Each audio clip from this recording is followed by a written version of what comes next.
button, and let's see if we're translating on your own accessible accounts on YouTube. And we're going to check our studio. We're going to see if we're clicking with the studio, and it looks like it's coordinating. And okay, we are counting on our listeners to give us feedback as to whether or not they can hear us. Shout out to two people in particular. T-Tank Barry for providing 100 United States dollars, which I came home to find two $50 bills. God bless our dear brother, T-Tank Barry. We received $0.75 of $100, 75 United States dollars from our dear friend Stephen Myers, my brother from another mother in the belly of the beast, the heart of New York City. And he has moved away from, of course, Manhattan to another island, another borough, which I'm not going to name simply for the sake of his own personal security. He's always welcome to bring that up himself. Hopefully he drops into the show. Matter of fact, I don't even know if our man Aristides has ever gotten his number, or whether or not Stephen Myers is, No. Okay, yeah, because Stephen Myers used to call in on the Skype once in a while, and we'll wait till we transfer to a new venue before we try and reconnect with Stephen Myers on that sort of venue. At any rate, Confucius says, coming through loud and clear. Bless you. Thank you so much, Confucius. Appreciate that profoundly. Nice little handle there. And all such being said, we're going to turn over the platform to Aristides in a moment to do his blurb, after which we're going to call everybody. We might as well start the blurb now. And so, dear Aristides, if you would be so kind, I'll be here waiting for your blurb. I'll just hang out and, yeah. All right. So, let's see.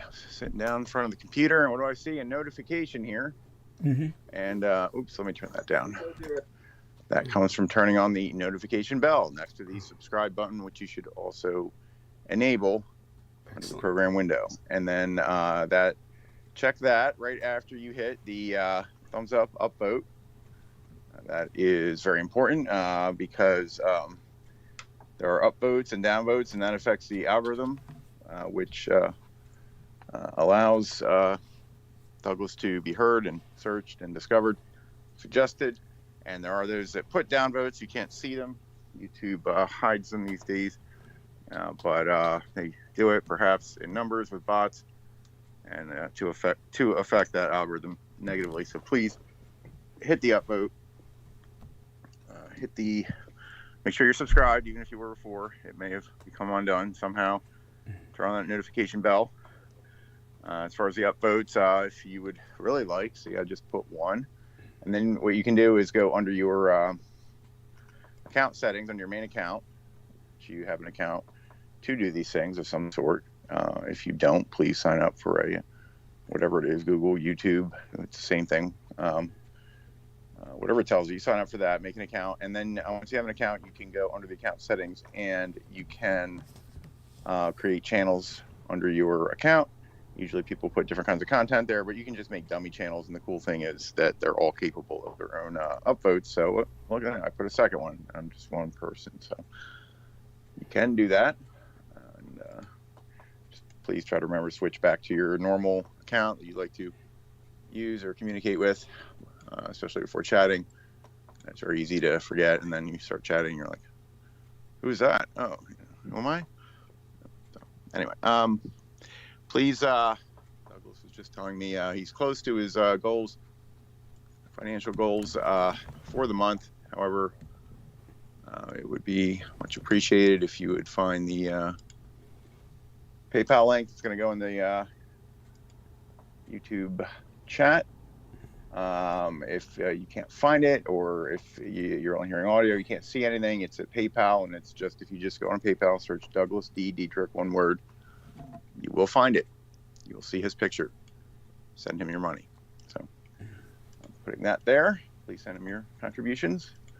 Another very easy thing to do is take the YouTube web link, which should be right there in your browser, whatever browser you're using, and that remains the same after the live, during and after it converts to a fixed program. Please share that anywhere you feel applicable, or randomly, or I don't know, send out a mass mail with it, whatever you're going to do, and help other people arrive here so that they can, have their mind turned inside out by all the information and entertainment that Douglas provides, and this is a useful and necessary process. So, and you won't regret it. So, what else? That's probably about it. Well, it's just remind them there's only 24 hours left until rent is due, so they have a time limit. Yeah. We always ask, and you can always kick it down the road now. Then at some point, there's not much time here, so please slip something in, even if it's $20 or something like that. It'll help. He's close, but not quite there. If after the live, YouTube enables comments underneath the program window. This is not in the chat, but just commenting underneath the program. And Doug's always put a pinned comment there. Please, if this is after the live, please find it and give that an upvote as well, or any other positive comments there. Not all of them, if they're negative, but I don't think there's too many of those these days. Or you can, if you'd like, go to the past couple programs and upvote those. So. Similar algorithm reasons, I think, right? Mm-hmm. Yeah, always, and always helps, and you do great with that. The very, very excellent blurb, and you were wonderful as always, and profoundly appreciate it.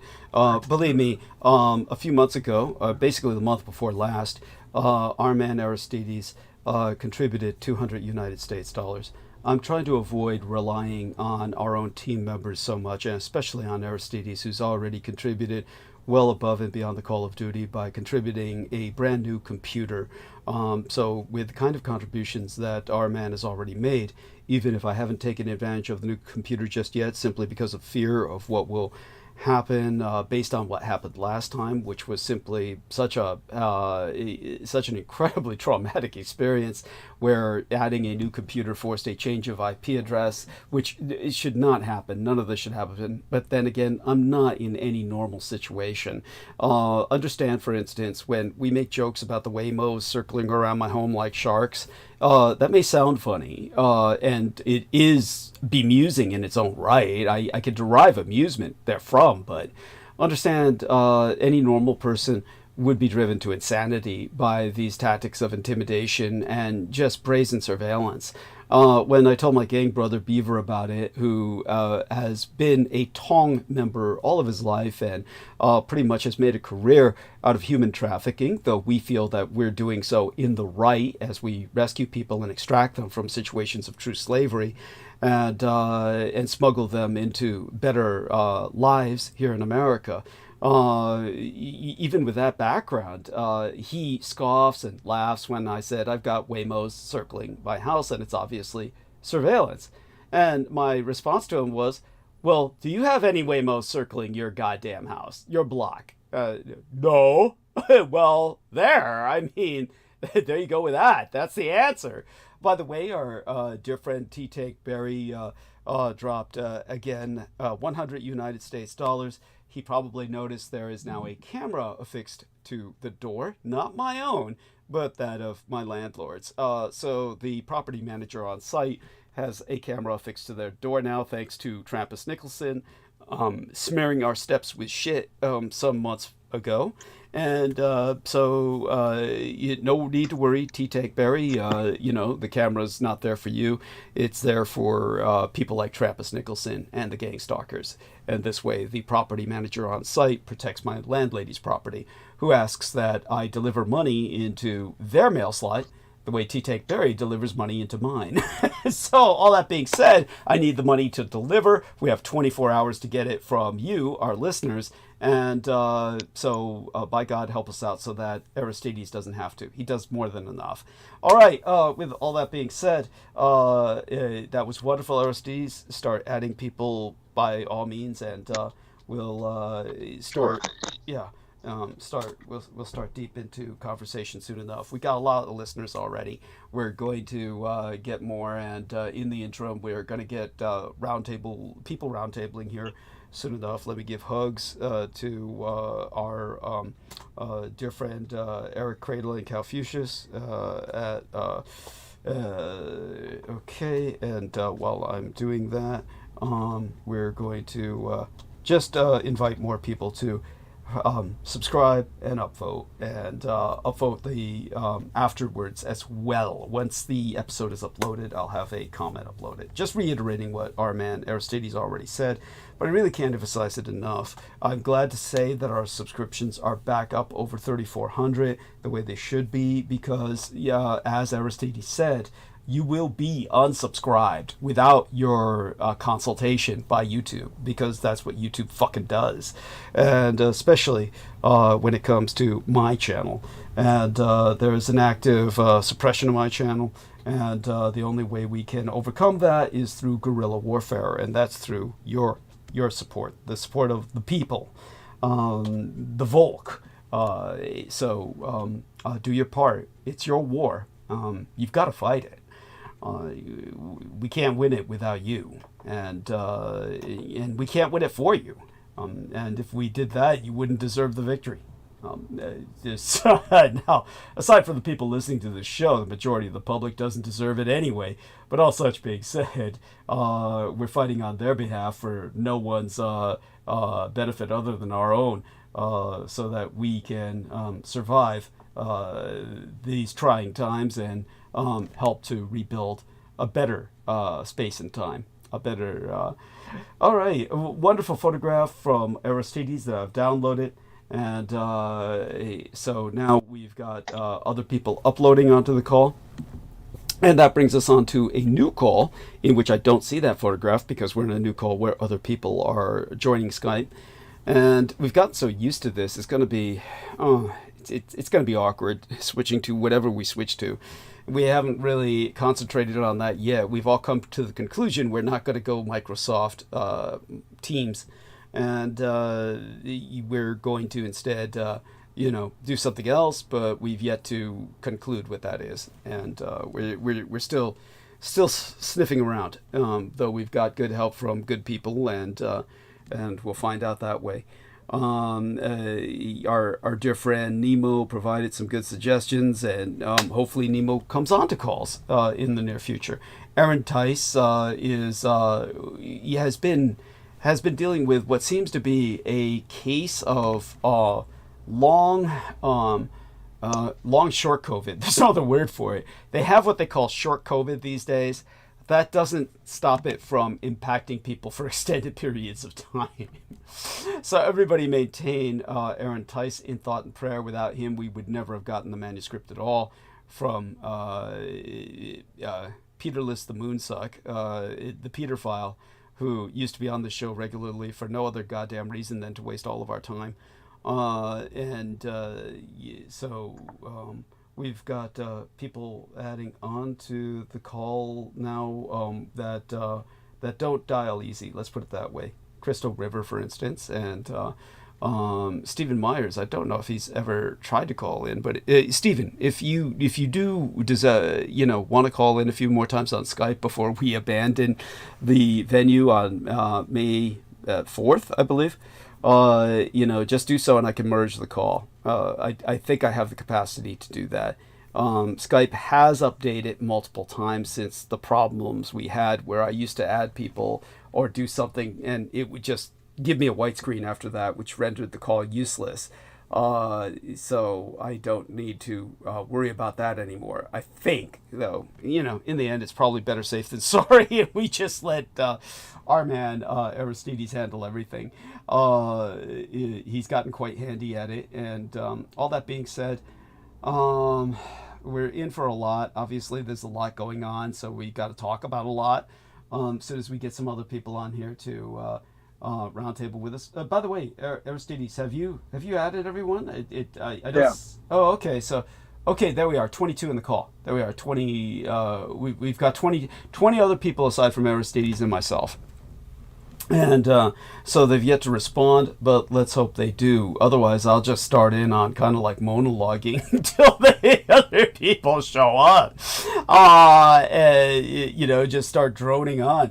And I do try to get in some roundtabling before that. That way I build into the mood, so to speak, to enter the trance I enter into. One of the things I can bring to everyone's attention is, of course, the holiday of this weekend is Taiwan Youth Day, which commemorates the 86 martyrs who died for the then nascent Republic of China. And this was in 1911, and it was on April 27th of 1911 that these 86 young students died, but the national holiday was declared, their Memorial Day was declared to be the 28th of the month of March, and that was yesterday. It fell on the same day as Vietnam Veterans Memorial Day, which under this misadministration, which I have plenty of negative things to say about, this isn't necessarily anything negative that I have to say about them. I guess we would call it a positive, but that doesn't make this misadministration any better. But basically, in order to suck up to the veterans who he has no respect for, by presidential proclamation, Donald Trump has declared that the Vietnam War commemoration this year will continue through Veterans Day of November 11th. So our nation will commemorate this 50th anniversary over a 13-year period. And so everyone is invited to join in thanking and honoring the Vietnam veterans and their families for their service and their sacrifice. This is something that I've gone into in depth in the past. We'll be happy to go into in depth in the future. I was one of the people who campaigned for the establishment of a Vietnam Veterans Memorial Day on the basis of my father's own service in that war, as well as World War II and the Korean conflict. So all of that having been said, however, as people know, I have no love for the military, and I have no idea how they're getting away with literally murder, and murder in the metaphorical sense as well, in terms of all of these benefits that are a cause of great detriment to our nation. As I've exposed before, the fentanyl problem's not coming from communist China. It's not coming from Mexico. It's not coming from Canada. It's coming from your goddamn veterans. They are the source of your fentanyl problem. And I've explained exactly how they do this. The fact is that no one has updated the computer system at the Veterans Administration ever. It is running on data punch cards and magnetic tape, and it is extraordinarily dated, to say the least. They cannot update it for a simple practical reason, which is that if they were to try and digitize it, they would have to, during the period of time that they shut down the presently operating computers to perform the digitization process while they're analoging, thousands of veterans will die as they don't receive their checks. Of course, my father is already dead. I have no love for the overwhelming majority of veterans who are out there today. So by all means, shut the goddamn computers down and start digitizing. I don't understand why Elon Musk, in his pursuit of efficiency, does not do this. If you're going to tell me he's doing this to keep the veterans alive, why would he value them over all the children with cancer who he cut off all research to, over all the kids' lunches that he's cut, or over all the senior citizens whose benefits are being withheld? Why only the veterans being so favored in terms of all their benefits? Now, as to how this is the source of your fentanyl problem, it is because they go and they collect their meds from the VA, and the VA has no means of keeping track of the fact that these veterans are over-collecting, are overdrawing on their meds. They basically take a single prescription from their doctor, which is a prescription in the VA system in perpetuity, and they just go from any VA to another VA. Literally, there's dozens of VAs in the same state, and then they take their cars and they go to different states, especially if the states are like Maine and Vermont and New Hampshire. They're all like bordering each other, and it just takes literally minutes, at the most an hour, sometimes a few hours, to travel to another state. Veterans will gladly do this because they don't need to do this all in the same day. Every day they can go to a different VA and fulfill their prescription. There is nothing in the system that keeps track of that fact. So veterans will refill the same prescription once a month at a different VA, and it does not register that it's been fulfilled in a universal system. So they can't refill it in the same VA, but they will do it monthly with different VAs, and they can do this in up to a quarter of 100 VAs or more. And what do they get prescribed? The things a civilian will never be prescribed, and that includes heavy doses of prescription sources of fentanyl, which they can also synthesize, manufacture, and crush their pills and redistribute into a more potent form of street drug. They do this all the time, and they sell all of their prescriptions all the time or give them away free to friends. But this is the primary source of your fentanyl problem in the United States, is the fucking veterans. So shut down those benefits, you kill the fentanyl problem. Of course, I could tell Elon Musk this, and I don't think he would even listen. I think he's so fucking dependent, as well as Donald Trump, on the veterans for their vote that they'll just aid and abet this problem. They'll continue to enable it. Okay, so all of that being said, that's one element about the whole affair that I've expressed before. Close down the Veterans Administration, and you save the world, because the Veterans Administration is the largest healthcare system in the world, larger than the entire national healthcare system of Asian India with over 1 billion people, larger than the entire healthcare system of communist China with over 1 billion people, far larger than any of these healthcare systems. The Veterans Administration is the largest in the fucking world. Why? Why? Well, for one thing, all the wars America's been in, there are more veterans in the United States than anywhere else on earth. They comprise a whopping 20% of our population. So they have their entire healthcare system dedicated only to 20% of our population, which gets all medical care for the rest of their life for free, even if they were in the service for only a few months, have a panic attack, and get mustered out of service because they're psychologically incapable of, quote-unquote, serving. Not that anything they do provides a service to anyone. What does all this national security do for you? And forget the bullshit about they're defending freedom. The Vietnamese were never going to swim across the Pacific with their bayonets in their mouths to rape and kill your wives and children. It simply was never going to happen. So they're not defending you from anything. Anything at all. So there's no service provided. And all they do in return for this mythical service is get free medical care the rest of their lives, unlimited amounts of drugs. So let's end it. Let's put a stop to that. If anything, just end that. And all other social programs could be saved. Just do away with the Veterans Administration, and all the other social programs could be saved. But no, they're getting rid of everything else and maintaining the veterans. This is how bass-ackwards the whole system is. It's just doesn't even bear going into. So that was what I was celebrating, was Vietnam Veterans Memorial Day, by educating the lads on the estates. Not just about this, of course, but obviously other elements of the Vietnam War, and that are far less controversial, if you can believe that. Controversial as the Vietnam War was.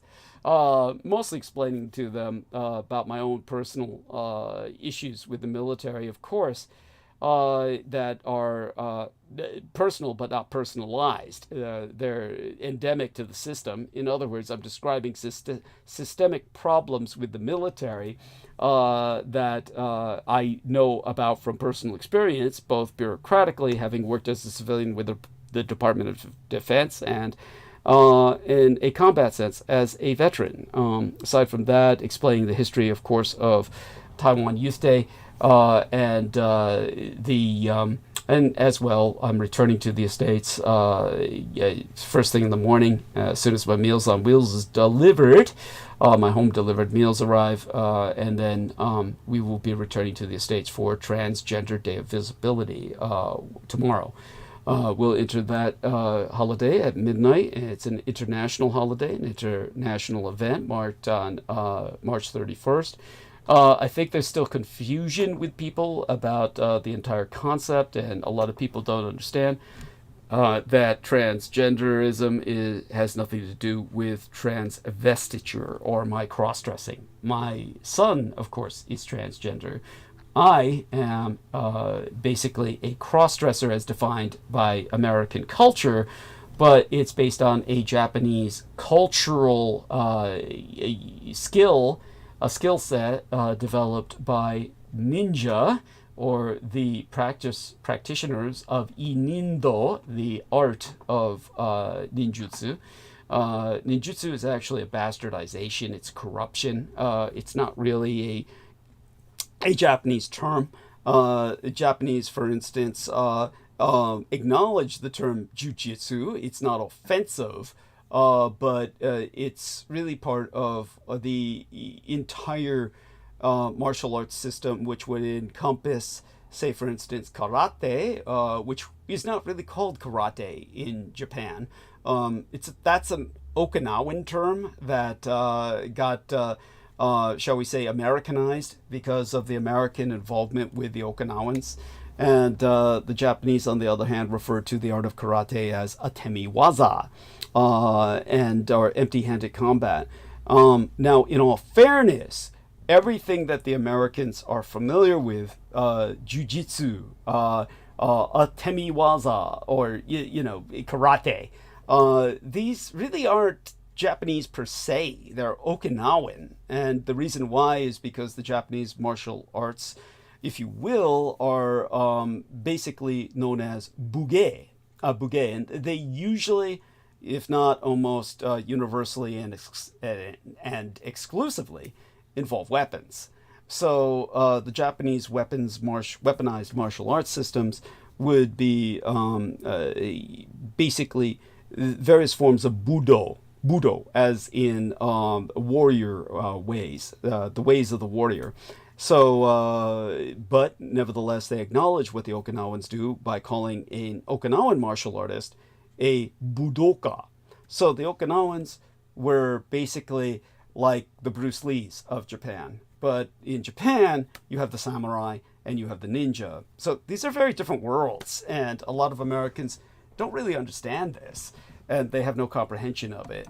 But one of the reasons the Okinawans developed the empty-handed martial arts was because they were not allowed weapons by the Japanese.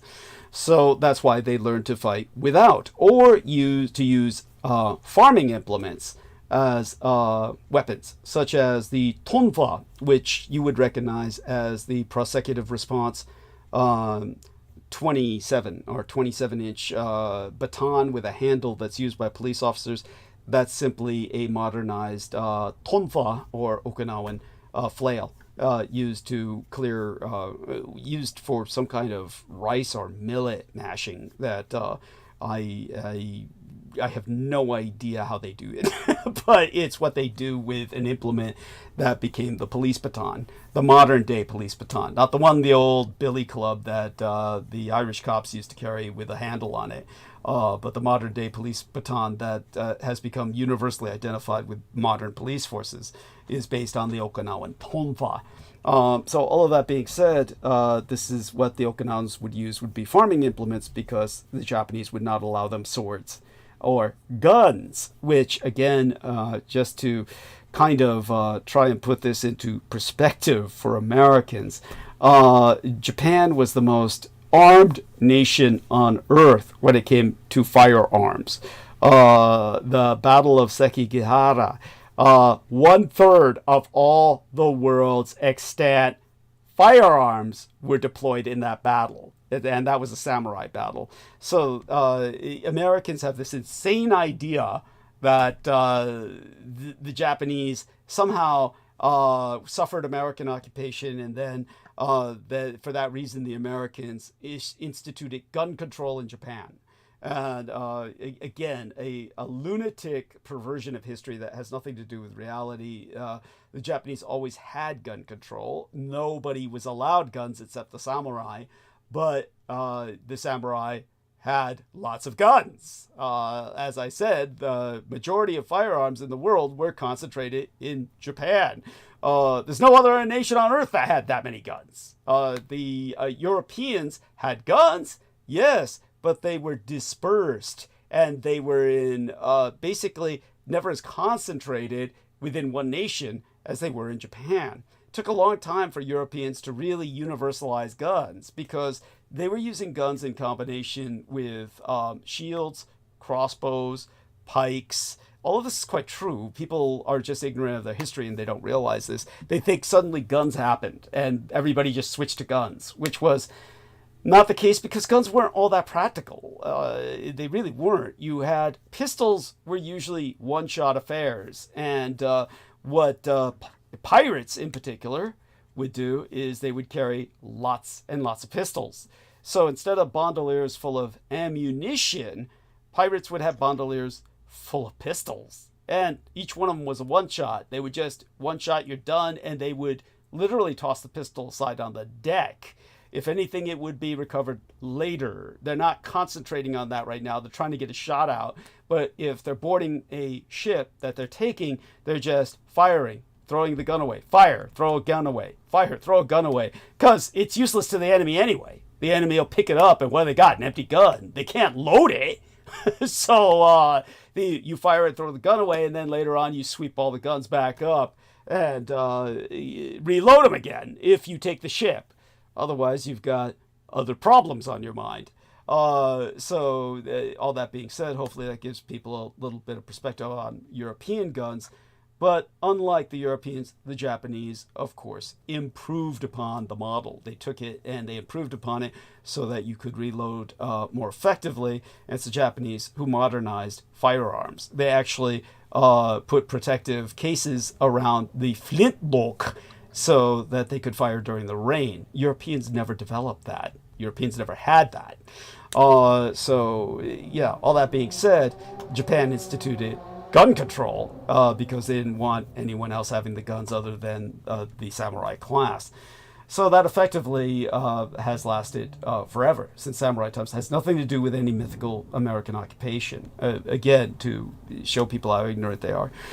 So tonight's photograph taken of myself, and if anyone doubts that that's me, just take a look at the tits. There's no tits there, so unless it's some chick who's had a double mastectomy and has suffered cancer at a very young age, that seems to have not impacted her cosmetically, even though she'd have to have extensive chemotherapy by that point.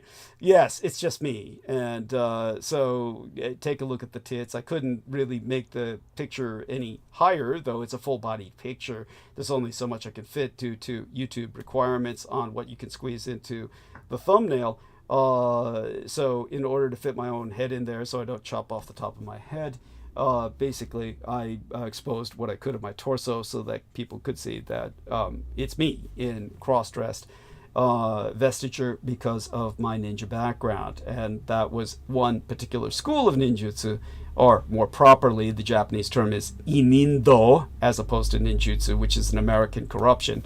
So it's just me exercising my skills. And but nevertheless, I do this out of respect for my son. I could have had a picture of him, but it just didn't feel like that was, it was more of a transition because the Transgender Day of Visibility is tomorrow. But this is a way of alluding to that visibility. And it's also at the same time to honor the weekend that we're transitioning out of the Vietnam Veterans Memorial Day, as well as the Taiwan Youth Day, or Martyrs Memorial Day, of the youth who died for the incipient Chinese Republic, which no longer exists on the mainland and has transferred to my native Taiwan. Though the Communist Chinese would claim that they've also inherited that legacy. So that being said, we are joined by Holly Kiefer. So I don't know how much of that you caught, but so glad to have you with us. None of it. Oh, no worries. None of it. No worries. Oh, no worries. No need to repeat it. You can always listen to, once the episode is uploaded. But other than that, we're so glad to have you with us, and this way we can have you catch us up on environmentally what's going on with the battery fires in your area, anything else you want to bring to our attention. And while you're doing that, I'll look for a few more quotes so that when I go full monologue, I at least have accurate quotes to reference, and that way I don't misquote anybody, because as you know, everything I say is just so controversial that most people don't, they just have a hard time accepting that's real. And yet, if anyone were to look up what I say or repeat, they'd find it's all quite true. But all that being said, honey, let's turn towards you and give us first off, whatever you're comfortable sharing, a status report or update on your own personal affairs, your personal health. We hope you're doing well, despite the fact that you live in the battery version of 3 Mile Island fallout zone. And yeah, catch us up. Take it away. I was wondering if Teams isn't working out. Yeah. Would Signal be a possibility? We're looking into everything. I mean, Signal are you inspired by the fact that was the source of the leak? Not at all, because it had nothing to do with Signal. Well, they were using Signal. They were using Signal when yeah. Which, if anything, discourages me. But it was, accidentally texting in the reporter that blew it for them. But what I did not know about Signal is it is a nonprofit and is not in the data collection business. Okay. So that's the kind of outfit I'd like to support. Okay. I don't know much about it, but I'll certainly do us a favor. And do you have a link that explains that to some article that... I came across an old Wired article. Okay. Sitting waiting for my tire to get fixed, Uh-huh. It was in the December last year issue. Okay. And it's an interview with the president of Signal. Okay. And so that's when I found out it was nonprofit and utterly not interested in collecting and selling data. And she says this amazing thing that's totally, you'll say, well, of course, but I liked her way of saying that this mass surveillance business model that is now ubiquitous with all the social media and the channels you watch and everything you spend your money on is attached by the AI came out of that. Because it is the data collected from the mass surveillance business model that they're training it with. Wow. Okay. Yeah. Yeah. No, right? I mean, all of that's Short, impressive. Sweet. Look, all that sounds good to me. I mean, that's what I said, whoa, because, with the all-important rush to market, they're not going to be bothering with Shakespeare. Because feeding these billions of bits of data takes actual time. I guess it takes a while, and it takes tremendous energy. Tremendous energy, which is what than all these battery plants and bringing back nuclear power and blah blah blah. Yeah. So that kind of summed it up for me. But I think that's a rare company that's actually doing a good thing. It may well be. I mean, we'll certainly... It may well be. Yeah, we'll certainly look into that. I mean, it sounds good. But it's December's issue of Wired is her interview. Okay. And that, I didn't know any of this until then. Wow. I mean... And I thought it was creepy. I personally, privacy, I know, but I don't need a lot of encryption like people do. Yeah, but go on. It's a sound system. I don't think it's ever been broken or backdoored or anything. Right. No, what you say is well taken. Unlike all the others. Yeah. Yeah, go ahead. Oh, no. What you say is well taken. As you said, the only way that the information emerged on it was because they included the editor-in-chief of Atlantic magazine in on their little communique circulation. So it's obviously it's not the fault of the system. I was simply saying, were you attracted to it because it was kind of got free advertising through that? But you're bringing up other factors that are much more important. I've had an account for a while, and I just thought they were as crooked as everybody else, and it was a bunch of bullshit, for drug dealers. But based on this woman's words, I got a lot of respect for them that I didn't have right before the article. Right. Because I didn't know they were offering a public service, public utility with no strings attached and no profit from it. Yeah. And I appreciate that. Oh, of course. It sounds too good to be true. I mean, the first thing I'll say is it sounds too good to be fucking true. Not they don't advertise. Yeah. Not that doesn't make it true. Nothing. Yeah, it might well be true, but we'll look into it. And certainly, thank you for pointing that out. Believe me, it won't go. It sure jumped out for me. Yeah. No, that's great. That's great. So, yeah, go on. Going full circle back to the battery problems, it's just, people are furious, but it's just getting pushed under, and we're being told from the highest of government is that the tech is here to stay. We're going to do it safer. We're going to make better batteries, but don't be thinking for a minute that it's going anywhere. Jesus Christ. And that's pretty much that. Yeah. Yeah. Wow. But so there'll be tons of lawsuits, and maybe these crooked companies will have to pay out a few bucks, but it's going to be very difficult for people to prove their ailments. And if there's a cancer spike 5 years from now, nobody's going to listen. Yeah. So awful.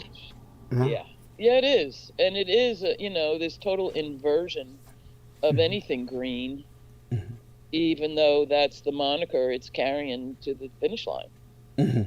Oh, we have to do this. It's green. We have to do this. It's fossil fuels. It's not natural gas.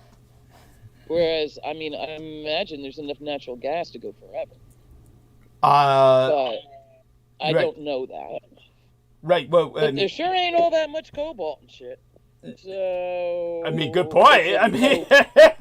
Yeah. There's no winners here, and people just think you're the most flaming communist when you say, "Of course, we're leaving the age of everybody in the family has a car," which is actually the problem.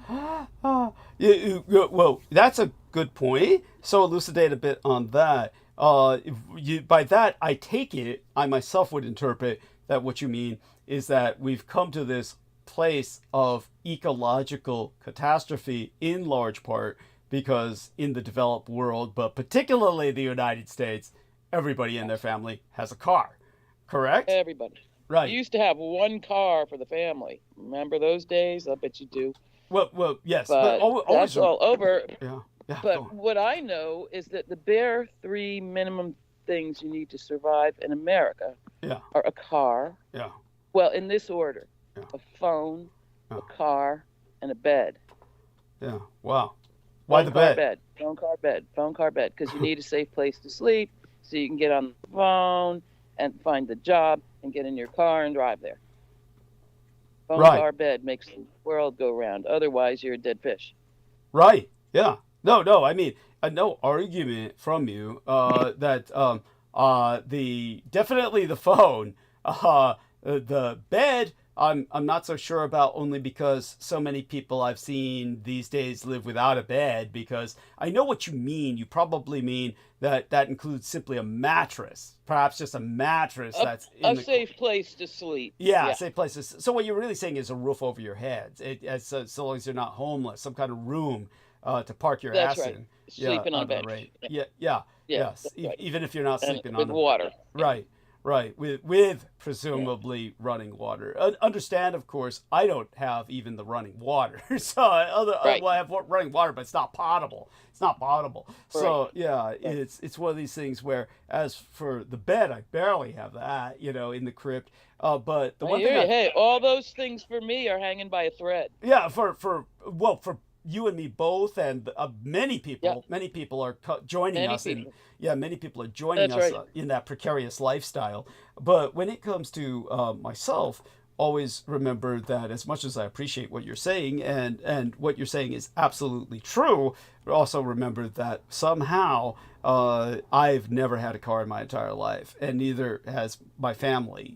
My family was always without one, so That's somehow right. we managed without that. But that's extraordinarily Well, and rare, the very rare. urban is the whole different thing. And what Yeah. we're seeing now is there will be more and more areas where that is possible to do. Well, the only way that my family was able to manage that was by being in San Francisco, where San Francisco is unlike any other Hmm. city in America. It's just, That's right. yeah. So, but Heather I mean, Holm, if I had yeah. to move back to Boulder, I wouldn't have a car. The bus system is great. I'd never I have a car again. I don't know about that. Yeah, all I can say is that, I grew up using the municipal system in San Francisco, and that was Yeah. supposed to be, and believe it or not, when BART, Bay Area Rapid Transit, opened, it was touted as the most advanced transportation system on planet Earth. It was supposed to be the Clean most. and fast, Uh, cheap. what was that?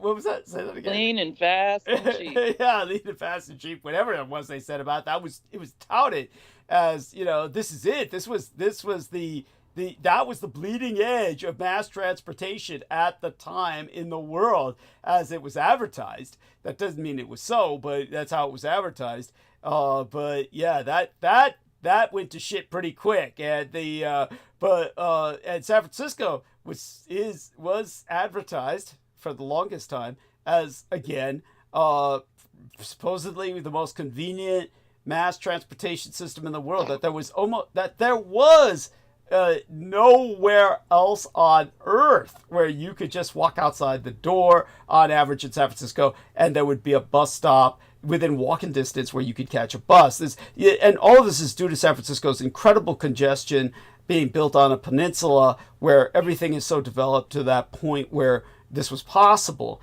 Well, all that being said, I grew up using these transportation systems, and they left me psychologically scarred for life. Now, this is quite personal. This is just my personal experience. No matter what city I was in at this point in my life, I would not be using public transportation if I could at all help it. I'm just too psychologically scarred from growing up with the San Francisco experience. It was so overwhelmingly violent, negative, traumatic. There's just no way I could ever even try experimenting with mass transportation in America. I'm just too. It's just too leery. I'm too phobic at this point for good reason. But, we could get into those horror stories again another time. Heather Holman has joined us, and welcome aboard, Heather. And whenever you feel comfortable sharing, please a little update on your status report, how you are every way, I'm fine. I was just wondering, why did all the bears block Yellowstone? I think that's a could somebody do Aristides, please do us a big favor, see if you can find out more about that, and fact check that for us and see if that was CGI.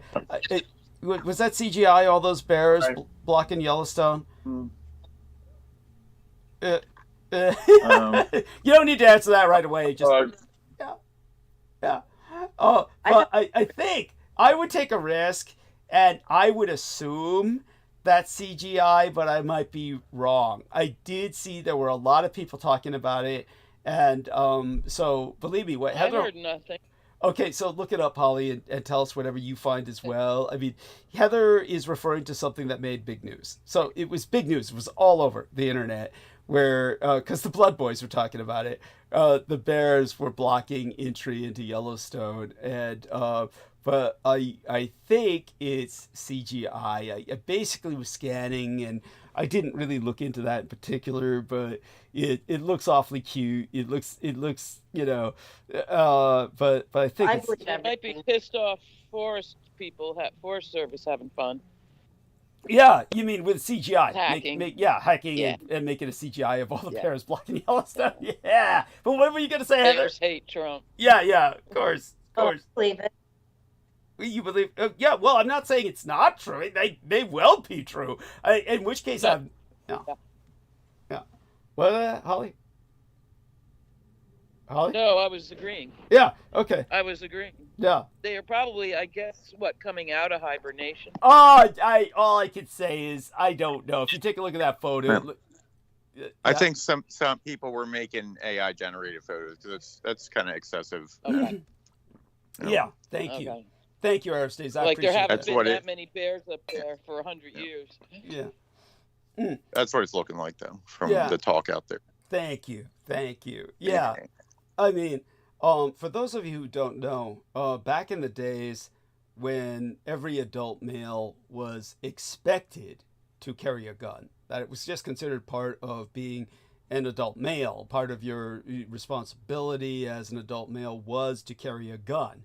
Back in those days, those were the same days. Wasn't all that long ago when men were wearing ties and suits and fedoras simply to go out of the house. You didn't want to go out of the house without your tie and suit and fedora and looking like a bum if you were a city person. And because city persons were going to these national parks, what happened was there is footage you can find on YouTube where back in the day, the thing was everybody would bring picnic baskets and they would just leave them out in certain areas. I mean, hundreds of people wearing suits and ties and their wives and kids wearing formal dress as well would go out to these national parks with picnic baskets that they would leave all kinds of food out for the bears in like big public places where they would all like leave hundreds of baskets of crap food.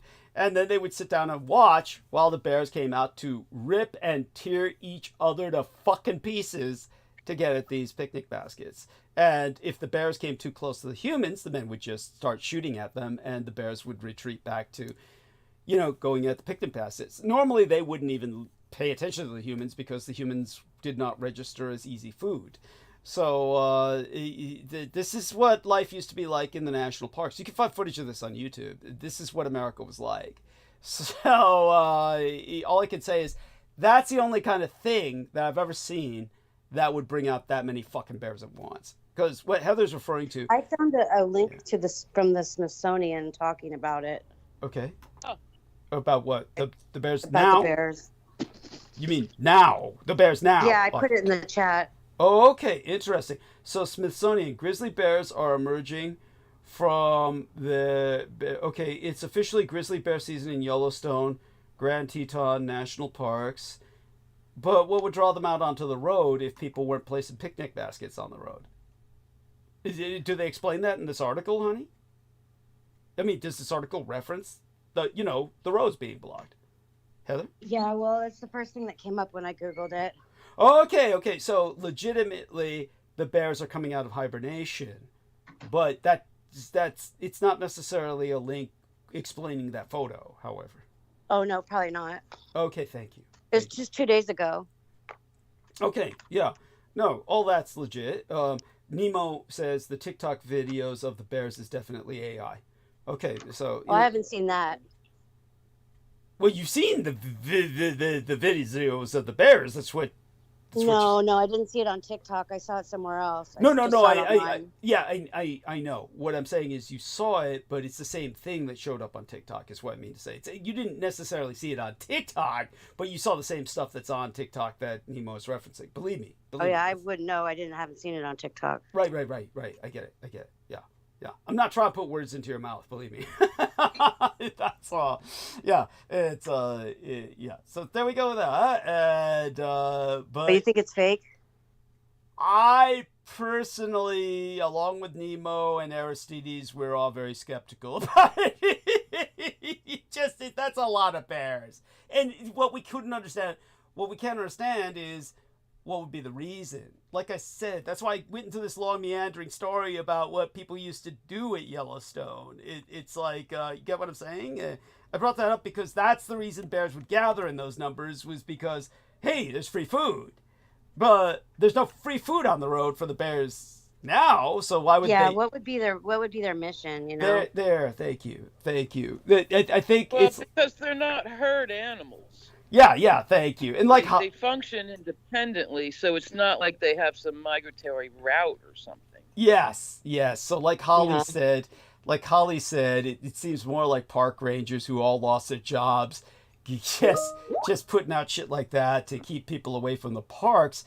I don't think it's just vengeance against the Trump administration. I think it's their actual sense of community service and responsibility that these park rangers are doing that because they really want to prevent people from entering these parks without ranger supervision, because if people do that, a lot of people are going to die. And if people think that's an extreme thing for me to say, just understand, there's like shit like these stupid rope ladders that they put up Half Dome, or these things in Yellowstone, and it's like that are just, they shouldn't even be there. Because like when they put that shit up years ago, that was like that was already a wild and stupid thing to do. But people climb up that shit, and it's like the people who live in the area, which would be park rangers and their families, would tell you if you were there, hey, don't climb up those rope ladders. Don't do it. But people do it all the time, and again, you can find footage of this on YouTube. Oh, my daughter died in Yellowstone. Well, of course, you idiot. You took her up this fucking stupid rope ladder. And look, the people who use those rope ladders, they were meant for people with cleatons and fucking, like, spiked shoes. And they've eroded over the years from hundreds of people without those implements taking advantage of the rope ladders and just using those rope ladders, and they've grooved, not in some sense like they're groovy, they've grooved a runnel into the side of that mountain that's just glass smooth at this point. And if it just starts raining, even a slight misting, you're gonna fall to your death hundreds of feet. And people do so all the time. And that's with park rangers there. The park rangers are just there to pick up the fucking bodies. They're there to come in, call in a helicopter, and medevac you to a point where they can formally declare you dead. But if the park rangers are no longer working there, and I think they, out of a sense of social responsibility, they would make up footage like that through AI so that people are discouraged from going into the park, because they know exactly what's going to happen. Without adult supervision, they're just going to die by the hundreds. I mean, it's like, you can imagine idiots without supervision taking their entire families up there, and they're all in a row, probably dozens of families, and that whole thing will just collapse. So there you go with that. That's it. And so, as Nemo says, there's no logical reason for hundreds of bears to congregate and lay around on the tarmac. Thank you. So there you go with that. So that's our opinion, Holly. Doesn't mean it's right. Well, I feel satisfied with that answer. Okay, thank you. Mwah. Love you. And there is a lively resistance movement burgeoning in federal workforces. Tell us about this, Holly. Certainly, the Forest Service has one. Mm-hmm. That's doing everything they can to disrupt the destruction of their agency for personal reasons, and the bigger ones too. I mean, now the talk is just so-called closing the parks, and that's not going to keep anybody out. Well, how can you? Who's going to be patrolling the borders of the parks to keep people out? Well, that's what I'm saying. They won't have a budget for that, so they'll close a big gate, and people just four-wheel around it and have all kinds of mayhem in there, including probably great animal slaughter. Oh yeah, poaching. Just call it for what it is. Basically poaching, not only that, but stupid people will try and take selfies with the animals and wind up all the time to this day. They get in the geysers like they're a hot tub. You mean people? Yeah. Yeah. Well, that's just fucking stupid. You'll see them die doing that. I mean, Jesus. Because you dissolve. Yeah. Oh, So don't hot, even. so concentrated. Ooh. They don't find nothing. Yeah.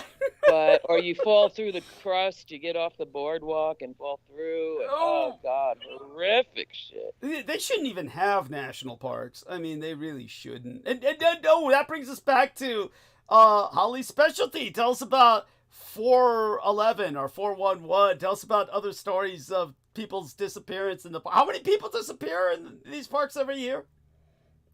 I don't know an exact number. Nobody does because the service keeps no records. Park Service. That's outrageous. That's outrageous. You got it. You got it. No records. Why? And the police, I guess, what is it? If they don't find you, then it's written off as a death, not a missing. Wow. And that's what Paulides' big question is. Why? Why wouldn't you? Yeah. Why the hell wouldn't you? Wow. And he's never gotten an answer to that question and anything, but they wanted like $1 million of Freedom of Information Act. They wanted to charge him because the records were so much and so much work. It'll cost you 6-7 figures to get minimal information. Whoa. So they've sidewayed him every possible way you could think of, as well as just not having them records. Wow. And so then you're with these local podunk police and sheriffs, and they're not looking for trouble, and they clear the cases after a certain time. Okay, they're dead. Wow. Not missing. No longer missing. God damn. So that case is gone, packed away, and lost in a flood. God So damn. that's how that goes to this day. Damn. It's wild. Tell us more. I mean, Apparently, over the decades, this has been going on. He goes back with it to the 1800s. Mm-hmm. And so systems have changed, and there's been all these so-called improvements. Now, forgive me. When he goes back to the 1800s, is this across America in general, or specifically, or more concentratedly in these national parks? I mean, we never had national parks until Teddy Roosevelt, right? Yeah, but there's concentrations in certain areas. Okay. And Forest Service, BLM, it doesn't matter. But the national parks is a big Bureau of Land Management. Oh, thank you. Because first thing we think of these days is Black Lives Matter. Yeah, Black Lives Matter. Go on, honey. Yes. So any place wild and outdoors, and there's pockets and concentrations, but too long to be the work of one person. Like Crater Lake, notorious. Oh, tell us about Crater Lake. Oh, God. Tell us about Crater Lake. Just the wackiest stories you ever heard in your life. Infants being found on mountaintops and just alive crazy alive or dead or both? Sometimes. I like that sometimes. And usually when people are found alive, they're pre-communicative. Ooh. Most people that could tell you exactly what happened are either dead or were found. Ooh. And their clothes will be folded up on a rock next to them. It goes on and on. He has many volumes out now and hours and hours of YouTube. Oh. Does he have hours and hours and hours of YouTube? Are you sure? Hours and hours. Oh, yeah. Forever. Okay. Forever. On these cases. And he's got this 100-point questionnaire every time a case comes across. He puts it, was it near a river? Could it have been an animal attack? Is there custody issues? A whole shit ton of questions, and runs the case through the program, and about 5,000 cases spit out the bottom, dating back over the past 100 years. So it happens enough to be really questionable. And California's got spots. Big Sur is not one of them. And the other place you don't see it is Tornado Alley, America's gin country. Okay. Up the Midwest, that band that goes through the flats, Oklahoma to up north. And there's a real lack of cases. But then he started moving out into urban and suburban cases.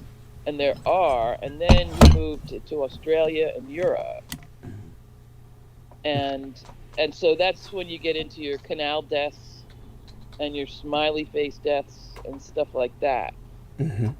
I mean, big strong athletes in 3 inches of water at the bottom of a concrete culvert, and they're not.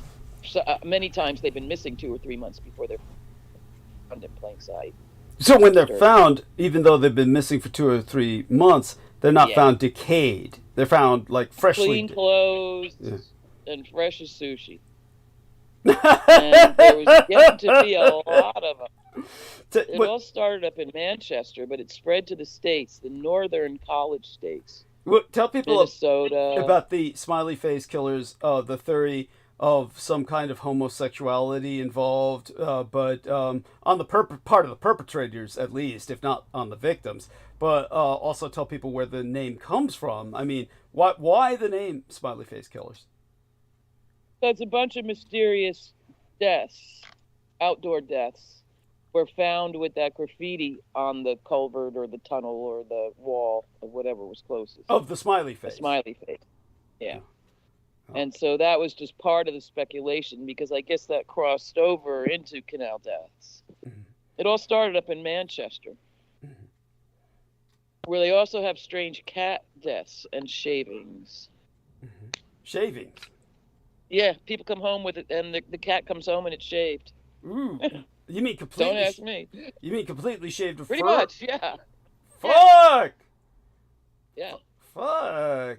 But there's a lot of weird, bad-looking cat deaths, and then the canal deaths started up. A lot of times it's these smart, handsome, healthy, basically good, young college athletes that never got drunk in their life, but they go out for a beer in the bar, and they disappear from the bar, and they're never seen until 3 months later in the bottom of 3 inches of water in the canal. So finally, somebody had the idea to test for GHB, because there was no positive for drugs, no positive for alcohol. But GHB was ringing off the charts. GHB, what is this? Growth hormone something. You know that only stays in your system for like 5 hours or something like that. That's right. But it becomes overwhelming if combined with alcohol. Whoa! So you don't even have to drink too much. That's why it's effective, and it's easy to dope a drink with it. Oh! You give it to people to stop alcohol too. Stop alcohol. What do you mean by that? Well, it's not an abuse or what they give you as a remedy, I didn't think. Yeah, I've heard people take it that are trying to get off alcohol. Oh, yeah, okay, trying to quit drinking, sure. But, yeah, so if you have a couple beers and somebody hits your third with a big hit of that, you're not going to remember anything. Now, I guess there's not always a 2 or 3 month period between the disappearance and the finding. But there is a lot of times. Sometimes, I don't know, there might be not that much of a lag. But there's a lot of that with the woods deaths, too, that they're gone for weeks, and then they find the corpse right in plain sight where they searched 100 times. Wow. I mean, incredible stuff. So it's wacky. Mm-hmm. Yeah. Okay. It's strange. And it caught a fire of interest in the world. And that nobody ever thought about that shit before until him. Okay. So I don't know if he's going to maintain his sanity or not. He's not the guy who originally wrote about the smiley face killers, was he? Or he's not? No. Missing in the woods with no good reason, and strange disappearances and people coming back, found in unlikely places where they couldn't get. All that kind of thing. You're hiking with your family and they turn around and you're gone. And, animal deaths are pretty hard to hide. Yeah. There's going to be sounds and there's going to be evidence on the ground. So his process is quite rigorous. And again, I admire him because he furnishes no conclusions, which he feels is disrespectful respectful to the families if he starts tooting off about, oh, it's aliens, this, it's that, it's time portals. No, he won't do that. Mm-hmm. And that's to me a respectful way to handle it. Just present the evidence. Well, of course, but has he ever shared? But everybody else wants him to. Of course, People, beg him. This is stupid. You don't tell us why. And like, fuck you, because I don't know why. The family doesn't know why. Mm-hmm. Not everything has an easy, immediate answer, and humans hate irresolution. Of course. They want resolve. They want it solved. And with him, it's all just thousands of question marks. Mm-hmm. Mm-hmm. But I mean, has he ever expressed suspicions of, like, a potential series of answers? Like, it could be this, it could be this, it could be that.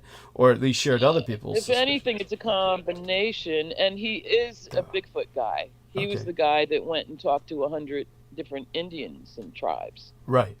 And wrote down what they say about it, which I thought was a respectful way to handle it, Mm-hmm. about Bigfoot. And he, goes to UFO conferences and shit. Mm-hmm. But and he did a series on Skinwalker. Okay. So he's more and more veering into the para, Mm-hmm. but he hasn't gone all the way over yet, Okay. and remains non-committal about his conclusions. Okay. Yeah. And so, but we know he is investigating the paranormal, which shows that he's aware of these potential, he's definitely aware of this factor. By the way, I'm happy to... Yeah, he's open-minded. Yeah. Okay. I'm happy to report that I've received 55 United States dollars from Brooke Hagberg. Again, honey, you and me, baby, sometime in the future we gotta get together. Love you. Okay. So Brooke Hagberg has helped me to make rent. We have made rent. Anything at this point is not gravy. It's simply to provide for transportation, because of the nightmare experience that I had that ate up a good deal of what's on my paratransit card. So my paratransit card is something provided by the city and county of San Francisco that enables me to put in a certain amount of money and get it multiplied by orders of magnitude, so that it gives me taxi money on a debit card, which I pay taxis for pennies on the dollar, effectively, for their fare, through this debit card program that's called the San Francisco Municipal Paratransit. Now, when it comes into the situation that I'm in now, every once in a while, some asshole or idiot cab driver, none of them appear to me to have done this on purpose. They just they're just out of their minds. And some of them forget to turn the meter on, at which point I'm obligated to pay them in cash. And again, I've never felt that this was, malevolent. It's just they're just so fucking out of their minds. They don't even know what they're doing. And at that time, I still have more money left on the card.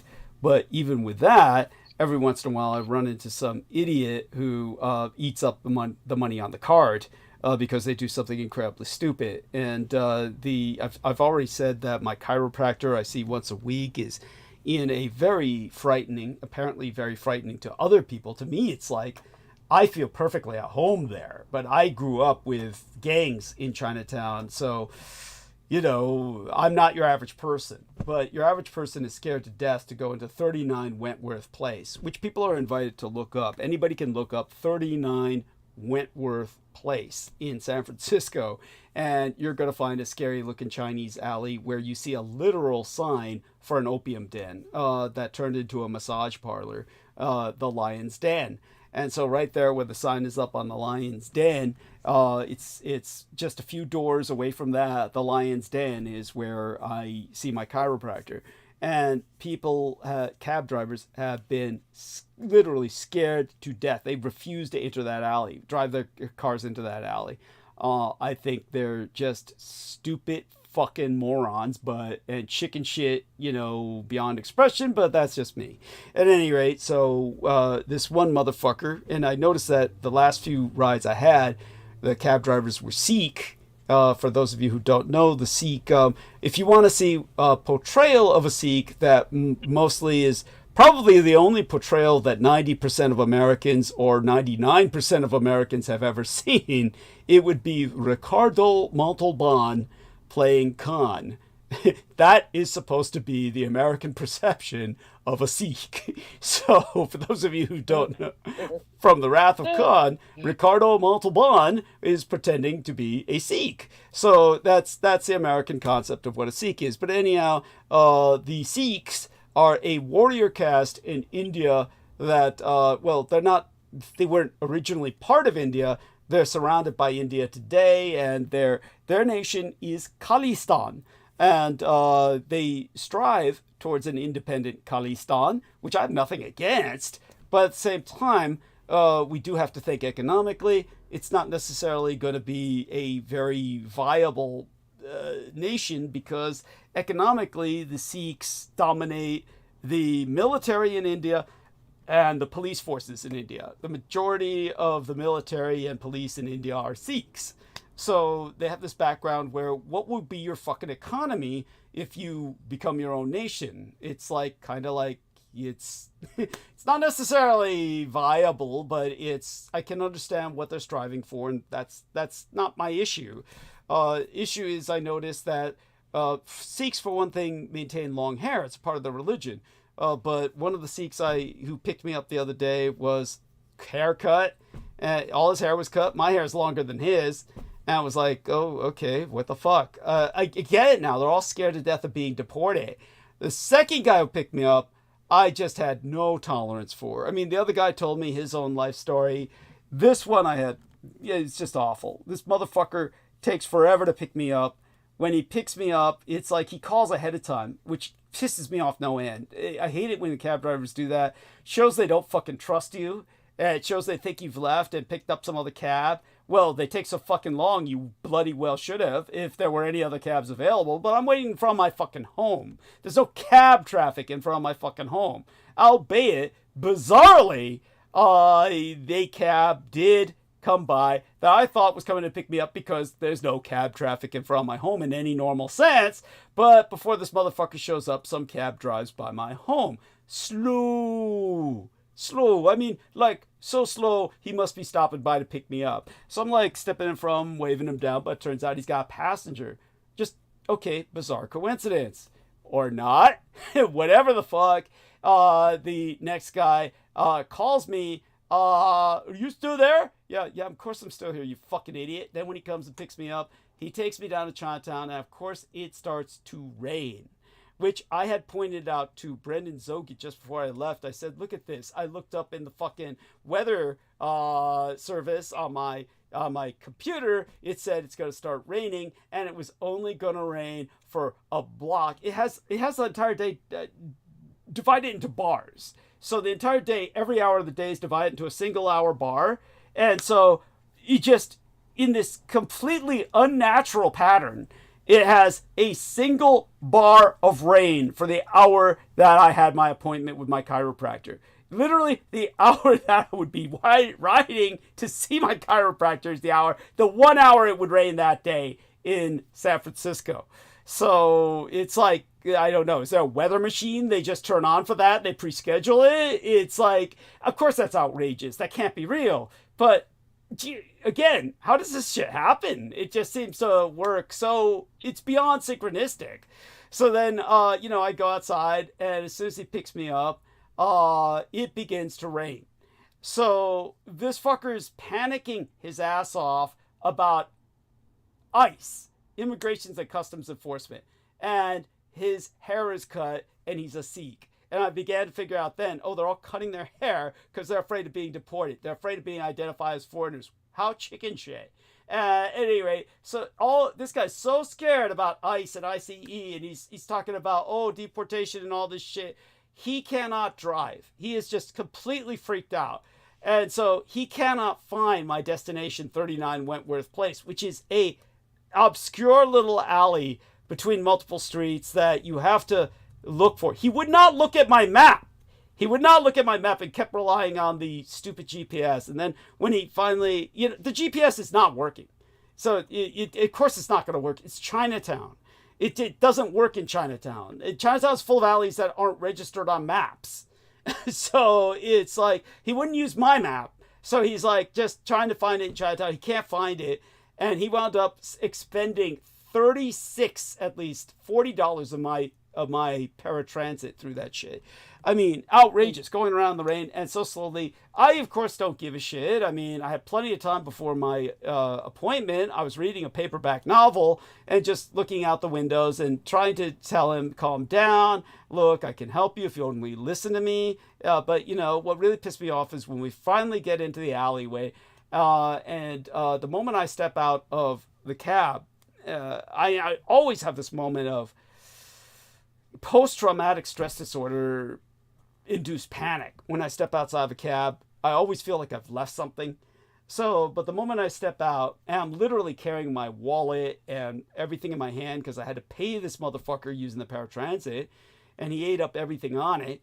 I've got $36 left. That's not going to be enough to get me to my next appointment and back from my allergy shot.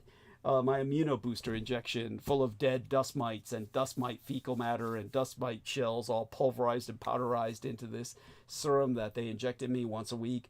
But at any rate, the moment I get out of the cab, he literally shoots off like a meteor. He just shoots off like a meteor because he was all panicked because somebody came up behind us and was honking their horn. And I'm like, you know, I said, don't panic. Don't worry about them. Who fucking cares about them?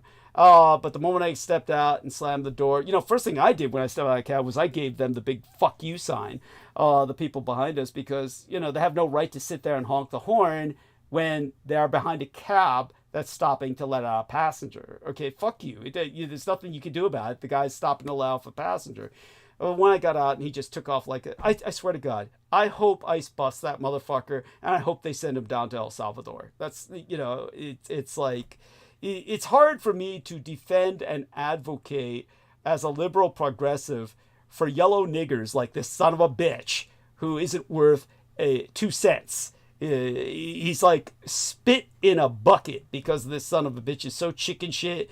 You know, to think that the Sikh warrior caste has come down to a bunch of chicken shit yellow niggers driving cabs afraid of being deported to the point where they cut their fucking hair, which is the whole point of their warrior culture is you never cut your fucking hair.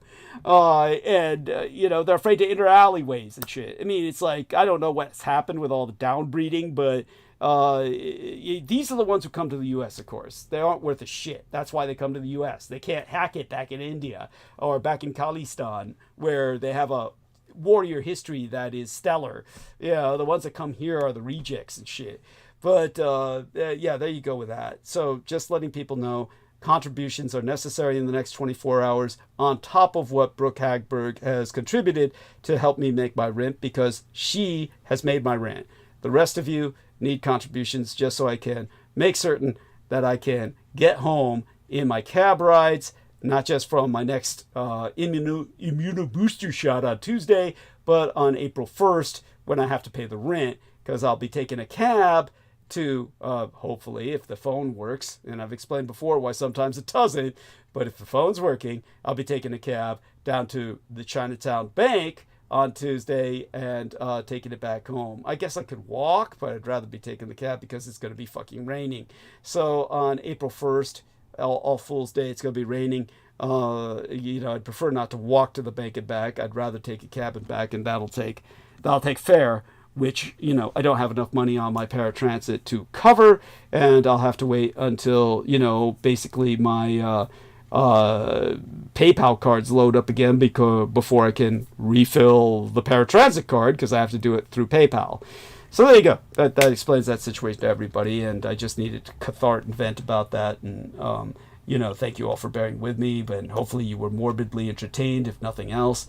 And all such being said, taking a look at stream.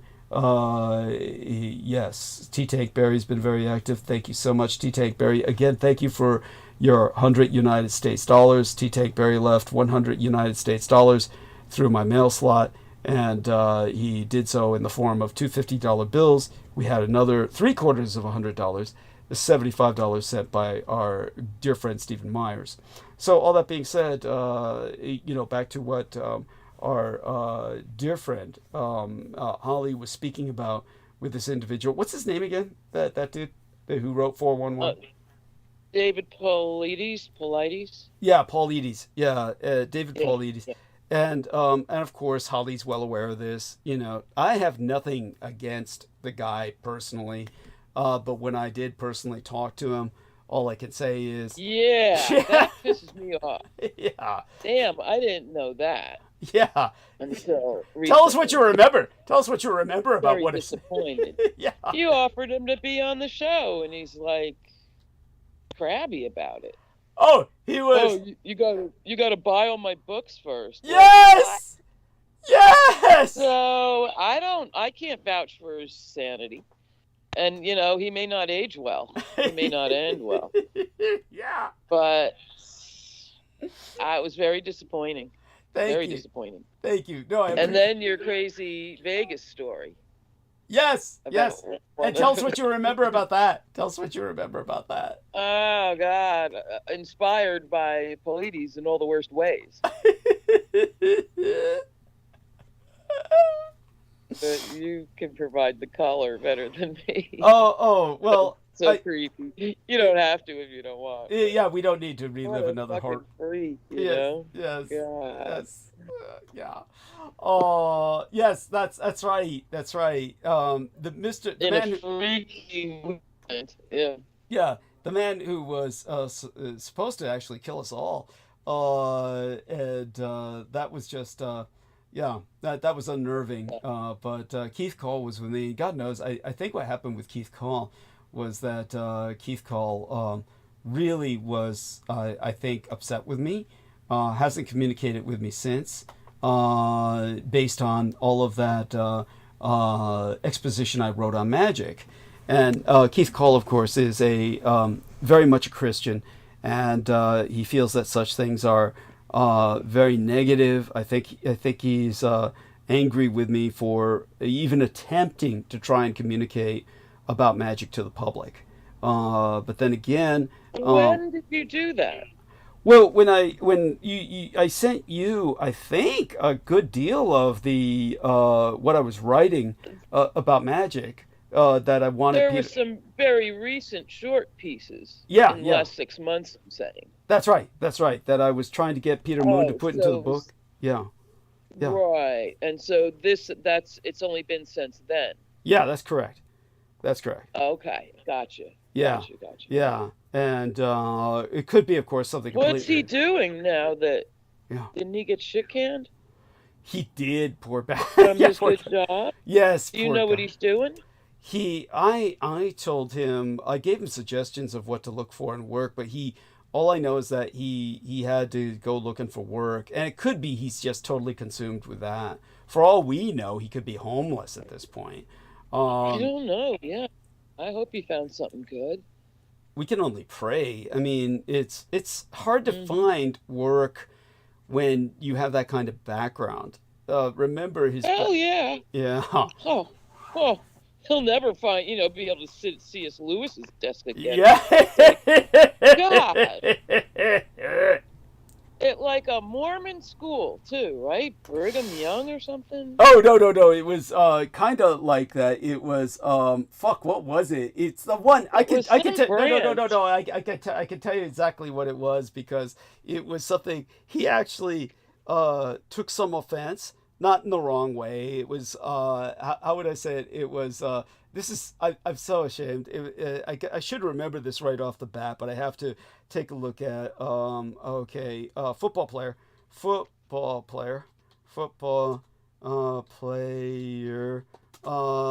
flight. Let's roll. Okay, and okay, we'll get the answer. So the phrase "let's roll" is associated with Todd Beamer, but Todd Morgan Beamer was not the football player. Who the fuck was the football player? Oh, that was Mark Kendall Bingham? No. I'm trying to look up the football player. Now, it says during a phone call to his wife, Beamer. Now, the guy who said "let's roll" was gay. He was gay as hell and had a gay partner. But I'm trying to look up the football player who was on Flight 93. So let's look up football player Flight 93. And that was the man who went to the university. Mark Bingham. Okay, so he was a former rugby. Bingham. Yeah, Bingham. But that's can't be him, was it? No, that wasn't the university. That was the football player. Bingham was a 6'4" back rower for the Bears. So I guess a football player, but I guess he was a soccer type. Well, what was his school? Graduated from? Let's see, graduated from, and it was like a seminary school, but it's not really a seminary school. That sounds right. Yeah, but it was a college, seminary college, university. Mark Bingham, Los Gatos High, but then where else did he go to? In Mark Bingham versus Todd Beamer. So Flight Hero 93, Tom Burnett Jr. So let's take a look at Mark Bingham. Graduated from Los Gatos High, but he was, let me see if I can find out, where did he go to for university? Southern California. And Bingham came out as gay, so that's not the football player. That was, so if Bingham came out as gay, it must be Todd Beamer. So then Todd Beamer was, okay, unless they were both gay and we're just finding out. So, Jesus Christ. Wheaton! It was Wheaton! Wheaton College. Wheaton College. Right? Wheaton Okay. College. So this is where I said it was really ironic that a guy from Wheaton College was on that flight side by side trying to storm the cockpit with this flaming gay guy because Wheaton College was notoriously homophobic. That's when Keith Cole took offense, not in a negative way, but he felt the need to defend Wheaton and say, we have a gay, I don't know, community on campus, and they had their own, gay, what do they call little, cafes that they gather in? A frat, something like that, some kind of little organization. Yeah, or something. there is a word for it, extracurricular activity. Yeah, some kind of. Well, that sounds too much like they're all fucking each other or something. The campus, some kind of campus club, like a gay campus club. Yeah, which is probably just where they go to circulate and fuck each other anyway. But still, let's be realistic. I mean, it's hard to meet people. But it's not only that. The gay community is. They're obviously sexually active because they're gay. They identify by their sexual orientation, so they're obviously active. So when they have clubs, it's safe to assume these are essentially social clubs in a pretty sexual sense. It's like, nothing.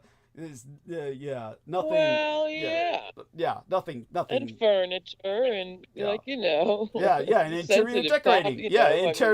Interior decorating tips. Even emotion stuff. Recipe exchange and shit. Yeah, there you go. They let dykes in too, many times, not always.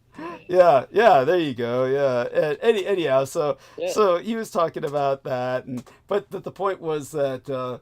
When it came to the dude from Wheaton, that's where our man Keith Cole worked. So Keith Cole worked at Wheaton, and he was an archivist. So when somebody's an archivist, as Holly will testify, it's not just job. Yeah, but it's like, they're replacing all that with. They're not even replacing them. They're just closing down libraries. But obviously, you got that right. Yeah, they got to maintain the library at Wheaton College, but they're getting rid of the staff to bare minimum. It was awful because he had quit the job once, came begging back on bended knee. His words, not mine. Came begging back on bended knee to the guy running the department to, get his job back. But then got his job back and then got staff cut. So just awful. So fucking sad. I told him to become a dispatcher is what I told him. Jesus Christ, become a fucking dispatcher, because you get paid big, and you're never going to go unemployed, because the more people we get laid off, the more emergencies we're going to have happen, and the more dispatchers we're always going to need. Interesting. Yeah. Interesting. Yeah, but because it's a job you sit down at. He's not the most physical person. You met him. I mean, Right. geez. Yeah. And he's not getting any younger either. Does anybody like 55 get hired? oh, Jesus. Laura? It's like, I mean, that becomes a thing. yeah. Oh, dude. Oh, honey. Yeah. It's like, you aren't shitting. For guys too, not just women. Oh, for anybody. For anybody. Right? Yeah, for employment. Mhm. Yeah. Mhm. I remember Yeah. this idiot when I was attending. I had to attend unemployment in order to get unemployment benefits, and this was after I could no longer be considered a care provider when both my parents died. So at that time, when I was flirting with homelessness, just right on the inches away from the curb, I had to be attending all this unemployment sessions and all this shit. And so when we went to the lecture, and this old man working for the government, which at that time you could never be fired from, giving us lectures on, how to look for jobs. And there was this old couple of Chinese people who, were there as a couple. And I guess their restaurant had been forced to close down or some shit. This was 2011, my mother died. So we're talking 2011 that these people are looking for a job. This is before COVID. But, when they said something to him, some stupid question along the lines of, how do we look for work? And I just blurted out, you're too old. Oh, Well, I couldn't understand, why are you looking for work? I mean, they're older, right? I mean, are they months away from Yeah. Social Security? It's like if you have been working, you've been putting into Social Security. Was this like an illegal immigrant couple who's been here all this time, working under the table and never paid in? Then how would they be applying for unemployment that required them to sit at the Right. lecture? That wouldn't make sense. So I just Right. said, you're too old. And he flew into a murderous rage. Yeah, he leapt on top of the table and Whoa. Grabbed me, physically grabbed me. I'll never say that, screaming, into my face. Never say that, because he was ancient himself. But, again, he's another crazy person. It's like he had no Wow. need to work. He could have just easily have retired, but I think was pushing away retirement because these people don't know what to do with themselves. But, he's working for the government. He so- probably had gold bricks under the bed from a lifetime of slavery Yeah, for everyone in the family. some, Dashed, but still just crazed. Yeah, to not earn. there we are. Thank you. But he was he thought this was just a sign of reflexive ageism, but it's not. Right. It's just a fact. It's just Yeah. a fact. Yeah. It's statistically, and this was forever. It's always been like this. Statistically, and we're talking back to the 50s and 60s, 70s, your primary earning days are when you're a teenager. It's always been like that. When you're young and into your 20s, that's the most money you're ever going to earn. That's your primary earning days. They've proven this statistically and demographically. All this shit about things get better as you get older is just a total lie. It's a myth. Everybody's earning their most when they have the capacity and the energy, because anyone will hire you when you're young. That's the normal way it's been. But of course, nowadays they won't even hire you then. But all such being said, it's just the younger you are, the more they're going to hire you. That's just the nature of the beast. So yeah, that having been said, Coco. Absolutely. Yeah, Coco Schreijveld says Team Dietrich rocks. Great story, 100%. I think I don't know whether she's talking about the cab driver or the other shit I've been talking about. But yeah. So all such being said, when it comes to the different stories that I have to share about, what was alluded to by dear Holly concerning that horrible super soldier summit in Las Vegas, where somebody was there to kill us all and had a room full of weapons, and his rationale was that he's looking for people to go with him to investigate what had been brought up by David Paulides. about these. And shoot it down. and shoot it, whatever it was. Paramilitary. Well, this guy, he didn't. Pack gear. He didn't look like it. He looked just like some weird dude who just a regular dude with that I would identify with mental problems, but your average person probably wouldn't. He would appear to be totally normal to most people. I saw him as otherwise, but then I've dealt with crazies all my life and can read signs. Most people don't. But like I said, Keith Call was with me, and the guy flips open his laptop and shows Keith Call and myself, this is what I got in my room. And it was all laid out on his bed, and we're talking rocket launchers, hand grenades, belts full of ammunition, fully loaded automatic. He was gonna fuck that alien up when he or got Bigfoot, Bigfoot or alien. Yeah. He was out there to either annihilation. Exterminate a relict population of endangered species, or start a galactic war with whatever alien intelligence. They're trafficking children. Oh, yeah. And, so Keith Call and I just looked at each other, without alarming him. We just looked at each other with this kind of quick look like people do when they see something like, am I seeing what I think I'm seeing? We just looked at each other like that, confirmed to each other, I see what you're seeing. Yeah, I went back to, there you go with that. But anyhow, if you're listening, which I'm sure he's not, Keith Call, we love you dearly and hope you're okay. Oh, man. Heck yeah. Yeah. Heck yeah. Oh, poor son of a bitch. And all my best to him. Yes. And yes, he also knew us from when Laura Lee Solomon was with us, and oh my God, you can relay some. Remember how she went right-wing crazy? No, I'm not going. Well, you can share the fact that she went right-wing crazy, and that was all she started posting on Facebook. She just fell for all the right-wing shit, and it was so bizarre because look who she was hanging out with, you and I. It's another sign she was assigned. It's another sign that she was assigned. That was really, really one of those times where it was so, I don't want to say disappointing, but that's the only word that comes to mind. Thank you. Yeah. Yeah, it was. Deeply.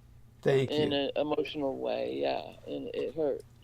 Yeah, just to see her. And I've had other hurts like that. Yeah. And people I would have never thought in a million years are all of a sudden fire-breathing MAGA dragons. Yeah. So you fucking tell me, man. Yeah. I don't get it. Yeah. And you know what? Yeah. I wouldn't fear those freaks on top if it wasn't that so many people be with them.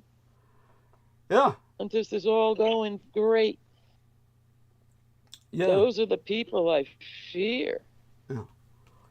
By that you mean these people who are the baseline population who are so easily converted is what you mean, yes? Yeah, or the extent of the MAGA fan base from the lowest to the highest. Yeah. Is not losing ground. Mm-hmm. By the way, I want to thank. All going. Oh, continue. No, that's it. Yeah. By the way, I want to thank. I don't see it. Go on. You don't see it just getting any better, is what you're gonna say, right? I'm afraid not. I'm trying, but from the bottom to the top, it's all thumbs up. So, hard 2 years. Sorry, and it's all gonna be over the rainbow. So.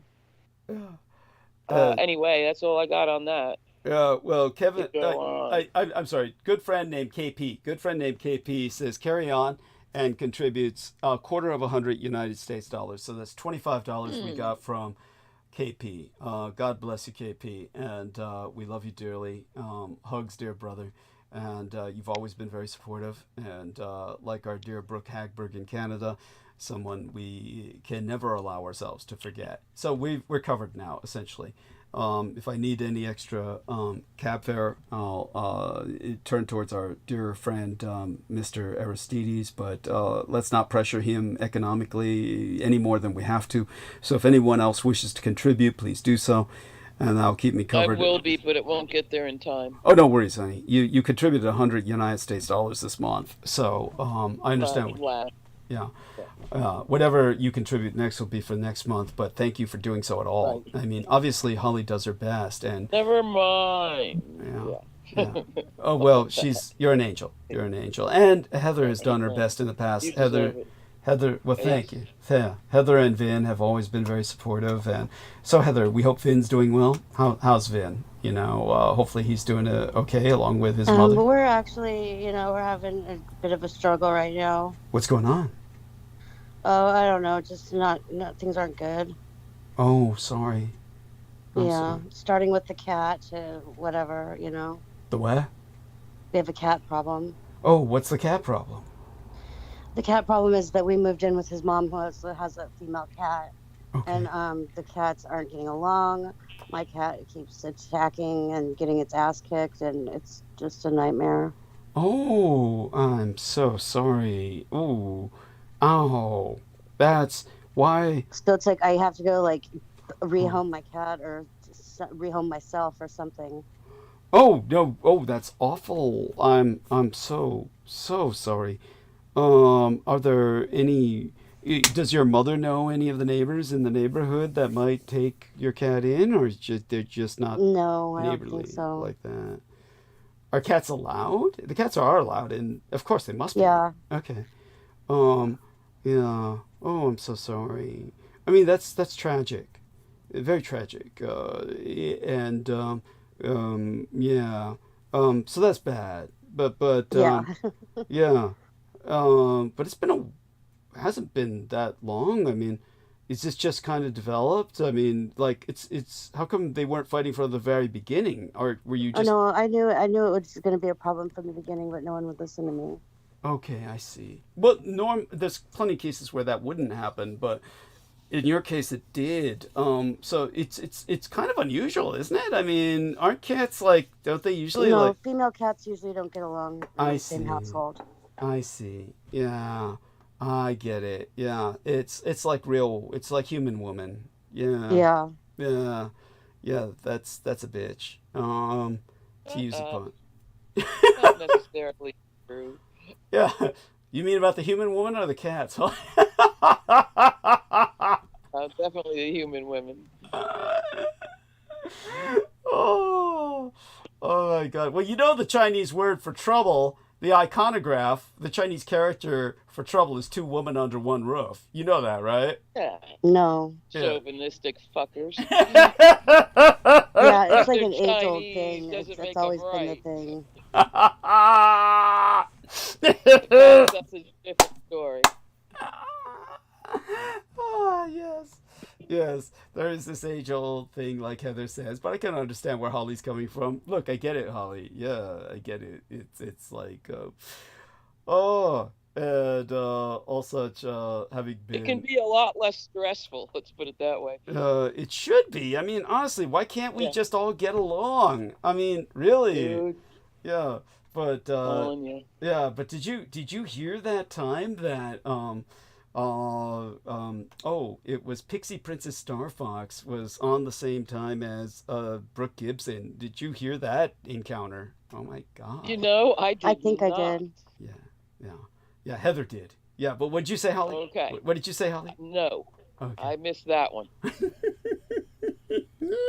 What do you remember about it, Heather? What do you remember It about was it? just hard to listen to. Yeah, Ooh. and I couldn't understand Oh.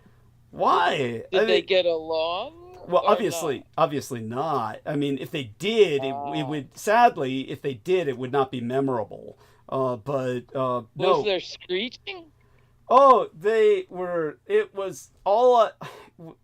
I think it was Nemo or Brendan Zogit. Either Nemo or Brendan Zogit put this little GIF in the text that was perfect. It embodied it perfectly. It graphically depicted it perfectly. Just this cat hackles up, hopping up and down in a vicious, alarm at something, and that was what they both turned into. It was like they were they were scratching each other's eyes out, and it was like that was like all I was saying. And there was no reason. It was just chemical. It just like instant. Just like, and not even in the same room. I mean they're states apart. They're a continent apart. Yeah. Oh my God, I can't remember whether Pixie was still in Louisiana at that point or whether she'd gone up to the Northwest at that time, but she's, in one of those two places, whereas our girl Brooke our Lady Brooke is in South Carolina. So they're states apart, and yet they were fighting like they were in the same fucking bed. And imagine at the same pub, Yeah, it was same Carolina. Drinking establishment. Yeah. Oh God. And there was no reason. It was just instant chemistry. Just like they saw each other and just, get out of here, bitch. It was just Jesus on both sides. Just oh man. It's something I don't get. So that's Heather. We know what's going on. We've seen it in the human form. We've seen it. Yeah. The weird cats. The weird cats got hackled up, and that's so there's life. That happens between guys too, though. I'm sure it does. It does, but somehow. So tell us some examples, honey. Well, I mean the classic barroom brawl, whole thing. You know what I mean? Yeah. All the time. Yeah, but guys like to fight. Yeah, well, but some girls like to fight too. Yeah. It all depends. Yeah. Well, but in the old days, this is toxic and it's unhealthy. But in the old days, that's how guys became friends because they didn't want to look gay. Yeah. Yeah. So they start brawling, and then afterwards they'd all be like, "Hey, that's cool. Yeah, what a guy. That kind of shit." And the night wasn't complete without a punch. Oh yeah. It was like the only way men kissed. But these days, these days they pull out guns and knives, and you just can't be friendly with somebody who knifes or shoots you. It's kind of not so friendly. Yeah. Nice friendly fight where you get to hug a lot. Yes, that's right. Now that who was it I was talking to? Oh, I remember now because I was asking Sammy if he could come on. If you're out there, Sammy, we love you dearly. Hopefully you can drop by tonight. I was asking for him to give us kind of the lowdown on, and I'm going to have a hard time pronouncing this individual's name, but I believe Sammy said it as Valakwe, but it's spelled kind of like a gringo would read it as Velasquez, but he's the UFC or Universal Fighting Champion dude who recently chased down and attempted to kill, wound up shooting a family member of the pedophile who raped his child. So are you familiar with any of this? No, I'm not. Okay. Heather, Aristides, by all means, any input would be appreciated. So. Yeah, I think but he Sammy didn't get the guy with us. Yeah, no, he didn't get the guy. What was that, Heather? Say that again. I think Sammy should come on with us. Let's hear what he's got to say. Yeah, that's right. I mean, Sammy. Yeah, Sammy, if you can, please do so. But Aristides, if you've heard of this case at all, do let us know, if you would be so kind. And have you heard of this case? Yeah. Oh, so tell us what you know, please. All right. I've heard of it, but I don't really know any more than you just said. Okay, yeah. So the reason that I thought it was important that Sammy address it was because it's actually his community and his geographic area. But for those of you who don't know, an individual by the name of Velasquez, who's a UFC or Universal Fighting Championship winner, had a member of his family who was apparently molested by a pedophile, he wound up chasing the pedophile down in a car, where he rammed this individual who was with his family in this other vehicle that Valakwe was chasing down. He rammed the car to the point where it was damaged, was trying to run him off the road, unleashed various rounds with his firearm, and wound up putting a bullet through the arm of one of these pedophiles' relatives, but not the pedophile himself. Who was in another car? No, they were all in the same car. In other words, the pedophile and his family were in the same car. But by the way, the pedophiles do that. They'll surround themselves with family members as bullet shields. Yeah. And their family members deserve to die as well as the pedophile, because they're all enablers. They all know goddamn well what the pedophile is doing, and they'll do everything they can to protect him, which is exactly what the family did. They offered their services as bullet shields to protect the pedophile, knowing this man was after him. So this is what family members of pedophiles... That's why the pedophiles become what they become, is because they have families that are involved in the pedophilia that will do everything they can to protect the pedophile. Very seldom does a pedophile have the guts to become a pedophile otherwise. But in this case, the family then went to bat for him and said, "See, the madman tried to shoot us." Now, fortunately, the public was on Valakwe's side. And again, this is something Sammy can speak to much better than myself. But the only reason that it was brought to my attention is because I kept getting emails from various listeners saying, in their naivete, why doesn't Trump pardon Valakwe? It's because Trump thinks he's an enemy fucking alien invader because he's Mexicana. Yeah, that's why. Yeah, beyond which Trump pardons only the perps. If Trump were to pardon anyone, it would be the pedophile. Beyond which, you have to... Well, it depends on if he's like into, got tentacles or weird business deals with the freaks that run, Universal.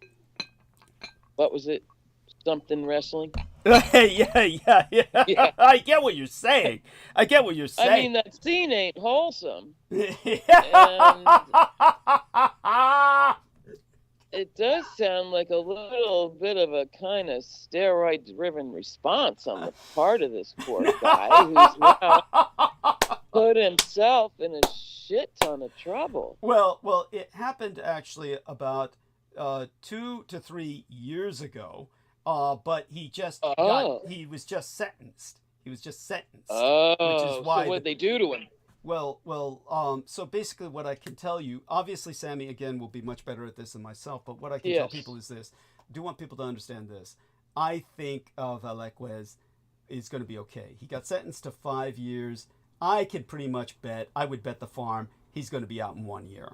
And the reason why is because he's already served time under house arrest and on a kind of parole where they detained him in order to prep him for the trial for months at a time. So he was detained for months at a time.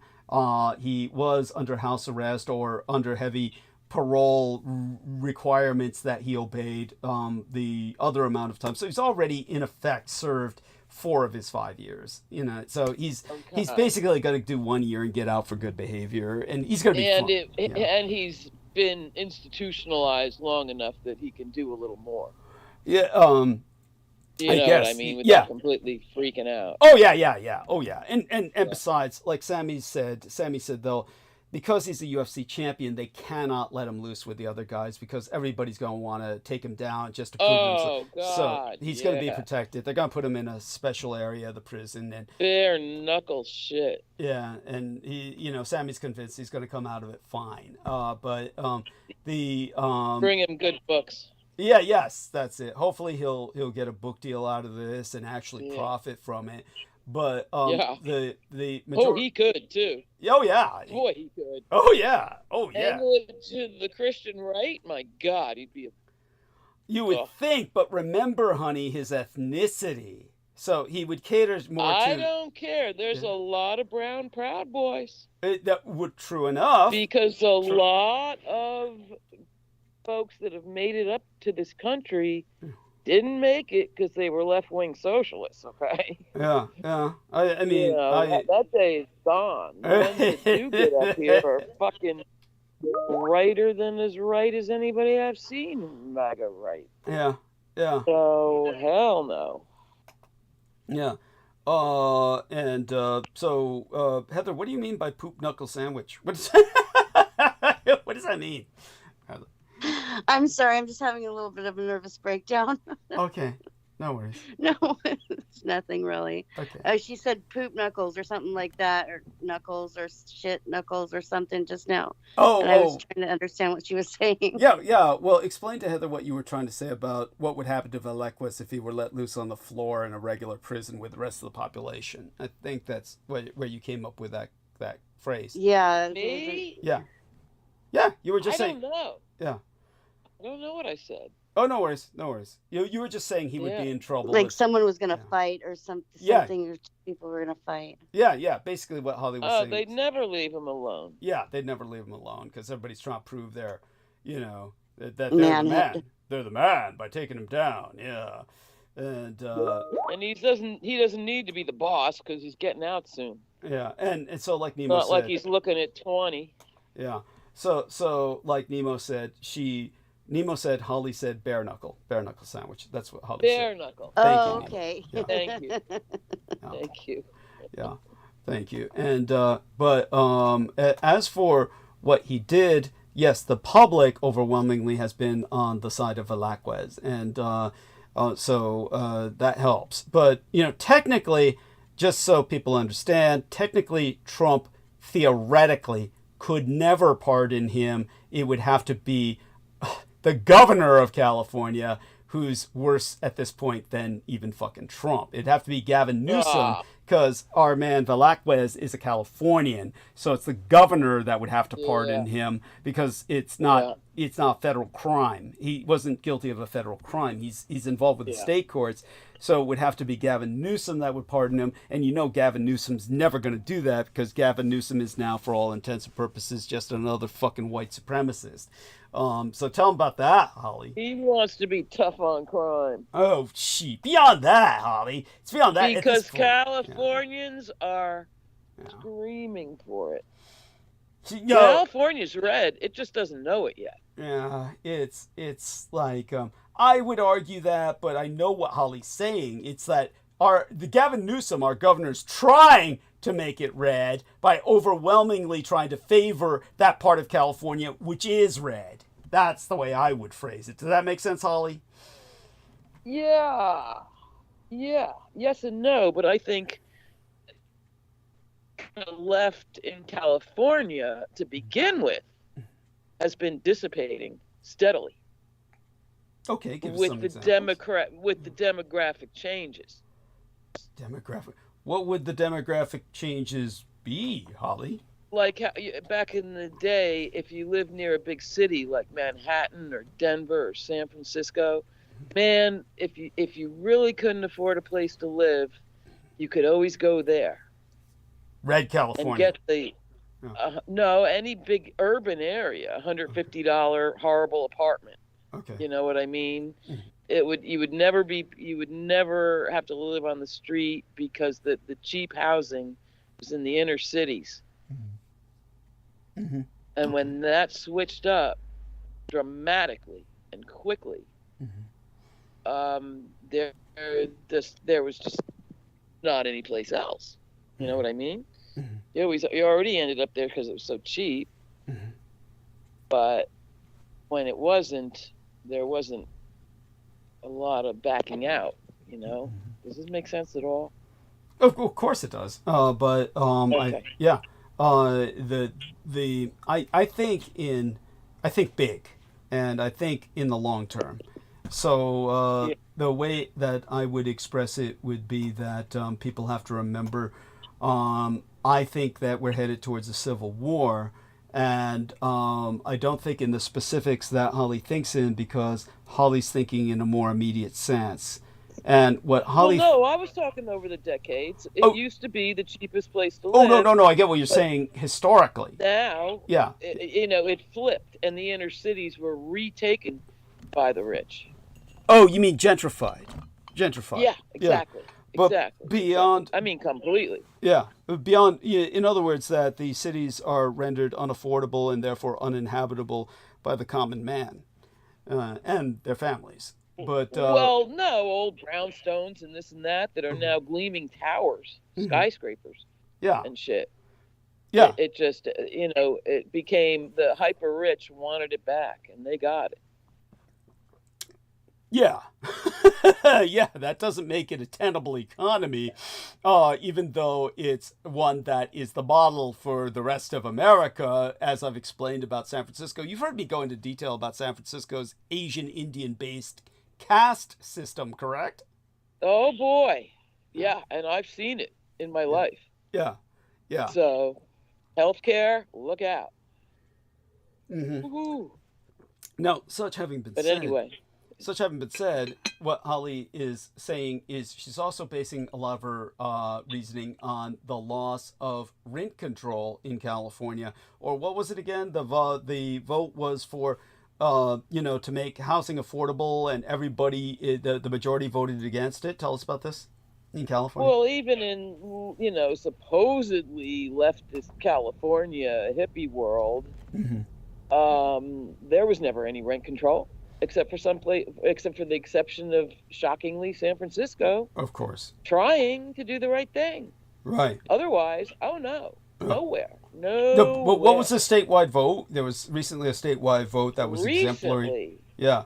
Now it's the cow is out of the barn, and it's already too late, and you can't get a 1-bedroom for under $2,500 a month, and you have to prove you make triple that in income a month to even get your foot in the door and pay the $50 fee to apply, blah, blah, blah, blah, blah, right?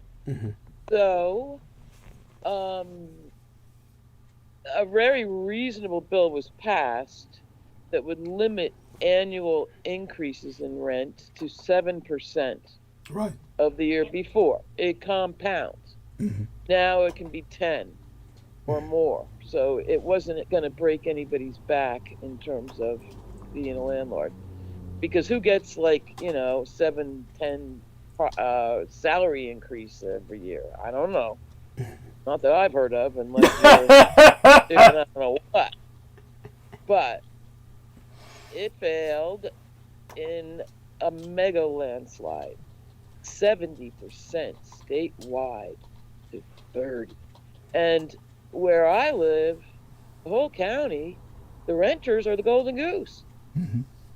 50% of the population rents. And we got no power at all. And you know what a lot of it is? These scabby, lecherous property management companies that have inserted themselves into the game. That and buying property in nice places for an investment. I mean, I've towns here, they're building these stupid ass condominium buildings. Apartments go for $4 million.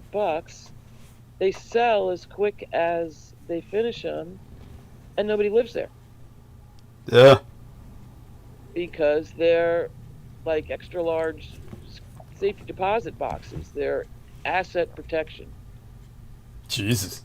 It's a way of hiding money. And the tell, see, I don't know if it was legal when we were kids, but you can pay 5, 10, 20 million for a property in cash. Cash up front. No mortgage broker, no banker. I don't know why they're not squealing about it. But I don't know how it's done, like with wheelbarrows. That's asset protection. And there's no taxes involved. Those people will never pay taxes. It's asset protection. It's wealth management. Yeah. Yeah. And Sotheby's advertised to the top 1% overseas. Yeah. Do you need to protect your assets? Buy property here. Yeah, it's out. Openly. Yeah. Outrageous. Yeah. Outrageous. I mean, I think you've articulated it quite well. I'm glad I turned the conversation in that direction so that you could do so. I do want people to understand that I, however, think of it this way. We're heading towards a civil war. And the greatest historical parallel that we have to that civil war, well, I mean, basically, I guess I should preface that by something my gang brother Beaver observed, which when I was speaking with my gang brother Beaver recently, one of the observations that he had, quite astute, was that we, for some reason, we are repeating all of the steps that led to the original Great Depression, as if we were on a required time scale where there's a deadline to meet. In other words, when you take a look at the original stock market crash of the 1920s, then it seems like, now let's take a look at exactly now. I just want to make sure here, because as a historian, of course, I know this, but I just want to make sure I get the right number. Year of stock crash. And let's take a look at that. And it was 1929, October of 1929, Black Monday, October 28th of 1929. The Dow Jones Industrial Average declined nearly 13%.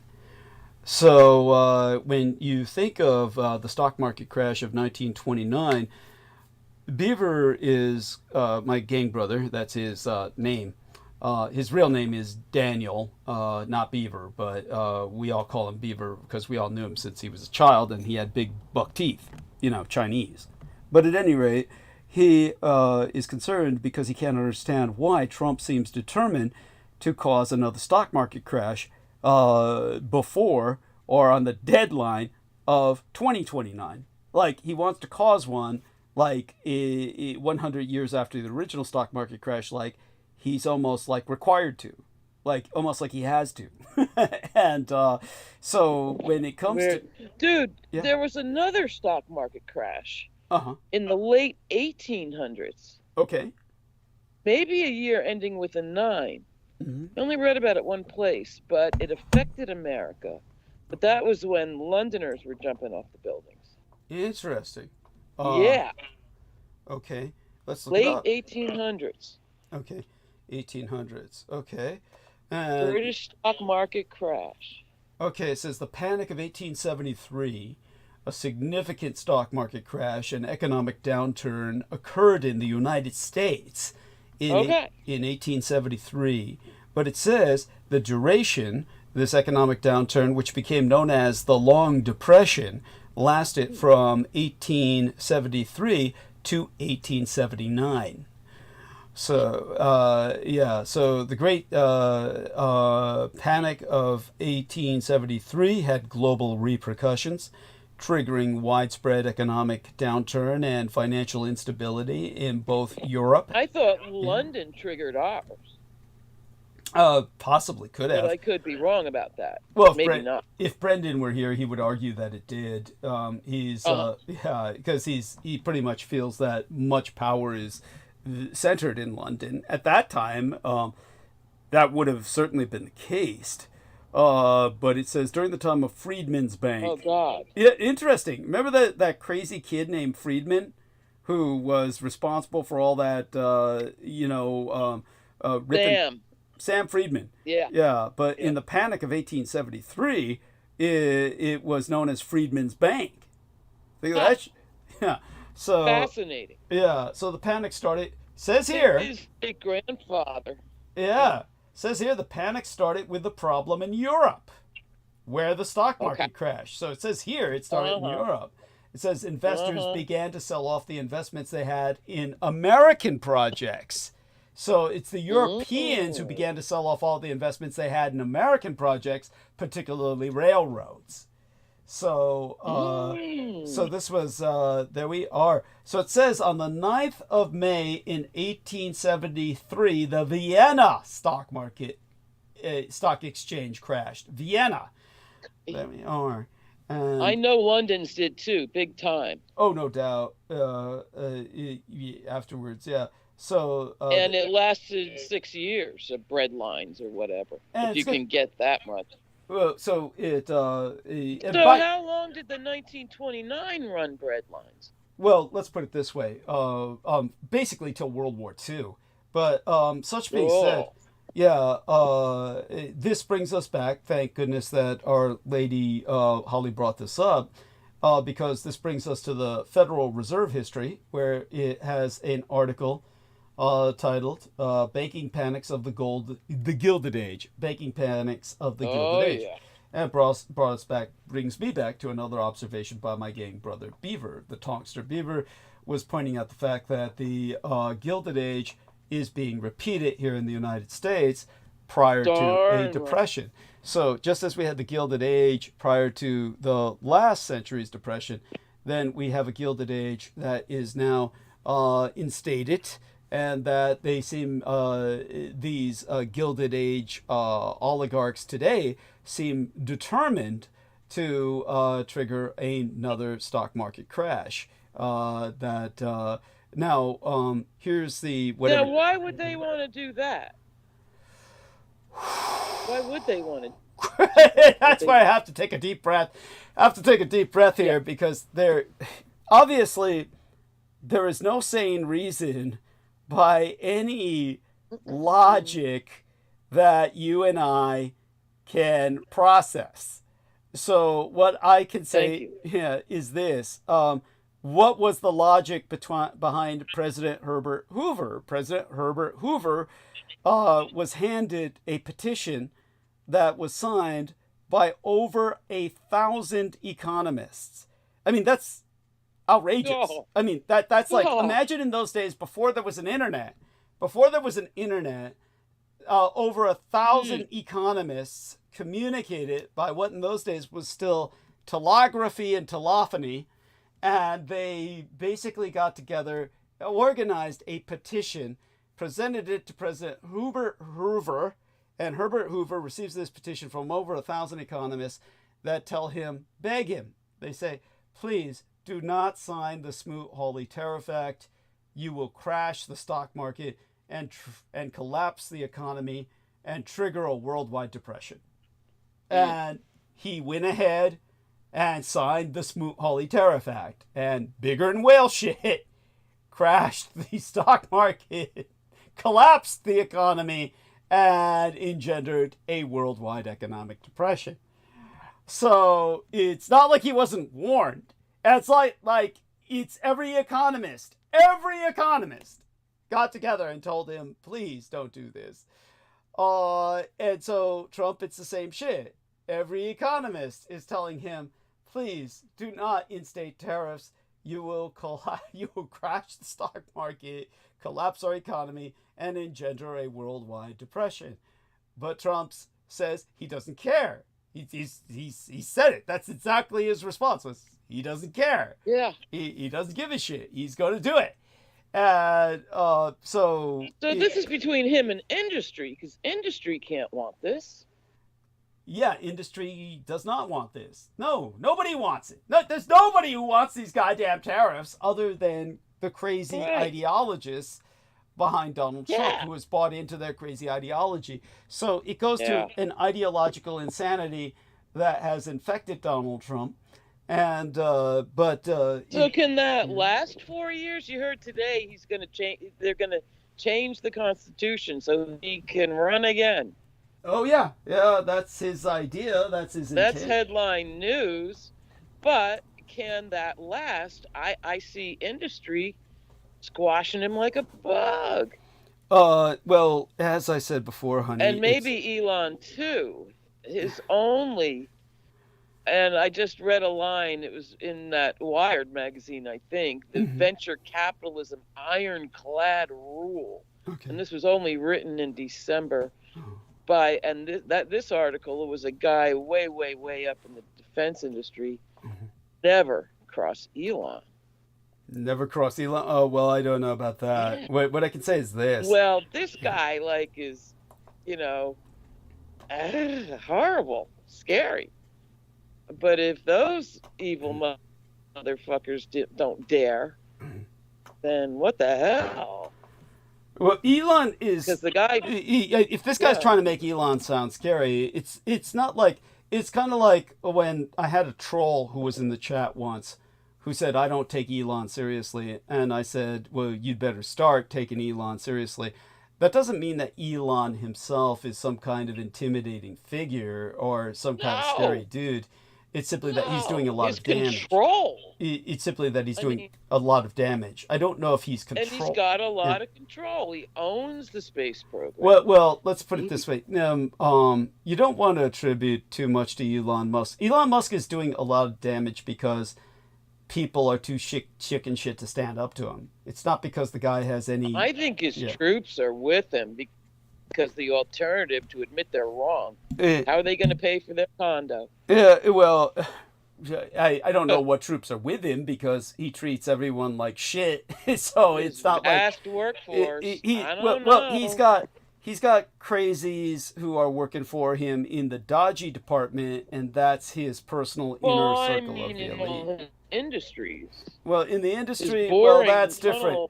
Yeah, in the industries. That's what I'm talking about. Well, he has, okay, and by the way, just so people know, she's not saying this in the boring sense, like it's not exciting, but she's talking about Boring Company is an actual company that Elon Musk owns that has to do with underground drilling, that if Ian West were still among us, he'd be, all excited and orgasmic over that because he would be convinced that Elon Musk is boring tunnels, yet he would be the same guy who thinks Elon Musk is the person who's doing so in order to penetrate the tunnels of the child traffickers so that he could rescue them. That's how Ian West would spin it.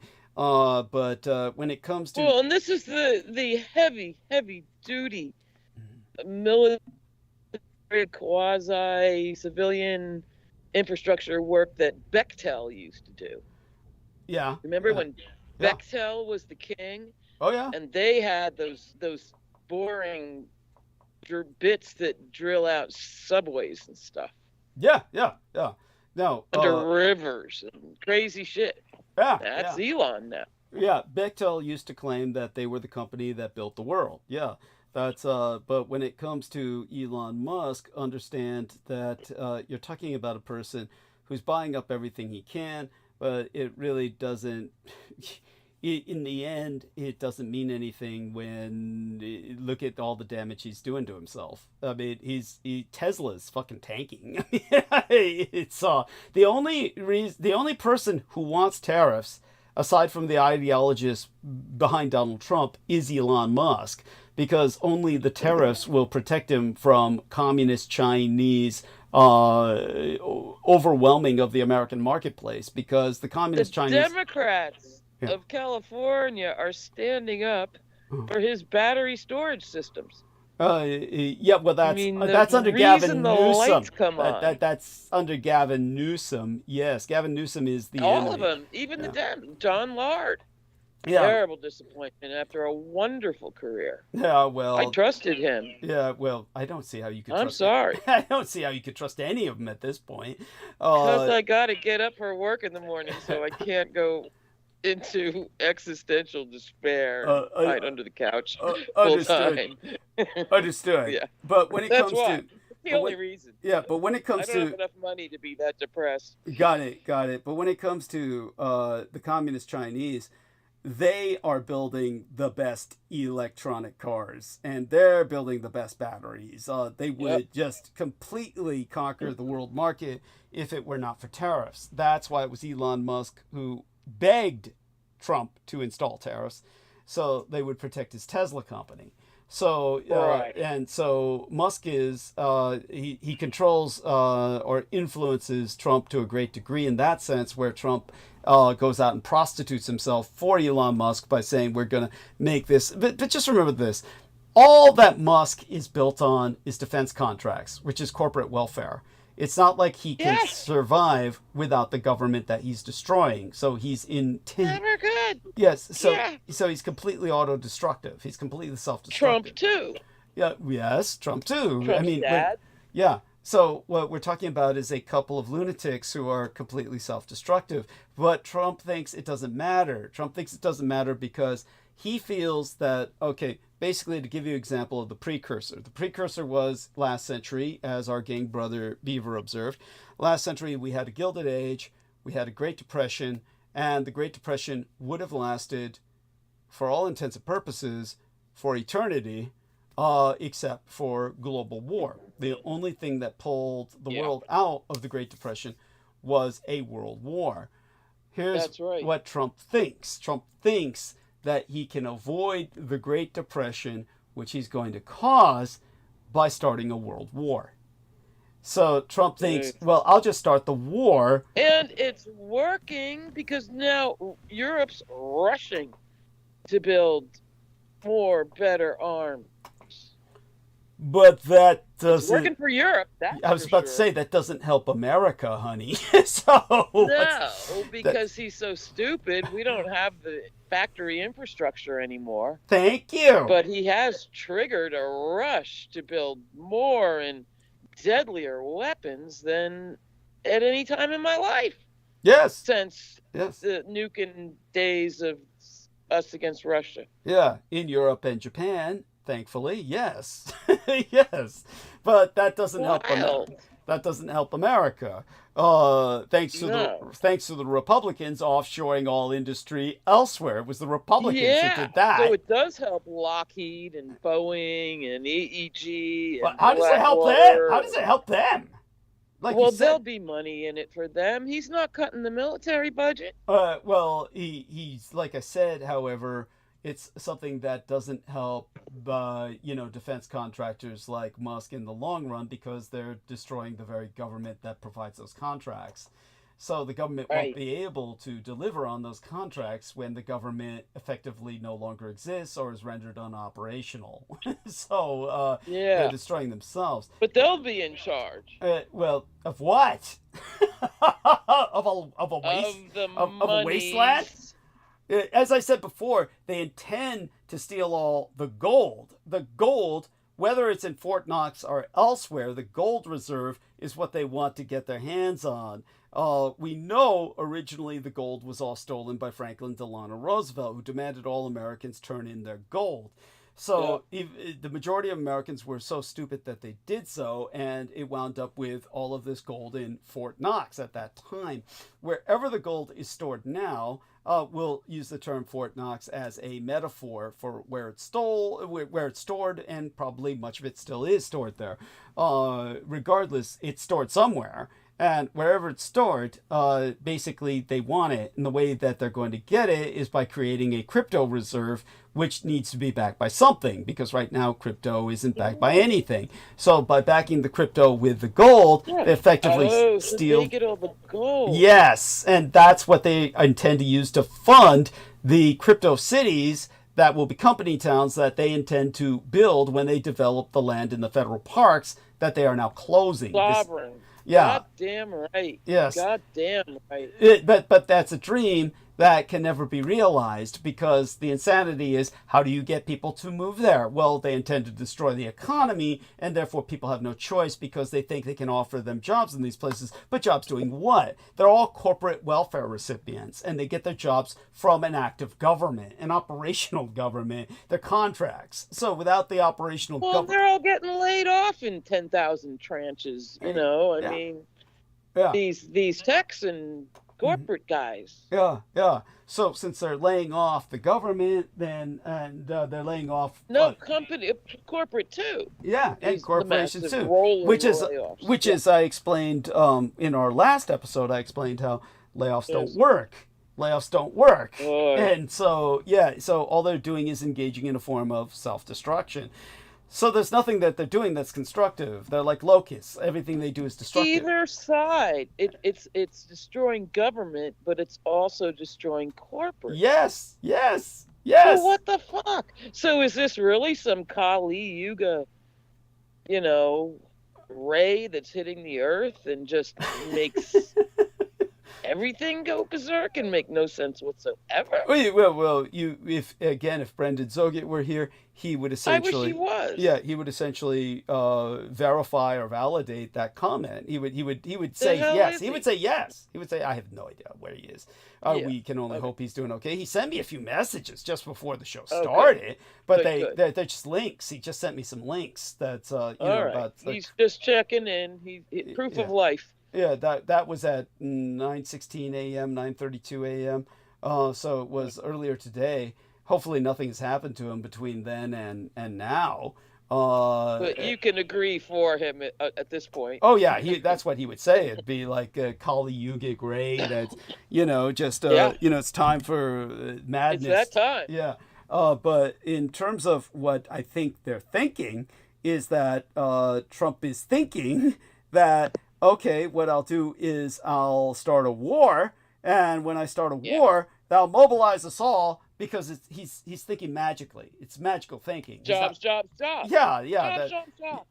That somehow the industry will magically appear. That somehow everybody will suddenly be magically manufacturing weapons when there's no infrastructure. Back to the coal mine. Yeah. He wants big coal. Yeah. Big coal knows it's dead. Yes. But he won't let it die. No, he won't let it die. And so he thinks that by starting this war, that he can also declare a state of emergency, and in an unlimited state of emergency, he will get his third presidency and just basically be president for life. So he's thinking, I'll start the war, I'll be president for life, because I'll declare an unlimited state of emergency. We can't afford elections, and that will somehow this will magically fix the economy, and it'll do what World War II did. And all the other things he can do to poor people in a state of emergency. Right, but the insanity is powers to control us. Yeah, but the insanity lies in the fact that the last time this happened, what Franklin Delano Roosevelt, along with Adolf Hitler and people like them, did was they had time to mobilize, and also they had an economic and industrial base with which to mobilize. So people were already mobilized by the time the wars happened. Okay, that's not going to be the case here. So it's they just got through the First World War. Yeah, First World War. You mean the ones before Roosevelt and Hitler? Yeah. Yeah. Right. Well, kind of. I mean, obviously in the long-term sense, 100 years from now, 200, it'd probably take 300 years. But basically 300 years from now, people look back and think of World War I and World War II as a single war. They're going to think of that as the single German war of the 20th century, but it'll take a few hundred years before it gets to that point. The way we see it right now, we're too close to it. We can't see it that way because it's just, I'm sorry, they're too different. the conflicts were just too different. And for America, not that long after the heels of the Civil War. Yeah, I mean, again, you're thinking very longer term. Like I say, when I think long term, it was a martial world. Yeah. Oh well, it still is, but yes. Yeah, and as far as I'm concerned, I operate on the premise.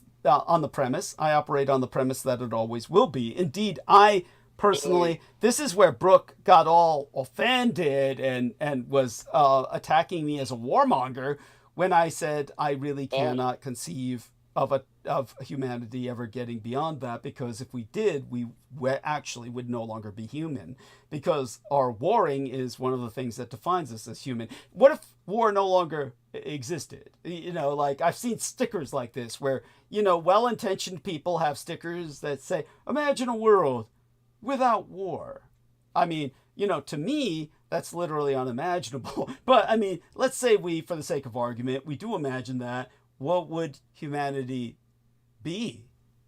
I mean, it would essentially be a termitary. We'd be an ant colony. We'd be the fucking Borg. It'd be like, we'd no longer be human. It calls to mind a haunting phrase from Jung, that it is our neuroses that cause us to have human relationships.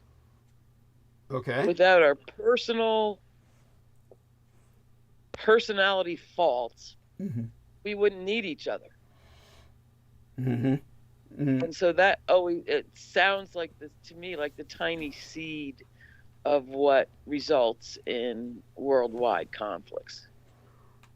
Unfortunately, yeah. because whatever ray is shining on the earth Mm-hmm. makes people go for hostility before agreement. Survival of the fittest. That's where we came from. No. The Darwinian social Darwinism is not necessarily behind man's warring nature. Bloodlust? Yeah.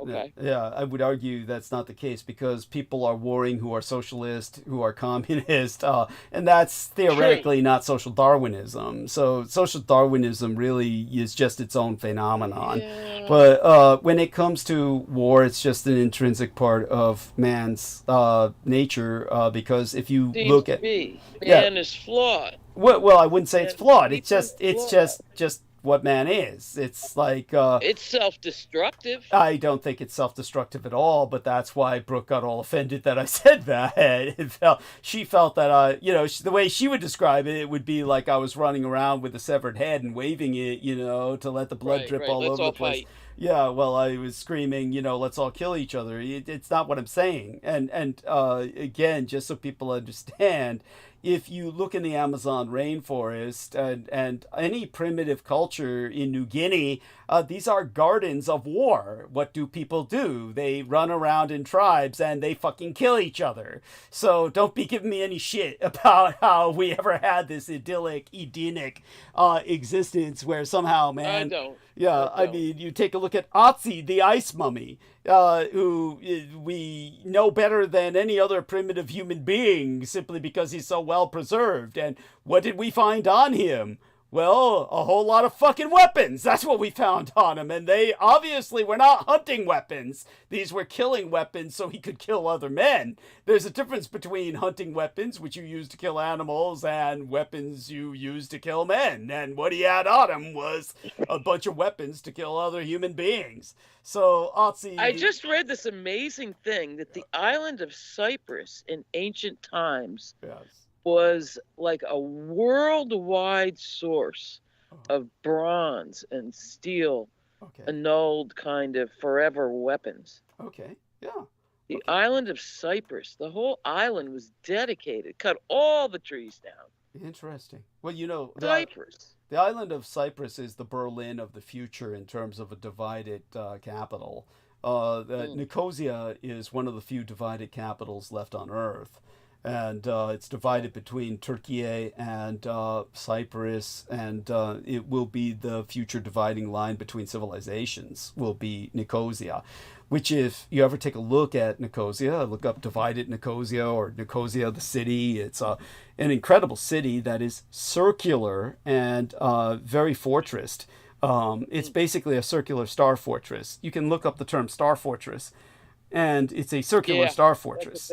Yeah, so it's an incredible city, and it will be the dividing line of the world in the future, but between civilizations, like the Berlin Wall. I knew you'd have something to say about it, but it was the whole island was a munitions plant. Well, that makes sense. Yeah. I mean, so it makes sense that what its future will be because that's the dividing line between Turkey and the West.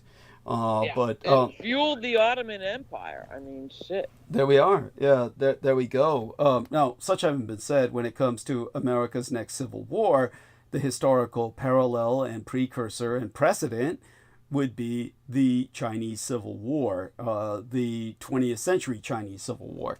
So just as the 20th century mainland Chinese Civil War between the communists and the nationalists was both a World War front in that it took place throughout World War II and a domestic civil war. That's the kind of war that will happen in North America. North America will be a belligerent in the next World War, just like China was, while also being a front for the various World War belligerents in its own civil war. Does that make sense? Ooh, it actually does. Yes. Because that's the Putin infusion. And yes. Trump being a puppet Yes. And these tech bros all too high to think straight. That's right. And crazed to earn at any cost. Be the first to market. That's all we got to worry about, because somehow they think there's still going to be consumers. Yes. Yeah, absolutely. But and Xi, you know, I mean, they're all into us. Yes. Twiddling their fingers. Yeah, And God forbid, so the rest of the world too. I mean, China's already in Greenland. Mm-hmm. Well established. Well, tell us a bit about that. What do you know about that? Very little. Okay. But from first-hand account, I know that they've been there for a while. Fascinating. So maybe Trump wants to push back on Xi a little, because nobody gives a fuck what Denmark wants. And like you say, the right wing of independence, anti-colonialist Greenlanders want those minerals. They want to. That place is a gutted fish. Yeah. About to be, because they want the shit. Yeah, well, they're fucking stupid. They can't develop it all themselves. And as I said before, 1/3 they'll of... make a deal with any comer. Yeah, yeah, the independence movement. And so that doesn't leave many smart Greenlanders back on the ground. And I mean native people. Yeah, if any Greenlanders are listening, all I can say is the majority of you are so butt-fucking stupid you don't deserve to even live. You all deserve to be fucking exterminated, and for everyone else to take your resources because you're that butt-fucking stupid. 1/3 of their goddamn gross domestic product. It's a disease on the world. Well, no, let's talk about Greenland specifically for just a second here. 1/3 of their gross domestic product is Denmark's welfare. That's 1/3 of their GDP is welfare from Denmark. So if they vote for independence, all that dries up. What are they going to do? Sell up to China or Trump? Well, not only that, there are no doctors or nurses in Greenland. They don't produce their own medical specialists. They're all Danish. Everyone there is... It's the only kind of colonialism I've ever supported. Yeah, yeah. They're all of their doctors and nurses are Danish foreigners. They have no native doctors or nurses. So if they think it's bad under Denmark, just wait. Oh, they're all gonna die. They'll deserve Wait till they sell up to China or Trump. Yeah. Oh God. Yeah, they're all gonna die. They're all gonna fucking deserve it because they're that butt fucking stupid. This is Darwinian selection. But they are also pretty desperate. Desperate? Why? Why are they desperate? They're doing fine under Denmark. They're doing fine under Denmark. There is a lot of childs. It's like any Indian reservation. Like what? What is child suicides and it's like rampant. Yeah, but like you and I said, as bad as it is, it's not going to get any better under somebody else. No, they don't know that. Well, don't know that. Well, that's a sign of incredible Darwinian stupidity. That is but so many Americans don't know that either. Yeah, but well, American Indians do. American Indians would. I mean, you'd think that they would warn the Danish natives. Damn right. But hopefully there's something going on behind the scenes. Oh, we can only pray, but I doubt it highly. Pray. It's like honestly, it's one of these things where again, it's not a sense of any sympathy that I can have for people who are that determined to destroy themselves. But when it comes to continue. It's not necessarily the majority. That's the problem.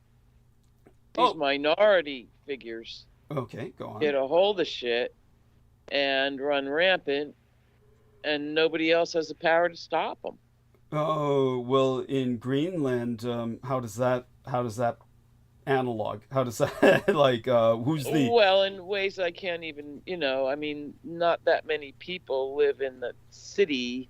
But there's no cities in Greenland. There's no cities in Greenland. The seat of power. Happens, there are people that got to survive.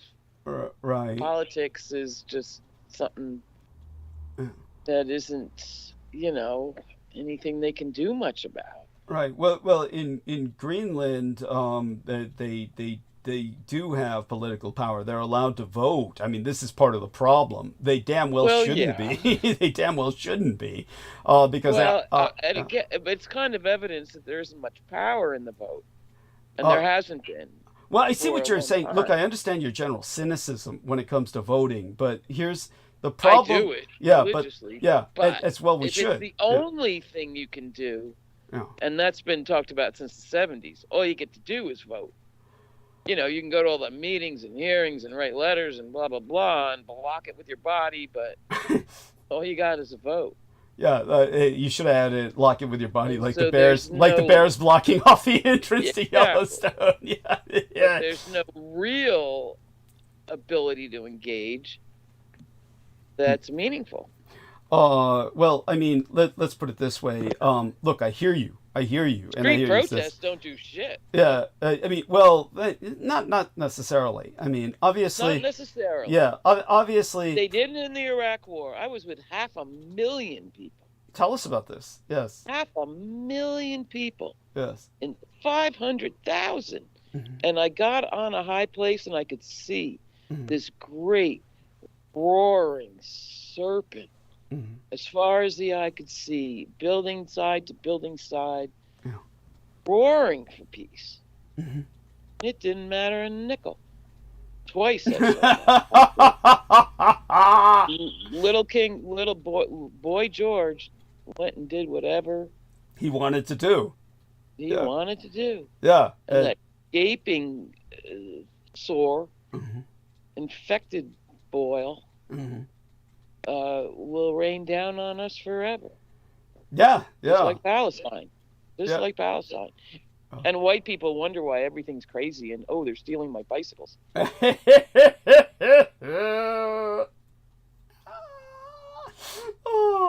That's fucking funny. That's They're beautiful. Stealing my Amazon package. What's the world coming to? Yeah, yes. There's They don't get it. They don't get it at all. Anybody that's not directly suffering, happy as a clam.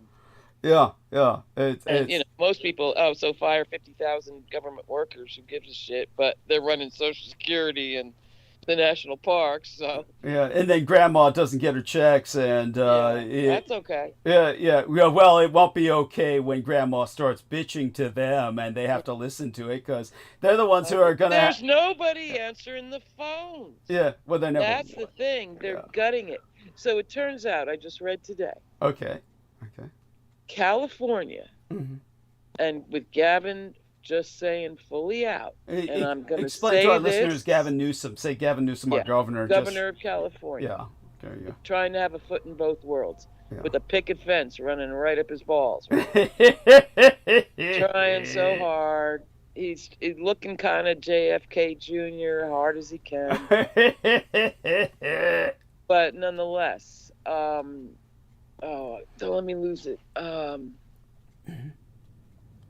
What were we talking about? No worries. This happens to me all the time. We're talking about the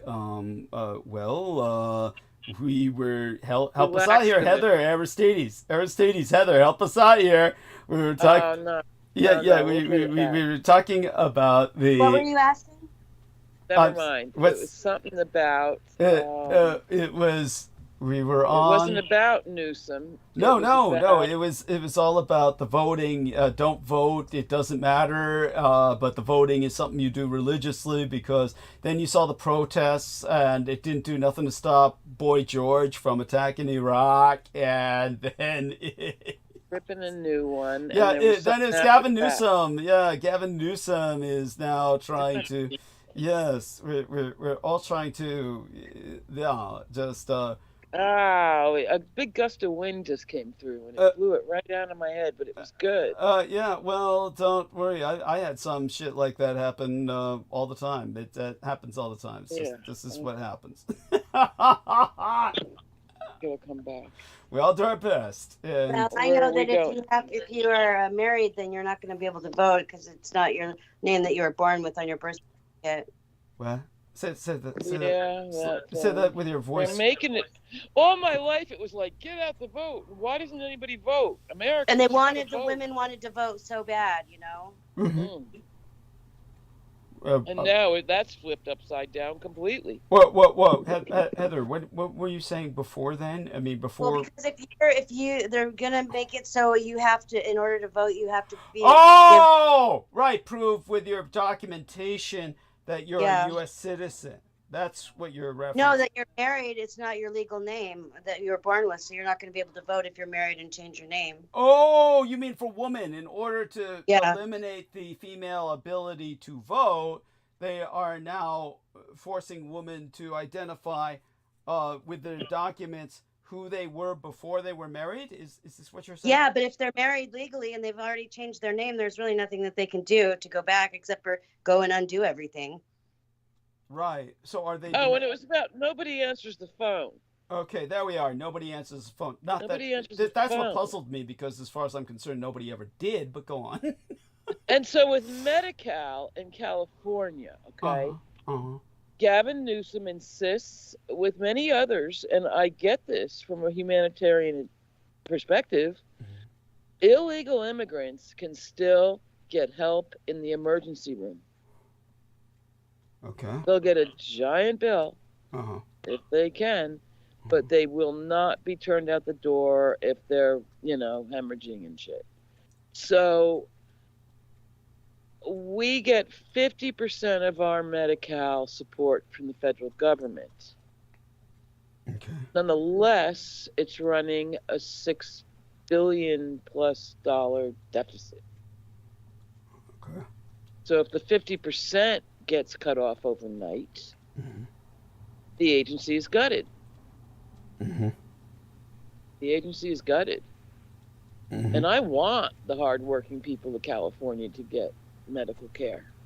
They're not the problem. They're not the problem. But they're going from the inside, getting under the dirt and rising up in the middle and turning off the phones and all this mass firing.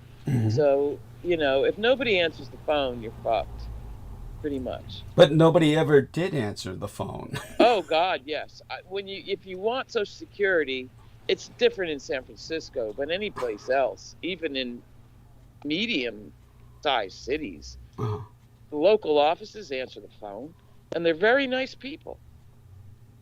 If you say so. And they're on your side. You're in the big urban, and I come from big urban. Like I say, public transportation in Newark and Manhattan suited me just fine. Okay. But that was just me, luckily. You had to be always watching, but it was a good thing. Okay. But now, so the state is broke when it comes to Medi-Cal. And then if it loses half its funding, there ain't no Medi-Cal. Okay. Yeah. And that can be blamed on a number of characters, not necessarily Trump. You know what I'm saying? Well, it would have to be blamed on Trump and Musk, because they're the ones that are killing it. Whereas before it might have been... And the state of California, because they're $6 billion in debt as it is. And spending money on homeless. And it's not doing much because the population has skyrocketed.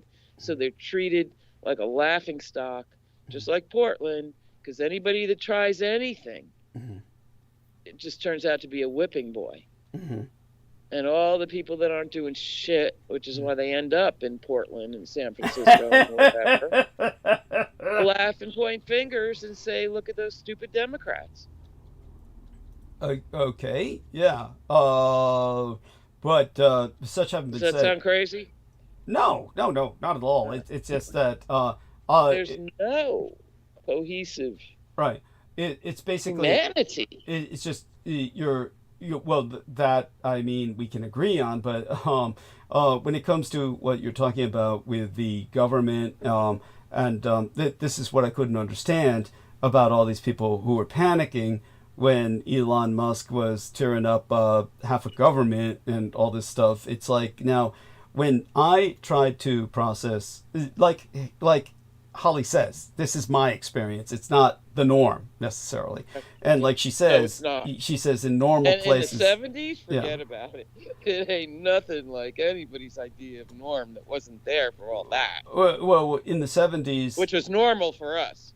Right. Well, whatever. But I mean, you were young, but you got old enough fast. yeah, I don't know if I was ever young in any real sense. Right. But when it comes to what you're discussing, let's just put it this way: I can't understand why everybody was panicking about the whole Social Security thing when I take a look at my own experience. And I processed on to first Social Security, then SSDI. I had to be down there physically every time. There was no phone option. There just wasn't, I remember those days too, believe me. Yeah. So when COVID helped a lot. Yeah. So when COVID, must have changed things. I can't imagine how anybody got anything done during COVID. I had it all processed before then. So when it comes to what we're discussing, all I can say is that you shouldn't be expecting anyone to answer the phone with government. No. Certainly that was never the case with me. And then, it got to the point where also I would call the government and the response would not be any friendly people or helpful people. Right. People. I say that's changed subtly. Over the years, maybe. Grandmothers in trouble, and they've got kids in trouble, and I think there's a small, subtle sea change going on in the service agencies. Well, I mean, there's no small, subtle sea change anymore. It's all dead now with Musk. I mean, it's all been killed. And maybe not in urban situation, a deep urban situation, but I can only imagine how it is in Newark now. Yeah. But I think there are a lot of sincere people that want to help, even if they can't. Well, they're gone now. So if they're gone now. I mean, this is why the joke is that Musk says everybody has to appear personally to collect their benefits, but there's no place to go. You've closed down all the offices. So, so such being said... So it's beat your head against the wall, and no money's coming this month. Because I'm in violation. Well, that's the part I just don't get. Wait a second. That's the part I just don't get. Is like, first off, when it comes to if there's no place to go because they closed all the offices down, what are they going to do? They're just throwing whatever shit they can at the wall to see what sticks. But the checks are likely going to keep coming. But if they don't come anymore, a lot of these people are going to die. And then you'll start hearing people wailing and shouting and the gnashing of teeth. We'll see what it comes to. But like I said, ultimately what it will come to is civil war. And just so people know, it's not going to be... If the civil war is going to coalesce around any kind of geographic... formulation, it will be East and West America versus North and South. And by East and West, maybe it would be more appropriate to say the coastal America versus the central heartland of America.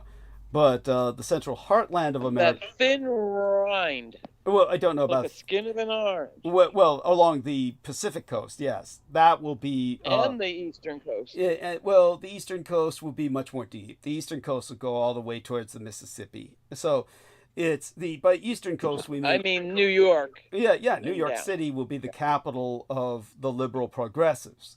And but as for the enemy, the red states... first off, those are the people that they're killing. The people that they're killing are in the Midwest. These are the places where they're really shutting down all the offices. They're shutting down all the parks. They're shutting down all the federal offices.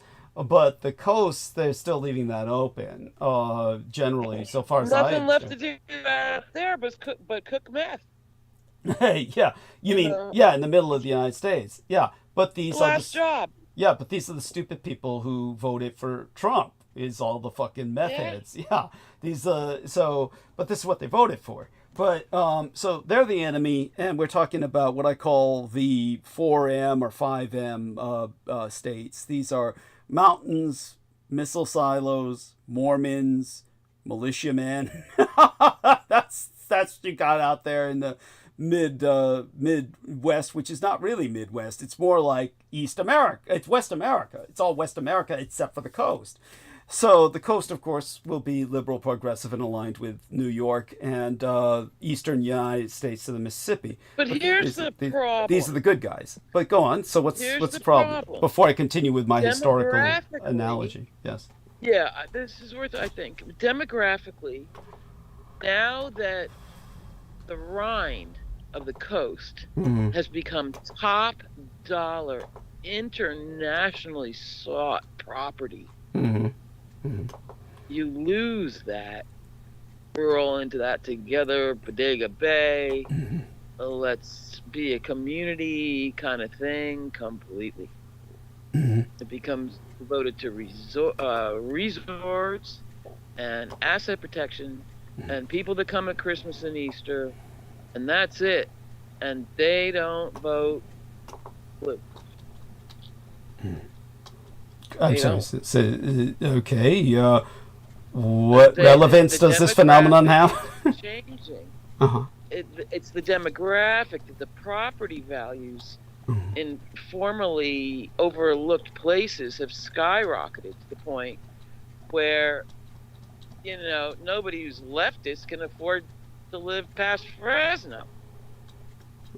Okay. So what well, no. I see what you're saying, but it's a money thing. The right. money. Again, you're microscoping the issue. You're looking at it in minutiae and I'm saying detail. This is the degradation of the fact that the last. No, I get what you're saying. I get has what been you're bought out. I get what you're saying to a degree, but I mean it's only to degree. It's not when we take a look at San Francisco, and I point out the fact that San Francisco is a Asian Indian based caste system economically, and if people want the details on that, what I mean to say is that you've got at the absolute bottom the untouchables, which are the homeless, which control the streets of San Francisco. The streets of San Francisco are ruled by the homeless, but then plenty of California is nothing but tent cities for miles, as far as the eye can see. So the homeless are basically, they dominate California. It's what the alternative right points to as California's failure is our incredible homeless situation. So that's definitely something that you want to take into account as an issue. But such being said, they have no power. No, they're the untouchables. They're the untouchables. Yeah. They're the classless. They're the casteless. And aren't all the high castes that are succeeding hardcore Republican?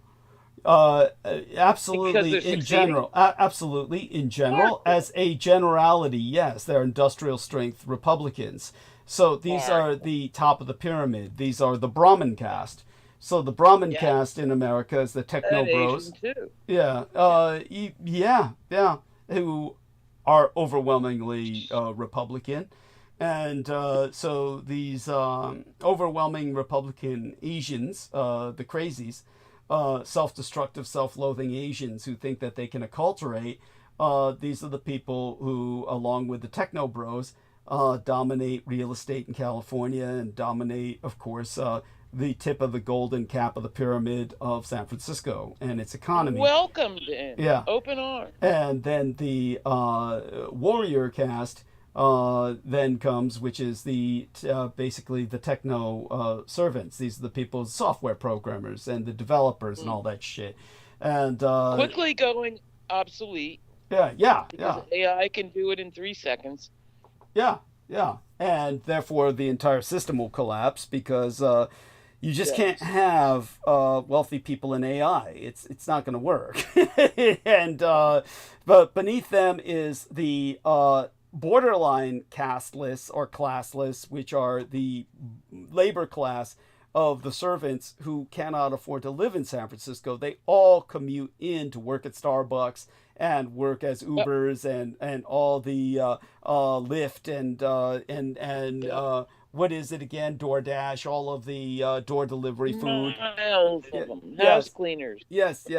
So all these people don't live in the city. They commute in so that they can serve the technical class and the Brahmin class. So these are the four major castes in San Francisco, directly reflective of the Asian Indian caste system on which they're based, because we got a huge influx of yellow fucking niggers out of India who are imposing their fucked up system on ours, and it serves as the model for the rest of America.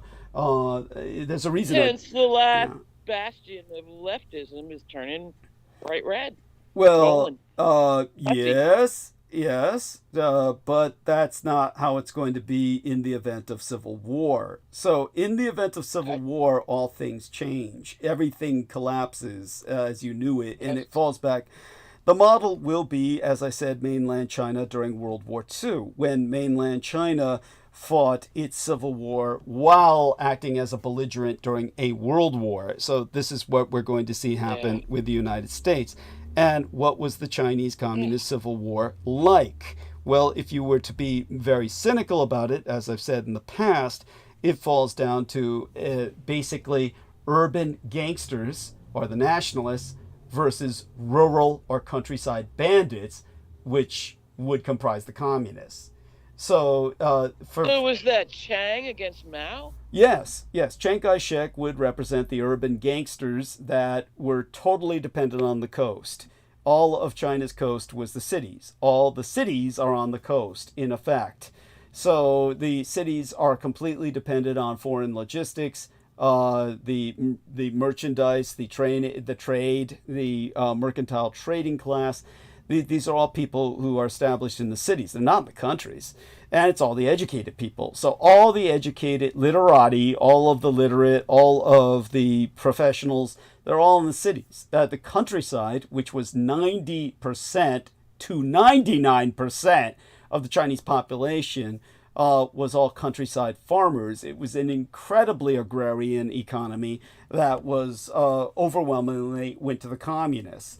So the communists were the countryside bandits. The nationalists were the urban gangsters. That would be a cynical way of looking at it. Add to that, of course, the ideology, and it becomes lethal. Now, when it comes to the nationalists, they were betrayed and abandoned by the Americans and ultimately had to turn to Japan. And the communists ultimately won the mainland, whereas the nationalists, they relocated to my birthplace. Taiwan. Yeah, my birthplace, my homeland and heartland of Taiwan. Now, that having been said, the nationalists were at an incredible disadvantage because they're basically 1% of the population, whereas the other 99% are the communists who provided all the food. So the communists had all the fucking food. So the nationalists were totally dependent on foreign logistics coming in by ship to sponsor them. When that stopped, then there was no way they could retain the mainland. So within a period of half a decade, with the help of the Japanese, they relocated to Taiwan. Remember, Taiwan was a Japanese island that was never invaded by the United States. So the Japanese had free hand and simply gave it to the nationalist Chinese in return for nationalist China's eternal loyalty to Japan. And if people go to Taiwan today, they'll find out it's very pro-Japanese. Certainly there's protests against the Japanese for certain things, but they're generally speaking, they're very Japanese acculturated and very much love Japanese culture. And economically are far more connected to Japan than almost anyone. But all that being said, Taiwan is heavily investing in the United States, just like the Japanese are, which is like what I was trying to tell my gang brother Beaver, who was trying to come up with this bullshit about, well, Japanese products aren't as good as they used to be. I said, of course not. They're made in the United States. That's why they're no longer any fucking good. The engine block comes from Japan, but the entire frame around that engine is American made in America, which is why it's a piece of shit. So, that being said... And everybody falls on their knees in gratitude for the American job. Yeah, of course. In the Japanese plant with the Japanese bosses, and that ain't no fun.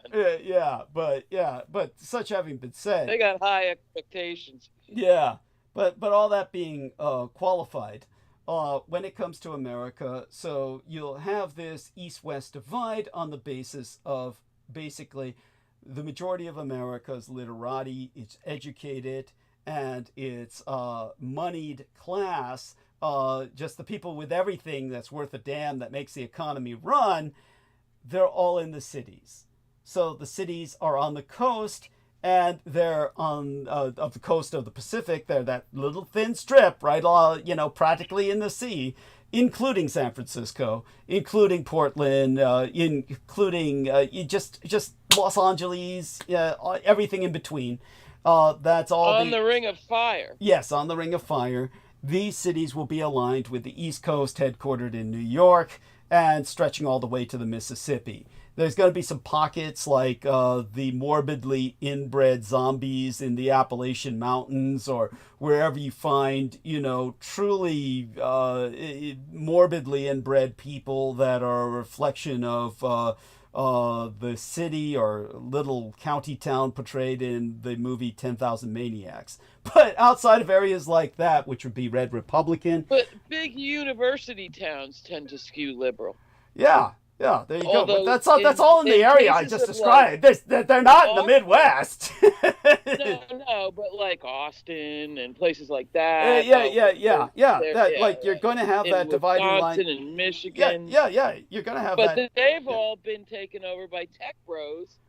The tech bros are all that. Yeah, the tech bros are moving into those places, but That's in right. the end, They're taking the over. cities are all going to be, in general, the big cities. Any big cities are going to be liberal, progressive, because they can't be anything else, because they're totally dependent on migrants. So except for like Houston and shit. Well, it's like I'd have to look for the map that I drew of this, and I think I can find it, but give me a few minutes to go looking for it. But at any rate, it has the geography laid out. But don't get lost in the details. I notice you have a tendency, like many people, to start bringing up the details. But we're talking strategy here, and we're talking like the historical parallels. So understand this. The exact opposite of the Chinese Communist Civil War situation exists in North America, which means that all the population, 90 to 99% of America, is urban. So all the population on the left, progressive, liberal, democratic side in this Civil War is urban in a general sense. So when it comes to the empty states, and I mean empty mountains, missile silos, Mormons, and militiamen, that's the Reds. That's the bad guys. That's the Republicans. And they're all fucking 1% of the population. And guess what? They aren't producing the food. There are substantively, demographically, statistically, effectively, no sustenance farmers left in America. There's nobody here at the small farm level that is contributing to our food stock at any national level. It's all agribusiness that takes a lot of migrants, and the headquarters are all in the fucking cities. So these people aren't producing food to support themselves. Indeed, they produce nothing to support themselves. The overwhelming majority of that 1% of Americans who have an overwhelming amount of representation in our government, thanks to the Electoral College, are all welfare bums. This is why they're all screeching like a bunch of butthurt bitches because Social Security is being shut down. They're all on it. So these are good. Yes, these are the motherfuckers that are at the disadvantage. They've got nothing but guns. That's all they've got. And you can't win a war with nothing but guns. Believe me. Oh, they're not waking up politically. That's what I thought you meant. Oh, well, they aren't. They have no idea. Politically, they own the system. Politically, they own the system. But they're all fucking ignorant, illiterate, morbidly inbred. Right. Or they wouldn't have voted for Trump. They are completely blind. I mean, Yeah. Good. And they still don't get that their way of life has just been ended by their idol. Yeah, well, no, they don't get it, but that's part of the Darwinian selection. By the way, let's see what dear Heather is saying. She says, yes, I agree, Nemo, away from keyboard. Okay, so what Nemo said is war is constant among insects, animals, since their existence. Then take in the never-ending war in the higher and lower realms way before our existence. War is a constant aspect of creation. Well, yes, very much so. So thank you for that input, Nemo. But that being said, what my one great teacher used to say is it's a predatory universe. Predatory universe. Okay, so what does that mean? What did he mean by that? What did he mean by that? Friendly. What? It's not necessarily friendly. Oh, okay. So why would we expect different way down here? Right. Well, he's not as above, so below goes both ways. Yeah. Yeah. But if we are a reflection of the greater cosmic forces. Okay. You know Yeah. Well. Yeah. Yeah. Of course. Well. Predatory universe, eating and fucking, and that's it. That's what matters. Eating and fucking. So, one way of looking at it. On an existential level. Yeah. I mean, well, let's just put it this way. Another part of being human is embodiment. I mean, without embodiment, it really isn't all that fun in existence. I mean, like, one time. No, but it still involves a lot of eating and fucking. You know what I mean? Embodiment, yes. And what you have embodiment, yeah, and then whatever you have to do to get those things, bed, car, phone. Right. Well. So what if as below is above? Mm-hmm. If we are that kind of mirror. Well, as above, so below. Like I've said before, when I spoke in the past about my having died, I've died a number of times. And when I've told people, being on the other side isn't all it's cracked up to be. And then some idiot said, "Oh, Douglas is telling us he went to hell." And I've detailed this before. Yes, I've been to hell. It's not that I'm talking about when I say being dead isn't the all that it's cracked up to be. I just mean it gets fucking boring if you're in the good space, like a positive space that's full of love, for lack of a better word. I mean, it's really fucking boring. People have no idea that really you want to get back into embodiment. Neuroses that bind us. I don't know if we weren't miserable, we wouldn't need each other. I don't know if it's necessarily neuroses, but we're definitely it's just definitely embodiment. I mean, it just nothing beats being alive. Nothing beats eating, fucking, shitting even. It's just being embodied and being able to just enjoy the physical is why people don't want to die. It's only when life becomes so painful, when it's just painful being alive, when you're old and sick and everything hurts, then you're ready to welcome death, simply because at that point it's just, too much. But you can't eat and fuck. Yeah, there you go. And therefore, life no longer is worth living, and you're ready to check out. But such having been said, then believe me, on the other side, you might for a while be in what the spiritualists in America, from Rochester, New York, where it all started, where my dad, my legal father was born.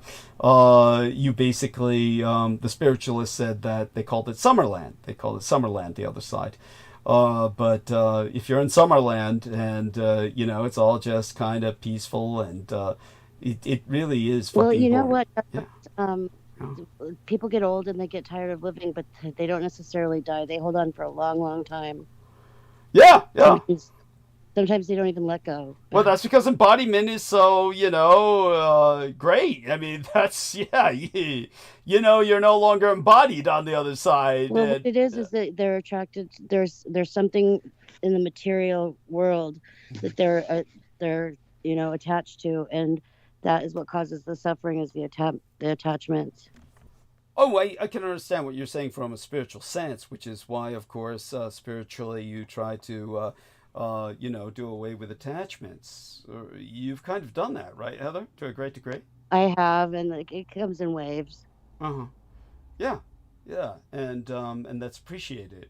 But yeah, it's more or less aside from the attachments, it's the embodiment. It's hard. It's Yeah. really literally impossible.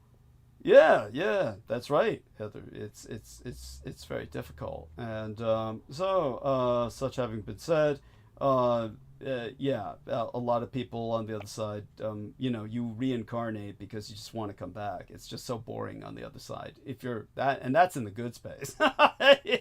Well, what I believe is that what one is thinking at the time of their death, it indicates their next birth. That it plays a big part. It plays a big part in where you go Like as men, well. men sometimes they're thinking about their wives and them being without them, so they turn into a woman in their next life, and vice versa. So some people are attached to their families, and so that's why they become babies in their family in their next life. This sort of thing is not it's not to be discounted. It's definitely something that people need to take into account. It is obviously, I certainly agree with Heather, and I feel that this sort of thing happens. But that's not necessarily the norm. It's not necessarily with every case. But just remember, when you die, the space you're in when you die matters a lot. Really matters. So you want to be. And people that take their own lives, they don't have a next incarnation. They just have to suffer forever with being nothing. I try not to think that that's the case, but that's certainly the church. Oftentimes churches will promote. Back of the line, they get in the back of the line. Well, the church would insist that suicide is the way to hell. That would be a form of hell. Brendan has sent us something, so do join us, Brendan, if you would be so kind, if you would like.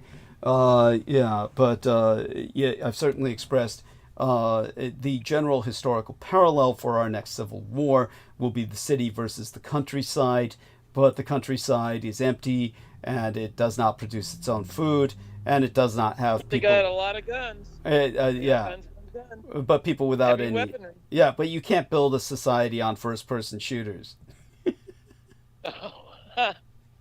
Right. Yeah. So, that takes care of that right then and there. They can't function. There's nothing there to function on. All they could do is ultimately shoot each other, which is what they'll ultimately wind up doing. Or steal. Stealing, but... Come get the Teslas. Well, good luck trying to raid the cities. I mean, they're doomed. They're destined to fail. They will get foreign support from the Russians, but that's like having... The Russians is like having another empire on our side just by having them trying to help the enemy.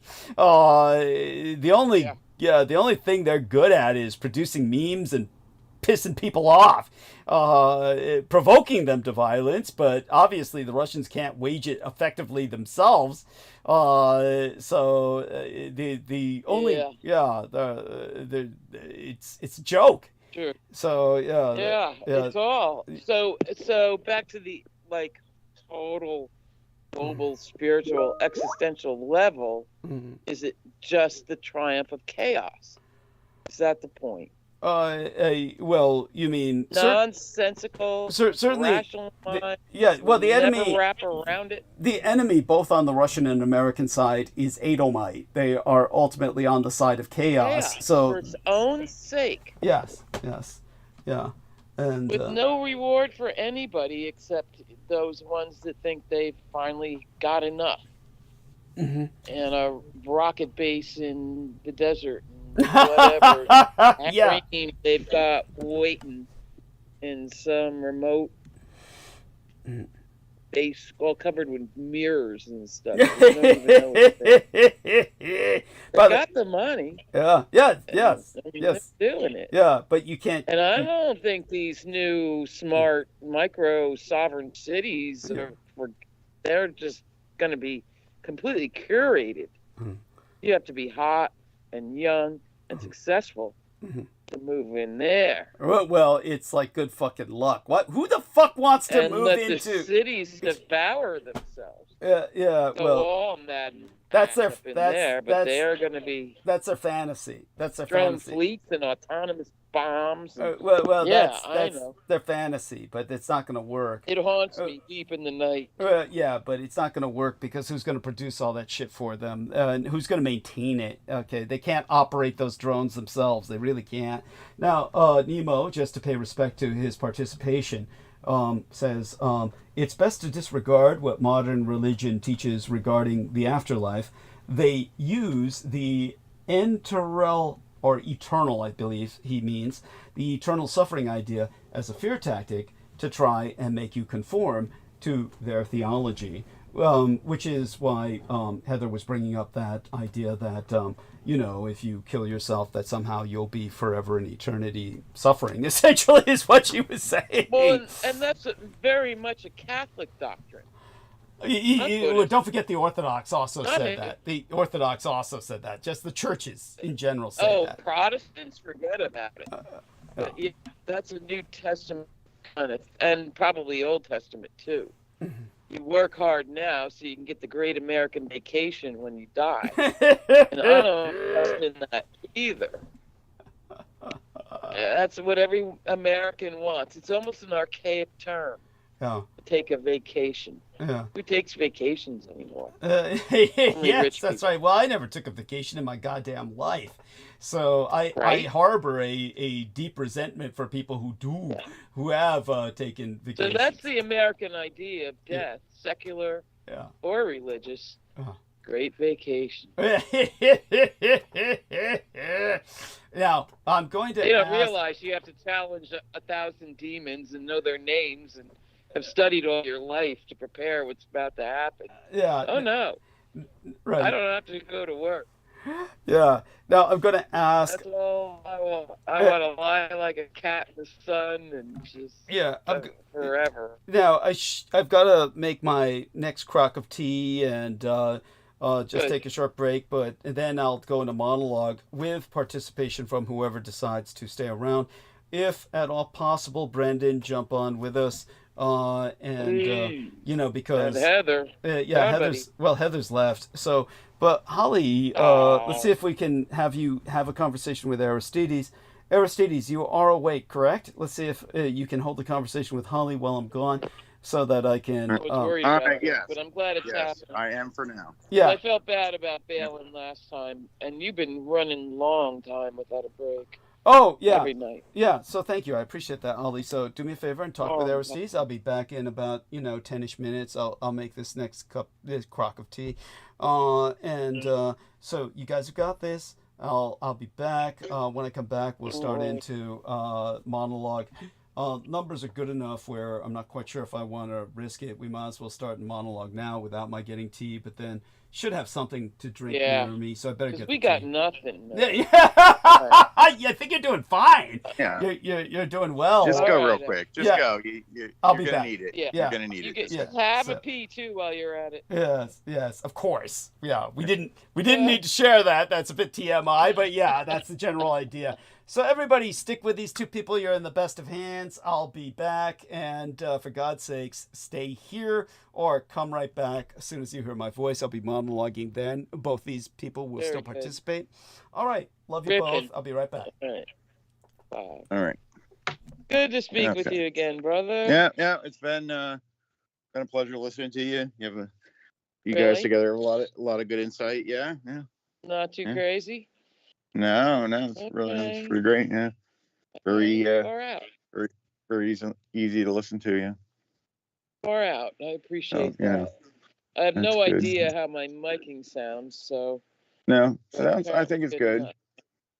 Yeah, it's good enough. Yeah, I wonder about that because I never want to go back and listen again. Yeah, I'll whip myself like a dog if I do that. So, but you're doing okay. Job steady. No layoff. I'm doing okay. Things, pretty steady day to day. Need to know more. Yeah, good. Good. How's your weather over there? Good. Definitely feeling like spring. Starting to feel like spring. Yeah. Any flowers poking up? Yeah. The early ones. Yeah. Yeah. Always a pleasure. I'm from the East Coast, and it'll always be in me. You can go, but it's always in you. So roll the headlines. There's a lot of shit going on to talk about. That's for sure. Yeah, what is going on? It's gonna be. It looks like they're finally doing their war with Iran. You know, that they probably only been planning for 20 years. Boy. You know. God. It was always on. Us? Huh? Or is this Israel? Well, it's you know, it was. I think had a plan to kind of wipe it and reset it with the rest of them, which I think they've gotten most of them, but you know. Oh my God, I know. They went totally Yahweh Old Testament on that thing. Oof. And yeah, Iran's definitely in the crosshairs. John Bolton is still rattling his chains and no. That was his big hard on. That's why I know. Is he anything anymore? Like he's not in a position, right? No. This was years ago. He's all the pundit. A pundit God. now. He was the hatchet man for that would have been Little George, I guess. He's the craziest motherfucker. And that's when I mean, like I say, I don't know who was too crazy. Trump was too crazy for Bolton, or Bolton was too crazy for Trump. That's what it's come down to. But Trump put a swamp zombie like him up in his cabinet, and that lasted about 10 minutes because he wouldn't go full Yahweh on Iran. Yeah, no surprise. God, that guy is bloodthirsty. There's something else about that. I forget. Let's find something else. Oh, God. Yeah, let's see what else I had. That's the main thing. Greenland Mania. Did that. Oh, the crypto there's supposed to be sold. There was supposed to be some RFK drama coming out, like something being exposed. I don't know what it is. Oh. Okay. Or maybe that was just some spoof kind of mail. All right. I just read a grueling book about the Kennedys. And, God, it was grueling. That guy's backstory is fucked up. Wife suicided in the garage. Yeah, maybe there's really nothing. I don't know. I don't know what that was referring to. But it was at least some. Oh, he's messing around. Hey, I'll tell you this much. I want food dyes out of the food. Yeah, right. That part's not bad. West fucking Virginia's like going all in with him. And I mean, any little scrap of good thing we can get out of what's coming is a good thing and all that. Horrible. I mean, food, coal tar dyes really are the worst thing little children can eat in breakfast cereal. Yeah. So what is it? A stop clock is right twice a day? Well, I don't know. He's been there to kind of play. He's been there to play a role, you know, I think. Yeah. To be a magnet for the people that really are, you know, against or certain things, and some of them legit, you know, for whatever. Yeah. Yeah, coal tar food dyes. And it's a conflation of things. It's like, of course, everybody wants poison out of food in a healthy environment, you know, but then it conflates with other things. So that's right. Oh, didn't they hit the fluoride too, which is like goes back to the 50s, right? And again, if anything slithers out of this that's reasonable, that's all I can get. But I mean, you know, regardless of the truth of any again, of these things, these things or not, no, I think they had RFK there to, you know, basically be like the gatekeeper and the shepherd of for sure a lot of things, and then they get him in there, and then you find out like a lot of these guys that, you know, are nothing but a tool. Oh yeah, for sure. But it's so interesting that again, this pits the so-called Republican Party against big industry. So at the same time, they're all corporate, all destroy the government, privatize everything, and kicking big industry in the nuts on a lot of ways. Food dyes, abortion, birth control pills, so big, so many areas that I just don't, like Douglas was saying before, it's just chaos. So how long is the corporate Godzilla going to take to assert its will? And who is really behind this whole Trump thing from the start? Because Trump didn't get there on his own merits. We know that. Right. It's not just it's not just about him. No, he's just a hand puppet. He's the one guy that concocted, he was already in there before, and it's nothing like the before time this time. And, this one guy, himself concocted all, this whole new, kind of rebrand of whole new Trump. cadre, which is split from the beginning, because what Vance is telling people is not what Peter Thiel is telling people.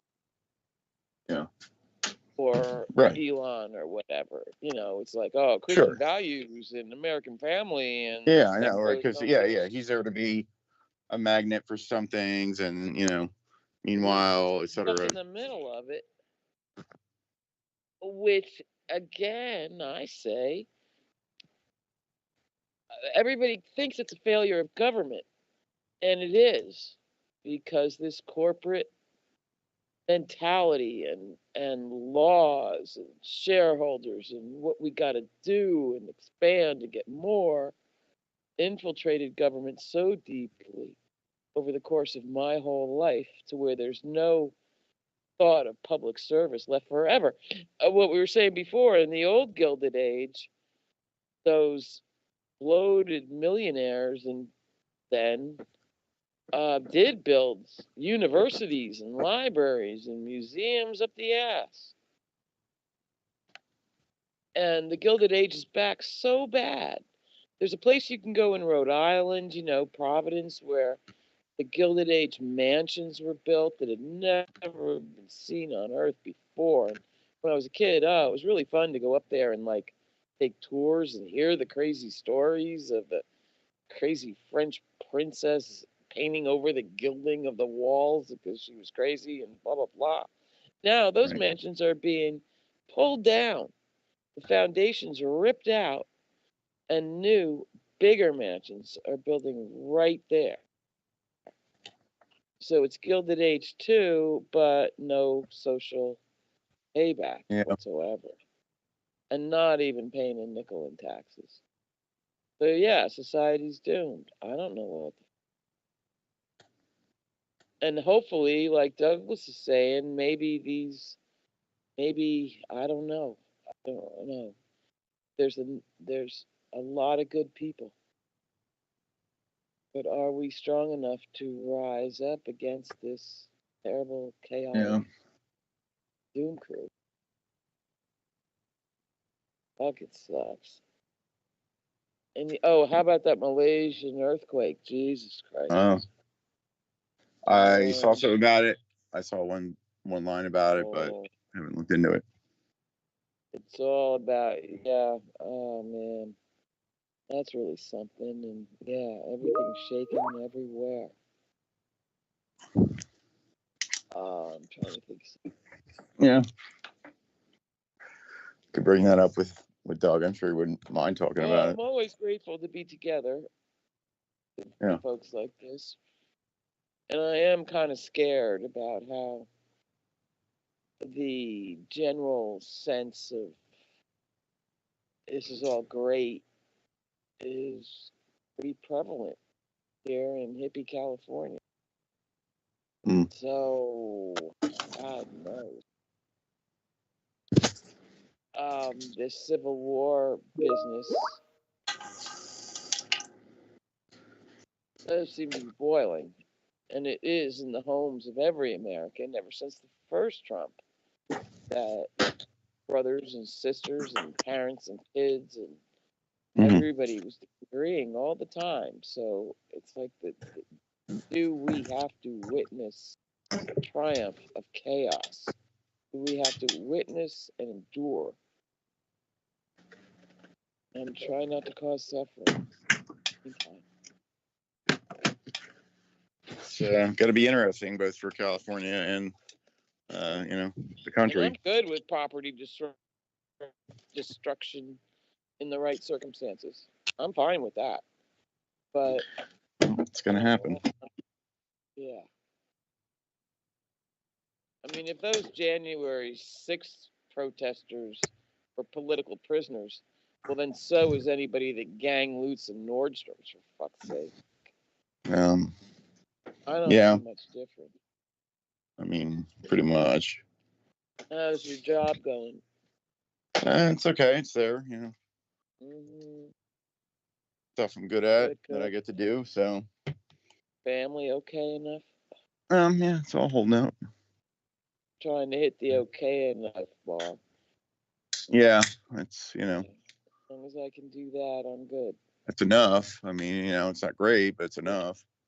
Enough is great these days. Yeah, and trying to hold up under this sense of impending doom. Yeah. I just want to do right by my Okay, ancestors. are you guys aware that our man Brendan is on with us? Or I just got back. He's been mighty quiet. Brendan, if you could unmute and join the conversation, I would appreciate it. I'll be back in a few minutes, but just want to make sure our man Brendan gets on with us first. Yeah. He needs to hold up his end. Yeah, you need to hold up your end. You heard the lady. Yeah, and let's see if you could do that, and then I'll be collecting my tea. I have to let it steep for a little while, which is why I'm here. Yes, greetings, everybody. Hi. Welcome aboard. Catch us up with a whatever you're comfortable sharing, a personal status report, if you would be so kind, and an update on how you're doing. Yeah, everything's going well. It's the Navratri springtime, so this is a Hindu Vedic celebration that became Hindu. So it's a holy time. No. That was Eid al-Fitr is coming from this holiday that was taken. No, I later. get that, but also coinciding. Because this is before that. This is before that. No, I get that, but just as a weird coincidence that they line up. It's not coincidence. Okay. Okay. They are. It always does every year. Yeah. Right. Wow. It's the same holiday. Ooh. That's just it. It doesn't get revealed, or there's the ancient Islam knew that. I mean, that's where they got all their science from. It's from the Hindu mathematicians, the Hindu philosophy, and it all came from Mughal India. And all these festivals in Islam came from Mughal India as well, because of the transfer of knowledge, from those times. Right. So it's the Navratri time, and it's very auspicious. Oh, wow. Good. We need all the auspiciousness we can get with all these eclipses going on. I was going to say, we're out of the shoot now. We're not out of anything. We're not out of anything yet. Well, at least the solar happened. The eclipse happened, but its effects can last up to 6 months. Aww. Yeah. God help me. And you guys saw what happened on the day of the eclipse. Mm-hmm. Yeah. Well, tell us exactly. Massive earthquake. Thank you. Yeah, Myanmar. That destroyed Yes. ancient temples of Buddhism and things like that. But it's an end of an era. I mean, Pisces is ending. That's like the era of faith. Yes. And it's supposed to be an era of knowledge coming into Aquarius. So it's like you can't just go around the stupa thousands of times like you could 2,000 years ago for enlightenment. Like, you have to know things. Things have to be knowable and practical in order to continue on.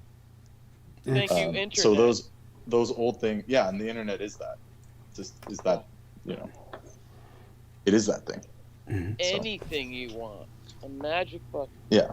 Well, it's not So- anything you want, but go on. Yes, continue, Brendan. Yes. Yeah, well, it's a lot of things, but the truth about it is, what's the most important thing when you have all the knowledge at your fingertips? It's discernment. Yes. Thank you. Yes. And Aquarius is the sign of that, of knowledge, of piercing through, getting to the crux, the truth. You know, the water That's bearer is good. pouring down truth. It's not water. There It's an we air are. sign. It's actually an air sign. Excellent. So that's like pure cosmic truth has to be, Oh man. you know, poured I'm poured okay out, with you know, that. sifted through. That's Beautiful. kind of why we. Well, listen that's to what it is. Douglas. I mean, that's Yeah, that's I was what about it to is. say, thank you for that. Very good, Holly. I love the plug. I'll be right back. I'm going to grab my tea. Continue, Brendan, along with Aristides. I thank you so much, Aristides, for conversing with Holly while I was gone, and I'll be back soon. And you guys take it from Always here. delightful. We're holding good numbers. We're holding good numbers. So everybody continue. Always delightful. You didn't see that big crazy light that streaked across the sky a couple days ago, did you? No, but there's been many aerial phenomenon that have Yeah, been there happening have. as of late, Yeah. including stuff like that. Yeah, I sure saw it. It was weird as fuck. What did it explain it a little bit? Just It was I saw the whole thing that accentuated it all was that I saw a couple of just I was out there, and if you don't look up, you might miss it. Mhm. But if I took a look over my shoulder randomly, there was this weird couple of orange dancing lights that were gone quickly, and I was like, right. because I do observe the airway. So it wasn't like a meteorite. These are like craft or some kind of moving dot. It was hard to say, and I think it'll sum up at the end.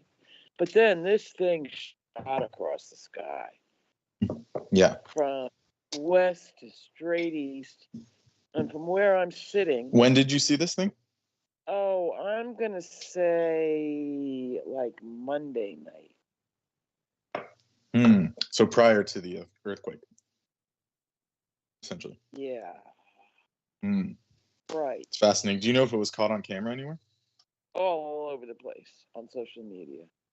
Oh, it was. And oh yes, and I studied it, and I had long enough to study it, and it looked like a combination of a drone and a meteor and all of that. It was impossible. It was this long trail Yes. of white, like a jet stream, but it wasn't sparkly. It was like Mhm. smoke, and this light went all the way to the sky, and then it landed behind my shoulder, exactly where the local airport is. It Mhm. looked like to me, which I could have been completely tripping. But the crazy thing is, the rich folks' hotel, where Yeah. Hegsit had his sex problem, Yeah. closed the next morning. Okay. Weird. Yeah. But after that whole streaking event, there was a couple of other orange lights, and back to the west that did this weird thing, and so they weren't drones. And the thing was, the lights would come on and off. And here, with the security drones or whatever, they always are lit up. I mean, if they're not lit up, you would never know they're there because they're quiet. These things are like off and on. And so now what I think was some big ass wad of space junk re-entering. Potentially, You know what I mean? but it could be something more cosmic. That's the likeliest interpretation for me. Why the rape hotel was closed, I don't know. But it was Someone was renting it out, or national security was there, Wait, whatever the social. I don't know. I mean, this crazy light. I mean, the airport's right there. Fuck if I know. But the whole thing Right. was bizarre, and I was alone and had no backup with it. But anybody that was with me would have said, "What the heck?" So yeah, I just wondered. I mean, you had to be looking up right then. But you said people caught And- this on camera somehow? Oh yeah, yeah. I wasn't the only one. I was alone where I was, but a lot of Okay, I'm back. I'm sure it's on Facebook. What's on Right. Facebook? You were the only one where? What's going on? This crazy sky UAP. event that happened a couple nights ago. Yeah, a UAP. Oh, okay. That's Yes, an tell us about this. alien Like about cosmic, it, like a as far as cosmic I'm UAP. concerned. Okay. Yeah. Yes. Yeah. But typically, another so big when it thing comes to with- judgment, Mhm. these things have happened before every single disaster or large event. Mhm. And now that we have cameras, we can literally show it. So they'll see what appears to be a crazy meteor, Mhm. and then within days, massive flood, earthquake, Oh, these boy. different large judgment events happen Oh, God. immediately after. It was all going off. Right. Yeah. And this was prior to the earthquake. Okay. So Yes. Well, that was like 2 days ago too. Mhm. If it wouldn't have been Sunday, Mhm. it would have had to be Monday, Okay. and so that was right about the same exact time, Mhm. right? exactly. In a couple of days. Mhm. So yeah, signs important. Signs important. Go for. Thank you. Well, We're in that time. yes. Thank you. Very good. And Very. the new moon coming, and that clump of planets is, oh boy. Mhm. Boy, Oh that yes, clump. another lineup of planets. Super cool. They're there right now. They're all the grahas, or most of them, except That's for the Jupiter, Dawn Mars. thing. I'm not in the Dawn Club. I Mhm. won't be seeing that. Well, I'm they're that too close club. to the sun. Most of them are within Yeah. 15 degrees of sun, so they're And not visible. Venus and Mercury are fairly mobile. Mhm. So hopefully. Yeah, that's they're the quickest, of course, and they're usually close to the sun. Yeah, always. Mhm. So yeah, there you go, and yeah. Excellent. So, Quite a time. uh-huh. I'm sorry. What's that, honey? And so were those 4 American soldiers not in the Lithuanian tank and swamp? 'Cause Oh. supposedly they're still looking for them. No, they found them. They found their bodies inside of the machine and the craft, the vehicle. In the tank. Yeah, the armored fighting vehicle. The Underwater though. Yeah, it was underwater. Yes. Okay, because I read that they were still missing. Mhm. No. They found the tank. You probably Yeah, caught it's- an old okay. article. Yeah. So tell her, Brendan, about the circumstances are suspect, of course. Yeah, suspect to say the least. Oh, that they were They- shot running. Yeah. They basically went AWOL, Yeah. and then they left, and then Yeah.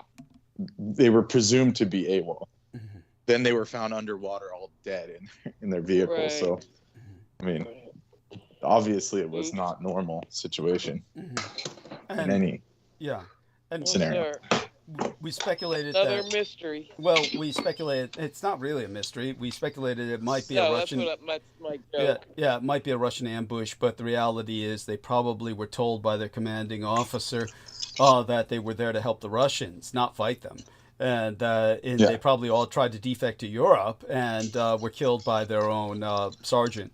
And they Yes. just hid the bodies by place them all, in the armored fighting vehicle and just run it into the water, and that covers up a lot of evidence. And we could say that they, all committed mass suicide or something stupid. And nobody's going to investigate it because they're American Died troops. as heroes. Yeah. Like they made a wrong turn and fell in the lake. It's just Yes. oh man. Yeah, something That incredible. happened. Right. So, at any rate, I put into the text box something which perhaps Aristides and Brendan can someday figure out how we're going to share these images with our listeners. Or I think Aristides figured out a way, but then, we're going to be transferring to a different venue anyway. So right now we're using Skype, but we'll soon be on a different venue where maybe it will be easier for us to share with the listeners images like this. But right now I put an image which only the people who are part of Team Dietrich can see. But I want to explain to our listeners, it's basically a map of the United States that is divided into east and west, well past the Mississippi River. And the majority of the major urban developments are marked out as sprawl sites, what we would call sprawl sites back in my Department of Defense days. You'll notice the one major sprawl site in the Pacific Northwest is actually within the enclave of the Mormons, Mountains, Missile Silos, and Militiamen states. Whereas the northernmost urban sprawl and the southernmost one, which stretches from San Francisco to San Diego and is known as San Francisco to San Diego, basically contains everything except some of its most eastward environs and San Diego itself, which would be the only outlet to the Pacific that the Reds or the Republicans will have. Other than that, they are not going to get easily supplied from the United States government in exile on the islands of Hawaii, where the United States will be Taiwanized geopolitically. You will notice that the only other major urban developments in the South would be El Paso, Juarez, and of course the Phoenix, Arizona area and sprawl site. Then two urban areas northern above that. But the capital would be Helena, Montana, which, for those of you who don't know, is actually the major concentration of Freemasonry in the United States. So that would be the capital on the continent of the Reds, or the Republicans. Two other large pockets of Republican resistance would be in the United States that mapped out. But the majority of urban developments, north and south, would be anti-Republican and on the side of the Democrats, simply by nature of the demography or ethnic composition of their cities, which are multicultural. South. Yeah, including the South. Democrat. Yeah, well, they'll go on strategically onto the side of the Democrats by the nature of their cities. As I said, the cities will inescapably, inexorably, with the few exceptions that I've mapped, become Democrat of necessity, because they are of necessity multicultural, cosmopolitans, where the term cosmopolitan comes from. It was universities. Diversity. Yes, of course. That's what they dwell on. And so, all such having been clarified, this provides the map of the next American Civil War. So this is something I produced literally in the 80s and 90s, where I predicted for the Department of Defense what the next American Civil War would be. You can see it's hand-drawn. It's a hand-drawn map. So, yeah, thank you. I appreciate that profoundly. And so everyone who's on Team Dietrich gets this sneak preview of the Civil War. I'd be happy to share it publicly if we can figure out a way to do it with the next venue that we're going to use. I don't know if you heard Brendan, but tell Brendan about your Wired magazine article you ran across concerning Signal, and tell him what you think about it. Holly, articulate it for him. I never knew anything about Signal, even though I have it because somebody else insisted. But I ran across this article, and I didn't realize it was a nonprofit, and they collect no data whatsoever, no advertising. And I wondered if it would be adaptable to the YouTube Douglas hookup for these talks. Yeah, it would. Of course, it would work. It would. Mm-hmm. I'm saying it's worth a look at. Now, it's not even so much about the encryption, but the fact that it's not. It would be essentially, we would want something a little more user friendly, because it's basically designed for like criminals and people that trade porn. And I get all that, but so are the others. Because it started as this like privacy thing, but all the nefarious sketch fools will have used it for everything you can imagine. Yes. Drugs. As they do trafficking. Microsoft Teams, you know what I'm saying? I mean, that stuff is saved. That stuff is saved and monitored, so there's no way to use that. It's not as efficient. For criminal activity, you mean? Yeah. Yeah. Of course. Yeah. Okay. Yeah, Sure. but- So sure, something sure. like in Doug's case, it's like they monitor everything anyways. There's no point in letting it delete after 12 hours or whatever. Thank you. Thank you. Right. Right. So is that what Okay, Signal well, does? like I Signal does that said, shit? It deletes after all 12 I'm hours? saying, Yeah, and it wasn't saves the nothing. security- Oh, okay. Well, that sinks it. So, Holly, everything you said is appreciated, but if it deletes after 12 hours and saves nothing, I am definitely That's not going no to use good. Signal. We can't use that. Right, that's the No point of good. it. That's the whole point why people use it. Yeah. I have a record of anything I've ever said on Signal on my phone. Do you? I mean, it's kept by your phone Yeah. then. It's kept by your phone and not by Signal, Right. correct? Yeah. Well, yeah, but my phone doesn't save much, you know. Mm-hmm. So I don't know.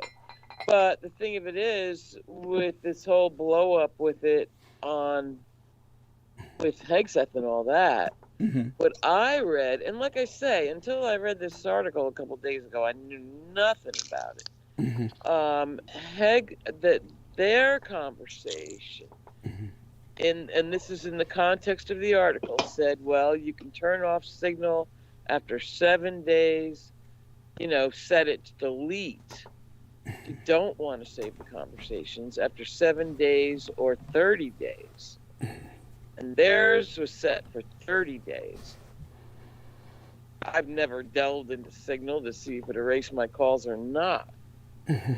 But you don't necessarily need to delete it. Is from what So I'm the thing saying. is it's encrypted.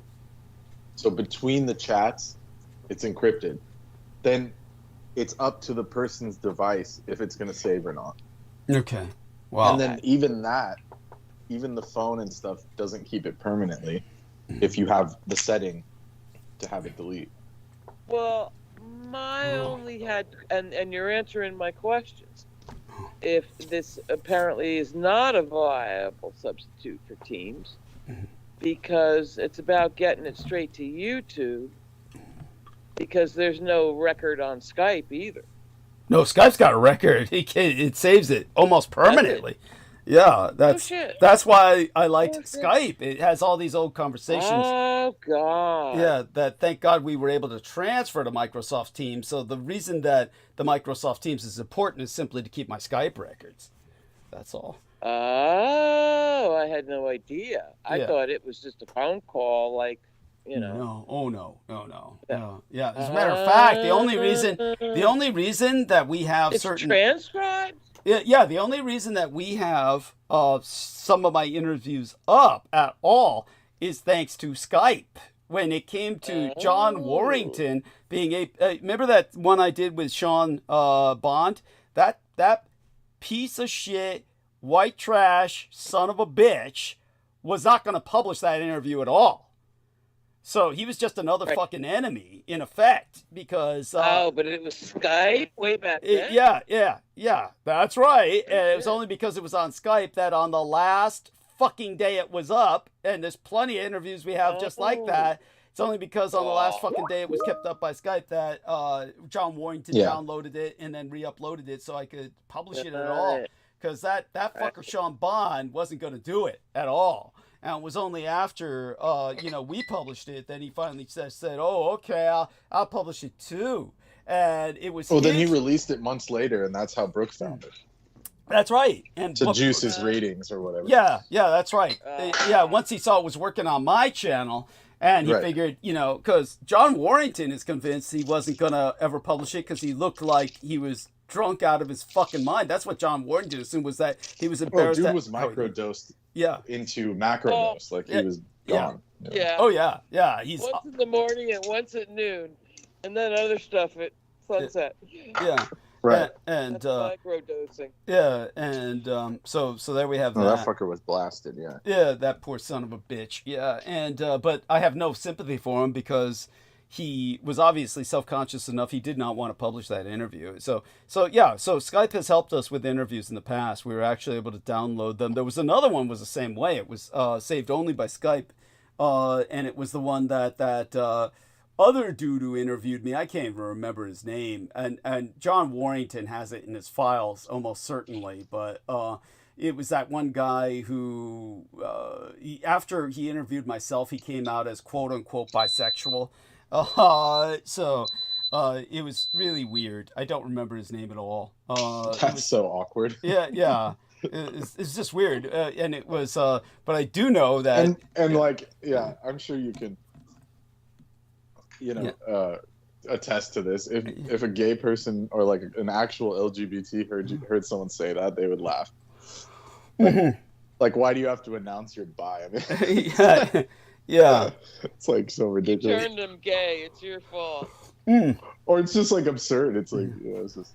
Well, it had something to do with me because he only came out after his interview with myself, which he refused to publish. Which he refused to publish. He claimed that he had lost. Because he probably thought he was gonna get something out of it. He was like gonna fuck you or something. Yeah, something was going on with that. Yes. And he's like, this guy wouldn't let me. Yeah. It was something. Yeah, it was something along those lines. But then people thought you were gonna come on and drag. He was like, "Where's the hot chick?" Yeah. Was it him that later on thought he was gonna marry that? Remember that one chick said she was gonna marry? I think it was it? What's his name? God damn, the drunk guy from Canada, Pavel Edward. Edward's girlfriend was gonna marry that guy, wasn't she? Oh, I think it was somebody else. No, it was somebody else. I don't remember his name. Yeah, she was gonna marry somebody else, and wasn't Pavel. It was she was gonna marry somebody, but it wasn't the same guy. I guess it wasn't the same guy, but she was the handler, Doug. Remember? Yeah, no, she was a handler of Pavel. She was the Polish handler. Yeah, she was a Polish handler of Pavel. But she was going to marry some other guy who began attacking us. So it wasn't the same guy who interviewed me and came out as bisexual. Because that dude wasn't performing. He was like whiskey dicked out. Oh, of course not. Into oblivion. She couldn't get any sex from him. But there was somebody who she claimed she was going to... And that was the worst in all my years. Those were the worst quality transmissions. Yes. Ever. Well, Pavel kept fucking him. Over. He kept fucking him. I don't know, but a less dedicated fan would have vamoosed. Yeah. But that was a brutal period. Yes, thank you. It was. For that. Yeah, not to mention... It's never been that bad again. Yeah, don't forget, we were also working with, if you could call it work, because it was so dysfunctional, you couldn't call it working at all, but we were with Mike Ringley at the time. So it was a combination of Mike Ringley and Pavel Edward. I mean, but everybody assigned to me was... Is that right? Yeah. That wasn't straight to YouTube. No! But that was straight to YouTube. No! Was it? No! He wouldn't. He was withholding it. He would. No, Pavel couldn't handle the YouTube, so that's when I came in. Yes. Out of just like this stupid notion of humanitarianism, like Douglas. Yeah. Yes. Like, oh, poor guy, I gotta help him. Yeah. And then look at what fucking happened to me. Yeah. Stupidest idea ever. Oh yes, poor Brendan. It's like, I feel bad for this guy who's also happens to be the son of Hitler. Yeah. Oh man. He took a beating. Stupid fucking idea. But because Pavel couldn't he couldn't handle the OBS and all that. He was like lost. Yeah, he really was. And his fantasy was to become a DJ. Remember that bullshit? Want to be DJ. Idiot. That's like the typical failure in East. Absolutely. In the East. Tell them how your typical incel fantasizes about being a DJ to get pussy. Yeah. Well, they all do. They all do. And they sit there in their mom's phase. basement. Yeah. That an event planner. Well, woman. Oh yeah, but the planners. event planners made money off all the nitrous they were selling. Yeah.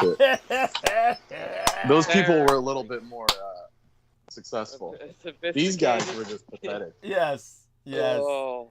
Yeah. Oh yeah. But Pavel could never became a DJ because he didn't have the energy. He didn't have the energy for that. That takes you got to be standing for hours, pumping out the energy. He had none of that. He couldn't even do anything sitting down. And if you look like Right. a model, it helps a lot, even if you're a guy. Oh, fuck yeah. No, these people are all ugly. You know, some of them put freaking masks on and they become famous. Yeah, it's true. Oh, Like I'll Dead bet. Mouse, and Yeah. they all started with masks on their face. Yeah. Yeah. Political. Yeah. Yeah. Wasn't And Yeah, go on. Tell us about the masked people, the freaks, and wasn't Ian West claiming he was a DJ once, or was it just the radio thing, or did he actually say he DJ'd in the past or oh, something? he's such a piece of shit. I mean, I wish he covered up his face. He had And then many 'cause- accomplishments. And because neither of us wanted, thought he was hot. He was like, "You guys are gay," That son of a bitch. Yeah. because we kept making fun of him every time he turned his camera on. He like wanted us to like him. Yeah, that's what I couldn't get. Him Look and at my Trappist body, Nicholson. and it's like, dude, stop. Yeah, him and Trappist Nicholson both kept turning their cameras on. Why? It Right. was like, No one asked. yeah, no one asked you. asked. It's like, And then, of course, when we don't like it, then we're like, the problem. yeah. You guys are fucked up. You guys are sick. It's like, all right. Got it. Dude, It's check just- get this all the time. All the time. Yeah, well, Oh, now I can she was sympathize. friendly Now I can to fucking me. sympathize. Please, I beg you. Oh yeah, I see that constantly, and it's gross. It's just She like was even being a friendly, spectator is polite. cringe as fuck. Yeah. Oh, she didn't make me feel bad. Where it's like Therefore- this ugly old ass guy, and he's like, "I think she liked me." It's like, no, dude, she's Right. doing her job, you stupid. She a thing called politeness. Yeah, it's just like they hate you. They think you're gross. But Just just being one nice. little compliment, and it's like game over. Oh, Oh, yes. it's her fault. Oh my God. And Yeah, and then that whore. She's such a whore. Yeah. She only dates basketball players. It's like, yeah, because you're fucking ugly, dude. She Oh, was just being nice. yeah. Ian, I can't read what Ian. I mean, our man Nemo. I can't read what Nemo wrote, but yeah, there's Yeah, Nemo, he looked worse than that. Yeah. Yes. Thank you. At least those guys had they had a lot of money, and they were they were like rubbing their hands together. This guy didn't have anything. But worse yet, Sammy Romero won't give Ian any credit, whereas I truly think Ian was malevolent. See, Sammy thinks of him as just a total joke, and that while Sammy does admit that, oh yeah, he was definitely after all of Aquino's porn. He had those Aquino porn books you gave him, and he took those and ran with it. Was trying to look for everything else Aquino wrote under his pseudonym. But I was like trying to tell Yeah, Sammy. and I get it. Like, yeah, Sammy doesn't. Yeah. No one wants to think about this kind of shit, honestly. Yeah. If you like a normal person. Yes. Sammy's too normal. That's But it. this Thank dude you. came out and said, I said, don't you think that's wrong to look at that stuff and make videos of it? And he said, no, I love it. Yeah, that's And what I he was said. like, dude, Yeah. it's disgusting. I was like, this is horrible. And he's like, I love it. I want to push it. I want everyone to see it. It's just so I knew he was evil right then and there. Thank you. He was I think Because the he word. wasn't being facetious. Like Yeah, that's right. a normal person would think, like, oh, he's just like he's pulling a South Park where he's just being funny, and it's Yes. like, no, this dude was legit. No, it's true. It's true. What Brendan is referencing is that these pornographic novels describing young boys being forced to degrade themselves, drinking urine, eating fecal matter, being abused and enslaved, and in some cases cannibalized. Ian West was putting this to music. And when Brendan Zogit was confronting him about the contents of this material, Ian West kept emphatically repeating, I love it!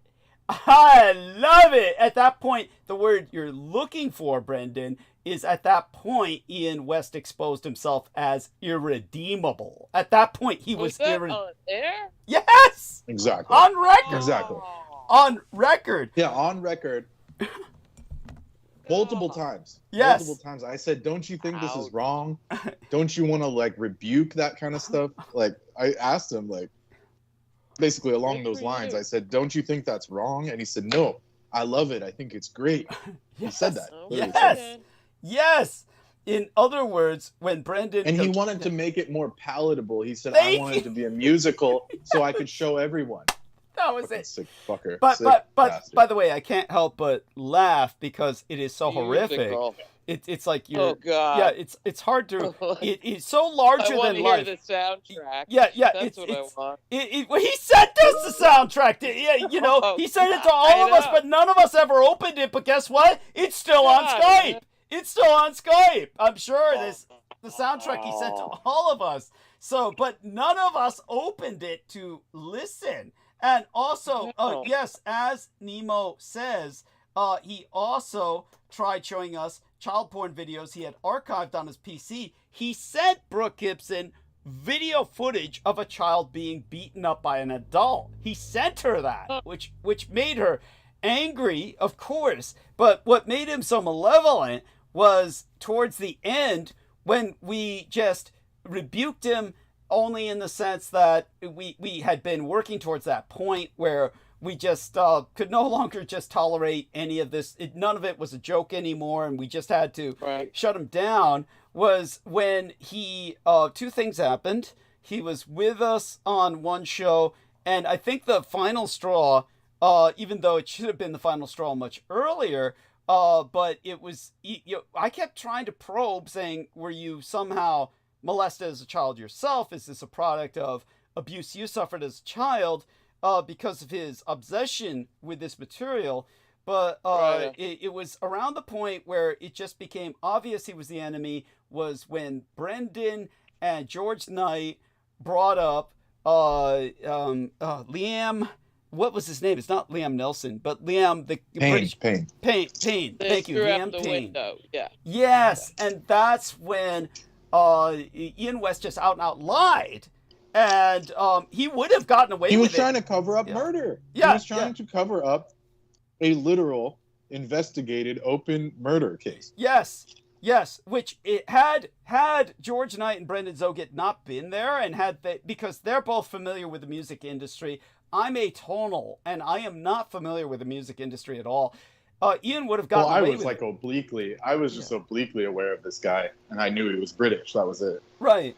But you did know Ian was lying. You knew right away Ian was lying, as did George, and you both confronted him right away, which he never forgave because you both outed him on air as a liar. You both outed him on record as a liar because, because he was, he was trying to cover up a sacrifice done on Aquino's birthday. Yes, thank you. To our faces. Yes, yeah, and it was on Aquino's birthday. This poor guy was murdered, and then Ian West was trying to claim that this person had done it to himself, but doing so in such a way that he implicated himself as a liar by basically saying, I knew this guy personally, and basically said he went to school with him. And that he had, that he would take any drug you put in front of him. That he would just take any drug you put in front of him. And therefore this was inevitable and he did it to himself is what he was implying.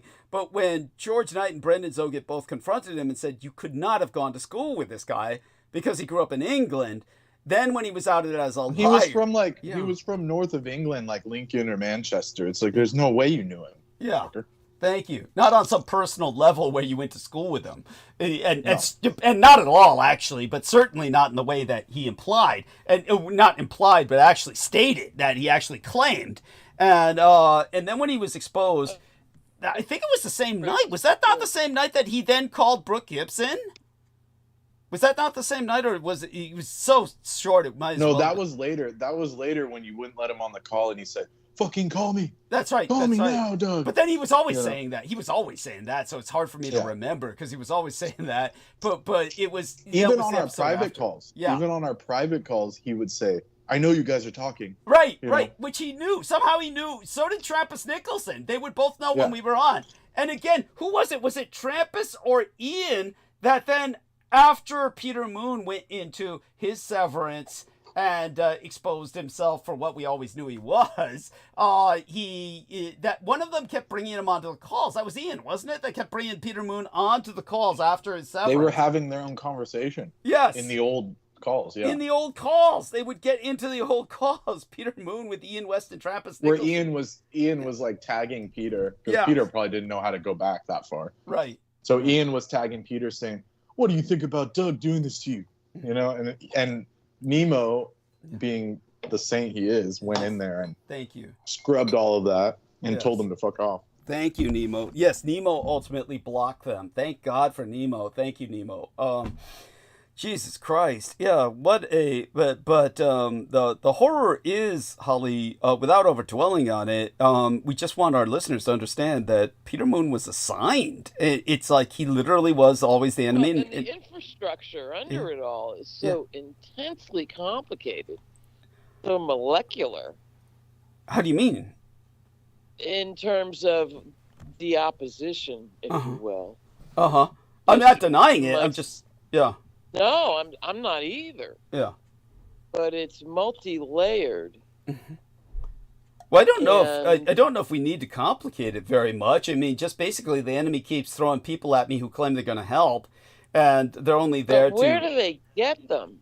I mean, it's like, well, with Ian, they literally programmed him, and they all cover for each other. With Ian, and he as much as said it. So different. They all seem so different, but they're not. Not really. They're no common denominator. It seems like that at first. Demographically. It seems like that at first. Come on. I love Lena Shea. Just fine. Thank you.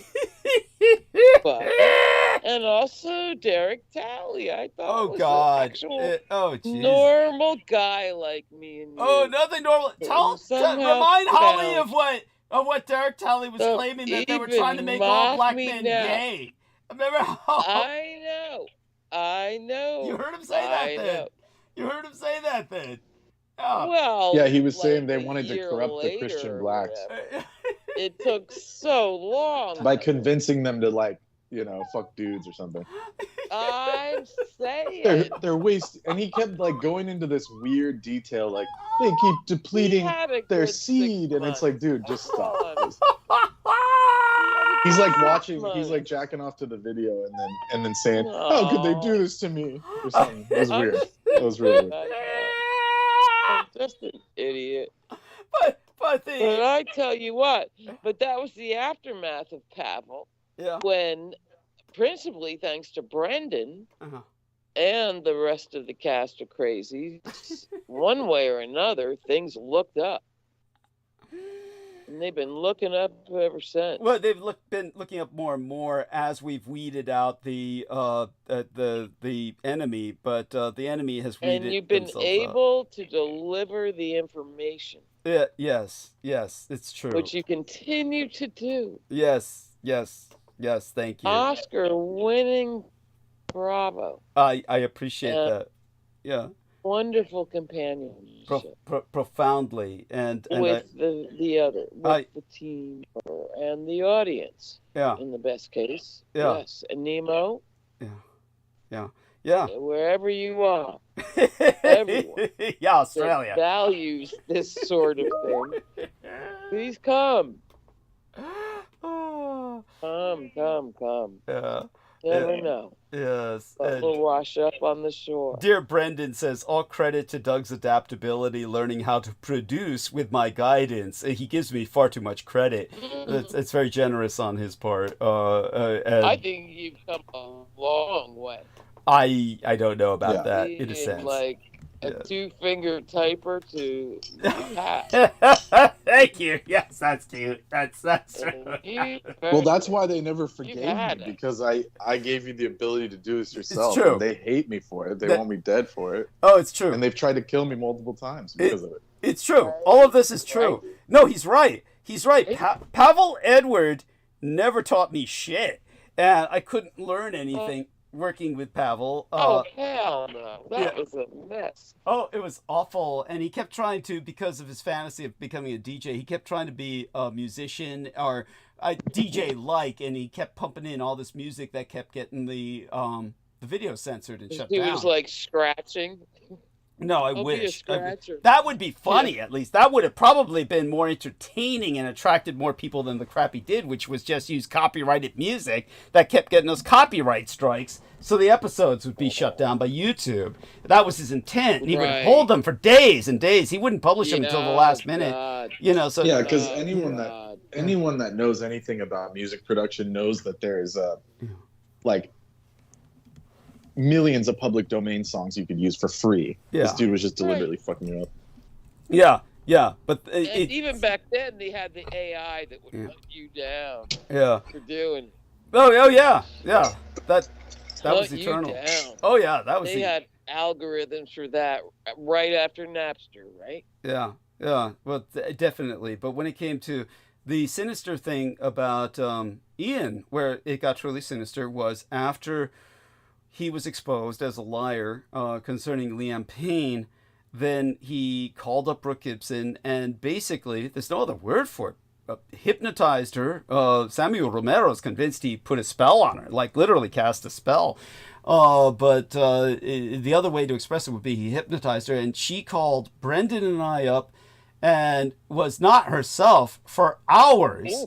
For hours, she was talking to Brendan and I, and we tolerated her talking for hours, after which she hung up on us after regurgitating the enemy's creed. And then the next day called and apologized, could not remember it, and it's so easy to dismiss this all as some drunken raving or she was high out of her mind, but she specifically regurgitated verbatim the enemy's creed. And that, eliminates that possibility that she was simply high out of her mind. This was like some drunken rant. And she honestly attested that she was not using at the time. Yes. I believe her.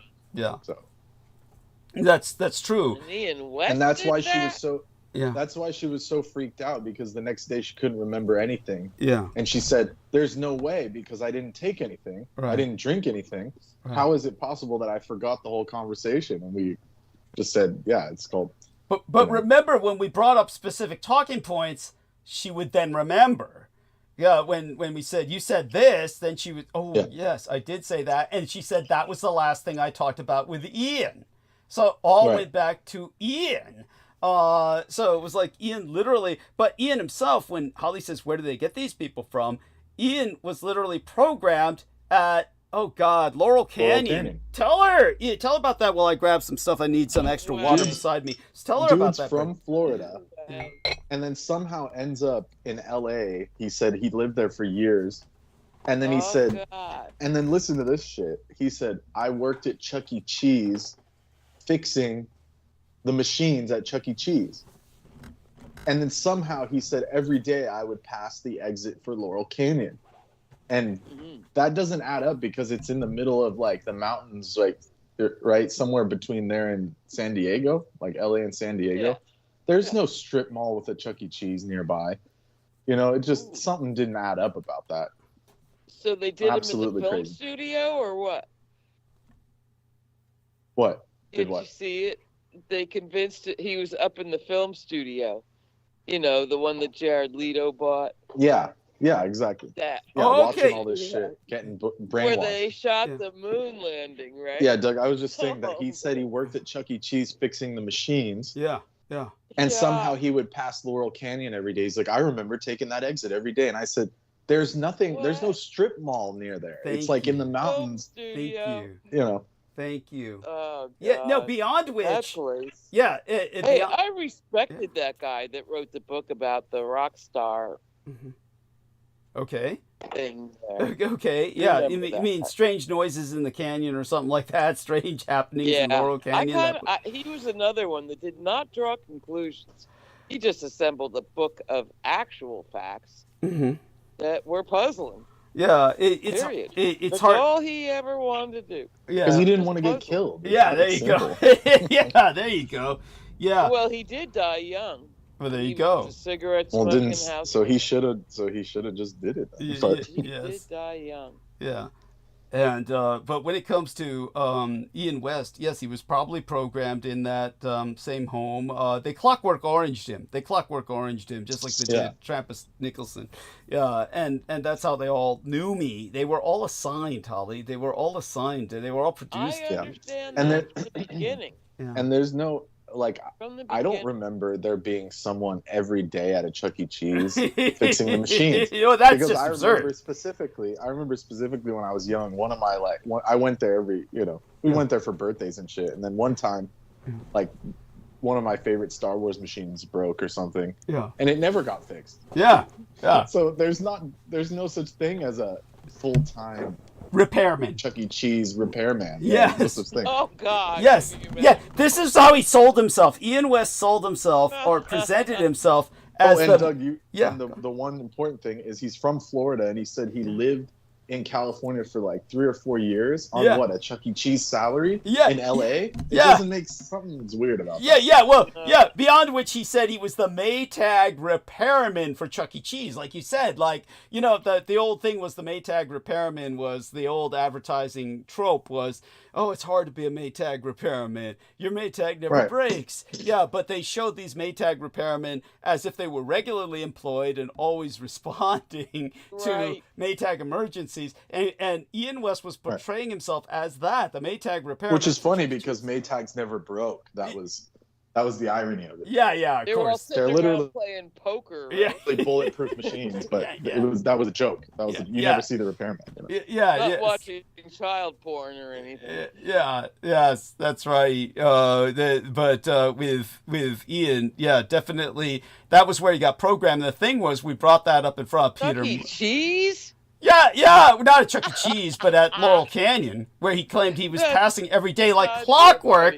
And I asked him, what would you need to repair on a daily basis where you would be passing by The Laurel pizza Canyon? ovens. Yeah, every day.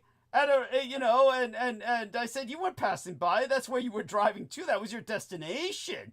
And the cover memory that he had was repairing things at Chuck E. Cheese. That's it's like that's Constant maintenance. yeah, that's his insanity. Which, like Brendan Zogan said, if anybody regularly went to Chuck E. Cheese, that's what Brendan confronted Ian about. Like, where the fuck were you? The machine was always broken. Where the fuck were you? But Our party was ruined. yeah, there you go. Whereas, and what was the other trip? But when we presented it to Peter Moon, then Peter Moon said, he's too young. He just said that with just automatically covering for him, just defensively, just protesting emphatically. Yeah, he's too young. He's too young. Yeah, no, he's not. He's old and yeah. When if you look at the history of Laurel Canyon, it's still being used. Yeah. It's just Oh yeah, Jared Leto. Yeah. So they just had the Hollywood people buy it so they could get this, the flack off them. They could just say, oh, these are just some weirdo Hollywood guys. Yeah. Like Jared Leto. Yeah. Right. God knows what Yeah. he does for fun. Yeah. Well, fuck people up. It's debauch. It's Yeah. He can debauch. do anything he wants for fun. Yeah. Well, there you go. That's how these guys are. And And there's no low income up there either anymore. no. Not like there used to be. Yeah. No. That Well, place was apparently you could live founded in that by area low on a income. Chuck E. Cheese salary. Yeah, that was the Oh. insane. That's where the story That exposed was itself. Drive. Yeah. The story exposed itself there. That's for sure. And the funny part about Yeah. Pete talking about it Yeah. was that he lived in that area when he was Yes. younger, Yes. and then he acted like he knew the place. Yeah. He was like, Yes. oh, he's never been there because it was it was basically he said you couldn't get in because he was, Yeah. the Scientologists probably weren't allowed in either. Well, there you go. Pete was probably that's where he was programmed too. We know that. One of the places he was programmed at. So there you go. He would know. He would know all about it in his own way. So all that being said, yes, by all means. So may we ask? I mean, obviously you don't need to share if it's private, but may we ask? why you weren't available earlier tonight, Brendan. Was there something in particular that happened, or if you don't want to talk about it, that's fine too. But just curious, of course. It's Navratri. It's Navratri. Oh, It's the that's 9 what you nights of the said. goddess. Okay, so when I came back, and then when you were speaking about that to Holly. Okay, good.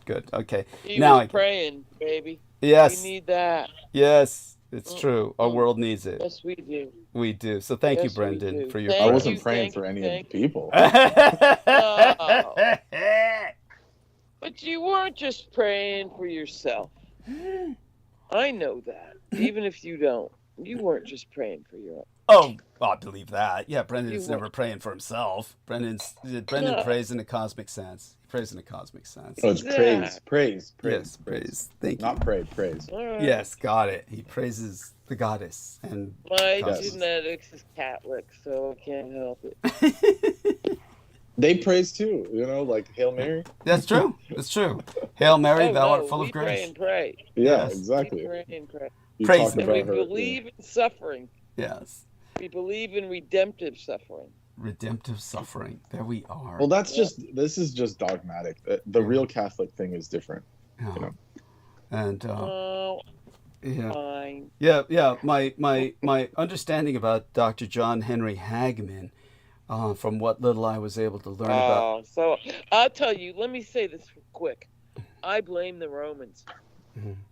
About Romans For? fucked up For what? Catholicism. For fucking up Catholicism. Honey. It's more complicated than that. Yeah, I was about to say, isn't Catholicism synonymous with Rome? Sure. So what? No, there's 100 different schools of Catholicism. Yeah. It was Rome that nailed the guy to the fishhook and made an You're object talking of to the son of torture. Hitler. yeah, that's right. Who was the only people in Europe that protected him. Yes, thank you. Shit. Thank you. Yes. Yeah, and so we can get into that. Wait, but what? well, honey, Yeah, just not now. But you were on to something else after. Doug's a Catholic, I don't want to say sympathizer. A respecter of the faith. yes. Let's put it this way. Rome ruined yeah, Catholicism way back then. Yeah, I appreciate the church as a stalwart bulwark of a certain sense of European identity. That because they supported. Yes, don't forget, honey, that both my biological father and my legal father were Roman Catholic. Yes. So, Adolf Hitler never. And Doug showed me the church he grew up in. Yes, or one of them. Yes, thank you. Yes. And socialist. Yeah. Yes, and socialist. Yes. But then that's what Roman Catholicism has always been, socialistic. It was always about, don't forget this kind of charity mentality where it had its own sense of economics from feudalism, where the church would distribute to the poor what the nobility or the wealthy would not. The church at least would force the nobility and the wealthy to tithe and contribute and I know to charity. all about this. Yes. Well, there you and go. especially what happened in England, Okay. where they smashed the, I guess, Roman Catholic, the Anglicans, and the Henry VIII and all that. Anglicans. Just destroyed all that. The Anglicans. Yeah. And there was nobody that gave a shit about the poor. So that's why I am happy I'm Catholic and not Protestant. In that sense, yes, that's appreciated. Yes. Protestant are all about, if I'm successful, that means God's smiling on me. Right. The Protestant trip is that, if you're not working, God will not favor you. God favors those who succeed, and therefore I succeed because God's on my side. It's a self-fulfilling prophecy. The prosperity gospel. Yes, but there we what are. I am telling you is that you can be Catholic and not have the center, especially if it's ancestral, which in my case it must be, Lithuanian, Polish, and Scotch, Irish. 1,000 years Catholic in my nerve endings and on there. So there's all kinds of, you don't have to, the central icon of my Catholicism is not the Roman guy wriggling on a fishhook. Okay. What is it? Not. More Marian. Marian. Well, there we are. Okay, And- so that's and beautiful. John the Baptist. Well, John the Baptist. well, understand. Well, at least the Roman Catholic Church put the Mother Mary up there with God, so they at They least. allowed it, Yeah. just barely, which the Protestants defeated. And so that's why I'm so lucky to be genetically Catholic. Whether I recognize it or not, it's in my marrow. Because you still get to worship a lady. And they kept the voodoo. Yeah. The Protestants, no voodoo. Yeah, that's right. That's right. And as Brendan And says, what's religion Yeah. without the voodoo? there you Yeah. go. Yeah, like Brendan says, Mary is Devi, the goddess, and I agree. I agree, and I think there's nothing. Goddamn right. Yeah, that's right. And Damn right. And yeah. that was this creepy thing about Yahweh. uh-huh. He did not require a female consort. Yeah, that's And for me, that was the main difference between Yeah. Jews and Christians. yeah. Their Yahweh would never, ever, ever come down and fuck a human woman. Yeah. Man, okay? That's the central difference. Well, Our until God would never do that. yeah. Didn't require a What- female consort. Well, by that you mean old, except right? that Old, there was this thing called the Shekinah. yes. Oh God, don't bring us back to Peter Moon. That's all the fucker we're talking about. The But Shekinah I glory. nothing to do with Peter. Nothing to do with him. And it would always, nothing to do Well, with speaking that. of that, There Doug, is did you see what I some sent you? weird- You mean personally in some private messages or the links? Yeah, you missed all the crazy shit. Oh, okay. Let's take a look at the links What? now. I mean, Hegseth saying that. breaking news? No, scroll up. Okay, because So- yeah. So first is Israeli intelligence is included in the group Oh, chat the on arc. Houthi So, strike. so yes, bring that up and And explain then- this. Yeah. Right What? after that, one second. Yeah. Right after that, this article appeared on my desktop that I didn't click on, Mhm. and it's there. The USA Today. Yeah. I don't know if you saw this. Uh-huh. It right under the Trump nuclear weapon shit. Yeah, that Okay. one, the one you just like. Okay. There So we are. it says decades-old CIA documents on Ark of the Covenant has resurfaced Mhm. amid classified group text spat. Yes. The CIA used experimental intelligence method to attempt to locate the Ark of the Covenant, but its revelations are over 25 years old. And then they just go through this, like, it's Indiana Jones shit and all this stuff. And then they say, underneath it says, Trump's Mar-a-Lago displayed an Ark replica amid the Israeli-Hamas war. Yes. The CIA's Project Sunstreak took place in the 1980s and sought to establish remote viewing, which of course this is like an Aquino adjacent thing, ability to describe remote areas or concealed data via unknown mental processes as an intelligence tool. And then they have the documents here. Project Sunstreak.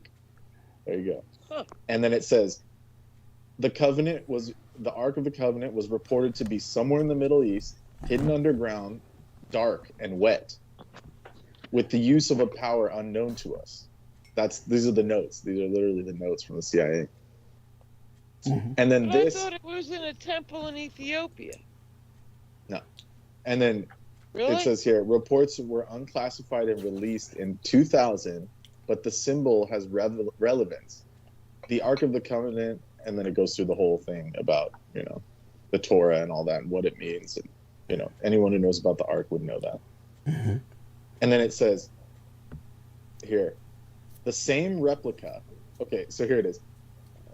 A replica carefully constructed over 3.5 years to fit the specifications in the Torah has been toured through historic sites in Israel last fall, according to Jewish News Syndicate. Oh, The same Lord. replica. Fake. Hold up.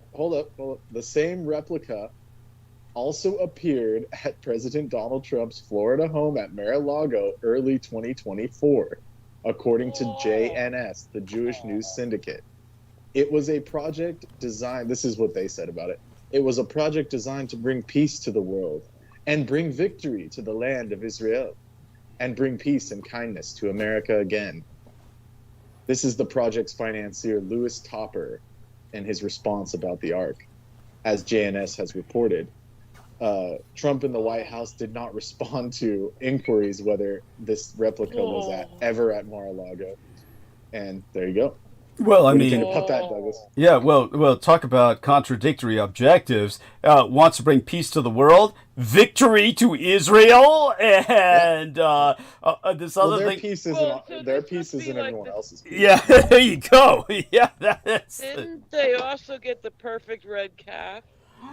Yes, the red heifer. The Yeah. red heifers. Well, that's part Red of something else. That's the temple. it? The third temple. That's the temple Right. consecration. They haven't even built it yet. Yeah. They're But basically isn't those that things are. all up in the coming revelations. No, of no, The, no, cow, the what- cows are irrelevant until it's built. That's the problem. Yeah, That means they're ready to Okay. build it. yeah, but the cows, All right. the fact that they shipped the cows from Texas to Israel, that's what led Yep. to Netanyahu Yep. giving the orders for the demolitions to be set at the foundation of the Al-Aqsa Mosque, which resulted Oh, yeah. in the Hamas attack on October 7th. That was the whole reason for the Hamas attack Killing me. on October 7th, was the fact that Netanyahu God. said, okay, lay the foundations for the destruction of the Al-Aqsa Mosque so we can rebuild the third temple because we've got the red heifers to sacrifice. This is a religious yes. war. This is a religious Yes, war. I get all that. Yes, but what our man Brendan is But bringing- what does it have to do with Yeah. T-Man? Like he's Trump. Well, Trump, I don't understand his stake in it. Yeah. Like why is he obviously Trump is the Antichrist. That's his stake in it. But- He's the fucking but Antichrist. Hold on. I'm saying Yeah. he appears to be secular. I don't think he's ever said anything about God ever. So Yeah. where is this? It seems strange to me that he almost it's seems money. godless. No, There's money. Trump is godless, Mammon. but he is So why promoted. does he have the ark? Why does he have the ark? No, replica. because he's promoted himself always as a Christian. He's always promoted himself as such, even though he is obviously godless. He is self-evidently godless. To anyone with any iota of discernment, but to the Christians, Like so secular that all he cares about is money. Yes, That's how yes, secular literally he a is. worshiper of Mammon, the god of money. Yeah. But when you guys have always heard for the past 20 years at least Yes. that the Ark is in the Coptic Church. That's some other Yeah. some other ancient technology that it's nothing to do with the ark. They Well- just Well, let's just put it this way: there's elements of it in it's been scattered the all same over the place. technology. Yeah, It's the same technology. it's scattered all over the place. Very But what- electronic box is supposed to be in a Coptic church in Ethiopia? Oh no, cared like I said for before, by the there's same there's family definitely for something there. 2,000 years.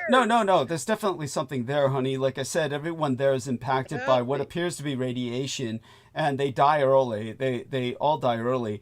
So Well, it's 3,000-year family lineage taking care of it and shit. yeah, and let's hope it stays that way. By the way, let me do a Yeah, screen sure. share. Let me do a screen share to emphasize the Antichrist nature of Trump. So I'm doing a screen share here. So anybody, what I'll do is I'll see if this link even fits into the text box. I doubt it will when it comes to the. But look at this. This is all like the evangelicals portray Trump and Christ as the same thing. That Trump is supposed to embody. I told you about the Dang, sign I saw. Michael, Yeah. with the sword and shit. No, with his head on it. I've never seen them do that. That would just With add the too much breastplate. dignity. I mean, people that I thought were sane. I did. I did. But by the way, I love this one. Yes, this is the best one here. That's there we Is it? are. Yeah, Trump shrugged. Yeah, patriotic Americana, McNaughton fine art. Atlas. Yeah, Trump as Trump. Atlas. Trump Atlas. shrugged. Can you imagine? Yeah, and Yeah, and isn't that the implication that sick witch made that Atlas has to throw the world away? Yes. That's what she was saying by yeah, that? yes. This. Oh, look at this one. I'll stick with That's Shiva. John And hope for Wayne, Kali. Trump, and Christ. Yes. and you'll notice Oh, you'll notice stop, the you're globe hurting is me. cracked. You'll notice the globe is Yeah. cracked. Yeah, it's destroyed. Yeah, Yes. it's sundered. Yeah. Yeah, and They opened that fourth gate out in the desert. yeah, They weren't that's supposed to do. yeah. This is all Antichrist. He portrays himself as Christ, which is nothing could be more Antichrist than that. Yeah. Hey, they warned us from the time we were little children that this Yes. would happen. Yeah. Yes. That's Didn't right. they? That's right. Even So, the Catholics. yeah. So Yeah, but I mean, in whoever made those things defense, they're just doing what sells, though. yes. Truly. Like they're just painting what sells to these people. Yeah, and They but can Same make with the people that AI make the do it. flags. yeah. They're training the AI. Yeah. I remember early on I saw a flag before we got into this mess. Yeah. It said something about like it said Trump 24, then it said I put my trust in Jesus and Trump or something. It was like something like that. It's very iconographic. Like they were the same and people. And then the Version. bloody face, for God's sake. It- When his it's- ear got shot. when his ear got shot. Yes, that's No, the ketchup Yeah. incident. Come on. This is just- yes. I'm saying. She's being but sarcastic. I mean, I was like, oh no, this guy. Well, here, check Is this, gonna- Doug. And I just want to go quickly to the Japanese front. Do you mind? Yes. Oh, please, by all means. Yeah. please. Okay. So as we predicted, they can't pull away from Japan. Yeah. And in fact, another leaked document, because they can't, it's like they have diarrhea of secrets, another leaked document came out that said they want the European allies to pay more, and they're obviously, we know this isn't why, but in the document, their reasoning was that they have to put all their chess pieces in defending Taiwan. Yes. Well, we know why. Go on. Otherwise, Yes, continue. because China is the main enemy at this point. They literally said that in these documents. Which is what they And- say is China's the main enemy when they should be saying because our entire civilization depends on Taiwanese technology. But go Yeah. on. But Of who course, said yeah. this? Europe or America? That's Also in America. the article. That's America saying But- this, honey. But go on. Oh. But what they couldn't do is they couldn't pull away from Japan or force Japan to pay anything Yeah. because of what happened in World War II. Yes. So it says Hexeth, Phase 1 of upgrading U.S. forces to the Joint Force headquarters begins in Japan. Yes. So here, let me explain it here. It says U.S. Defense Secretary says the Pentagon has started Phase 1 of upgrading U.S. forces to a Joint Force headquarters. So we're in Joint Operation Command with Japan. He says the upgrade will improve U.S. military's coordination with Japan's Joint Operations Command.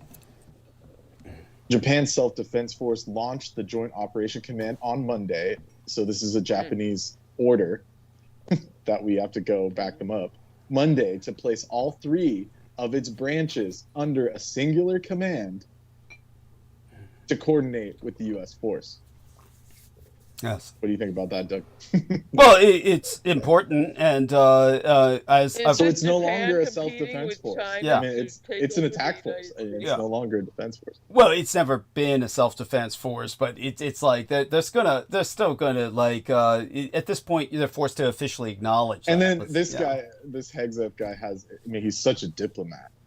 He said, great success, because he has to, that's the only line they know. And then he said, we don't speak the same language, but we speak the same language. And we understand what threats look like. Can you imagine? Can you be any less articulate than that? Like, he didn't even try. Well, when he says what he did about exactly as you pointed out, we can't withdraw from Japan. And how is it? He said, "Oh, here we are. Ties to Japanese." This is from Brendan Zogit's link. On a trip to Tokyo, U.S. Defense Secretary Pete Hegseth has said that the United States and Japan need to maintain a strong relationship to deter China's military aggression. Basically, paraphrasing him, the headlines read, ties to Japanese crucial to countering China. You know, all I can say is obviously even a stuck clock can be right 2 times a day. I mean, that's so obvious. It's like it doesn't even bear expressing. I mean, just so Americans get it, you're not defending Japan. Japan is defending you. Japan is on the front lines. Imagine that Japan unites its 3 branches and forces America to come in. Yeah. You know, that doesn't sound like we're in control of that. No. It's like basically they want the Americans there so that the Americans will be forced to get involved when they're fighting on behalf of Taiwan, a former Japanese colony, no less. Yes, so this is a pre-commitment. When all Japan's massive manufacturing industry actually happens in China. Well, yeah. So I learned from you. I like what he says. America first does not mean America alone. Oh, right. Yeah. That's not what they said in Europe. Oh, no. Yeah. Canada either. Or Mexico.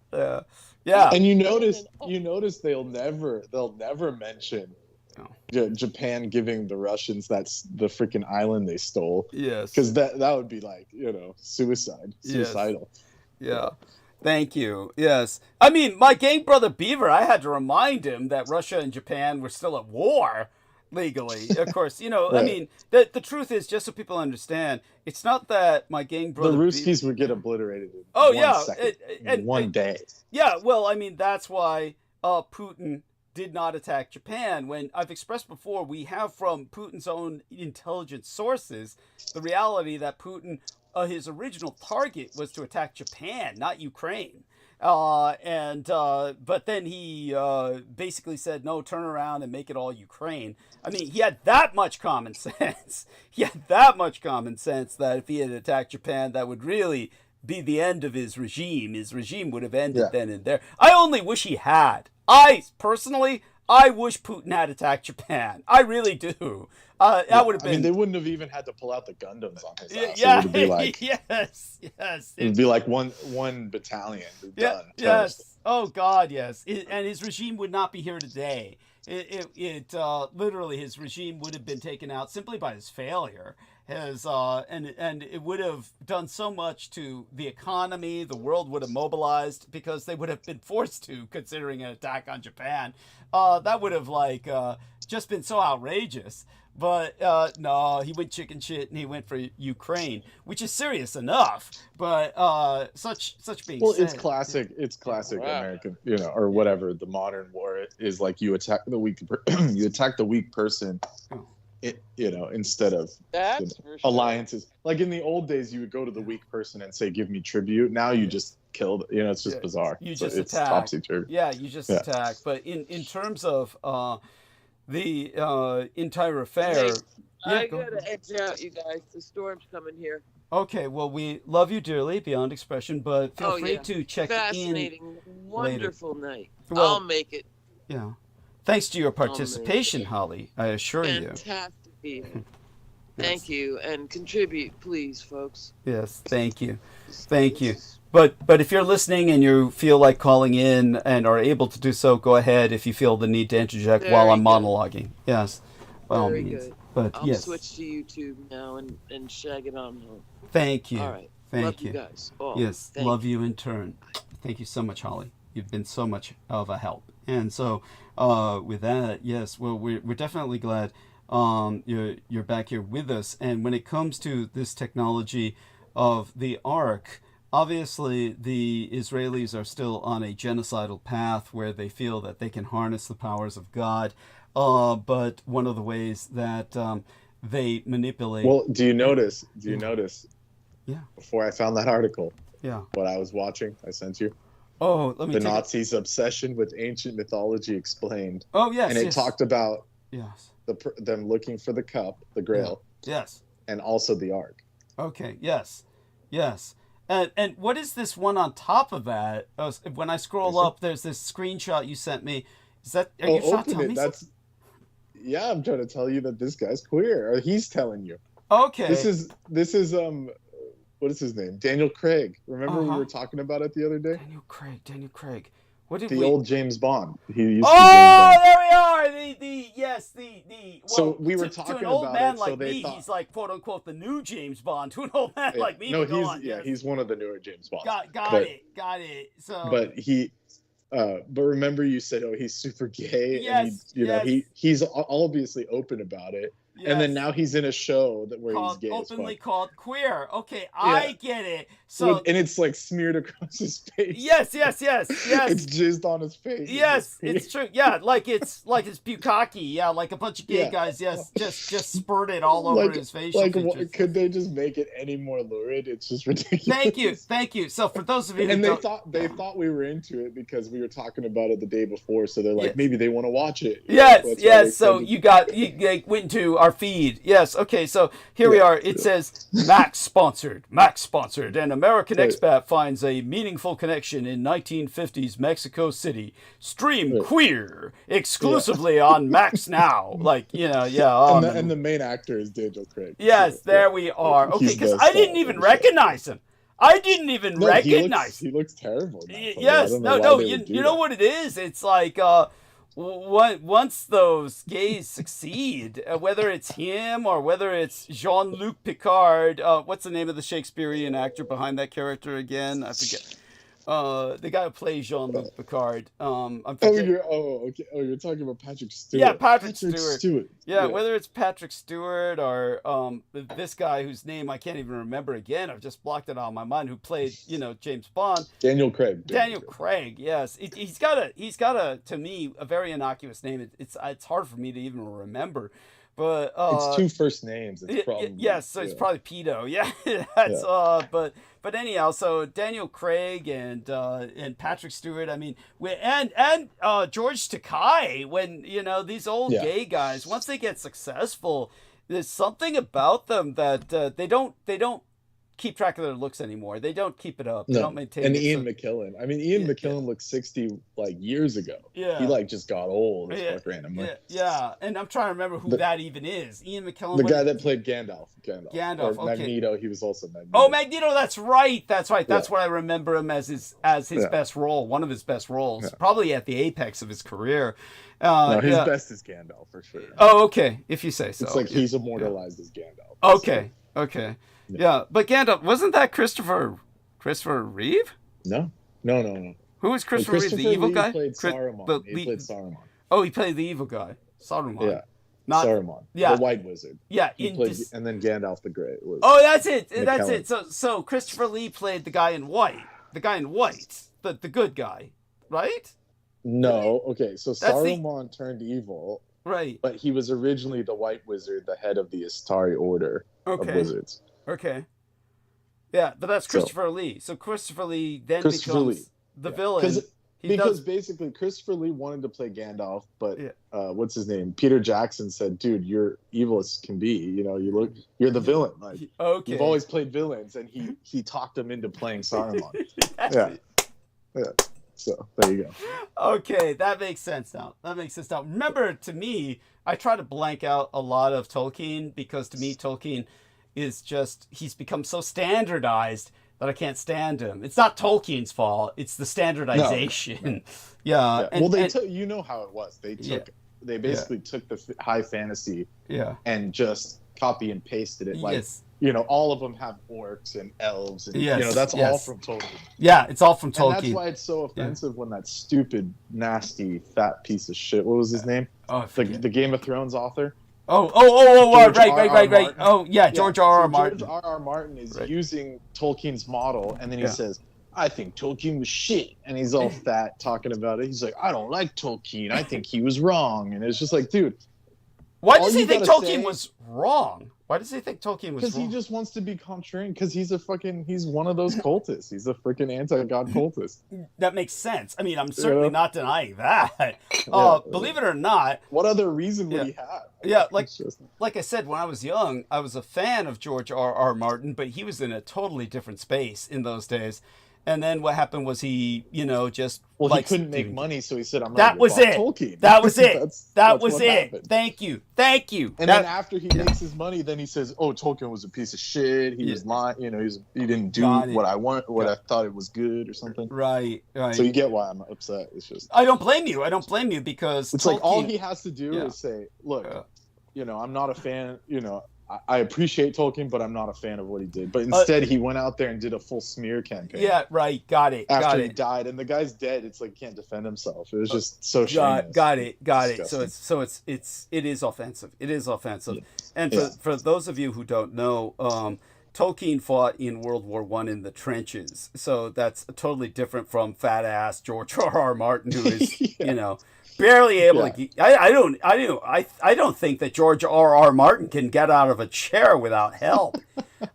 Seriously, Literally. I mean, as a matter of fact, I doubt that he's ever going to complete that cycle of books concerning the Game of Thrones because I don't think he's in enough physical shape to make it that far.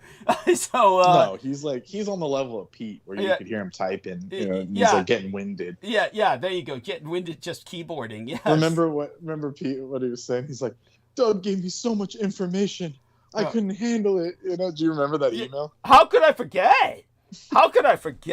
I mean, as if you didn't give him 2 years break to freaking absorb all of it.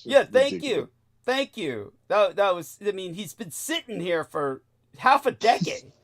But then again, his whole job was just to waste our time and to, But he turned he pulled the George R.R. Martin, say it was all your fault. Yeah. He's giving me so much information. I'm just an old man. I can't sort through it. It's just, what the fuck? That was crazy. And then the worst part was when you wrote it down for him. Yes. And he said, "What am I supposed to do with this?" Supposed to copy it, you dumb fuck. Yeah, and render it. I don't know. Publish it. Yeah, render it legible to the, and if you can't render it legible to the average person, just take it wholesale and say this is dumb, and let. No, he went. Yeah. That's when he started getting rabid. Is when you said just put it on as an appendix. Yeah. And he was getting pissed off. Yeah. It was just like, what the fuck? Oh yeah, he said, I can't. And again, it was that. Why not? Because he wanted to monopolize the information, and at that point, he was already trying to summon Ubosafla. At that point, so it was like I can't tell people how to banish. Yes, fuck that. Yeah, yes. And yet he was so arrogant. He felt he had no need to banish himself. I was gonna say he honestly. He was so, like you said, arrogant, or what's worse than arrogant? I mean, he was so crazed. Yeah, crazed. Yeah, hubristic, crazed. He was so crazed. I don't think he ever thought of banishing him. Yeah, I don't think that ever occurred to him. It never crossed his mind once. No, and when I brought it up, he took offense when I was bringing up banishing. Yes, he took offense. It was like... you can't tell people that, Doug. Yeah. Yes. I think he thought that he could master what he summoned and that it would always serve him. That's truly insane. That's just how out of his mind this man was. Yes. And as you know, the anti-gods love playing with people like that. Of course. They're fucking cockroaches. Oh, of course. Yeah, cockroaches like Pete and the anti-gods are. Yeah, that's the plaything. That's the plaything of the anti-gods. So let's take a look at what else our man Brendan has entered here. Herbal Symphony. Tell us a bit about this. This looks Uda Japan. This guy is brilliant. Okay. So this guy has the oldest private medicinal herb garden probably on Earth, other than in Britain, where the natural landscape from 300 years ago is preserved as a botanical time capsule. So this guy has. It's a beautiful little show called Herbal Symphony. It's on NHK. Wonderful. But do you see that? I don't know if you can. Are you on the page? Oh, I can. Do you see that? Yeah, do you see that thing that says "Seeding the Future"? Yeah. Okay. That's a Japanese ginseng root. Imagine how powerful that shit is. Yes. And you can't buy it, like ginseng japonica is impossible to buy. Yeah. And it's the best ginseng on Earth. Oh, wow. It's beautiful. Seeding the Future. And I'm looking at it, very, potent looking indeed. Yes, looks really potent. Yeah, that's right. They don't sell Japanese ginseng. They sell Korean, American, I Siberian. tried to find Japanese ginseng, Yeah. and it's like, Oh. even if you speak Japanese, I tried to go to the Japanese website, and they told me no. They said you can't. We can't ship it. We're not going to ship it. Yeah. And Incredible. Like, Yeah. you have to like go to Japan, and even then, I'm sure they will give you the ringer, send you through the ringer. Oh, no doubt, no doubt. What is that giant flesh-colored phallic protrusion near the Japanese guy? He's either looking at it or... It's a traffic cone, you sick. It's what I thought. I said, it's flesh-colored. What the fuck? Yeah, it's a traffic cone. That's right. I said, yeah. No, it's a giant butt plug. Come on, this guy doesn't even know what that is. Yeah, yes, no, it's, he's too innocent. He's too wholesome. Peter would be sitting on it. Peter would be sitting on it. Oh, yeah, of course.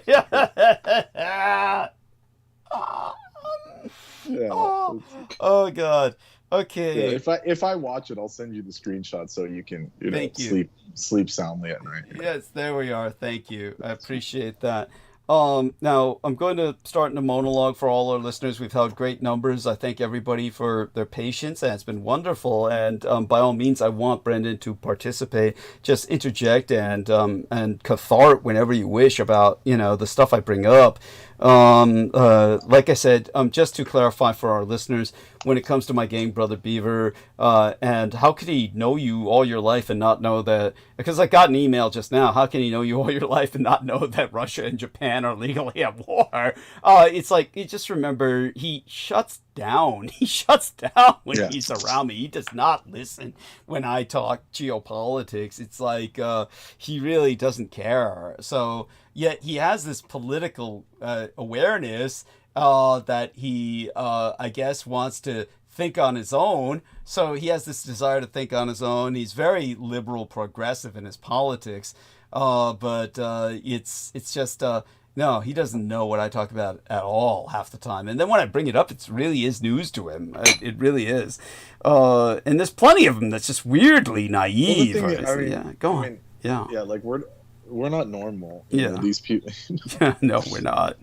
Like knowing things is not normal in this world. So. It's true. It's almost like people. Like it's a curse. It's a curse. Like I didn't want to retain any of the shit I've heard from you or anyone else, but it just happens. It's just like look at Does that make sense? Absolutely, absolutely. I get people are always like, "You're so smart." It's like I don't. First of all, I don't think so. And second of all, if I wanted to. If it was up to me, I'd forget all of it and just live in in blissful ignorance. Yeah, ignorant bliss. Yeah. Thank you.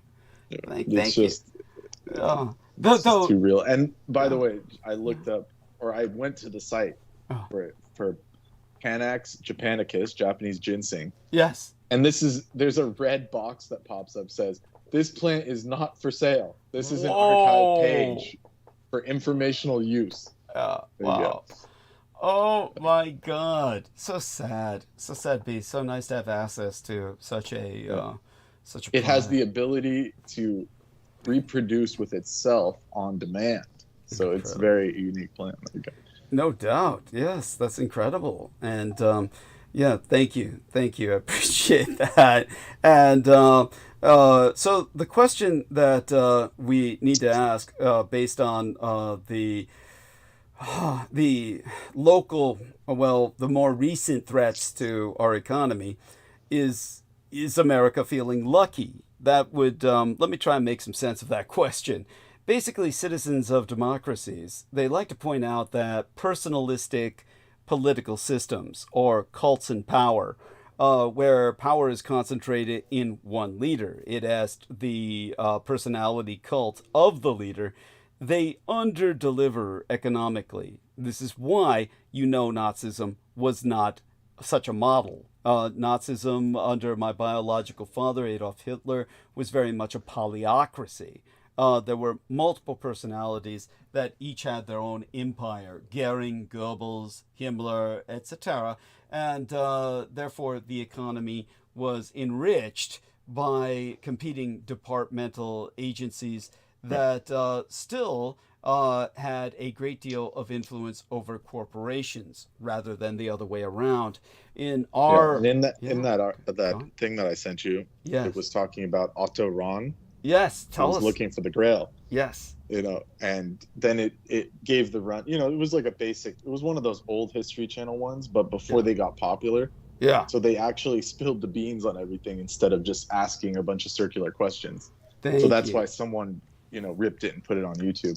But basically it was talking about Otto Rahn was recruited by Himmler and given a stipend of 1,000 Deutschmarks a month in order to continue his search for the Grail itself. Yes. So this wasn't some shit from Indiana Jones. This was an actual objective of Himmler. Yes. So, yeah. Very much so. Very much so. And Otto Rahn, he was fascinated by the Cathars, who... Exactly. Yes. Right. And he, of course, related to them to a great degree. And they got wiped out by the church. But by the church. That's quite right. That was. And supposedly the monks, there were monks that took the Grail essentially out the back of whatever was being sieged. It was like some kind of cave or something, and they rescued the Grail, and that's why he was obsessed. And he was scouting all over the French Pyrenees and different places looking for this artifact. Yes. So. Now let me see if I can find it here. But I do want people to understand that the Cathar France, which ultimately the church declared a crusade against, they occupied the same geographic boundaries of Vichy France. In other words, centered on the Mediterranean, without access to the Atlantic coast line. So it was an inline Mediterranean empire in France of the Cathars. That the fact that the Vichy French borders were exact reproductions of the Cathar nation state speaks volumes. Again, one of these elements of history repeating itself. And I presume, tell me if this is true, that the whole point of invading France was to allow Otto to find the Grail. I don't think they had any other use for it other than military, right, on the west side. But why would they take the entire country in that sense? Am I jumping to conclusions, or does this make sense? No. It's definitely, there's an element of that. It really is. It certainly was a factor. They didn't take all of Poland, like. That's quite right. Let's put it this way: in terms of the invasion of France, and as our friend Brendan says, it's not like once it was invaded, it's not like they retained the majority of France. It was simply the coast was kept because it was invaluable for the U-boat pens that are used by France today. France still retains the use of the Nazi U-boat pens that were built under Adolf Hitler's regime. And they do so because those are nuclear-proof pens. They were meant to survive a nuclear war. The Nazis built them with that objective in mind, to survive literally an atomic attack. And engineers have conducted models where they've experimented with cyberspatial nuclear attacks on these submarine pens and proved that they were engineered to withstand an atomic attack. So understand that the Germans were already working with atomic bombs and the concept of nuclear warfare when those U-boat pens were built. So they have never gone obsolete. But as for the interior of France that faces the Mediterranean, the majority of what had before comprised the Cathar kingdom, that was something which Otto Rahn was turned loose in to find, with the help of Vichy France, the particular aspect of the Grail that he was looking for. And that was why the Germans collaborated by helping to establish an independent and autonomous Vichy government, which fought with the Germans voluntarily. And in fact, the French have had to create an entire concept that I was telling Brendan about on the personal call, the so-called AOWs, or against our wills, because since the majority of Frenchmen of combat age fought on behalf of the Third Reich, and France's République is based on the mystique of resistance and the Maquis, they had to develop this concept of the AOWs are against our wills, because all these Frenchmen who fought for the Reich got old and needed compensation. They needed pensions, and since their military service was to the French government under Vichy, then the French government had to rationalize their military pensions to the outside world by saying, oh, well, all these former Nazi soldiers who happen to be of French nationality are on pensions because, they were AOWs, quote, are against our wills, serving against their will, on the Nazi side. But that's not true. The French government was so much on the side of the Nazis that the Vichy government was responsible for a large amount of the concentration camp populations because they so aggressively exported their Jews. And like you said, it proved the point that they kept them on the pension and had to defend them. Later on, by making that fake title. That's right. Otherwise, they would have just killed them. That's quite true. For dead.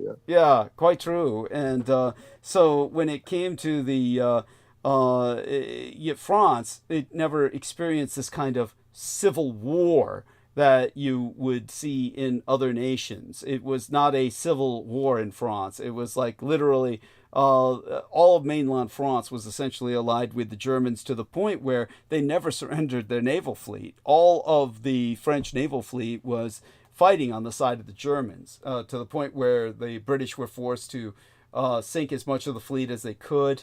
And every effort was put to try and capture, every effort was invested into trying to capture the Surcouf, which was, of course, this incredible submarine with battleship guns that the French had developed before World War II, the largest submarine in the world prior to the extent of nuclear submarines, until World War II itself, when the Japanese built submarines even larger that were underwater aircraft carriers, undersea aircraft carriers, the Sentoku submarines. So, and those then became the largest submarines in the world prior to nuclear submarines. So, all that being said, with the economy under the assault that it is today, when it comes to the concept that the personality cult dictatorship like Vladimir Putin's underdelivers economically, on average, that, of course, is very likely true. But the full story is more subtle. While democracies tend to produce more stable results, autocracies can deliver extreme highs and lows. In other words, when leaders operate without constraints, you have to rely more on luck. Once an economy switches from rules to deals, it's hard to switch back. So good luck to the United States economy then, because as I expressed in our latest episode before tonight's, mass layoffs don't work, yet companies keep abusing them over and over. I'm going to take a look at what Brendan has entered here in the information box, so to speak. He says, okay. He says at some point maybe you can reveal the truth about Otto Rahn's death, which was ruled a suicide. But as always, the story is more complicated than that. It was ruled a suicide, but it's presumed that he possibly faked his own death. Yes. Because there's no official death certificate was ever produced, and the body that was recovered was buried at the Rahn family grave in Darmstadt, also had no death certificate. Yes. So it says rumors were assumed that he assumed new identities. Absolutely. That he entered into mystic orders, or he went traveling to possibly, most likely, Antarctica or other lands. Yeah, and Unterland. Yes. Yeah, absolutely. I mean, you already have answered your own question. It was a rhetorical question in many ways. And it's funny because they're saying that Himmler like accosted him because he was gay or something.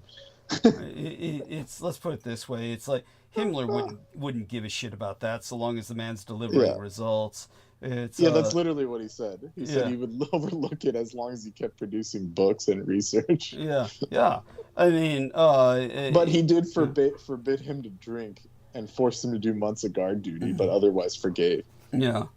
Infractions. Yeah, there you go. Yeah, and it's because he wasn't just brought in to the SS as like a consultant. He was made an officer. SS. Yeah, he was actually a member. The of outfit and everything. He got the medals, the uniform. Everything, so. Yeah, everything. Yeah, he was fully inducted into the order, and so thank you for that. Yeah. Oh, and then here's this. Himmler kept Rahn's work in print to the end of the war, even when paper in Germany was increasingly scarce. And in 1944, a large outstanding debt he owed to Himmler was mysteriously and anonymously paid for. There you go. Thank you. And the official date of his death is 1939. Yeah. So this is 5 years later. Someone's paying that off. All this is because he delivered. He delivered. Exactly. In other words, the Nazis got the Grail. That was something very important. And took it to Unterland or something. Yes. Is that the case? Yes. That's generally what's assumed. Yes. There is, of course, the spear of Longinus, Casca Rufio Longinus, the German centurion who was a Roman legionnaire, but he was ethnically German. And he became the first knight. He became the first knight of Christ when he pierced the side of Christ and was blessed for putting Christ out of his misery.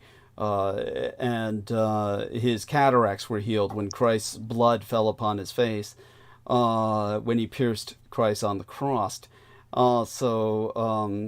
Longinus then became the spear bearer, the first knight of Christendom. And when it came to Longinus and the spear of Longinus, whoever possessed the spear of Longinus would never be defeated in battle, either in personal combat or strategically or operationally. Barbarossa, the king of Germany, who would have led all of Christendom to victory had he not drowned in pursuit of the spear of Longinus, which was knocked out of his hand by incredibly violent, turbulent tides in a river. This was something that he was crossing on his crusade to the Holy Land, and when all of this was something that let me try and put this into perspective historically for our listeners when it comes to just how important this incident was. It's very hard to really put it in its place. It's when it came to Barbarossa, just to show people how important he was to the world, to history, to Adolf Hitler. Just remember, Europe was the faith in the First Dark Age.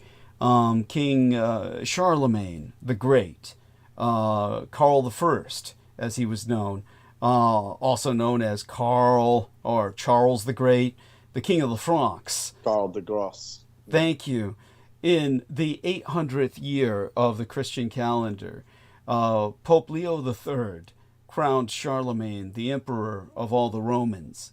And as the medieval emperor who ruled much of Western Europe from 768 to around 814, he united a large part of Europe during the early Middle Ages and laid the foundations for not only modern France or the Frankreich, but Germany and the Low Countries, the Nederland, the Netherlands in English.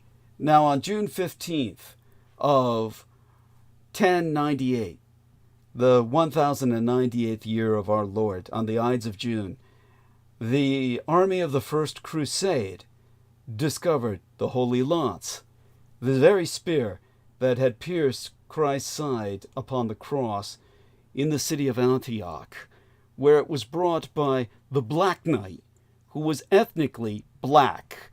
In other words, after Casca, the German legionnaire of Rome, the Roman Empire, pagan Rome, who became the first Knight of Christ when he pierced the side of Christ, he became a lone crusader bearing that spear. And when it was time for him to pass, he gifted that spear to a black man in Ethiopia, who became the Black Knight, literally ethnically black, one of the, well, basically the second Knight of Christendom. And he ultimately delivered it to the city of Antioch, where it was preserved, found by Charlemagne. Frederick I, the Holy Roman Emperor Frederick I, also known as Frederick Barbarossa, whom the operational invasion of the Greater Soviet Union was named after by Adolf Hitler. He was the Holy Roman Emperor from 1155 until his death. He was elected King of Germany at Frankfurt on the 4th of March in 1152 and crowned in Aachen on March 9th, the 9th day in March of 1152. Aachen was the original capital of Germany. Remember, Germany in the old days, the days of Christendom, was divided in half, east and west, along the same lines it was later divided by the Allies. Just as you had that dividing line between the Greater Soviets and the Americans in World War II, that was simply divided along the lines of East and West Germany during the time of Charlemagne. The eastern side was pagan, whereas the western half was Christian. And instead of a capital in Bonn, the capital of West Germany, the original capital was in Aachen. So what happened was one of the most important missions of the German werewolves, the Nazi resistance movement of Hitler Youth, trained by the SS. Their most important, or their most famous mission, was the assassination of the non-Nazi mayor of Aachen, who was cooperating with the Allies. So when this mayor of Aachen was cooperating with the Allies, the German werewolf resistance was parachuted in, and these Hitler Youth assassinated him. That was the first act of the German werewolf resistance movement. Their most famous act, because the Allies couldn't hide it. They couldn't cover it up. Now, Aachen, of course, being the capital of the West at that time, the capital of Christendom, it was from there that Frederick Barbarossa first led Germany to global supremacy during his reign. This was the era of the First Reich. Germany was the center of the world. During his reign, Barbarossa was the most feared king in all of Europe. During his later years of his life, his conflict with the Pope ended when he drove the Pope into exile. That's how powerful the King of Germany was, the Emperor of the Holy Roman Empire. Now, during his later years of his life, his conflict with the Pope ended after driving him into exile, and with the arrival of a new Pope, Pope Gregory, was it the 7th or the 8th? He made peace with the church, the papacy, and was immediately assigned with the duty to take the cross for the Third Crusade. Now, the reason for calling the Third Crusade was that the Saracens, under the leadership of Saladin, were defeating the Crusader kingdoms. So the King of Germany, the Emperor of the Holy Roman Empire, took on his responsibility to God and Fatherland, and he marched. Now, the Third Crusade is also referenced as the King's Crusade, because Richard the Lionhearted and King Philip II of France also joined. This was the first Operation Barbarossa that Hitler was emulating when he and the Axis nations invaded the Greater Soviet Union.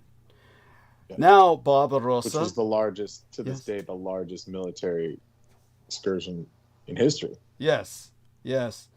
Now, at the time of the original Barbarossa, he had gathered this vast crusading army, nearly 100,000 soldiers, with the logistical requirements. The fact that they were able to amass and supply this amount of troops was the equivalent to a 1,000,000-man invasion if it were to be conducted today. Now, these 100,000... Yeah. And I think even today, getting all the way to Jerusalem on foot is impossible. I mean, that's a Herculean effort. I mean, that's crazy. Yes. So these 100,000 soldiers and their armies coming from Western Europe pushed on through Anatolia, Asia Minor, today's Turkey, where they were victorious in taking Aksaher and defeating the Turks in the Battle of Iconium, or Iconium. I'm not sure if I'm pronouncing it correctly. Iconium, almost like a rare metal. So it was at that time they entered Cilician Armenia, very important regarding the history of my son's own nation, and the approach of this immense German army greatly concerned Saladin and the other Muslim leaders of the world, who began to rally troops of their own to confront Barbarossa's forces. Now, on June 10th of 1190, as his army was approaching Antioch from Armenia, my son's nation, one of the oldest Christian nations in the world, converted to Christianity at the same time, if not before, the Ethiopians.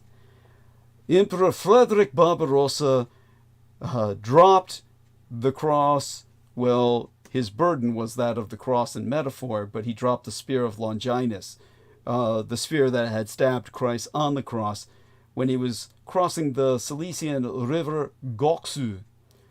And Goksu's turbulence was so violent that when the spear was knocked out of his hand and it was carried away by these killer currents, he died attempting to retrieve the holy sphere, ultimately drowning. And that was the end of the world. At that time, his death led to chaos within the army, and only a small fraction of the original force, led by his son, Frederick VI of Swabia, reached Acre. If Barbarossa had survived to arrive in the Holy Land, between Barbarossa, Richard the Lion-Hearted, and Philip II of France, the Crusaders would have won. Now, in terms of history, this means that the Ottoman Empire would have never been created, which means World War I would never have happened, because the real cause was the Muslims of Turkey in Asia Minor and their genocide of the Armenians. And Germany, of course, would never have experienced World War I, which means World War II would never have happened. This means the Third World War, in effect, so misnomered as the Cold War, would never have happened. All of this, of course, means that without a Second World War, there would have been no cause to develop nuclear weaponry, which means people would never have been scared and intimidated by the concept of nuclear war. In other words, had Barbarossa not drowned in the rivers of Armenia, there would be endless world peace. He would have gone on to retake the Holy Land, and the Muslims would have been driven forever away from threatening civilization. There would have been no Ottoman Empire that precipitated the Dark Ages and the fall of Byzantium. This is how important, this is why Adolf Hitler named the invasion of the Greater Soviet Union the largest military expedition in history after Barbarossa. Barbarossa was effectively the king of the world, and when he died, the world went with him. And there was only Islam and the endless war which Islam has forever engendered from that point forward. yes, any thoughts, of course, Brendan? I was just saying, which is why Salah ad-Din is the only revered character of Islam other than Muhammad. I mean, he's like he's mythical. Yes. Because he's, the reason why they're still around, essentially. Thank you. And let's thank George Knight. George Knight says, Pope Gregory VIII, you are correct, Douglas. That's how important Frederick Barbarossa truly was. And this was how important the First Reich that lasted 1,000 years was. So let's thank George Knight. And of course, George Knight, you are invited to come on the call if you wish to join us for at least a few minutes of your time, by all means. And so just entering a thank you to George Knight in the chat. And hopefully that puts the history of Barbarossa and the Lance into some perspective. Apparently, Salah ad-Din was Kurdish. Yeah, Saladin. Born to a Kurdish family. Yeah. Active in Syria. Yeah.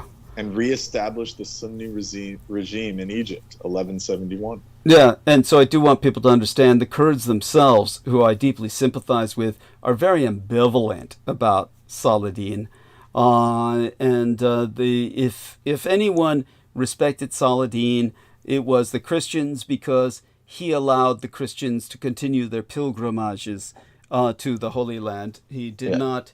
He did not bar them. And he spared some of the kings. Yes. He beheaded one of them that slighted him, but the rest of them he allowed them to go to Damascus and recover and all that. Yes. And of course there was deep respect between himself and the leper king, Baldwin, I believe. And the leper king, of course, was originally a beautiful boy who the Christians felt had been cursed by God for his beauty. Baldwin IV. Thank you. Yes. And he had defeated Saladin a number of times. Now, when it came to Saladin, understand that the problem with Saladin, obviously he was deeply respected by the Christians for his grace, but he was someone who renounced his nationality for the sake of pan-Islam. He identified not as Kurdish, but as a Muslim, and therefore was operating successfully as a apostle of pan-Islam. But because he disavowed his nationality, he left Kurdistan, his homeland, to be exterminated, extinguished as a nation between Iran, Turkey, and Syria, among other nations.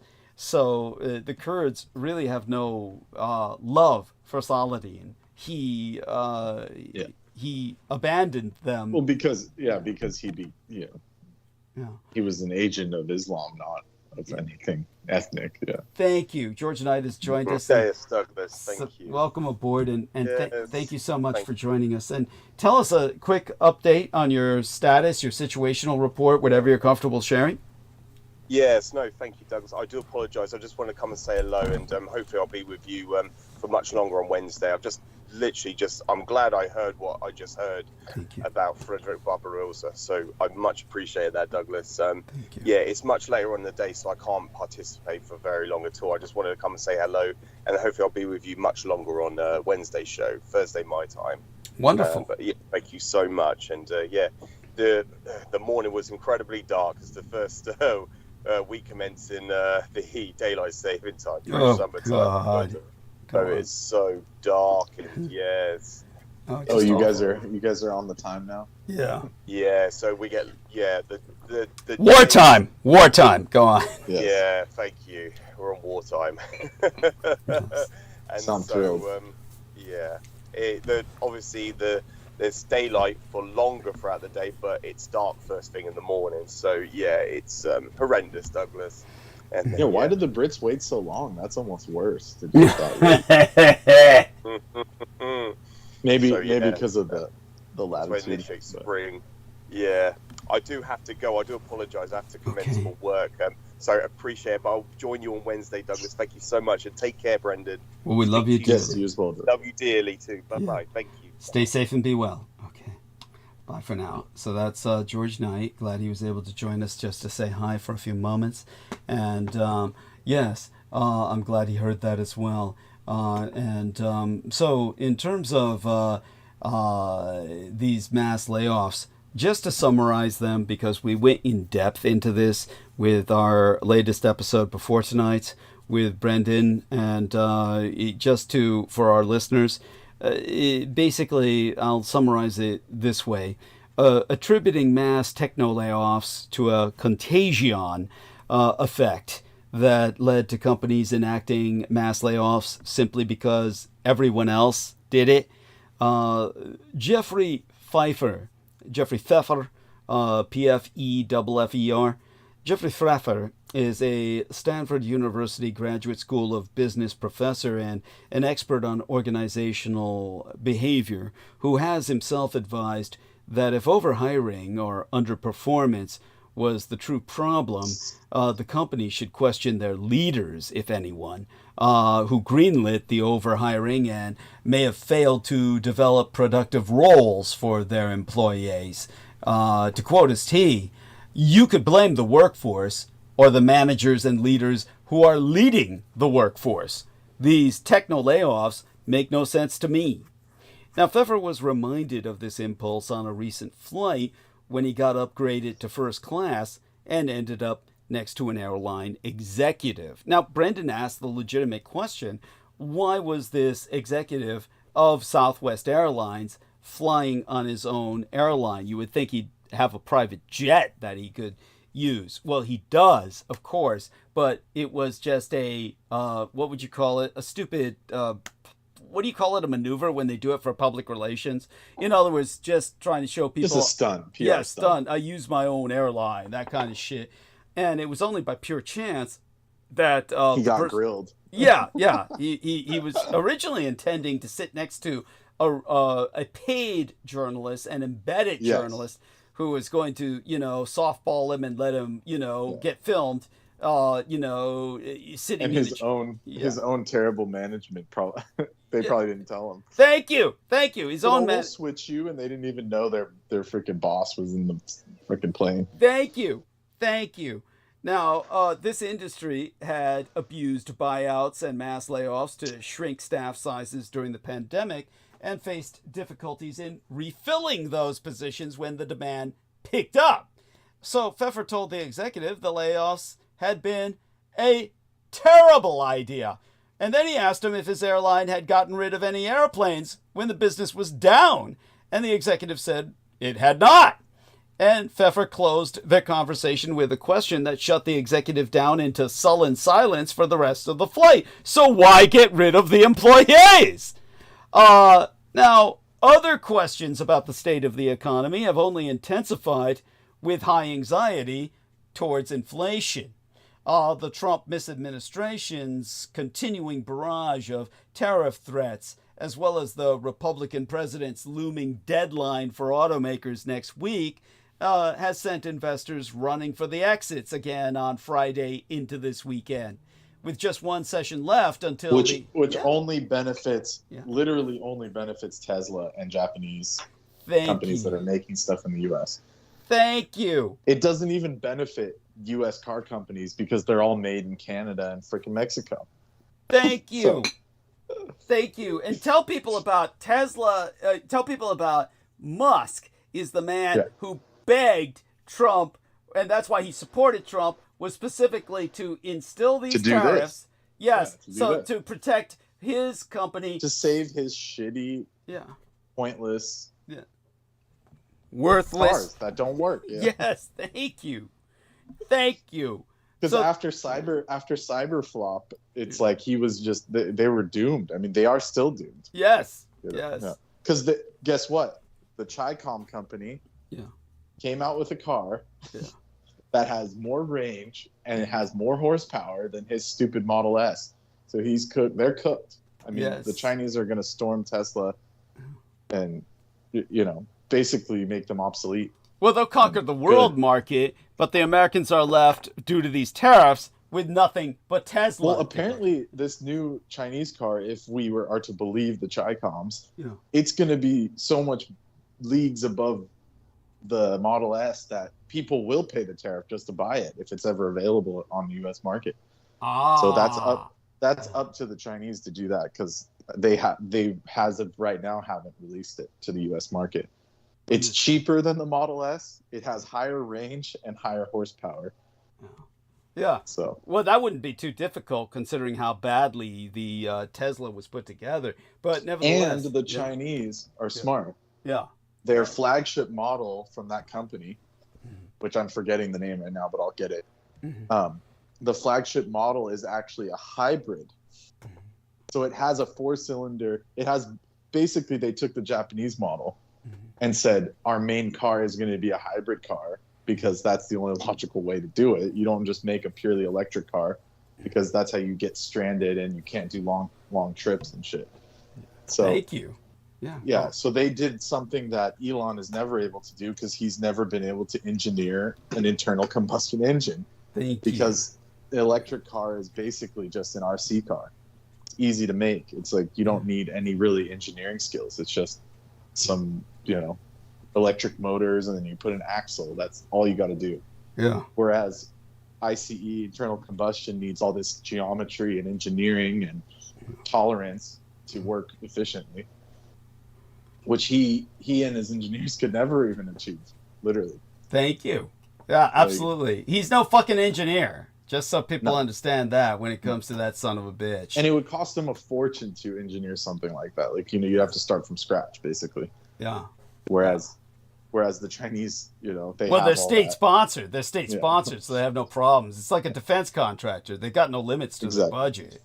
Exactly. Yeah, and so thank you. That's profoundly appreciated. And yes, the Chi-Coms are leagues ahead in their EVs, their electronic vehicles, and their batteries. That's what it comes down to. They put a lot into their battery development. But when it comes to, the economic situation, with just one session left until the end of a quarter, that's set to be the worst for the Standard & Poor's 500 since 2022, the gauge slid another 2% into this weekend. Oh yeah, sorry to interrupt. Please. It's called a Yang. It's called a Yang Wang. Yang Wang. That is so awful. That is so. They'll have to rebrand it. That's awful. Oh, God, Yang Wang. So Yang, by the way, for those of you who don't know, means potent. Yang means potent. It's like male. It's male energy. Yeah. But the Wang paired after that is unintentionally just awful. Just awful. The Yang Wang are the strong dick. Yeah. Exactly. They must have intended it. They must have intended this. The big dick. It's the big, strong, hard dick. What does Wang translate into? It has to do with something. I think it's a car. It's an animal, isn't it? Whatever it means, all it means in America is a dick. So it's a cock car. King, Wang. Yeah, Wang. King. Yeah, so strong king. So strong king, or like masculine king. Yeah. That's funny. Yeah, I'm sorry, but it means cock in America, and it's just. I'm sorry. They must have intended that, and but people will love it. People will love it. I've got my Yang Wang. Yeah. Holy so shit. It's a 1287 horsepower Yang Wang U7. It's an EV or a PEV, which is a partial EV, for under 90,000 in China. It's potent quad motor powertrain and trick adaptive suspension. Super sedan, surprisingly reasonable price. Quad motor electric powertrain turns out 1287 horsepower and has a range extender option that makes it a plug-in hybrid. Sales of the U7 began in China with $86,000 as its current price, which, let's see, it says, its potent electric powertrain outclasses the Lucid Air, the Rivian RT1, and of course, the stupid Teslas. Yes. So that's why he's sweating bullets, and he had to. And then, can you imagine how what kind of business sense does a guy have selling himself his own company? Yes. That is the most. Tell us about this. cheesiest shit I've ever heard. It's like, I don't think none of the big guys ever have done that. No, it's beyond desperate. You don't sell your own company to yourself to make money back, to like try and like bolster your stocks. I mean, this is just talk about stilts. It's beyond desperate. Beyond desperate. Sold X. He sold X to his own AI company because the OpenAI guy wouldn't capitulate. He said, "Fuck you, Elon," and he wouldn't capitulate. So now he has to do this back. What would you even call it? It's like, it's like auto smoke and mirrors. My dad would have called it smoke and mirrors. Yeah. Is that what it's called? Auto flush? Yeah, auto flush. Yeah, we call it auto flush because it's all a load of shit. Wait, no, what is it? Like sucking your own dick, basically. Yeah. There you go. Autofellatio. Autofellatio. Yeah. Thank you. So that's what he had to do just to freaking boost his own. Yeah, so stupid. Yes, he is disgusting. And it's like, and unfortunately, we can't evade him as a topic. Sam Altman. So he has beef with Sam Altman. Yeah, he does. Yeah. And what do you know about that rivalry between the two of them for Trump's affections? It's pathetic. But go on. Well, Sam tried working with Elon in the past, and he said he was just detestable and he's just an idiot. He doesn't want to. He's not going to sell him anything, and now he's like, crying about it. Basically, Elon. Yes, of course. He hates him. Yes. Thank you. I'm sure he's not a saint either, but it's just of course not. Of course not, but the typical J-man, but it is what it is. Yeah, as bad as all these people are, I mean, Elon is the worst. He's the worst. Yeah, it just comes down to it. Isn't that, at this point, I'd rather have like a smart Jew than whatever we're stuck with. We're stuck with all these crazies. Yes, thank you. I agree. That would be infinitely better. Oh, yes. At least they wouldn't let the stock market implode, and then you have to sell your own company to yourself to, like, well, you gotta admit, it's something that'll make the history books in its desperation. The history books will look at this as symptomatic and indicative of how bad things got. And they'll just, children in the future reading those history books will simply wonder, how did adults allow things to get this bad, where a juvenile, infantile-minded, multi-billionaire idiot was allowed to take the world over the edge like this, over the precipice. So thank you for sharing that, and very important. At any rate, it also didn't help that the latest data showed U.S. consumer sentiment tumbled to a more than 2-year low, while long-term inflation expectations jumped to a 32-year high as American anxiety over Trump's handling of our economy, or mishandling thereof, continues to build.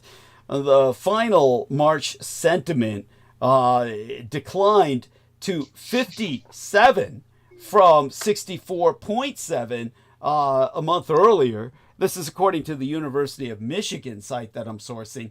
In a Bloomberg survey of economists, the latest reading was below both the 57.9 preliminary number and the median estimate. So the data released on Friday showed that consumers expect prices to rise at an annual rate of 4.1% over the next 5 to 10 years. Now that's the highest since, wait for it, 1993. And consumers also see costs rising 5% over the next 12 months, the highest since 2022. But even more foreboding is what America sees for the country's jobs market. For years, the American empire has left the rest of the post-pandemic world behind, with low employment levels not seen since the 1960s, when Richard Nixon was president. and the decade, of course, into which I myself was born. Joanne Su, obviously a Chinese lady, or Chinese ethnicity, she's a United States citizen, directress of the Michigan survey that I'm sourcing. She said, notably, 2/3 of consumers expect unemployment to rise in the year ahead, the highest reading since 2009. So she said, notably, in case I read her quote as normally, notably, 2/3 of consumers expect unemployment to rise in the year ahead, the highest reading since 2009. Sorry to interrupt. Please, by all means. Sorry, I have to laugh at this. No. It says, X has struggled to generate revenue since Musk's acquisition. Yeah. In January, an employee said the revenue was unimpressive and it was barely breaking even. Oh, I don't believe it was even barely breaking even. I mean, that's just his way of saying so he doesn't get fired. That's just his way of saying it's been losing money. It's nothing but a money pit. Yeah. And then when he bought it, he basically lied about its value. It says here his valuation was $44 billion, but he failed to include the $12 billion in debt. Oh yeah. And then it says it's unclear if it means that the $12 billion that Fidelity cited is the net, or it was just the debt it was carrying. There you go. Thank you. No, this is all important. And so these people have such stupid egos that he just can't even. It's like he can audit SSA, but he can't audit his own fucking company, so he doesn't feel like he's failing. It's just ridiculous. Of course not.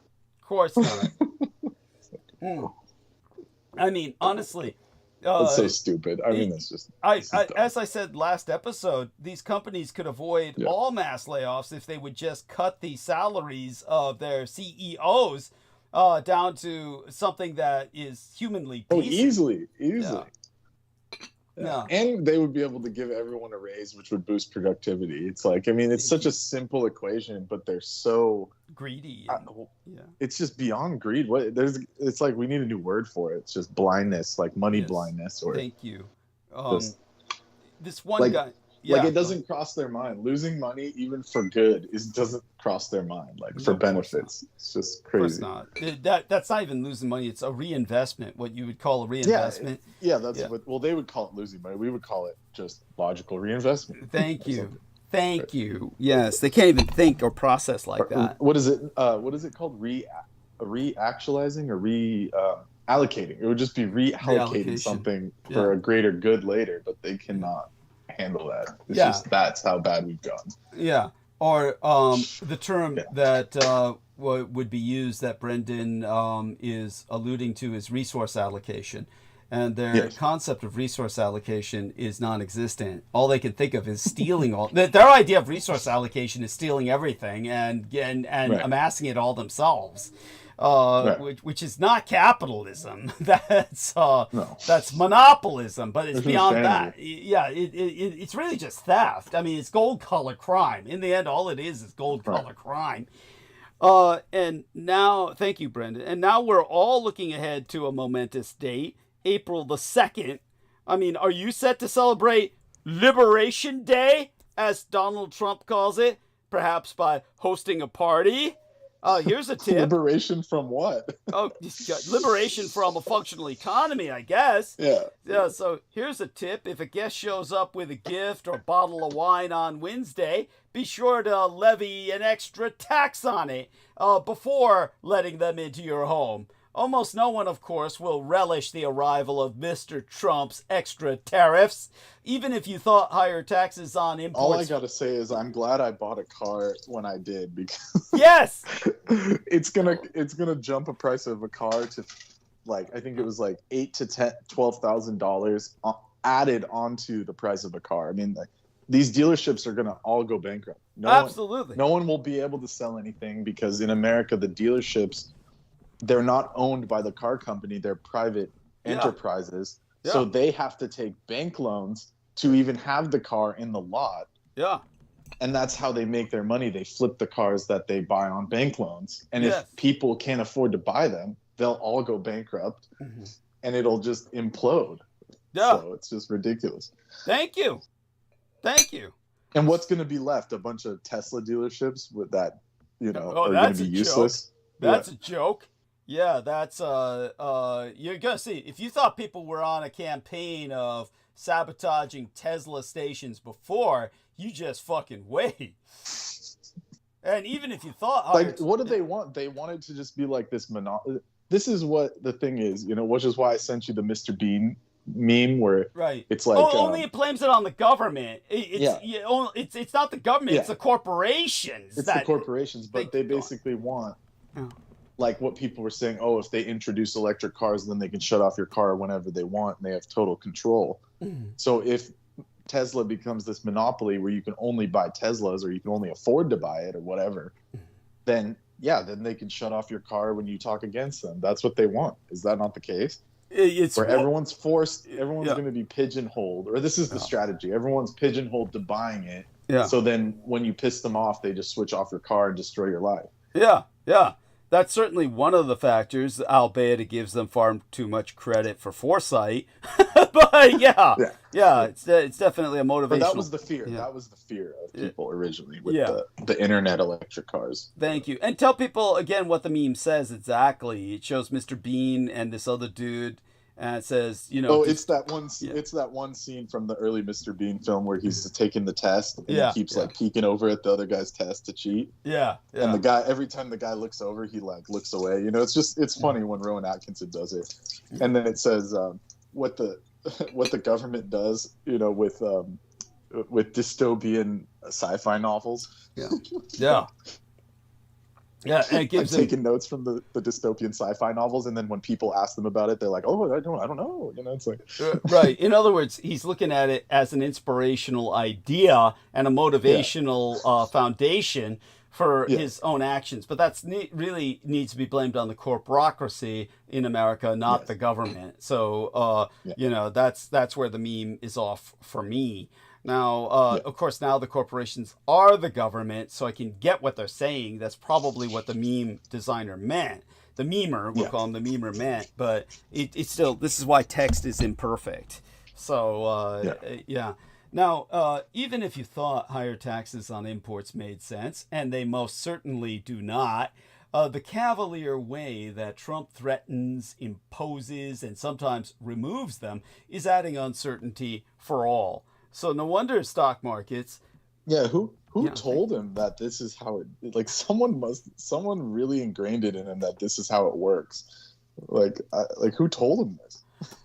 There's no way he came up with it on his own, right? Thank you. And as I said, this is the part that is so sinister, and it is the ideology that Trump has bought into. It's this libertarian ideology that Trump has really come to believe is that the economy must be destroyed to give everyone greater freedom. Believe it or not, this is what this idiot thinks that he's providing to the market, is that he feels the market is too structured, and therefore his libertarian friends can't thrive. And therefore, I thought we dealt with this when what was that thing called? The XYZ incident and all that shit. I thought we dealt with this before.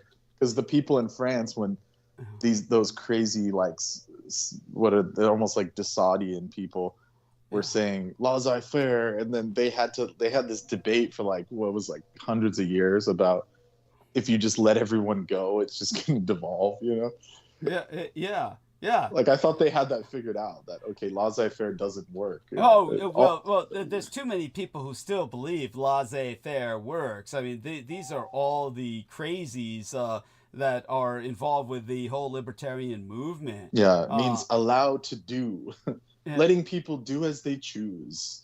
Associated with the physiocrats of 18th century France, who believe that government policy should not interfere with the operation of the natural economic system. And what did they call it? The hidden hand. The hidden hand. Tell us about this concept of the hidden hand of the market. That's it was just ridiculous. It was like the invisible hand that in self-interest, when operating freely, a market can lead to beneficial outcomes for society, which was totally disproven. That's what I was saying, is like these people were debating it philosophically for 100 years, and it turns out it doesn't work like that. And they were saying, self-interest, supply and demand, and resource allocation. Imagine that is the theory that guides the invisible hand for efficient use. Thank you. As businesses respond to customer demand, they allocate resources accordingly. Yes. So they're going against their own theories here by doing what they're doing, like you said. Thank you. And then, so basically what happens is there are market failures, that free markets lead to inefficiencies, negative externalities like pollution that eventually will require government intervention no matter what. And real-world complexity, that the invisible hand is a simplified model, and that real-world economy is more complex and is subject to various factors that can disrupt markets. So it's been disproven many times at this point. Yes. Which is why you never had a free market, because the old days it was the king, by the king's hand, and their weights and measures is what decided the market. It wasn't just random people trading for free. Thank you. It was never like that. It was never like that. Thank you. Always regulated. And so we want people to understand that this so-called hidden hand or invisible hand, marketnomics, has proven as impracticable or as practically impossible as communism. It's as ridiculous as the practice of communism, which is always a malpractice because there's no instruction manuals for communism, and there's no logic to the market. The market in and of itself is not logical. It does not, shall we say, follow some pattern like nature where things work out organically. It has to be controlled. It has to be controlled, or it's not going to work. Now, as for why Trump is doing what he's doing, as I said in our latest episode before tonight, there's 3 explanations that are possible. First, we're witnessing rank incompetence. The second explanation is that Trump is a true mercantilist who genuinely and wrongly believes that if the United States is running a bilateral trade deficit with another country, any country, it must be losing economic value to that country. Now, Trump's mercantilism helps to explain how his misadministration can be pursuing so many often conflicting trade policy objectives concurrently, but that doesn't, just because it can put it in context, doesn't make it right, or even make it some kind of viable. It still doesn't make sense. Yes. Thank you. I mean, Trump's actions may appear more rational if you remember that he sees a lower bilateral trade deficit as a win in and of itself. And if he can attain a few of those other objectives as well, he may consider that icing on the cake. But there is a third, more ominous explanation for it all. It's the one that hits. It's simply that Trump has recently bought into the MAGA view that the American imperial economy, meaning the United States domestic economy as well, needs a fundamental, painful transformation, which is what Trump said. He said as much in a March 9th interview on Fox Business when he was asked about the damage from his tariffs, and he replied, for years, the big globalists have been ripping off the United States. What I have to do is build a strong country. You can't really watch the stock market, which is what he used to take as the measure of success. But instead went on to say, if you look at China, they have a 100-year perspective. We go by quarters. You can't go by that. What we're doing is we're building a tremendous foundation for the future. So here's the stupid shit. He got it from like an Economy 101 textbook. It says, in a recession, prices... This is the laissez-faire model. The invisible hand, which is different than laissez-faire. Laissez-faire is supposed to... Right, we just deconstructed the invisible hand, so go on about it. Yeah, it's different. Says, in a recession, prices, wages, and interest rates will fall. More goods will be demanded, and production will rapidly rise again. Excessive rapid growth results in higher prices, which then dampen demand and will perhaps create another recession that lasts until the economy readjusts. Yet this recession will only be temporary, as will the excessive growth. So they're going off this freaking something that you learn in Economy 101 in college. But still, it's like if we cause a recession, it will, create a rebound and then equalize. And it's like, okay. But why do it in the first place? Why create the recession in the first place? Basically, I don't know. Just ask them, Yeah. So, and also, and it says, unlike the Copernican revolution, however, the invisible hand is an assumption, not scientifically based law. Thank you. Thank you. Its That's so obvious important. limitations have been prevented in its supreme influence. So the allure of the invisible hand is its elegance, which is, this guy's just glazing. Yeah. Anyways, that's not Kara. elegant. So disambiguate for our listeners again between the invisible hand and laissez-faire. Or is it the same shit? It's basically the same thing, isn't it? Laissez-faire is expecting the invisible. No. Actually, no. Laissez-faire just means the do what thou wilt. Basically, it's like the pre. What was that guy's name? It's like Aleister Crowley shit. The pre Crowley. Yeah. It was basically, they said, let the people do what they want, and the government doesn't get involved. It's pure libertarian, like bullshit. The purest form. Yeah. Let the people do whatever they want, and then the economy will be good. And then invisible hand is that anytime the economy falters, like with the recession or whatever, this invisible hand comes in and lifts it out because it stabilizes itself through the market.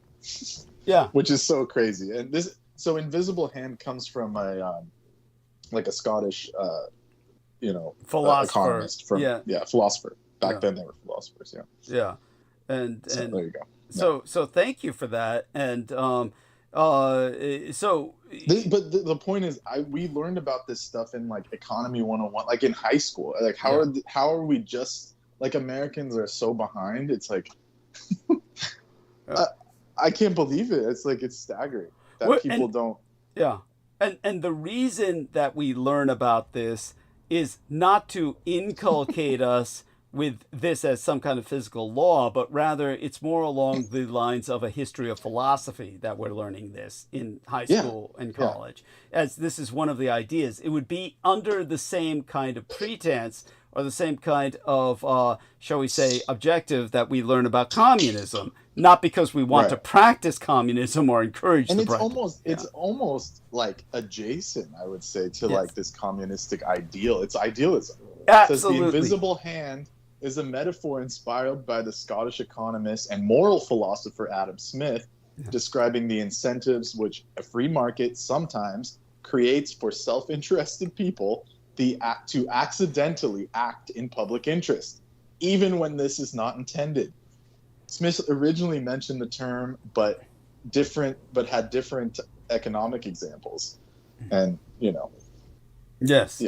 Yeah. So when it comes to this whole phenomenon, it's really important to remember that if you... The Wealth of Nations, So we literally read from that book.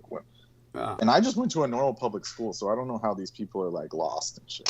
Thank you. It's crazy. Well, their stupidity is such that simply because that book was published in 1776, they associate it in their minds with the Founding Fathers. But it had nothing to do with the Founding Fathers, but they somehow associate it as being mystically connected to the Founding Fathers, as if the Founding Fathers were reading this shit and putting it into practice, which was not the case at all. I like what they say here. It says, in Wealth of Nations, Adam Smith speaks of an invisible hand, but never of the invisible hand. Thank you. Thank you. Yes. And so do understand this. Adam Smith and his philosophy is not that of the Founding Fathers and has nothing to do with America. If you truly analyze capitalism, in the end, you'll realize it's far closer to communism, as Brendan Zogett has just observed, than either communism or capitalism are to fascism. That fascism is not in some way the way the West projects it, some totalitarian. Yes.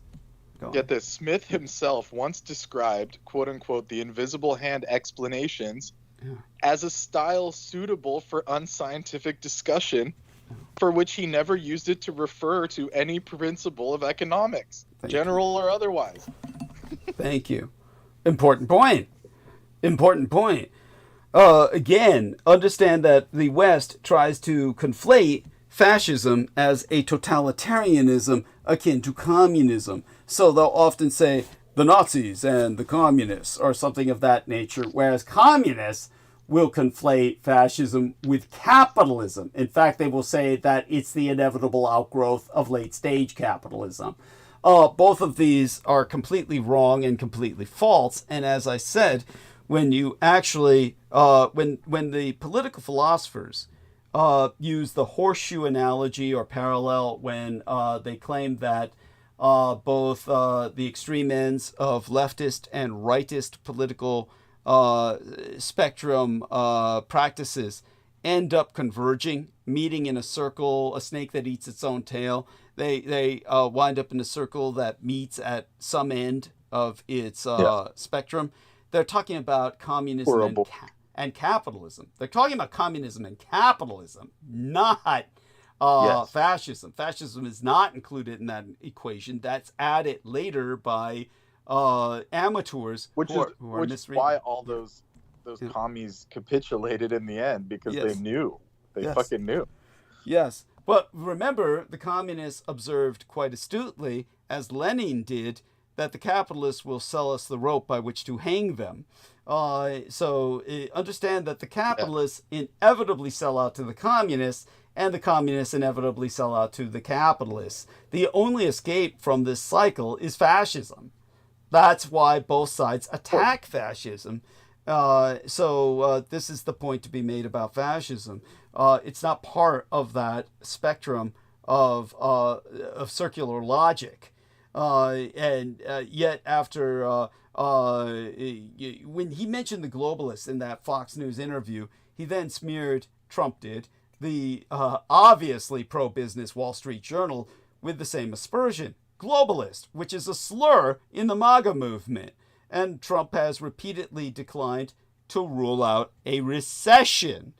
Now, this type of anti-elite rhetoric that and all these calls for economic pain, they're common among MAGA fags like Steve Bannon and Vice President J.D. Vance. But they're historically unusual coming from Trump himself. So what I'm saying is that this third, the most ominous explanation of Trump's misbehavior is that he has been converted fairly recently to an ideology that welcomes harmful economic outcomes. And here's a quote. Here's a quote from Karl Marx.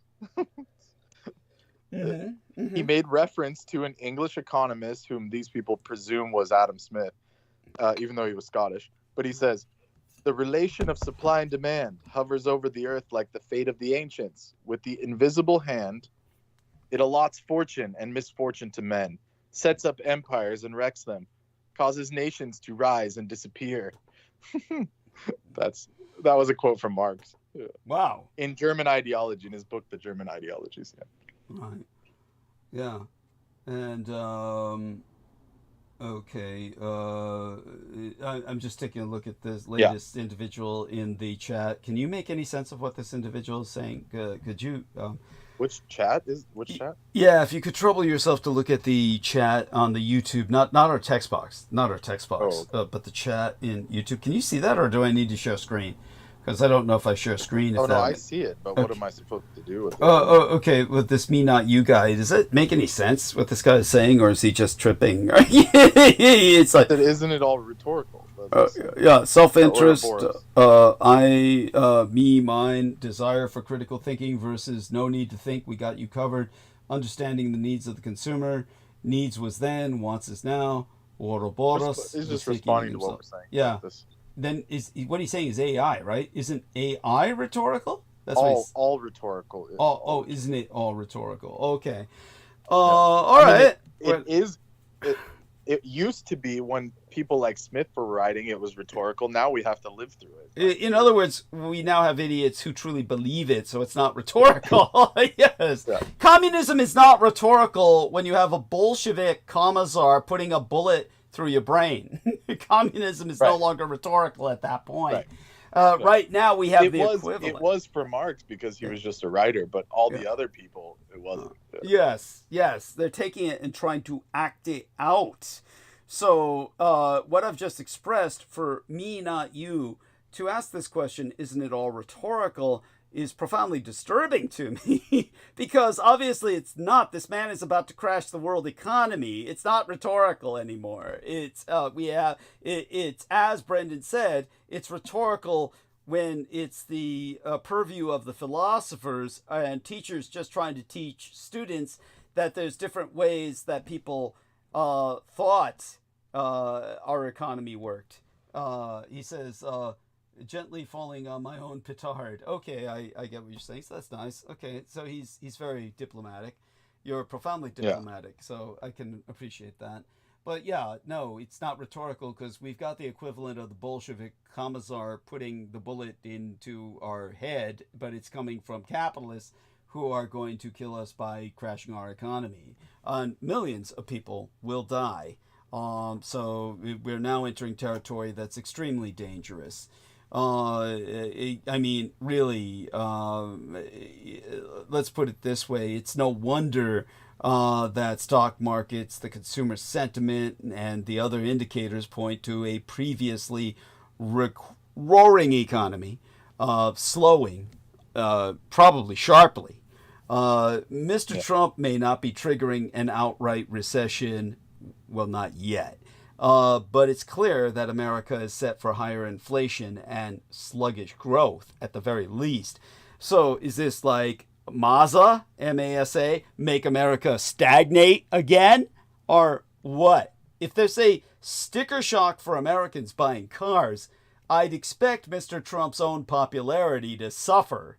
I mean, following Mr. Trump's approval rating over time, The Economist magazine's tracker has already shown a notable downward tick in the past few weeks.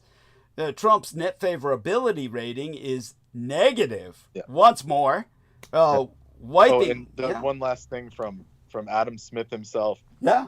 From his book, this is the full Victorian title, or whatever era that was, 17th Edwardian. Yeah. An inquiry into the nature and cause of the wealth of nations.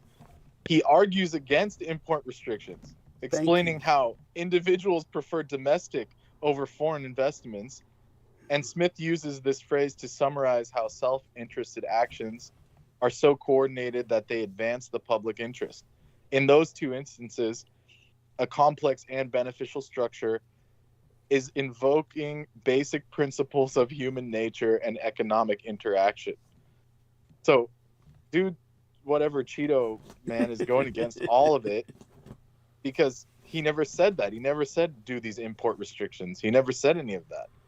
So these people are like conflating all these ideas and then feeding it to Cheeto, and it's just, what is going on? You know, it's like. Thank you. No, I mean, this is important. It's a profoundly... like a shit soup or whatever you had to... You know, it's just... Oh my God, thank you. No, perfect way of putting it. And when Adam Smith is talking about, you know, the economy running by human nature, this was being ran by aristocrats and people that were educated. These weren't just randos buying shit on the street. Thank you. Thank you. No, that's so important. That's so important. Yeah, this was like East India Company. Like, those are the people doing laissez-faire and like running the market, not some randos buying Cheetos and Hershey bars. Thank you. It's like, so backwards. So in other words, this was the British East India Company and also the Hudson Bay companies.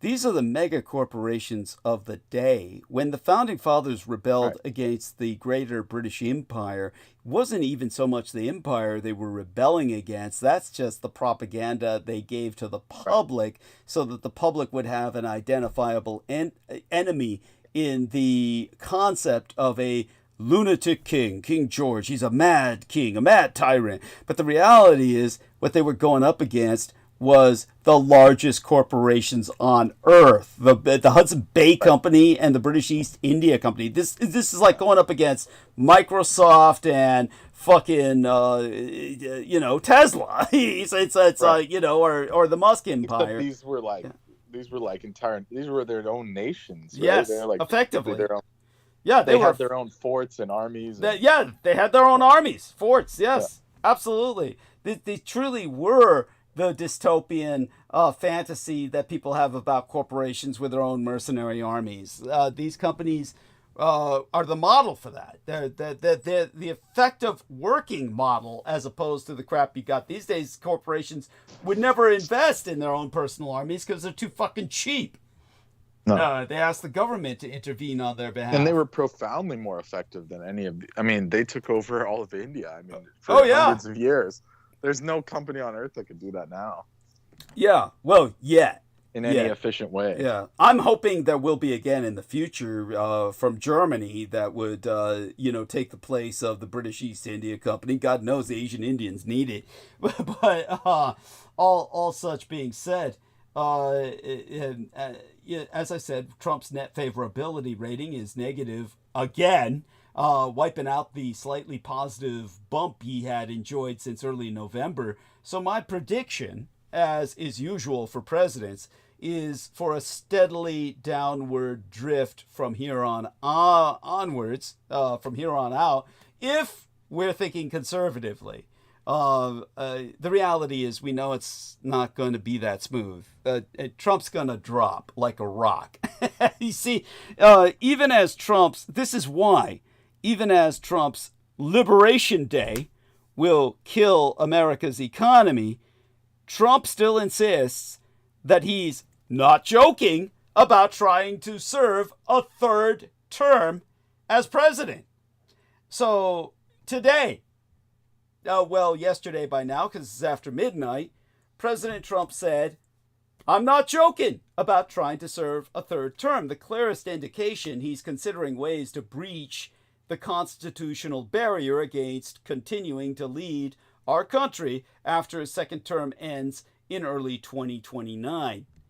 So, of course, the 22nd Amendment, which was added to our Constitution in 1951, still in the middle of World War II, which did not legally end until the next year, after President Franklin Delano Roosevelt was elected 4 times in a row, clearly states, no person shall be elected to the office of the president more than twice.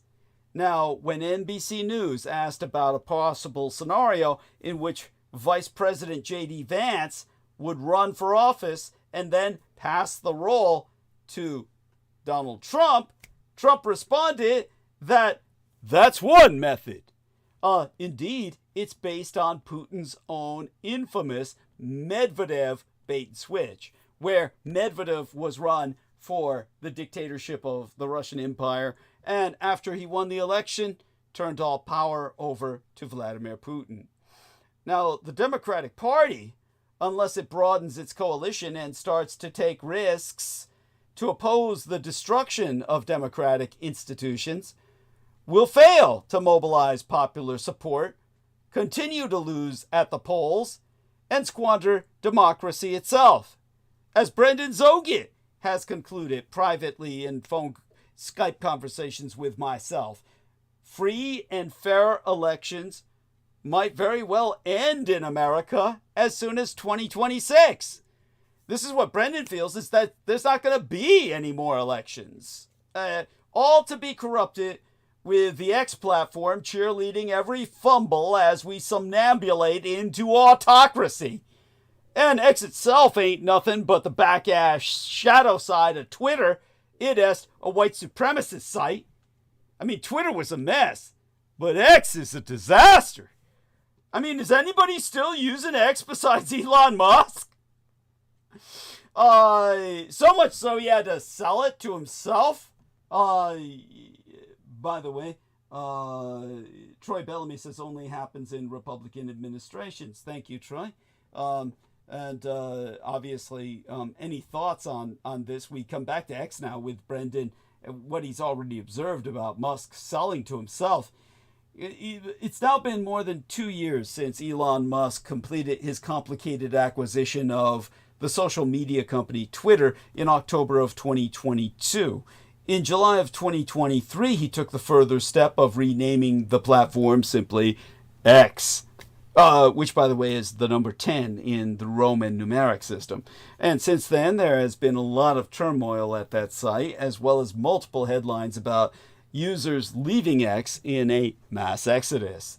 Unfortunately, because the company is no longer Twitter, a publicly traded company with legal requirements to share information about its revenues and user numbers, instead, X is a privately owned company that doesn't have to tell anyone anything. So it's hard to guess just how many people are still using it or how influential it still really is.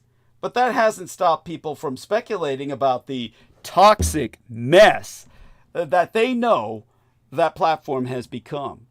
So you will likely ask, quite reasonably, well, what's changed since Twitter became X? Well, in our postmodern world, technological changes arrived at such a brisk pace that it's sometimes hard to notice or remember how apps change. Twitter, before Musk's takeover in 2022... The only thing floating it is that when he took it over, he made it easier for people to put their porn on it. And literally, that's what all people use it for. Thank you. I'm not joking. You can ask people that know, if they know, it's like if you know kind of thing. The people that really use it every day just use it for porn, because you could post whatever the heck you want on your private channel or whatever. There's some kind of way they can use it. I've never even tried it because there's no point. It's like you can just get it everywhere else. It's just, God damn, that makes such perfect sense. And then what they do is they put all their shit on there as a preview, and then you click through to get to OnlyFans. So that's all it's used for, basically. That's why he has so many users, because he made it easier for porn to be put on there. Thank you. Which is the whole joke of why he named it X, because that's, it used to be, right? Remember back in the day, you had to type in like XXX or whatever to get to the porn site. Thank you. So that was his joke from the beginning when he first made the company, like way back in the 90s. Perfect sense. That makes perfect sense. That's the only thing floating it. Got it. Does that make sense? Yeah, absolutely. And Sammy Romero's here as well. Yeah.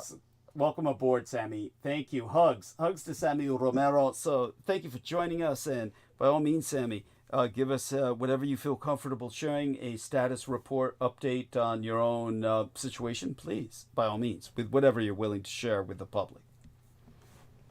Not much, man. I wanted to drop in, the kids are kind of a little bit settled down. Okay. But definitely, as far as what I'm listening to right now with the elections, midterms are about 1.5 years away, and we'll see if we even make it till then. Yeah. I mean, to be honest with you, I think if we even make it there, I think it's going to be a landlock when it comes to, the House and the Senate being, overturned to blue, Democrat. But even then, I mean, Democrats are the stupid party. So they still want to, reach around the aisle, which it's just hilarious. But, they're going to have to fight dirty, in other words. And at least that's just my opinion. As far as anything to do with bipartisanship, that's been done. But, that I've seen that people have suggested, well, if Trump runs for a third, presidency, then that means Obama can run then. Which, a lot of, magatards have, masturbated to that election showdown their whole lives. What if Donald Trump goes against, Obama, they've always painted that scenario, which, the thing is, there's not going to be any country left. There's what's the systems is being dismantled as we speak. I don't think they intend to have any elections as far as any functional, unless the Democrats actually start, at least putting up a fight. And I don't know. Well, you saw what he turned it into. What Elon? He turned it into a freaking raffle. He went to Wisconsin, gave away $1 million checks. I mean, that's what we're looking. Oh, and he plans on giving more checks. Yeah, he's buying elections, literally buying elections, which is illegal, and he should be in jail for that. Of course, yes, of course. But he has a complexion for the protection. Yeah, It's one of these things where that money he's using is not even his. It's probably the money that he's been stealing. And to be honest with you, from Social Security and the government. Continue. Yes, of course. It's not his own money. He honestly, like I've always said, Musk is only rich on paper. He's really, his Tesla stock is pretty much down the drain. He's hemorrhaging money every day. So that one of the reasons why he's with his Doge thing is because he's stealing. He's just a thief. That's all he is, and he's stacking up as much as government contracts as he can. But he's hemorrhaging money every day. But when it comes to these elections, unfortunately, it's, how can I say this? The areas that are really hurting it is the Midwest. You talk about the people that voted for this. It's pretty much they're screwed. Absolutely. And for those of you who doubt Sammy Romero, I'm getting protests already on email. Understand that Sammy is referring to Secret Executive Order 550B, as in boy. So if you look up Secret Executive Order 550B, Musk, under the authority given to him by that Secret Executive Order 550B, 550 boy, he has the authority to dissolve Social Security completely and divert all the money into his own personal bank account. That's because, as Sammy says, he is now no longer solvent and is so insolvent, as a matter of fact, that only by robbing the government will he float himself. So please, by all means, continue with what you feel. Yeah. This is one of the things that I've always noticed about the Republican megatards is they've always painted this picture of the deep state that, these figures like George Soros and, all these wealthy, people that somehow control the country and have all this influence when what's happening now is what they feared, except they're under this delusion. It's almost like a spell. Yes. And I'm including, especially the evangelical Christians. Thank you. You have literally people praying over Donald Trump, praying over Elon Musk, and it's sickening because you're wasting your prayer. Thank you. You're wasting. It's like, you might as well just go to walk to the temple of Set and pray for them. Thank you. Yes. Literally. Yes. The church is saying you might as well walk there and pray for them. Yes. Because it's almost I don't know if you guys ever you heard get of more this. out of that than not promoting that, but I'm just saying. No, but what I'm trying to say is that it's just dumb. It's hell. They're closer to Christianity than Musk and Trump. Yes, thank you. Yes. Continue. Yes. They're the opposite. But what I'm trying to say is, it's embarrassing. It's really, we're living in a time of these people have been deceived. These religious people have been deceived, and it's almost to the point of, the people that judge the most, the people that think higher of themselves are, they're being. It's all being shown in front of us that they're full of shit. The Bible does say the last shall be first and the first shall be last, and it's showing right now. Yes. And we're seeing this.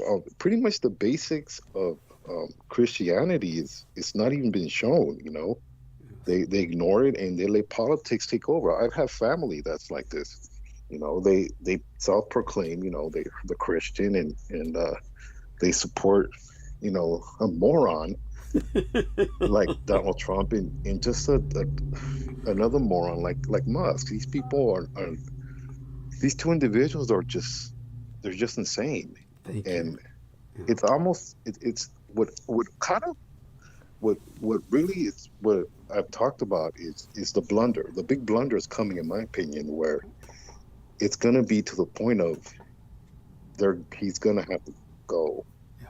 Yes. Either he drops, but it has to be a big blunder in the sense of it is Social Security being pretty much gone, and you have people not getting checks, or shoot, who knows, a nuke. And I mean, the thing with Greenland, and it's almost, people have said comedically, oh, well, Trump is obsessed with Greenland. Well, there's a reason why. You talked about it in your last transmission with the Third Reich in exile. Thank you. This is real. All this is real in the sense of, communication with the Third Reich, because the surface world is so polluted. It's harder and harder to live every year. Yes. And people are figuring out that there's more resources in the world now. They're just underneath the earth. Yes.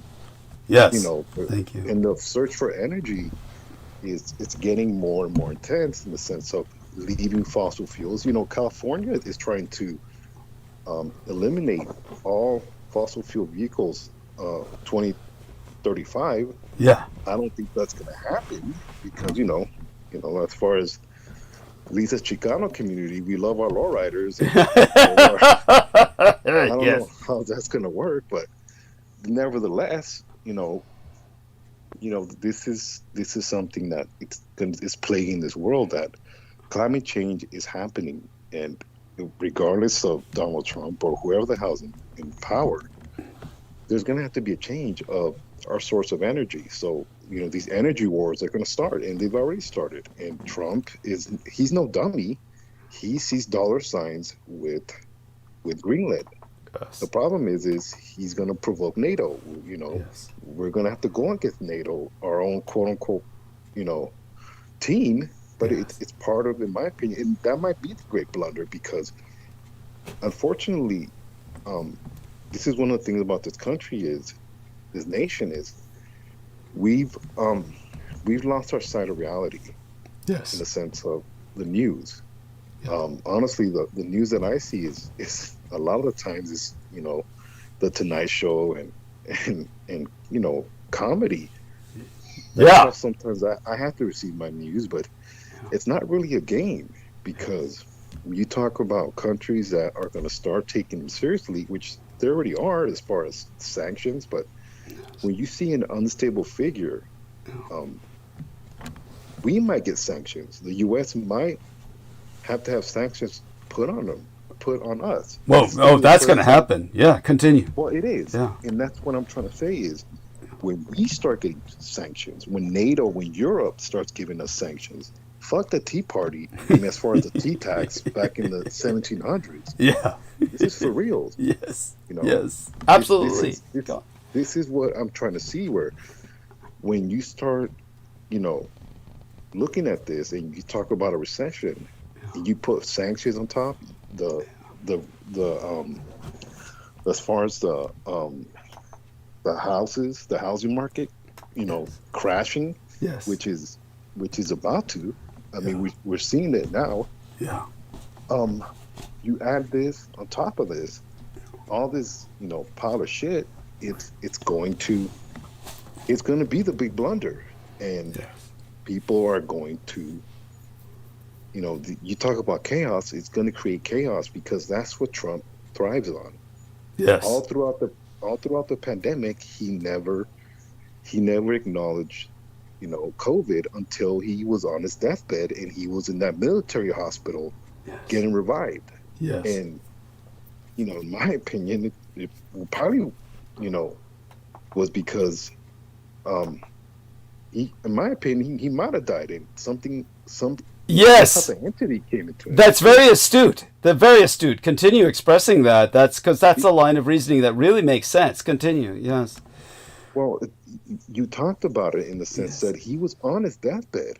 Yes. You know, he was in that military hospital for what, a day, 2 days? Yes. But the thing is, he did not want to acknowledge, you know,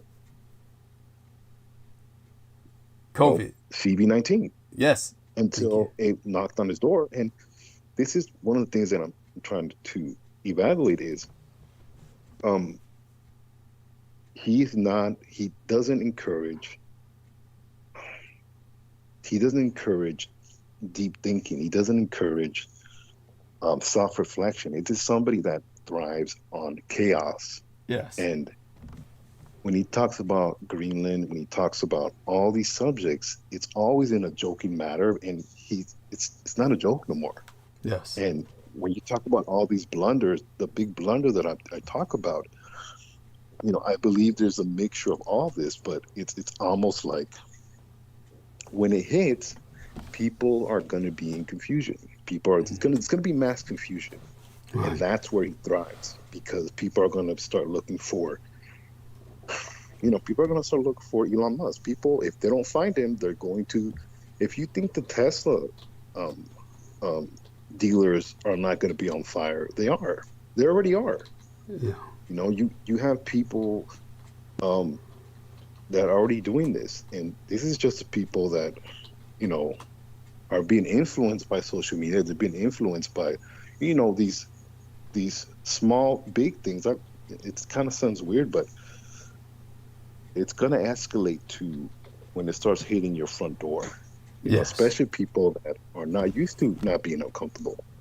And, you know, it to me, it's where that's really going to hit home. And, you know, it's going to be a very chaotic time because people want answers. And the thing about the U.S. is we don't do good when it comes to our comfortability being, you know, rattled. I mean, people are freaking out about eggs. You know, people are freaking out about gas prices. You know, what happens when food is not being delivered to your grocery store? What happens when, you know, our labor is pretty much gone? Yeah. Yeah.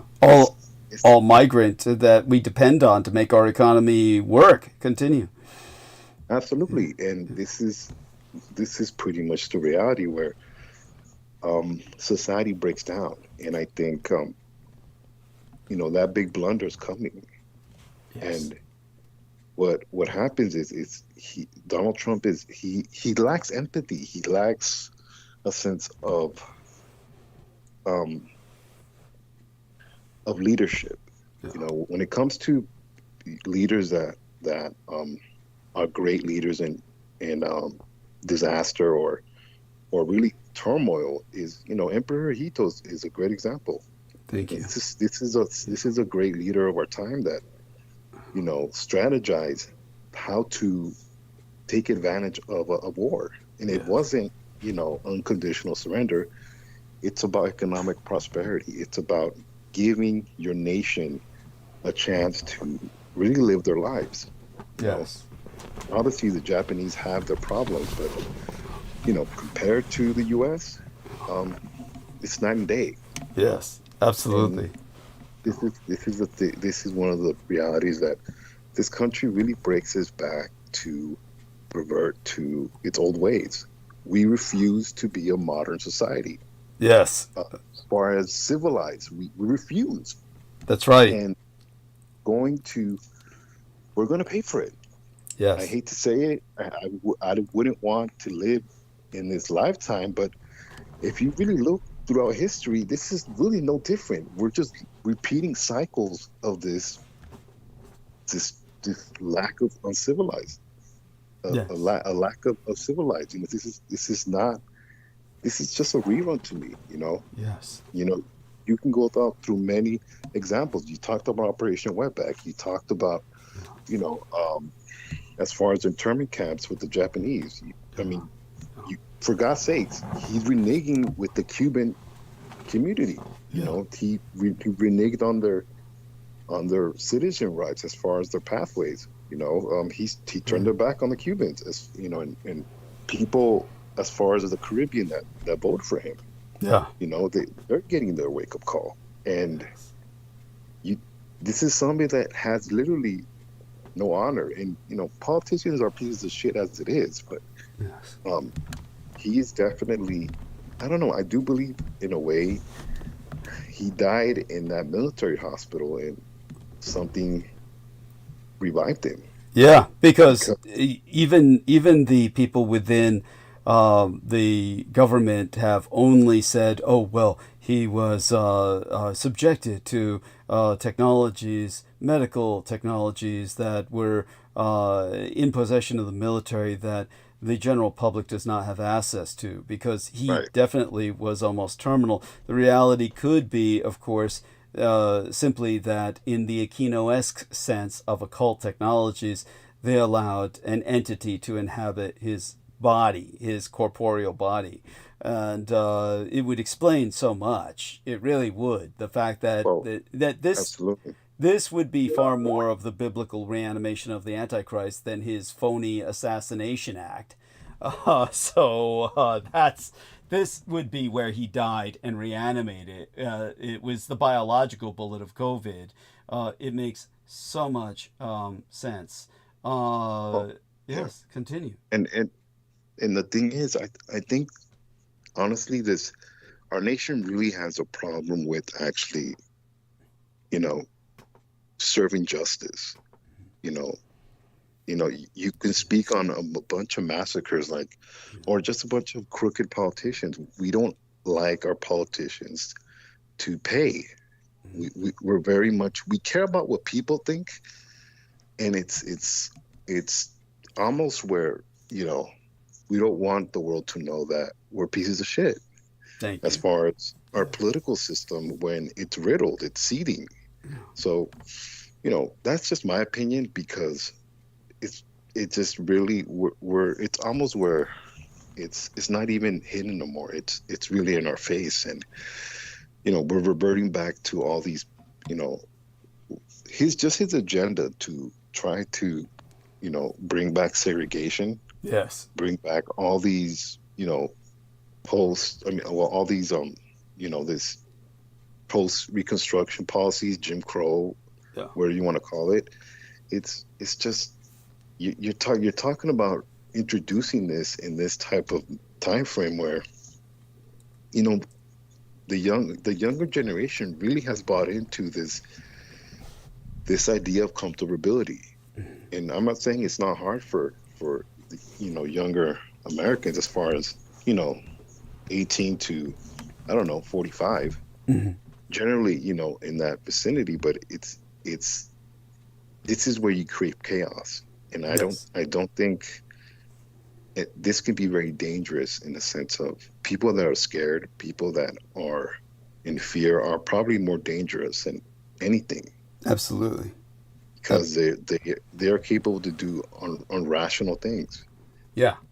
Yes. And I can't remember the last time, even people in law enforcement are on edge. Yes.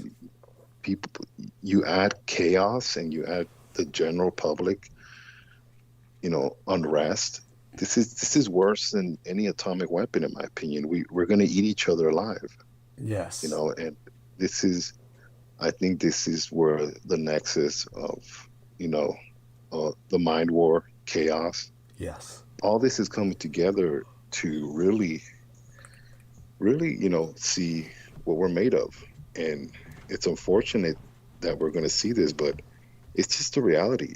I don't think anybody can disagree on that what we're seeing now is deterioration of really the house of cards. Yes. I've always understood that this fantasy of the American dream and the good old US of A, all this is just a bunch of horse shit you see throughout time. And I think people have the illusion of, in the past we had dignity. We never did. We just were a great way to mask things, to sweep under the rug. But the thing is now, it's available, and too much information has hurt that you can't put people back to sleep anymore. Yeah. You can't put people back to not clinging to mass conspiracy or just misinformation. And that's a lot of that it's hurting, bringing back, any sense of order, which it's just enhanced the chaos. And, definitely, I just really think that big blunder is coming. Yes. It's the housing market and all these examples that are stated. But yeah, that's just my opinion. I really do think he died in that medical ward. I appreciate that profoundly, and I'll integrate that into the narrative from this point forward as my opinion as well. It explains so much, and as I said, that would explain the Antichrist death and resurrection far more than that phony, completely staged, abortive assassination attempt. By the way, Me Not You in the chat says, my question for tonight is, how long has this blunder, in quotes, been planned? And of course, that can be taken as maybe this guy's giving the enemy too much credit. This could be something that came across organically, but it could have been planned by others, obviously not Trump himself, who lacks that kind of foresight. Then he says, because for me, this is his text, at the age of 53 years, I feel it's been going on for over several decades. In a sense, it has, in the way that things have changed with how we elect our presidents. And he said, lack of statesmen, we are in a time of petulance. Okay, and that gets pretty obscure and oblique. I mean, I'm not disagreeing with it. It's just, it's fairly subtle. But go on, back to our man Sammy. I could only speak from my time frame, okay? Yeah. I can only speak from my point of view, my experience in this country. Yeah. I mean, tell that to somebody that is being ripped away from their family. Oh God. Whether it was Operation Wetback, or whether it's the internment camps. I mean, Manzanar is not that far away from me. Yeah. So, I mean, there's no really big blunder. The problem is, and this is how this country works. It only matters when the privileged feel it. Yes. And that's the reality. You can look at the civil rights. What happened with civil rights? Well, the world looked at this country. That peaceful protest. Now, am I in agreement with it? No, I wasn't, because I'm more of a Malcolm X guy. Yeah. I always been. Yeah. But the nonviolent, protest showed the world what's going on, and because the world saw this, things changed. I mean, did they murder Dr. King? Absolutely. He was murdered. He was murdered in that hospital. Yes. He didn't die of that gunshot. He was murdered. Yeah. But important point. That's neither here or there. Mm-hmm. The reality is, that big blunder that I'm talking about, yes, the people that are privileged are going to feel it the worst, because that's when it matters. Mm-hmm. If you look at the faces of the Congress, they don't look like you and I, Doug. No, not at all. Imagine. See, our Congress should really look like the UN. Yes, but it's not like that. That's not how it's designed. Look at the prisons. Look at the demographics of the prisons. Yeah. Yes. So, when you look at the Congress, when you look at representatives, they look like the people that are empowered, because that's who set policies. Look at the Supreme Court. Yes, there's people of color, but they're really, white on the inside. That's right. Yes. But then again, it is what it is. Yes. But that's what I'm trying to say is they're going to feel it. And when they feel it, that's really when shit's going to go. And either that big blunder they feel, whether Trump leaves, dies, who knows? But that big blunder is their big blunder that they're going to feel, because unfortunate things you always pay the piper, Doug. You always do. Yes. Yeah, indeed. You always pay. It's going to happen. Yeah. And guess what? No one's going to cry tears. This is where we're going to see the world not give a shit about us, because this figure that represents us, this moron that represents us, he's making it very easy to no one give a shit. That's right. That's absolutely correct. Tell that to someone in Yemen. Tell that to somebody, in in Iran. Tell that to anybody in the world. Hell, Europe doesn't like us right now. It's just what it is. We're really European trash. That's what we are. We're really showing that we're rejects. Yeah, Euro trash. Yes, exactly. We never belonged to Europe as far as the people that came here. That these savages from Europe that did invade. Yes. Just what it is. Thank you. Yes, continue. Yeah, important points. Yeah.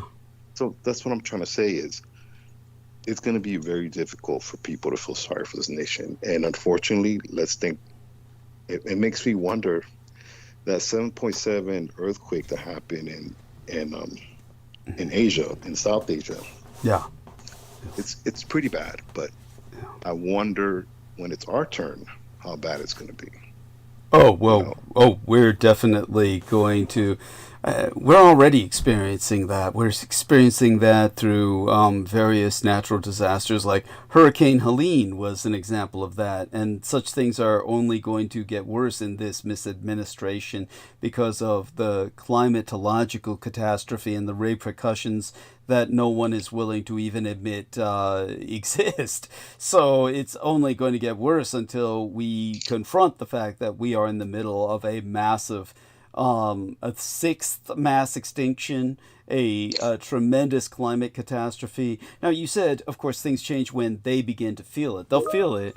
And one of the things that also brings to mind is, I don't know if you caught me earlier in the show when our lady Holly was here, but when she was here, I was bringing up the fact that my gang brother Beaver observed that there seems to be a deadline to repeat history, that the last great stock market crash in October of 1929 was followed by a Great Depression and ultimately a world war, and that Trump seems hell-bent to emulate Hoover, the president who at that time, which my Tong brother Beaver did not know about. He knew nothing about the fact that Herbert Hoover was given a petition signed by over 1,000 economists. If you can imagine that happening in the days before the internet, think of all the energy it took, all the invested time it took to get people connected only by telegraph and telephone to sign a petition with over 1,000 signatures. That's an incredible effort. And all of these economists told Herbert Hoover, do not sign the Smoot-Hawley Tariff Act. It will collapse the economy. It will crash the market, collapse the economy, and trigger a worldwide depression. And, of course, he signed it. Now, Beaver didn't know any of this, but he did know we had a Gilded Age at that time that ultimately, in the privilege of its upper class, triggered in their privilege, in their arrogance, they triggered this Great Depression and wound up leading us thereby to a world war. Now, he says Trump seems determined to collapse our market again and trigger another Great Depression within the 100-year time span so he can get it all a collapsed market and a depressed world economy by within 100 years of what had happened in 1929, probably sooner than 2029. And I agree. Of course, at that point, yes, everybody feels it. But then the question becomes, why? Or is it simply, as a historian, I can also accept this concept that unlike what we've always comforted ourselves with ever since the days of Mark Twain, when he said, oh, history doesn't repeat itself, but it damn well rhymes. And of course, we're talking about a man who was quite poetic, and it was easy to take that and for people to say that because, you know, it's a comfort to them. But a historian of the classical bent, like myself, the old school historians, we feel that history not only repeats itself, but that it must repeat itself. So I can equally accept the concept that this is something that just inexorably happens because these are the physical laws of history. Or could it be that they are making it happen because they're on a deadline to repeat history? As I said, I feel Trump is convinced he can avoid the Great Depression by triggering a war simultaneous to the collapse of our economy, and thereby pull us out of the Depression by starting a war on what he feels is the winning side in his insanity, the Russians, and thereby allying with Russia and North Korea and the like against the West and what constitutes the economic West, such as Japan. He's antithetical to the West and Japan at this point. At the same time, as Brendan pointed out.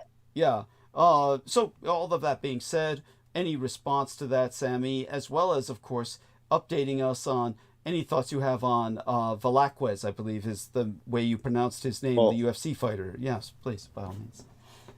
All of which is relevant. I could definitely say if history repeats itself, World War II has never ended. Yes, I'm listening to the son of Adolf Hitler. Thank you.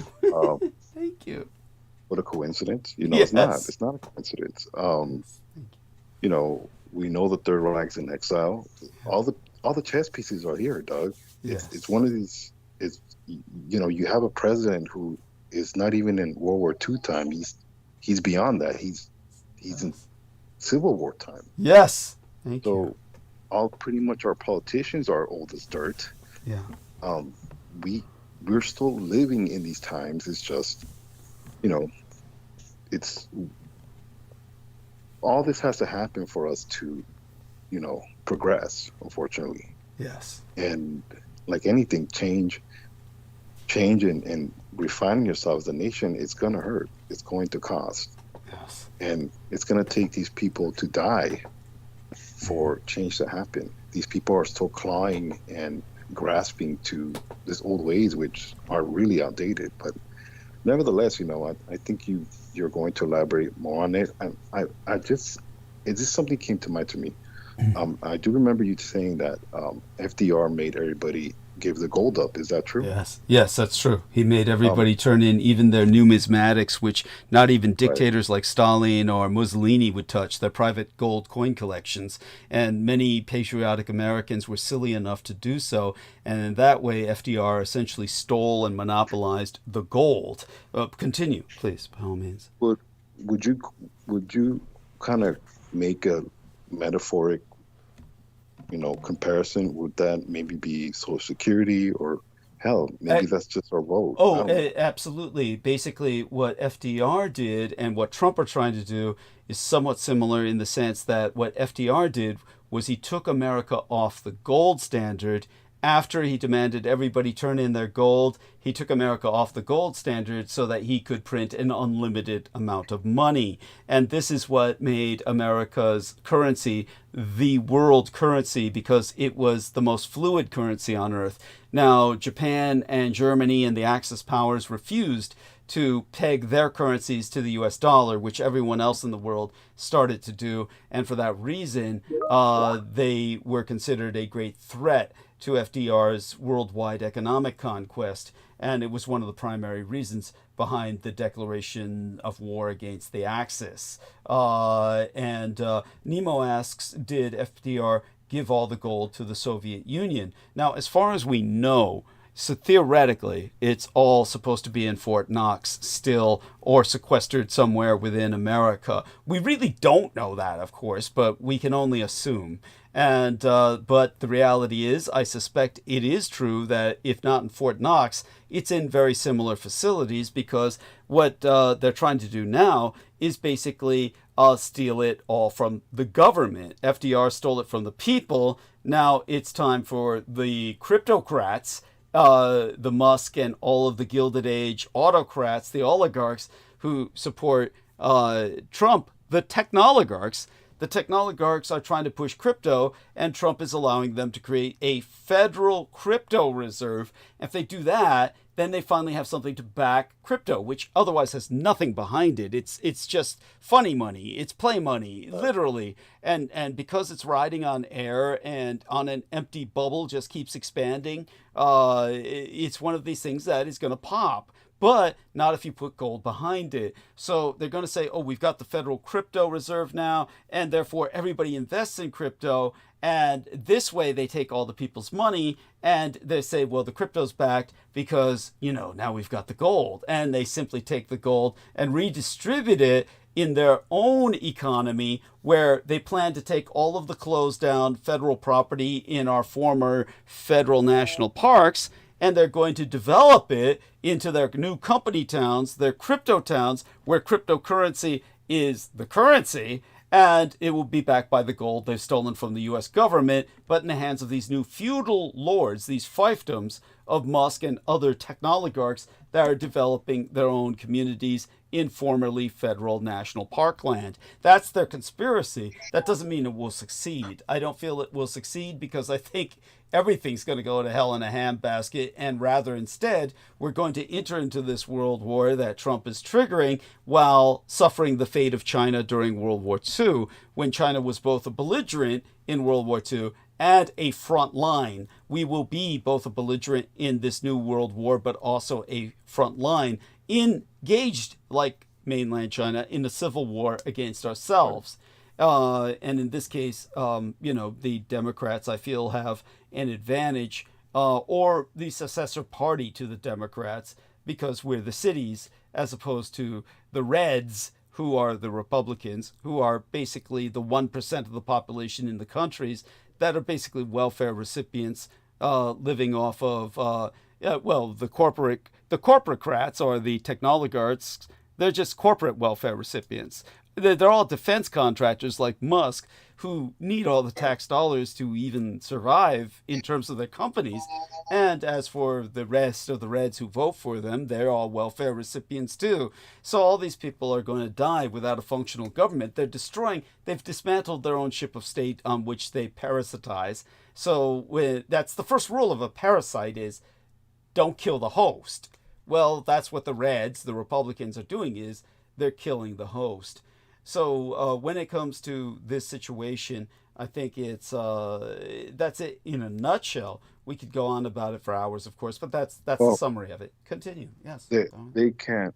They won't be able to even be in these parklands, these national parks. They're going to run into our hominid community. Yes. So, I mean, by the way, it's not even being sarcastic. I mean, it's a good point. No, it's true. Yes. Seriously. Thank you. I mean, people go missing in Yosemite every day. Yes.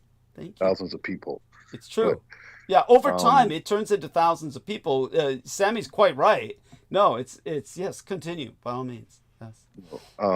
As far as Cain Velasquez, to me really is in that case. I really think this ex-fighter really went off the rails as far as finding out, his family or his close relation got abused. I believe it was, if I'm not mistaken, I believe it was his son. Okay, thank you. But to me, I really don't really pay it mind because of the UFC and mixed martial arts, especially the UFC. It's not like it used to be. It's very almost like pro wrestling. Yeah. But as far as his case, he really just went off the rails. He ended up shooting somebody in that rage, and he's going to do about maybe a year or some change, if that. Yeah. And he was being promoted by the UFC as far as what he did. But to be honest with you, I really think it was just somebody that really acted emotionally. And yes, obviously child abuse is bad and it's wrong, but this is where I think you have to have common sense, in the sense that it's not worth it. It's not worth it in the sense that if you see the environment that our country is based on, unfortunately, kids are being abused every day, and it's not always physically. Thank you. What's being pumped out now it's psychological, in the sense that kids are being exposed to more things, and I'm not excusing anything, but he's somebody that really just is just a rageaholic, in my opinion. Okay. He's going to be fine. He's going to be fine in prison. Obviously, he's the next fighter. He'll be more than capable of handling himself. But I really don't like people or people in that area as far as the UFC, because most of them are just Trumpsters, really. Yes. Got it. Not that they're just really just a bunch of muscleheads. You have a couple that are good athletes, but the good ones end up leaving that company because it's just really corrupt. Dana White is just a piece of shit. Thank you. That's quite true. Continue. Yes, a lot of the real athletes do leave it. Continue. Right. Yeah. He's somebody that doesn't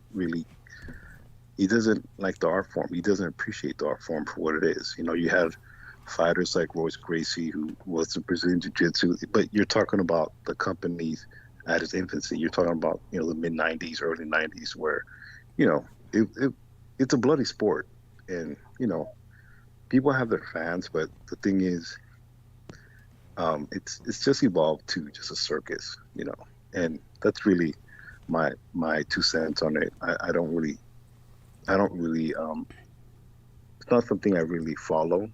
I know about it because you're going to hear about it, but the UFC really has fallen off because it's not, they don't really care for the art form. It's all about knocking out somebody and just a bunch of brutes, and it's unfortunate. I like boxing. I'm more of a boxing guy. Okay. But even that art form has really gone more to sports entertainment, where it's the art form is not what it used to be, and it's a violent sport. Don't get me wrong, it's not a civilized sport, but boxing's more technical. You have to strategize a little bit more. And I'm not saying mixed martial arts is not. It's just what they promote a lot of the times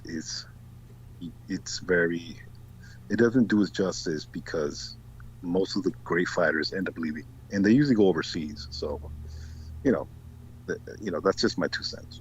Yes, thank you. I appreciate that profoundly.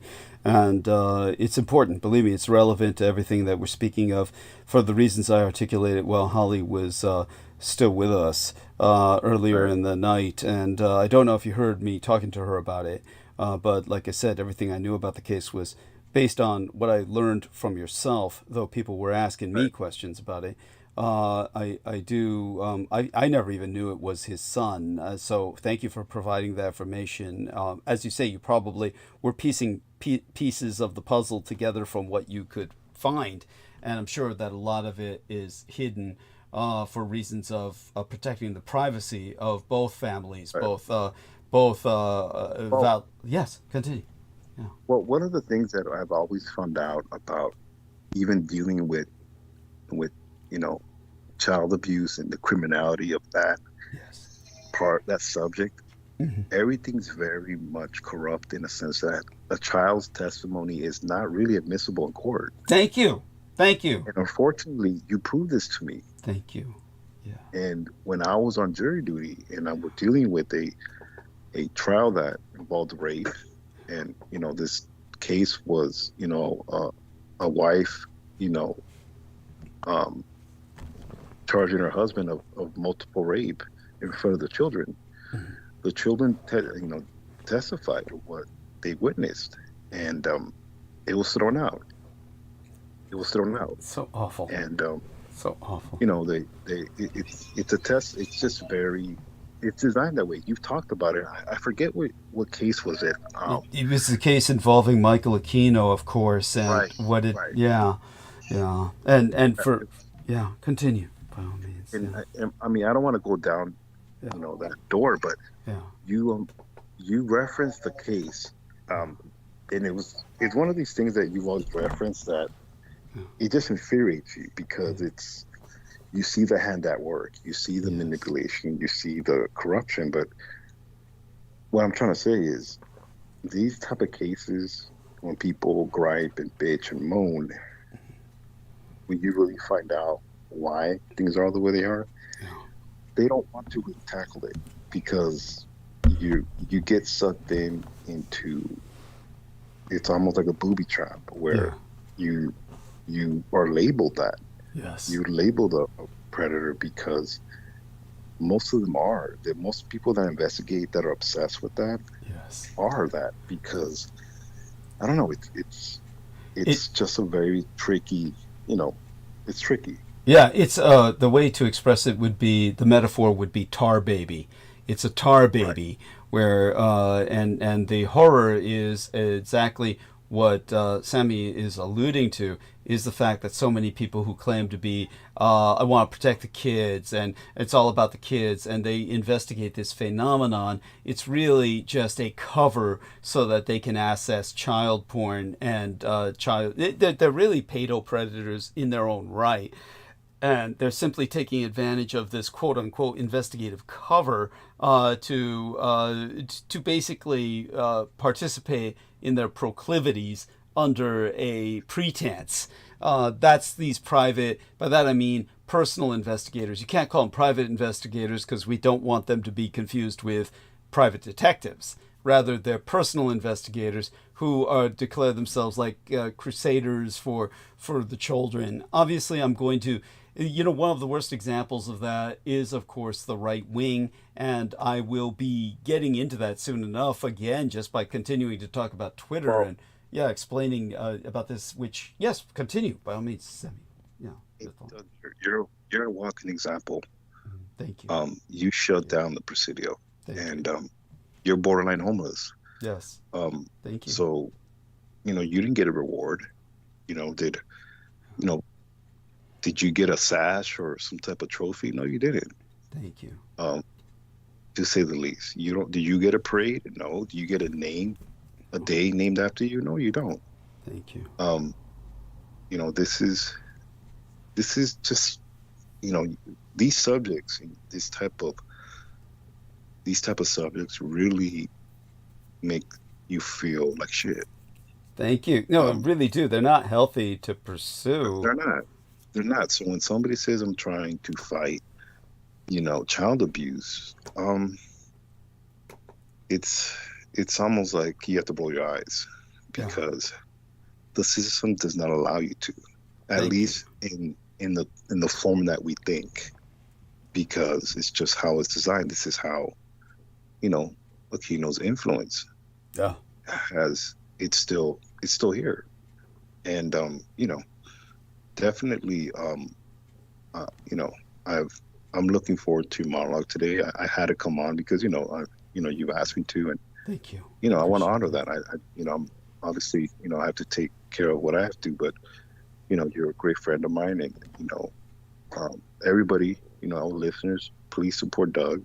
He is a veteran. He's paid his dues in more ways than one. And, definitely, you're what this world needs. I have to be honest with you. I don't care what. I don't think anybody can disagree, because a lot of this is historical context, in the sense that it's a rerun, and people need to be reminded. And you've forgotten. Not that you've forgotten a lot of things. You haven't, but because your transmissions are 12 hours, and you're not quite human, but the reality is a lot of this subjects you can't really talk about every transmission, because it's just not possible. Thank you. You would go insane. You would go insane. Thank you. Because it's just not normal.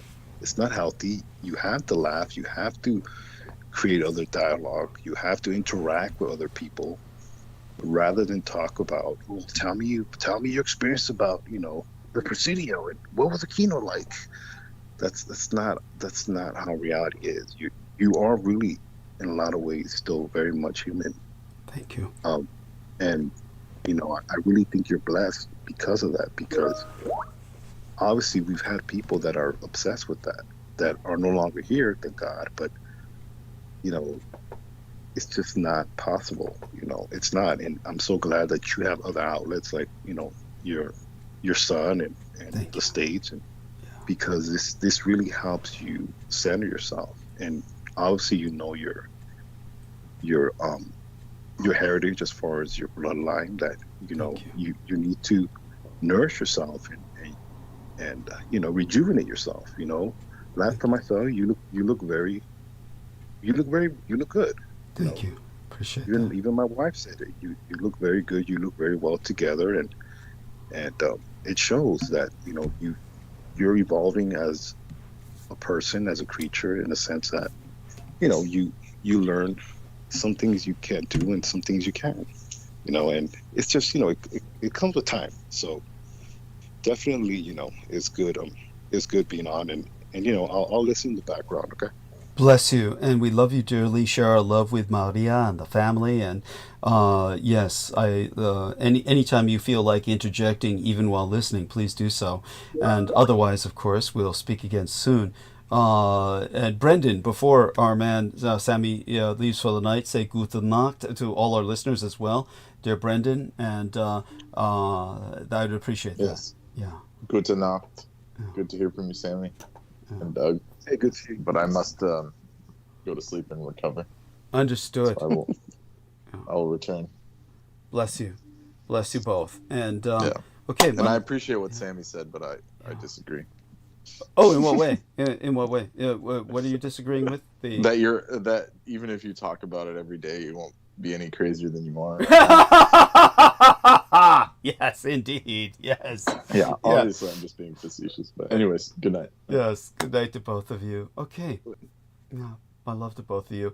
And Nemo says, most of the civilian pedo hunters are magatards. It's just crypto pedos hunting other pedos, eliminating the competition. Of course, they never seem to succeed in eliminating the competition, so I'm not quite sure we could say even that. That's almost giving them too much credit, but certainly what they are, Nemo's quite right. He's simply expressing what I've always said, and I do want people to know that I wish Holly were here because we'll go over it with Holly on Wednesday, which will be here before we know it, but everyone remind me to bring up Vale with her again, and when I think about the fact that Vale, the Jap trash piece of shit who is the publisher of Research Magazine, who used to be a hero of mine, a Japanese Nazi whose own parents both died in the American concentration camps in World War II, has become such a piece of shit, claiming he doesn't identify as Japanese, and this individual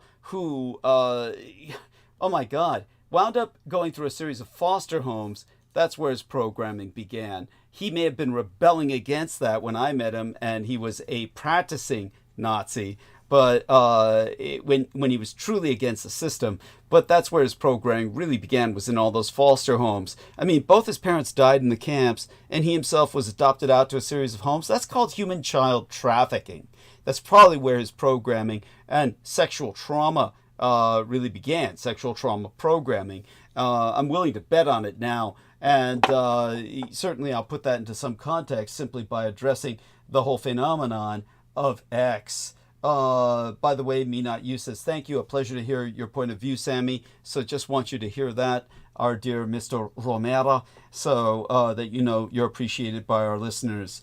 Now, understand that Twitter before Musk's takeover in 2022 may not have been perfect, but many people found it a useful platform for following up to the minute news, as well as for sparking conversations with others. Honestly, Brendan Zoget saying what he did about the name X, the whole choice of that, the inside joke, it's something that puts it all into context. It really does. Back in 2022, some of the most frequent complaints about Twitter before it was Xified were that many of its users abused it as a platform to belittle others. It was rife with disinformation and overrun by bots, and the company never had a really cohesive content moderation policy. But once Musk took over and all the changes came at a lightning pace, all of any detached observers would rightly charge that many of the changes, well, none of them really, have ever made X any better. Far the opposite is true. The users have cited many problems with the new X platform.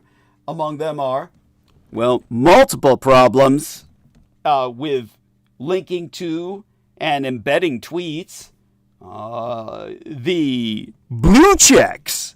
The blue checks for notable figures are now not so much verified as they are purchased. The high-profile users have confirmed that their followers are down and they have much less reach than in the past. But most tellingly of all is the gleeful cruelty of the White House X account.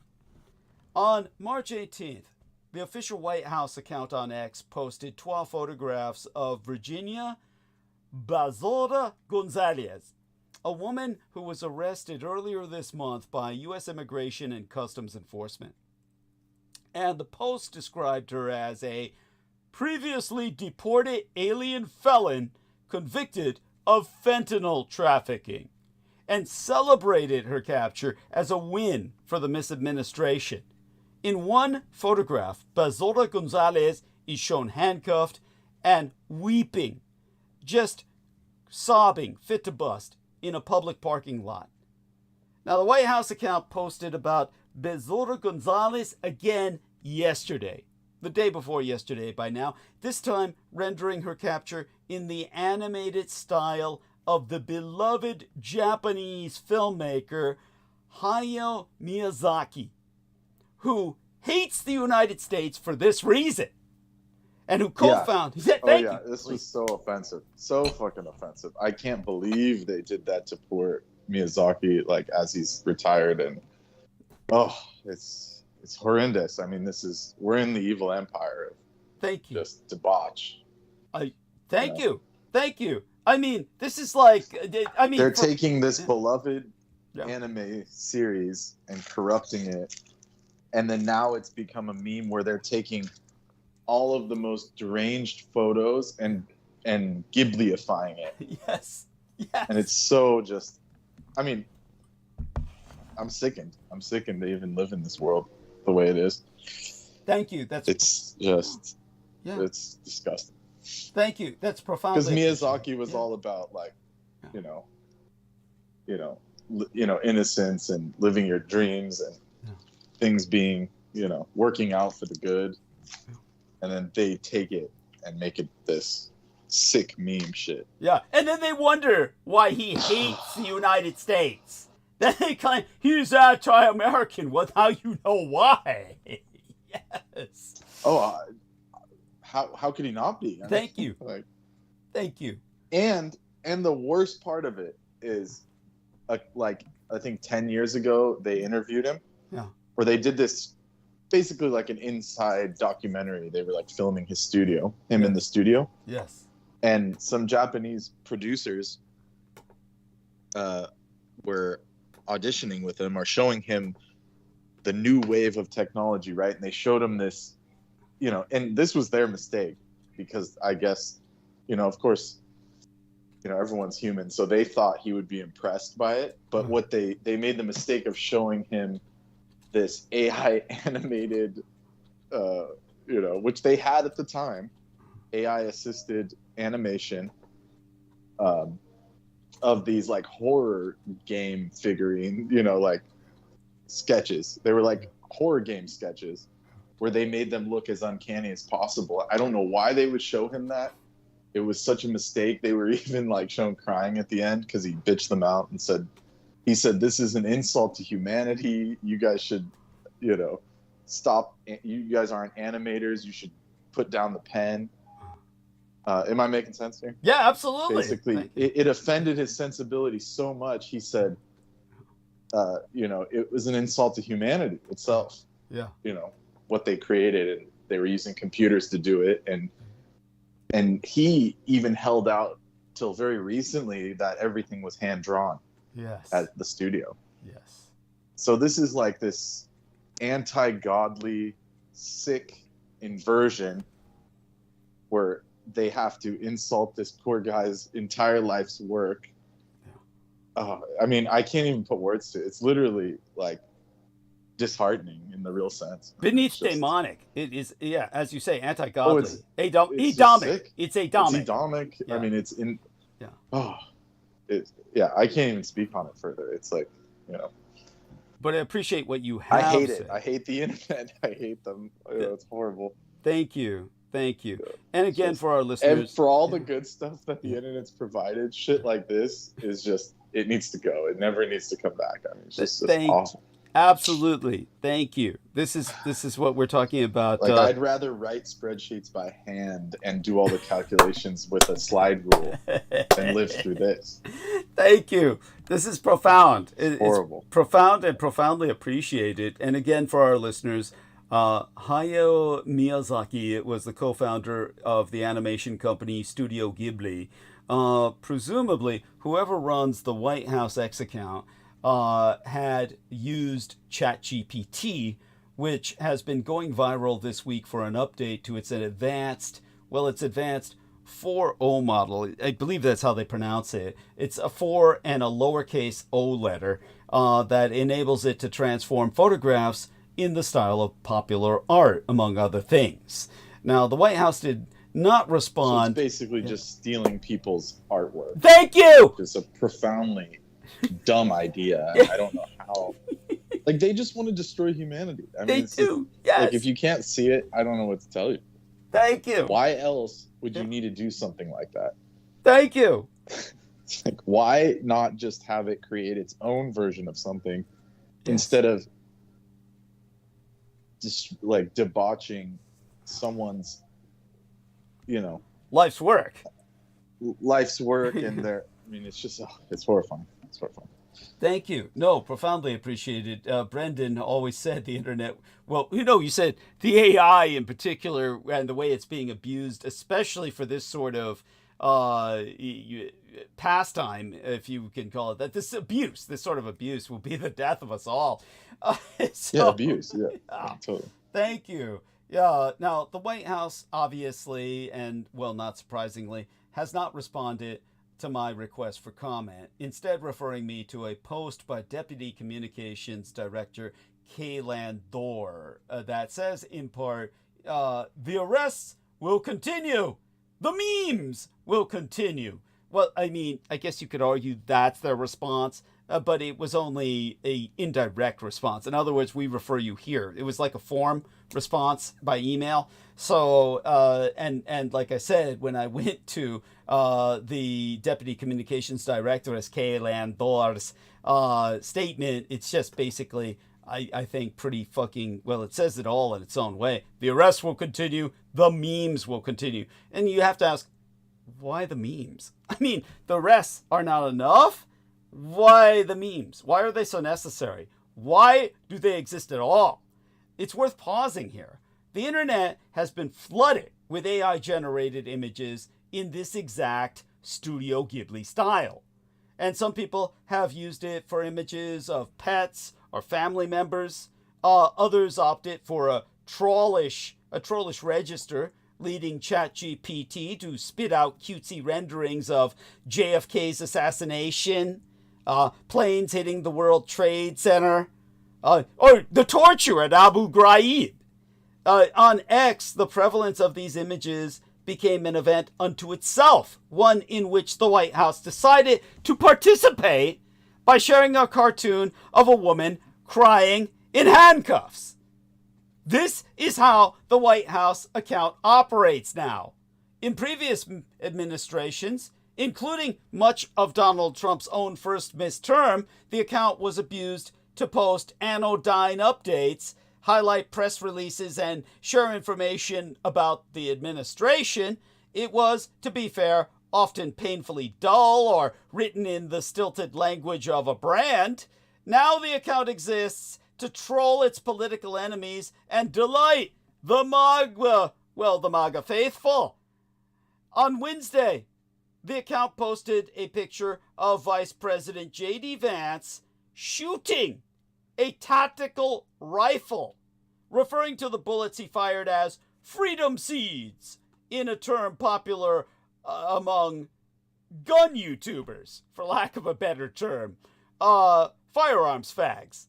Now, when Google Maps adopted the Gulf of America language pushed by the misadministration, the White House account celebrated by sharing a video in which the words Golfo de Mexico are wiped off the globe.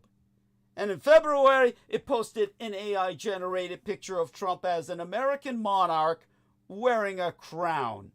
And that image's caption reads, "Long live the king." After the disastrous Oval Office ambush of the Ukrainian president, Volodymyr Zelensky, that same account posted a photo of Vance staring at Zelensky with the caption, "Have you said thank you once?" Although the account... They giblified that shit too. Oh, thank you. Thank you. I did not know that. I did not know that. Yeah. That is disgusting. That is disgusting. It's so petty and so infantile. Yes. So yeah. Petty vindictiveness. Petty vindictiveness. Now, although that account sometimes shares actual news, it frequently preoccupies itself by rapid response engagement bait for MAGA diehards. I mean, less information, more content. Now, content is not a positive in this sense. It just means more crap.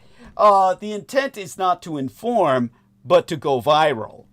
Beyond the fact that this type of shit posting is so obviously beneath the office, the posts are genuinely sinister.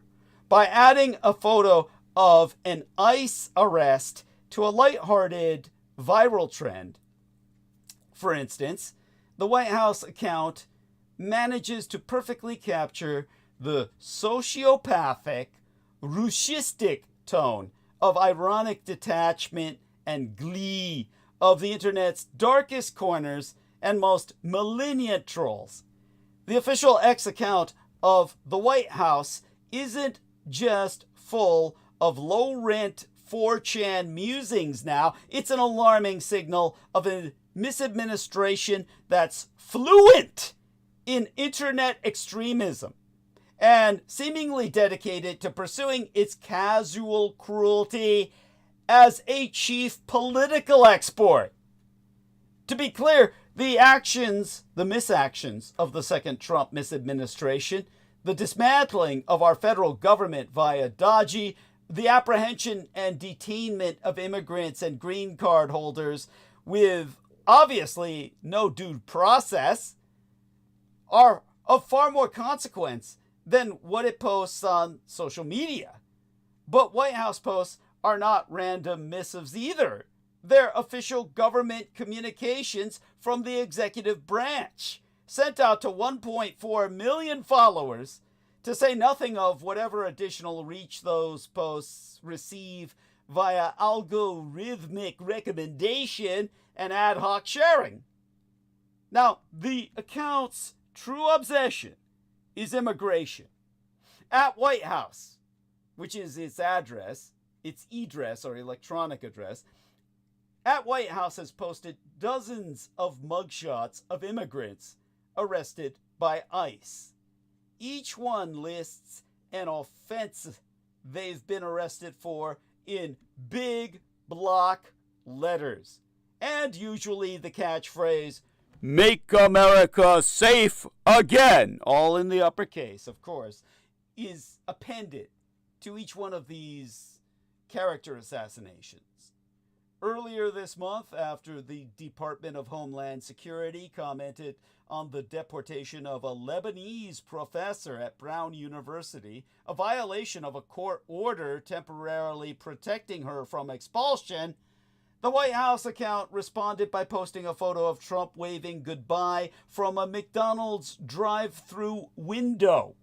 Now, that picture was taken during a 2024 campaign stunt. On Valentine's Day, that account wrote, "Roses are red, violets are blue, come here illegally, and we'll deport you." And in an infamous example, on February 18th, the White House account posted a 41-second video of faceless men being shackled and marched onto planes. And the post caption read, "ASMR, illegal alien deportation flight. Now, for those of you who don't know what ASMR is, like old man Peter Moon, it is an abbreviative for Autonomous Sensory Meridian Response, or the titillating sensation caused by certain noises, such as whispering, tapping, or crinkling, provided by Brendan Zogit, according to Peter Moon. He says it's a sound. Brendan says, lame as fuck. He says the sound that gives you chills. Now, you notice, for your sake, I included the crinkling because Peter Moon seemed to be so triggered by and that. those, he probably watched those videos, while he was riding around on his beach ball or whatever. Yeah, no doubt. Thank you. Now, where it's like the chick is like whispering in the microphone, crinkling a bag of chips. Yeah. That's why he hated me, because it was like stimulating him while he was talking to you. Thank you. Stop giving me a stimulation response. It made him realize how gay he was. Yes. Yeah. Yeah. Triggered him out. Yes. Now, but I think that trend is so awful. I mean, it originally started as like, some kind of like therapy shit, and then it ended up being just taken to this weird extreme that just it looks bad. It's a fetish. It's like something you do. It's like something you do to a baby when it's like can't sleep or something. But now all these adults are using it. It's horrible. Thank you. No, quite true. I mean, as Brendan says, these are basically videos of people making such noises, and they're enormously popular across social media, especially those recording the adult screams and infantile cries of babies being torn from their mothers' arms at the border, to be mass trafficked into phony Christian adoption human child sex services, wherein they have all since vanished, leaving over 1,000 grieving families, still not knowing the whereabouts of their little girls and boys to this day. If you think I'm making this shit up, you're an idiot. And those very videos raised the funds to support Putin's mass kidnapping of over 100,000 Ukrainian children to sell into the thriving Russian child sex industry, Russia being the only large nation state on earth where possession of child pornography is legal. All enabled by Trump shutting down the group documenting Putin's child crimes. So, all of you who think that the Republicans are on the side of right, you can go fuck yourself. You're out of your fucking mind. You are the enemy. You are an Edomite. The Republicans support human child sex trafficking, and they project all of it onto the Democrats. And the Tate brothers are there, Jeffrey Epstein. That's I've gone into this in my last episode. I'm repeating it again so that you fucking finally get it. Now, the subtext of the White House post is far from subtle, and it's reminiscent of something out of 4chan's notoriously bigoted politics message board. Watching allegedly undocumented immigrants bound in chains is a pleasurable, even sensual experience. Like any trolling post, it's meant to be simultaneously taken seriously and played off as some dumb online joke. Even those inside the Trump misadministration seem taken aback by the audacity of the post I'm referencing. Even some MAGA supporters appeared uncomfortable by @WhiteHouse's brazenness. On X, one user wrote, "If you guys could stick with the grim shock and awe and leave the edgy gloating to those of us who don't work in the White House, I think that would probably be better for optics."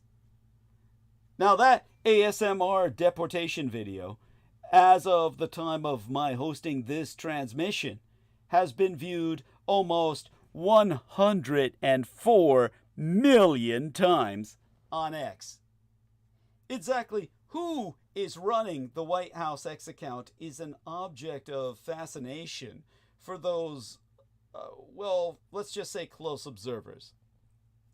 Some accounts fantasize that Trump's college-age son, Baron Trump, is running it.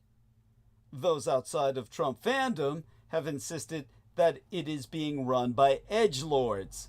One post referred... That kid's far too educated to be doing that kind of lowbrow shit. Thank you. He went to private school. These are some public school minds making that shit. Thank you. Guarantee it. Thank you. Yeah. Because I went to school with people that think just like that. Thank you. I appreciate that. Yeah. With one post referring to the operator as an incel Reddit user. That's more like what our man Brendan's describing here. One Blue Sky user, of course, being a pathetic, indoctrinated liberal, described the account as low-key Goebbels-maxing, a reference to the Nazi propagandist. The White House, of course, did not respond to my request to identify who writes the account's posts at all.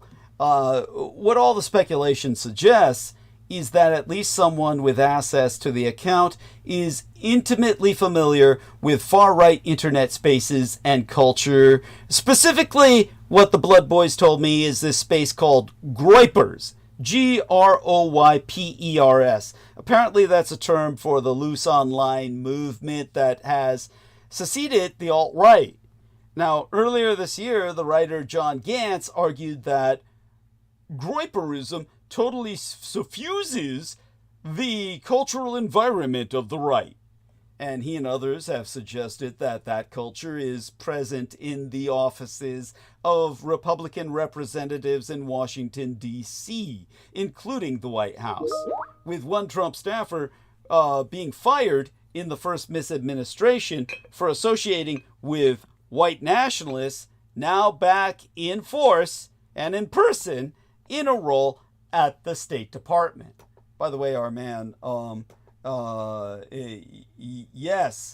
Brendan says, notice they don't make the Nazis into Ghibli copies. Well, Nemo handed me one of these Ghibli-like cartoons of Nazis that I do want to download. So Nemo, if you can find a way, send that to our man Brendan, as well as I don't know how to provide the link to him. So if you would be so kind, Nemo, send a copy of that to Brendan. And Brendan says they wish they could Goebbels max. Yes, it's an insult to Goebbels, really. It really is. As for the... although the identities of whoever is running the account are at present unknown, what is clear is that their output appears to delight prominent extremists online. The message coming from the account, to borrow language from one far-right user, is clear. The posters are in control. And the posters have objectives. The first is to engage and supply their loyal audiences with constant memes and content. The second is perhaps more strategic. The account's blatant humiliation of immigrants, who it alleges have heinous criminal records, is intentional. The objective is to goad their opponents into defending people accused of indefensible crimes. The primary accusation from the MAGA faithful toward people who are outraged about the White House's Studio Ghibli post or the ASMR video that the left is more concerned with defending fentanyl dealers and immigrants accused of rape and robbery than they are about the safety of our country. Now, in the same post that the White House pointed myself to, albeit indirectly, as I said, through a form email, this door bitch said, disappointing that folks are more upset about this meme than they are about the fentanyl crises. But this is a false binary. In all cases, the chief objections are to the dehumanization and satanic glee, the diabolical glee on display, and the worrying lack of any due process. The White House is after something more than just shock value. It's propaganda, and Trump's allies are learning the playbook. Now, this week, the Department of Homeland Security Secretary Kristi Noem posted a video on X from a prison in El Salvador, where deported immigrants are being held. And behind Noem are dozens of men in a single jail cell, many shirtless with tattoos. Their heads have all been shaved during intake. The prisoners are props, a backdrop for Noem's message of intimidation to undocumented immigrants. If you do not leave, we will hunt you down, arrest you, and you could end up in this El Salvadorian prison. Like the ASMR post or the Ghibli cartoon, the implication is that these deportees are utterly undeserving of any shred of human dignity. There are many other examples, such as FBI Director Kash Patel's recent posts, one of which features him walking around in camouflage, set to rock music, as FBI agents blow open doors with explosives. Taken together, the posts offer a bracing but useful insight into how the misadministration sees itself, and the message of casual cruelty and overwhelming force it wants to project to the rest of the world. That this misadministration should fully embrace the tactics and aesthetics of online far-right extremists and technological tools like generative AI to further its message makes perfect sense. These are reliable ways to increase engagement, gain attention, and illustrate a precise vision of the future they want to usher in. Even so, the account is chilling. Those who've spent enough time in the online spaces that have clearly influenced this misadministration, or at least whoever runs its social accounts, know how this goes. This is a game of accelerationism and nihilism, abusing tools and platforms that excel at depersonalizing, thus rendering empathy for others ever more difficult. That this sociopathic posting style is coming out of this misadministration, that it has been so thoroughly mainstreamed by the Russo-radicalized right, proves that the cultural architecture of the internet has changed. There is still a fever swamp, but now the White House sits on top of it and pumps that raw sewage into our brains through our optic nerves. So Brendan says it's like making drugs legal. It ruins memes. Yeah, he says it's lame and sick now, and it ruins internet comedy. It used to be an inside joke style. Got it. Yeah, so thank you, Brendan, hearting all of this, and deeply appreciate that input. Of course, I do prefer it when people say everything in a single paragraph rather than multiple entries. That's what made me suspect of the individual in chat who was active earlier. Yeah. What happens to cause that? What happens to cause that? Yeah, go on. I'm gonna explain it. It's just like it's part of the internet culture. It's like when you're in a game chat, like if you're on a video game like World of Warcraft, you have to type like this. Interesting. I thought so. When you're talking, between players, like player to player. Interesting, because it has to be like super short bursts. Because they can only absorb so much in their nervous system at one time, right? Like literally just a second of input. Or kind something. of. And there were limitations on the early typing. You only get like 10, like in-game chats were only like 10 lines. I mean, what would be 10 words. That's where that comes from. Yeah. That's where that comes from. Okay, that makes sense. Now I get it. Yeah, you could only be like, let's sell something. And then you'd be like, how much gold? And you just keep doing little bursts of text. Interesting. So that's why everyone my age types like that. Okay, interesting. That makes sense. Like a paragraph is like if you have time and then you like write an email. Thank you. Yeah, no, that makes sense. And and also the early days of text messaging. Yeah. So you would get charged by the text, so you have to make it as small as possible. That's where all the LOLs and all that shit came from. Okay. You couldn't, like, instead of sending a huge like paragraph, you'd only have 200 letters or 200 characters, and then you would get charged as per text. So you have to fit as much in there as possible. That's where it all came from.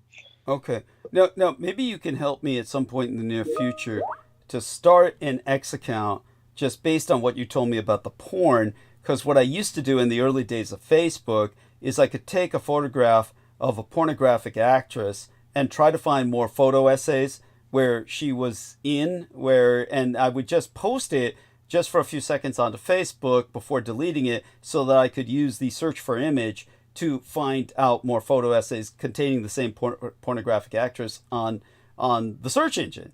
And you can't do that on Facebook anymore. I'm banned from Facebook anyway, though not for that reason. For my politics, or rather, Lena Shea posting a bunch of fucking swastikas right after the New Zealand mosque massacre in Christchurch. That's what got me banned permanently from fucking Facebook. But, yeah, aside from that cunt doing that piece of fucking shit, can you believe Holly saying, "Oh, I love Lena Shea"? I mean, it's like, We know why. Never mind. At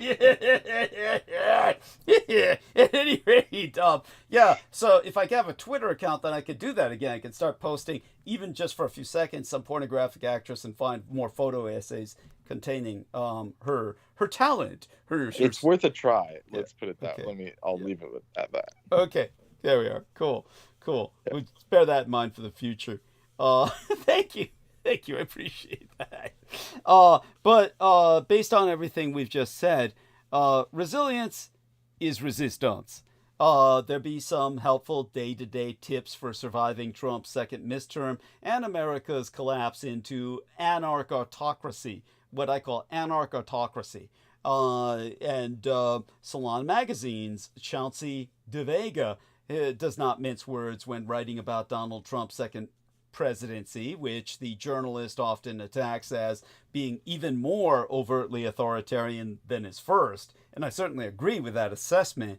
Though I've spoke about this in my last episode, I'm just going to re-summarize it, so it moves us transitionally very smoothly into where this takes us. Basically, in an article published on February 28th, the Salon journalist De Vega articulated some helpful day-to-day suggestions for surviving America's collapse into autocracy and competitive authoritarianism, which itself is an interesting term, or perhaps something far worse, his words. And he stresses that Americans will need to look after their physical and mental health as Trump's second midterm moves along.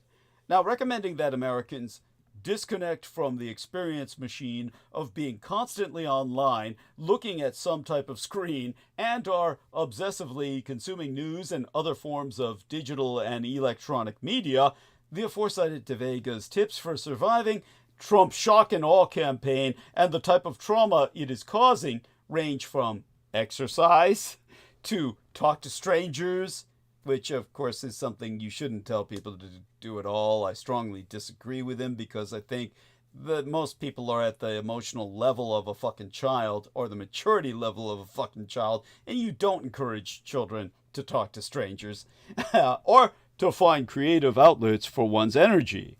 Other tips from De Vega include read books and support independent news media and the arts, and other creative workers. This is where I plug myself. This is my opportunity to plug myself here. So, yes, by all means, that would be me. And obviously, I'm not going to survive without you. By the way, me not you in the chat says, were you referring to me? Cool. I'm happy to be used as an example, even if it's a bad one. I didn't think I used a bad example using it. Where do people always come up with this trip that I'm somehow fucking negative on them? I mean, dude, I already said things were cool. I didn't say anything about you, except other than that you were participating in the chat. I just entered a message saying thank you in turn, me not you, for your participation. Then you feel I went on and said something negative? I mean, what the fuck? I mean, is it insecurity? Is it you're just looking for a fight? Whatever. I mean, I don't have the energy to give you one. I'm not going to invest the time.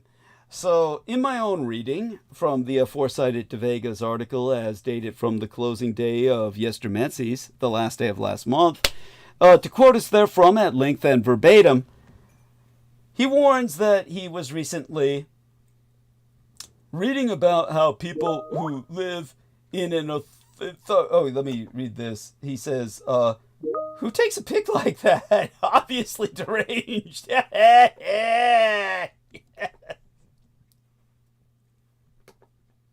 Okay, so I get it from Nemo. Cool. So Nemo gave us an assessment. He says, yeah, me not you, PFP is cringe, another gaming nerd. That would explain all the short entries as articulated by our man Brendan. And he says, yeah, another unfuckable faggot virgin. That's Nemo speaking. I'm just reading things out loud. Anybody in the chat, look, that's just reading things out loud. But then again, yeah, there you go. It puts a lot of things into context here. I mean, there's nothing, it's like, it's nothing they don't know already. Thank you. It's just like, this is, maybe he can learn how to, jazz himself up like you do, Yeah, there you go. Instead of taking those, like, photos. I would even, compared to that, I'd even prefer, some Warrington photos over that. We'll just leave it at that. Yeah. At least those have charm and pizzazz. They do. They have their own bizarre charm, don't they? Yes. Oh, okay. Thank you. Yes. And we're not bashing. You just got to sell yourself, and then yeah. Then chicks will come, or whatever you're into. Yeah. I love it. Yeah, whatever you're into will be more responsive. Yes, but appearances count. They really do. Thank you. No, thank you both of you for that input. Appreciate it. And I'm glad Nemo's participating, but I do hope someday he does join us in talking verbally, because we do miss him. We do miss you, Nemo. Your voice. We miss your voice. And so hopefully you'll join us voice-wise in the near future. So such having been established, reading from Chauncey's article at length and verbatim, he warns that he was recently reading about how people who live in authoritarian countries quickly learn to speak in code, obliquely, and who to trust or not during conversations at parties or when making small talk with strangers. Exactly the reason why I advise not following his advice to talk to strangers. We aren't there yet in America, but we will be very soon. At the time of this writing, Trump has only been president for 37 days. It feels much longer. If Trump serves his entire second term, he will be president for 1,461 days. Trump is signaling, in violation of the Constitution, that he will seek a third term in office. This would make Trump ruler for the rest of his life. The Republicans in Congress have already indicated their enthusiastic support for a third Trump term. In all, what Trump and his MAGA movement have already broken in terms of the country's democratic norms, institutions, traditions, and the American people's expectations of normal will take a very long time to fix. Moreover, it may be near impossible to restore what has already been broken, if not destroyed. Unfortunately, too many Americans do not yet realize what they have lost. None of this is normal. America is rapidly succumbing to a state of malignant normality and moral inversion.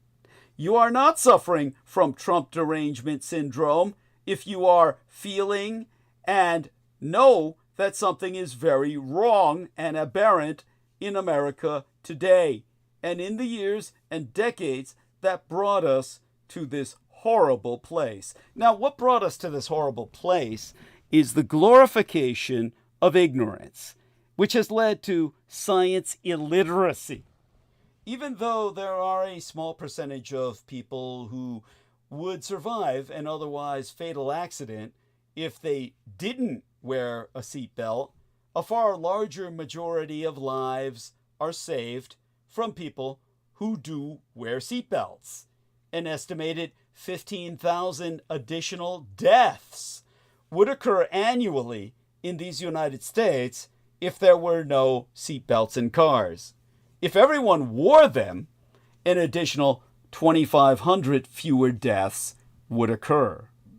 When people reject science in favor of whatever their preferred ideology is, they can come to absurd and destructive conclusions that harm us all. The fact that during the height of the COVID-19 pandemic, and even afterward, people opposed wearing masks, advocated against testing, vaccines, and other public health interventions routinely demonstrated an unconscionable act of science denial, leading to millions of unnecessary infections, deaths, and long-term disability. While honoring the 2011 Teacher of the Year, Michelle Shearer, that was the year my mother Diana Dietrich died, of course, President Obama quoted the immortal William Butler Yeats, saying, "Education is not the filling of a pail, but the lighting of a fire." There may be no faster way to extinguish a fire for knowledge than by modeling poor behavior and by degrading and devaluing a student's critical thinking and reasoning skills. Starting in the 1990s, North Korea began to deforest much of their land to serve agricultural purposes. However, just a few years later, flooding issues, largely related to that very act of deforestation, led to food shortages and mass famines. More than 30 years on, these issues continue to plague the North Korean people. If we wish to tackle the very real problems society faces, we require expert-level knowledge. Valuing it starts earlier than we realize. All across the country, you can see how the seeds of it develop from a very young age.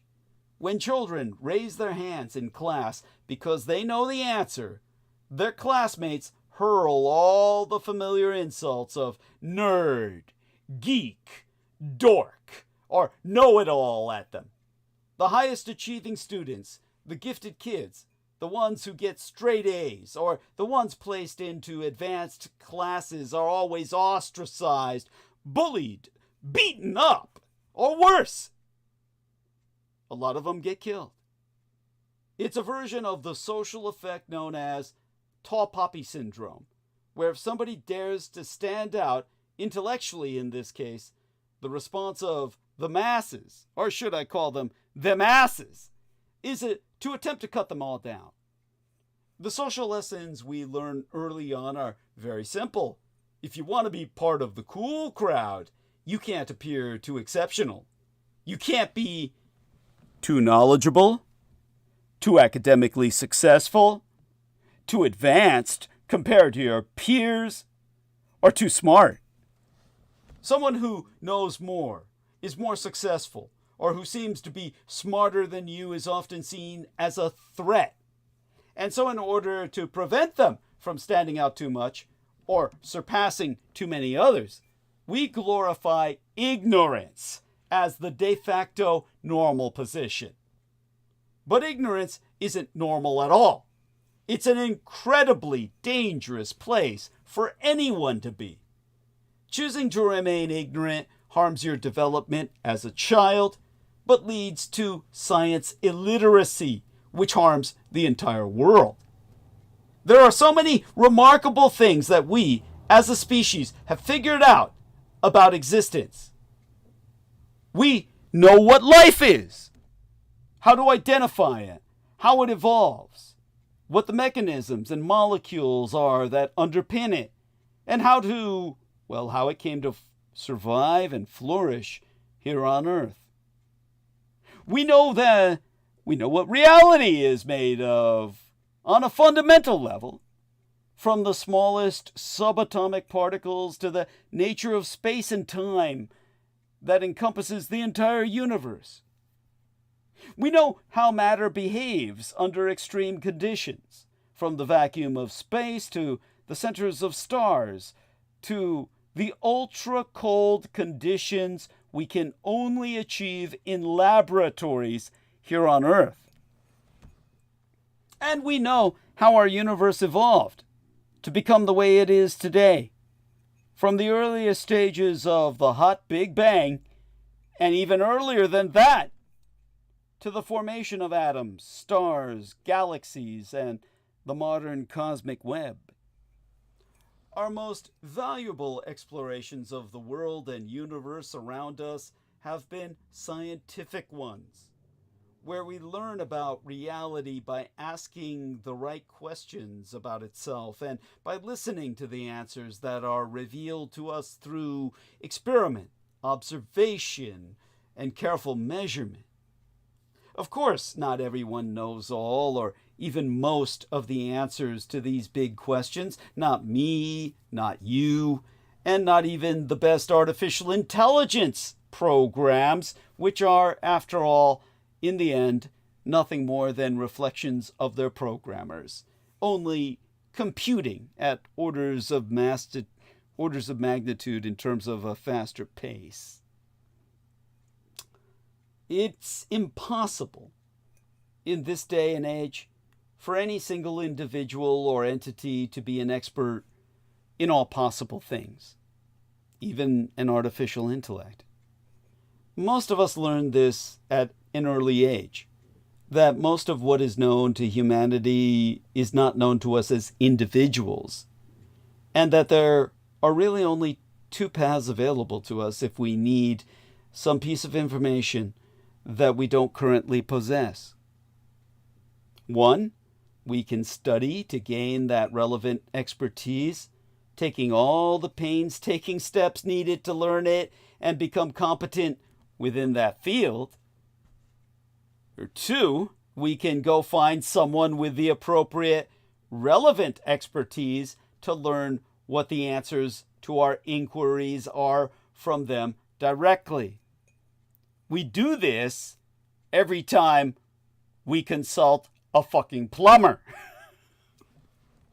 At least, that's how you would behave if you're genuinely interested in learning the actual answer or fixing your fucking problem, rather than relying on opinion, hunch, or the often unwise wisdom of crowds, or an often unreliable AI, for that matter, since, once again, the AIs, like their human programmers, they have their flaws.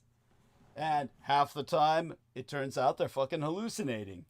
And actually, just like a human being, pulling shit out of their ass. So you'll either undertake the research yourself to reach expert level competence, Or you'll learn how to perform critical tests and experiments that determine the answer, or rather you'll be doing that if you're trying to pursue all this yourself. In other words, you'll learn to become a plumber, and who the fuck wants to do that? Or you can learn to discern whose expertise is worth listening to and why, and then to take that expert advice. That's how you gain meaningful knowledge. But most of the time, we don't have time to really gain meaningful knowledge. We don't want to listen to others who tell us, do the plumbing yourself, you'll save money, because we'll wind up choking on our own shit.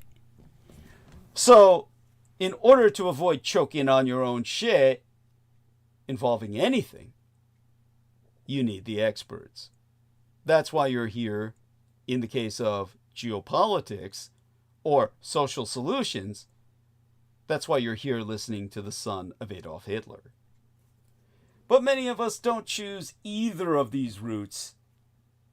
And there are a number of reasons why people make alternative choices. First off, it requires making a series of admissions to ourselves that are very difficult to accept. These include, number one, admitting that we don't know everything, which for some reason today nobody wants to admit. It's the most lunatic bullshit I've ever come across. It's like, why don't you just say I don't know everything? I can say that. Anybody who's sane can say that, but your average American can never say that. Act as if you already knew. Anyhow, our man, me not you in the chat says, blushes, thank you, Nemo. You have given me the desire to improve my chat communication skills so I might articulate my ideas coherently. Honestly, I appreciate the feedback. Okay, cool. Thank you. That was graceful. There we are. At any rate, second point to be made here. I'm counting on all 5 fingers of one hand, mind you, so that I can keep track of it. We started with my little finger. I'm going on now to the ring finger. Number 2 would be admitting that we might be wrong about something that we've thought or even publicly espoused. And again, nobody in America can ever admit to that. Number 3, I'm on my fuck you finger now, admitting that we might have been swindled by or placed our confidence in someone who's a mere charlatan, which again, Americans can never confess to. Number 4, I'm on my pointer finger now. The fact that changing our mind about something requires us to do additional research, work, and mental labor, which most people are simply incapable of. And 5, I'm on my opposable thumb. It requires that we recognize that our chosen heroes, which frequently includes the people we admire most, are often flawed, incorrect, or are knowingly telling a lie to further their own personal gains. You know Daddy Dietrich's never doing that, because if I did that, I wouldn't need to be asking you for money, because I'd be fucking rich. So there you go with that. That solves that accusation.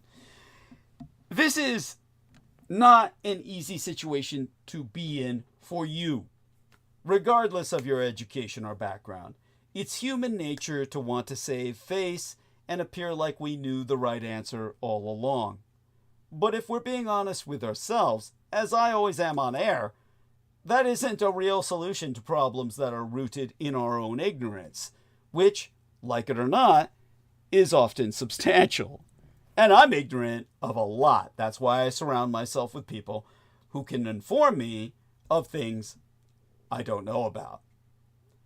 So if you've ever pointed out a teacher's mistake to them in school, you've likely gotten one of 3 types of responses. Perhaps the teacher considered what you said, admitted their mistake, and praised you for catching it. Or perhaps the teacher recognized you were right and they were wrong, but wanted to save face, and so responded by ignoring your point, or pretending that they didn't make a mistake, such as by saying, "I was just testing you." Or, worst of all, perhaps the teacher dug in deeper to their demonstrably incorrect position, insisting that they were right despite the overwhelming evidence to the contrary. We all hated the latter trois responses as kids.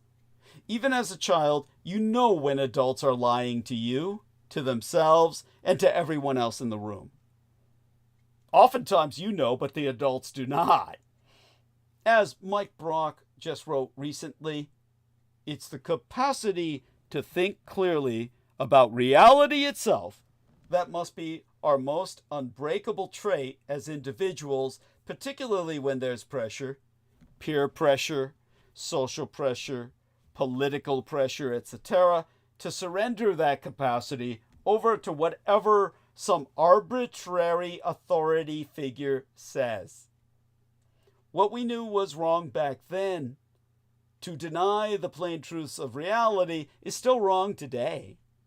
Only now, as adults instead of school children, the consequences of embracing a demonstrably untrue reality are dire. Think about all the small ways that we deny the reality of a situation on a routine basis, and what sort of downstream consequences it has for our lives, our health, and our well-being. Point: when we deceive ourselves about the severity of an injury, the injury typically gets worse. Point: when we deceive ourselves about an illness that we have and fail to treat that illness appropriately, we significantly increase our risk of debilitating long-term consequences or even of death. Point: when we deceive ourselves about our financial realities, we run the risk of spending beyond our means and then not being able to pay for our essential needs later on. Whenever we are dishonest with ourselves about the reality of the situation we find ourselves in, our comfort is often short-lived, and it's usually followed by dire, inevitable consequences. Sometimes, however, the consequences are either minor, invisible to us, longer term than we're willing to consider, or they affect someone other than ourselves. When your country doesn't produce enough food, you might think about cutting down more trees to further increase your farmland. But trees are essential for water management. Without enough, your farmland might become a muddy wasteland, leading to catastrophic famine. This recently occurred in North Korea, causing their Great Famine in the 1990s, and also in Brazil, where rainforest destruction to make way for soybean and cattle farms is reducing agricultural yields, reducing their yields to their lowest productivity levels ever. So despite whatever your initial intuition might have been about any issue, you must always, every time you acquire new, valid information, reevaluate your expectations in light of the new evidence.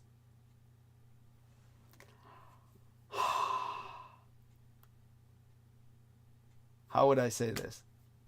I would say that in order to reflect upon this all and say it in such a way that it'll stick, it's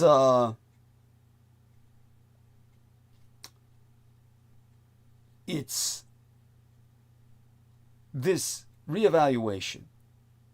It's only possible if you can admit to yourself, I may have been wrong. And learning this new information is essential in getting it right in the end. Now, every time we insist we already know everything, which is pretty much what every fucking dumb fuck butt suck American says and actually thinks, well, feels, because most Americans can't think, we lose an opportunity to learn and improve.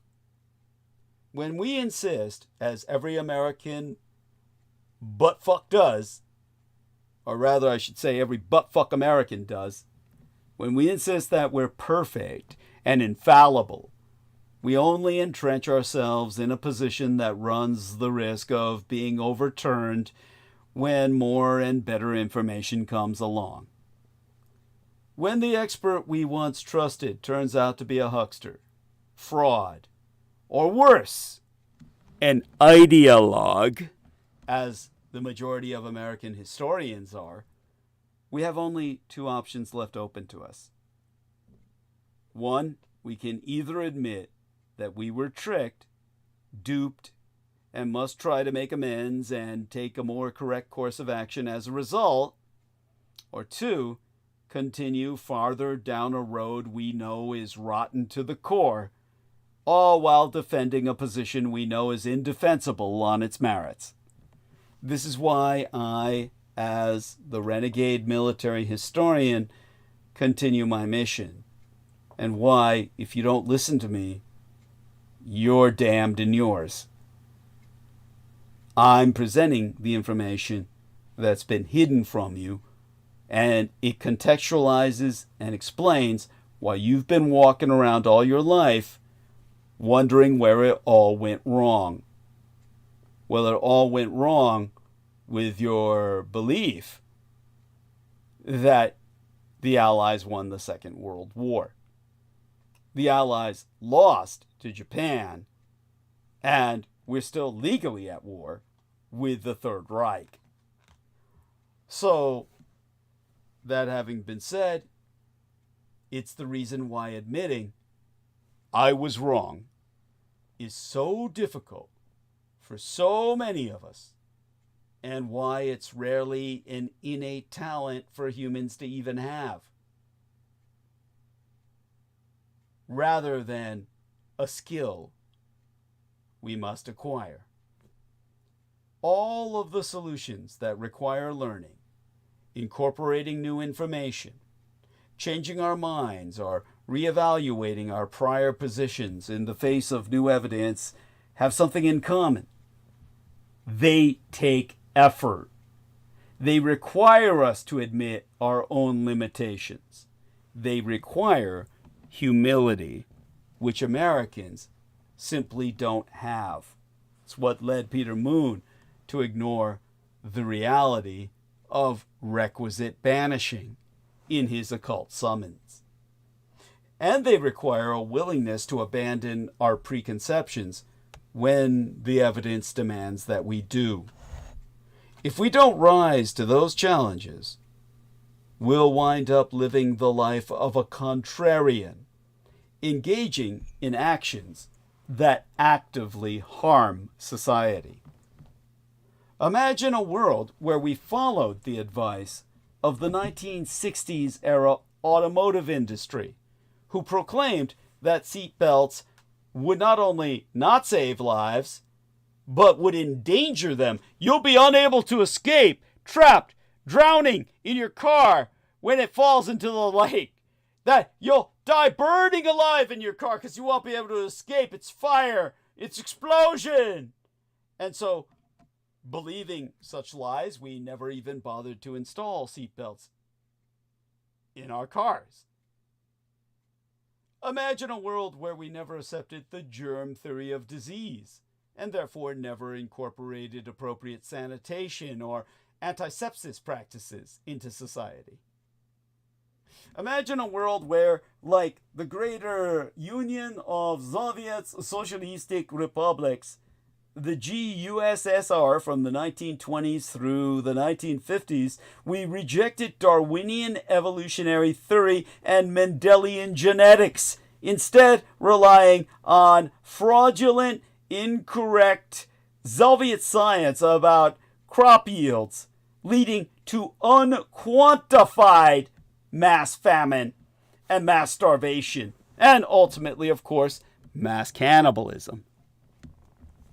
Although these examples might be non-controversial in our society today, it's only because public opinion on these matters, what we frequently call common knowledge, aligns very well with the scientific consensus on these issues.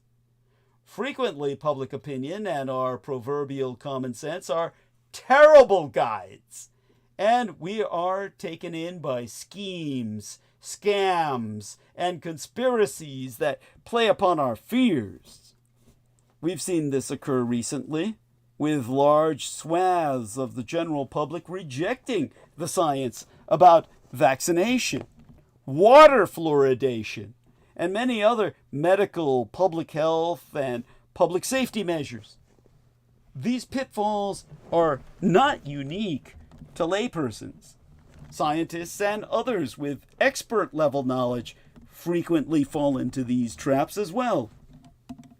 Some of the ways this manifests in society might seem like low-stakes affairs that aren't worth much effort.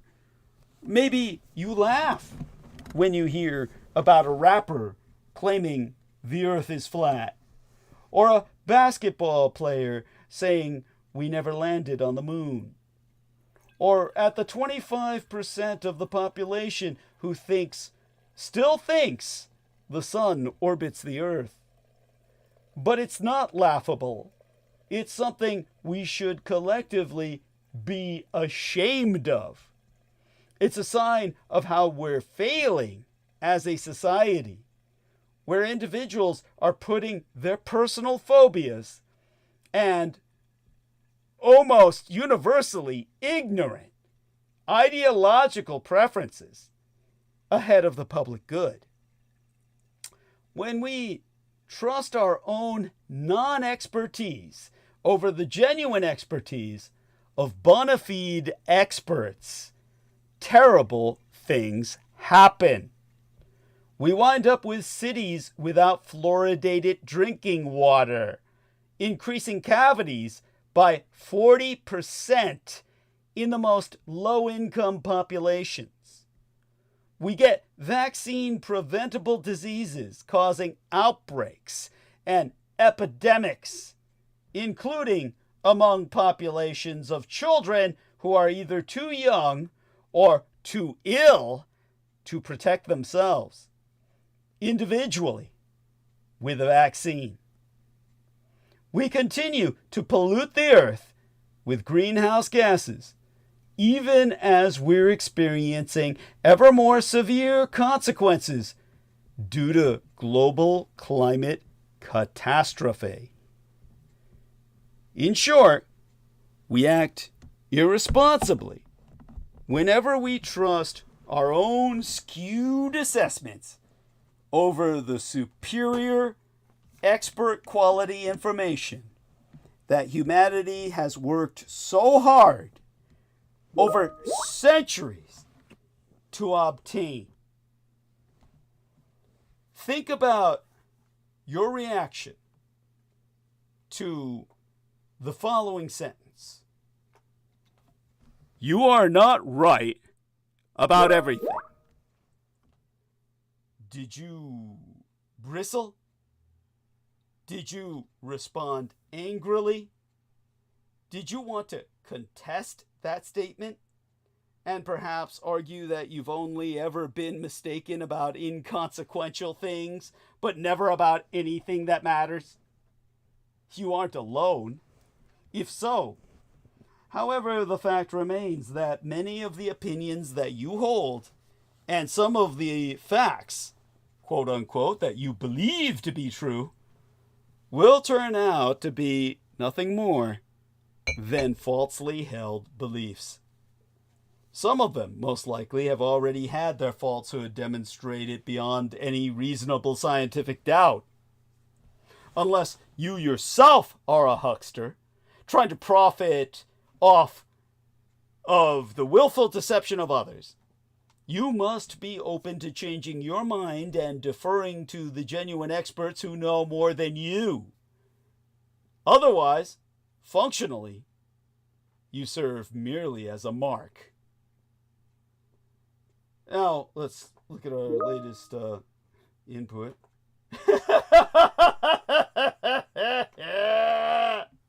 Brendan says, what the fuck?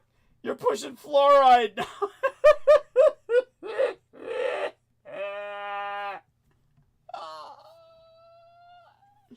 Oh, Nemo says, but look at the bright side. It's killing off a lot of people that don't deserve to live. Well, we have Brendan to counter the fluoride hypothesis. So, you know, you can't say I don't bring in, shall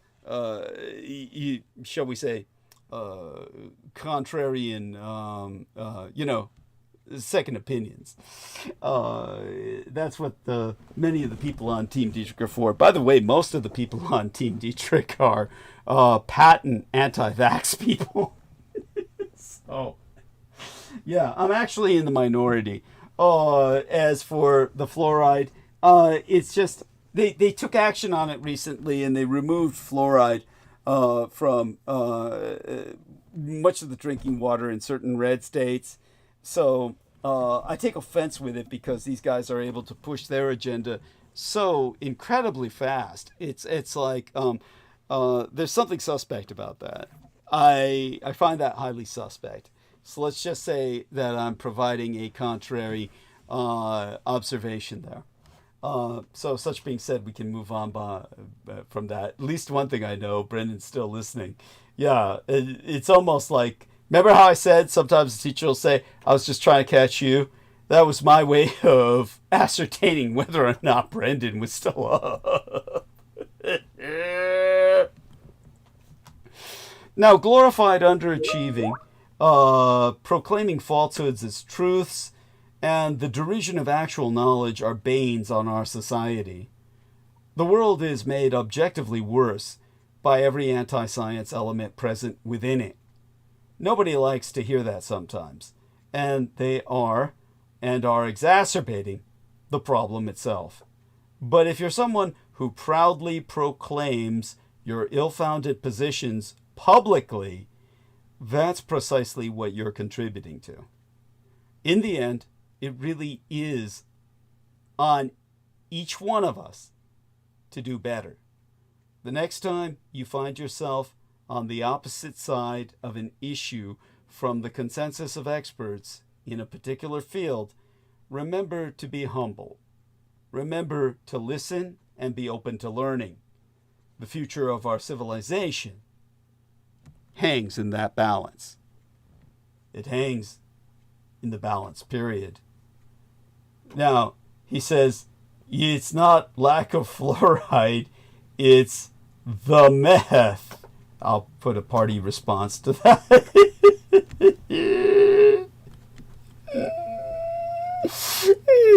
Okay, and yeah, look, obviously the meth is an issue. Like Holly said herself, cooking meth is like the only option left for an economy in the Midwest that's being killed by the Republicans that they all voted for. Something's going on there to affect their thinking. That's for fucking sure. And as such, okay, thank you for that input. And it's not that it's, I mean, let's put it this way, it's got to be a factor, right? Obviously, it's out there. It seems to be ubiquitous. So, yeah, a lot of crackhead babies are born, and, you know, they're defective from birth. So, all such being said, let's talk about delusion. It's the mental state that drives Trump's hardcore supporters with frightening accuracy. Donald Trump campaigned against consensual reality and won. Every plank of his platform, from the economy to immigration to abortion, was based on easily provable lies. Despite Trump's bombastic assertions to the contrary, inflation was down, growth was up, illegal border crossings were down, crime was down, and vaccines were great. Tariffs are taxes on imports, and American companies concur they're planning to raise prices in consequence. Now, none of that mattered at the polls because Trump created a conspiracist permission structure to ignore the facts and focus on hate. Okay, so our man Brendan says Lithuania has recovered the... Yeah. Yes, go on, please. Yeah. Yeah, the vehicle was recovered, but the 4 missing troops still remains unknown, which is odd because it's not what they reported before. That's right. So I don't know what's going on with that. Yeah. Cool. Interesting. The mystery deepens. The mystery deepens indeed. And so thank you for that input. I appreciate that. Thank you. Very bizarre. Yeah. And they definitely went AWOL for sure. Yeah. Thank you. It looks that way. It certainly looks that way. And I'll tell you privately about where I think they went. Thank you. I appreciate that. We'll talk about that, and then then I'll decide whether or not we let our theory loose on air. Yes. Thank you. Nacht. Yeah. Bless you, and blessed dreams. Now, delusion strongly predicated a vote for Trump, and I mean any vote for Trump, was delusional.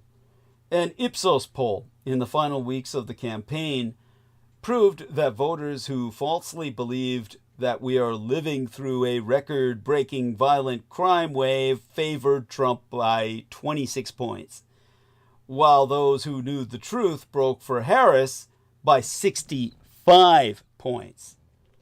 Those who knew that the inflation rate was back to the historic average favored Harris by 53 points. Respondents who knew that illegal border crossings were down favored Harris by 59 points. So part of the problem is the mainstream mass media machine. Certainly, the mainstream mass media machine is shy about stating the truth, and the right-wing media influencer complex is dedicated to disseminating lies. Social media barons abuse algorithms to maximize their profits at the expense of our edification. But the problem goes even deeper than that. You also have to look at the conspiracist mindset that says the mainstream mass media machine is the enemy of the people, that the government is controlled by the deep state, and that all scientists are on the take because it's what makes people turn away from consensual reality. The CBS correspondent Leslie Stahl once asked Donald Trump why he constantly attacked the press. Trump replied, "I do it to discredit you all and demean you all, so when you write negative stories about me, no one will believe you." Trump also discredits the government as a source of information. When the latest statistics showed that crime was down, Trump accused the FBI of making them up. When the jobs report was revised, Trump accused Kamala Harris of faking it. This conspiracist mindset allowed Trump's followers to reinterpret his 34 felony convictions as evidence of the plot against himself, rather than evidence of his terrible misbehavior, which includes, as I've expressed in my last episode, sexually assaulting a 13-year-old girl. So once you adopt a conspiracist mindset where you can dismiss any evidence that clashes with your prejudices as part of the conspiracy, you are free to create your own reality. Since it's a Weltanschauung, a worldview that scapegoats your fellow citizens as diabolical deceivers, that reality is bound to be fucking ugly.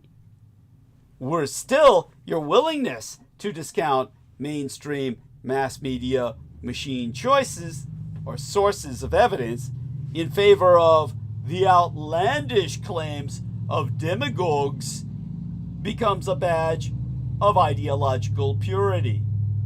You welcome the lies. That is why social scientists have been warning about the link between conspiracism and Zyototalitarianism for a century by now. What do you think led to the Nazis coming into power? It was a reaction to Zyototalitarianism. Alfred Rosenberg, the prophet of the Third Reich, wrote the book The Myth of the 20th Century, speaking of the Zionist attack on civilization. The Tsar is historically, it's the general consensus that the Tsar forged or produced the Zionist blueprint that we call the Protocols of the Elders of Zion. Whether that's true or not, it so reflects the behavior that the Zionists adhered to in order to establish their homeland on earth, that the Protocols of the Elders of Zion is effectively virtual truth. But the Zyototalitarianism that was warned of for over a century by social scientists, starting with the great Nazi philosopher Max Weber, proves that there never was any evidence that the Nazis secretly control the world. But that doesn't matter because lack of evidence is taken as proof that the Nazis control the press and the universities and the science and the arts. Obviously, Nazis don't control any of these things because they're dominated by Jews. But no evidence to the contrary can ever penetrate the Teutophobic conspiracy theory promoted by the Zyototalitarians. And the complete absence of evidence for Nazi hegemony is, through the Zionist conspiracy theory, taken as just proof of their total domination. Again, via the Zionist conspiracy theory, starting with May Magnan Brussel, who was convinced the Nazis were behind the JFK assassination, who was convinced the Nazis run America, but was taken out herself by Michael Aquino, the most ardent anti-Nazi that ever existed, whose own father was critically injured in the Battle of the Bulge. Now, when it comes to the insanity of the Zionist position that the Nazis run the world, promoted initially by May Magnan Brussel, that has become a universal to the point where Democrats call Republicans Nazis and fascists, and Republicans call Democrats fascists and Nazis. This is the insanity that America has sunk to on the basis of toxic misinformation. All of this brings us back to another reason why conspiracism and totalitarianism are closely connected. It's that conspiracy theories take away our ability to have good faith debates. If everything you don't like becomes evidence of your opponent's plot to destroy you, you can't discuss anything rationally. Human-caused climate change, or exempla gratiae, climate catastrophe, is a fact. But conspiracism takes the debate out of the realm of evidence and into the realm of mass character assassination of scientists and their supporters. It paints the scientific community en masse, in toto, as hoaxers and saboteurs. Vaccines have saved hundreds of millions of lives, but instead of debating their merits based on evidence, anti-vaxxers portray their opponents as agents of a nefarious cover-up to kill children. And it's completely irrefutable within their conceptual framework. When scientists, or the government, or journalists come forward with evidence that vaccines save hundreds of millions of lives and prevent untold suffering, the conspiracist answer is, well, that's exactly what conspirators who kill our children would say. Recognizing these patterns is the first step in breaking free. By the way, checking in, here we are. Our man Nemo says, you can thank Jesse Ventura for breeding a lot of conspiracy tards. Indeed. Indeed. Again, a complex case. We can always return to him in the near future. And hopefully at a time when our man Nemo is himself participating verbally. Now, in terms of recognizing these patterns as the first step in breaking free, the data on echo chambers and their effects is compelling. A 2021 study by the Pew Research Center proved that 64% of Americans say social media platforms have created echo chambers where people are exposed only to ideas that align with their beliefs. Published research highlights how groupthink in decision-making will only lead to poorer outcomes, as dissenting voices are often suppressed in favor of consensus. A study in psychological science revealed that exposure to diverse perspectives enhances critical thinking and problem-solving abilities, yet most people gravitate toward information that only confirms their biases. These statistics all underline the urgency of addressing our susceptibility to echo chambers and cult-like thinking. So, we must, first of all, recognize that cults have shaped American history. That from a cult's rogue personalities to its foundational ideologies, fringe beliefs have guided the direction of the American dream itself. Indeed, to quote Susan Mary Grant, professoress of American history at Newcastle University, the idea of the cult represents the very core of the American dream. In the context of American history, what she says varies widely.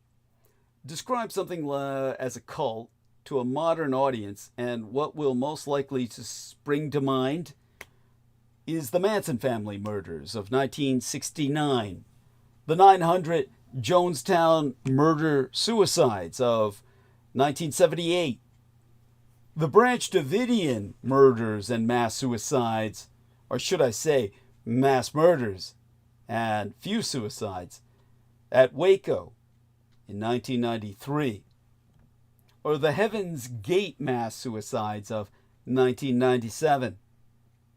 These examples are extremes, the dramatic and therefore visible tip of an iceberg.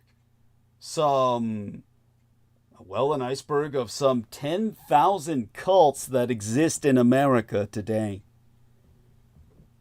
But they have led to the belief that across the nation, at various points in history, dangerous cults centered on a charismatic but violent and corrupt leader are warping souls, controlling bodies, and destroying lives. The modern cult is, as popularly portrayed, about mind control, and, in its worst manifestation, mass murder. Yet, there is more to the idea of the cult than this. Frequently grounded in an apocalyptic ideology, the modern American cult is, in many ways, a concentration and a corruption of the utopian impulses that formed the nation itself. As the separatists, better known as the Pilgrim Fathers, set out on the Mayflower in 1620, it was with the intention of establishing a separate religious community within which they could practice their faith freely.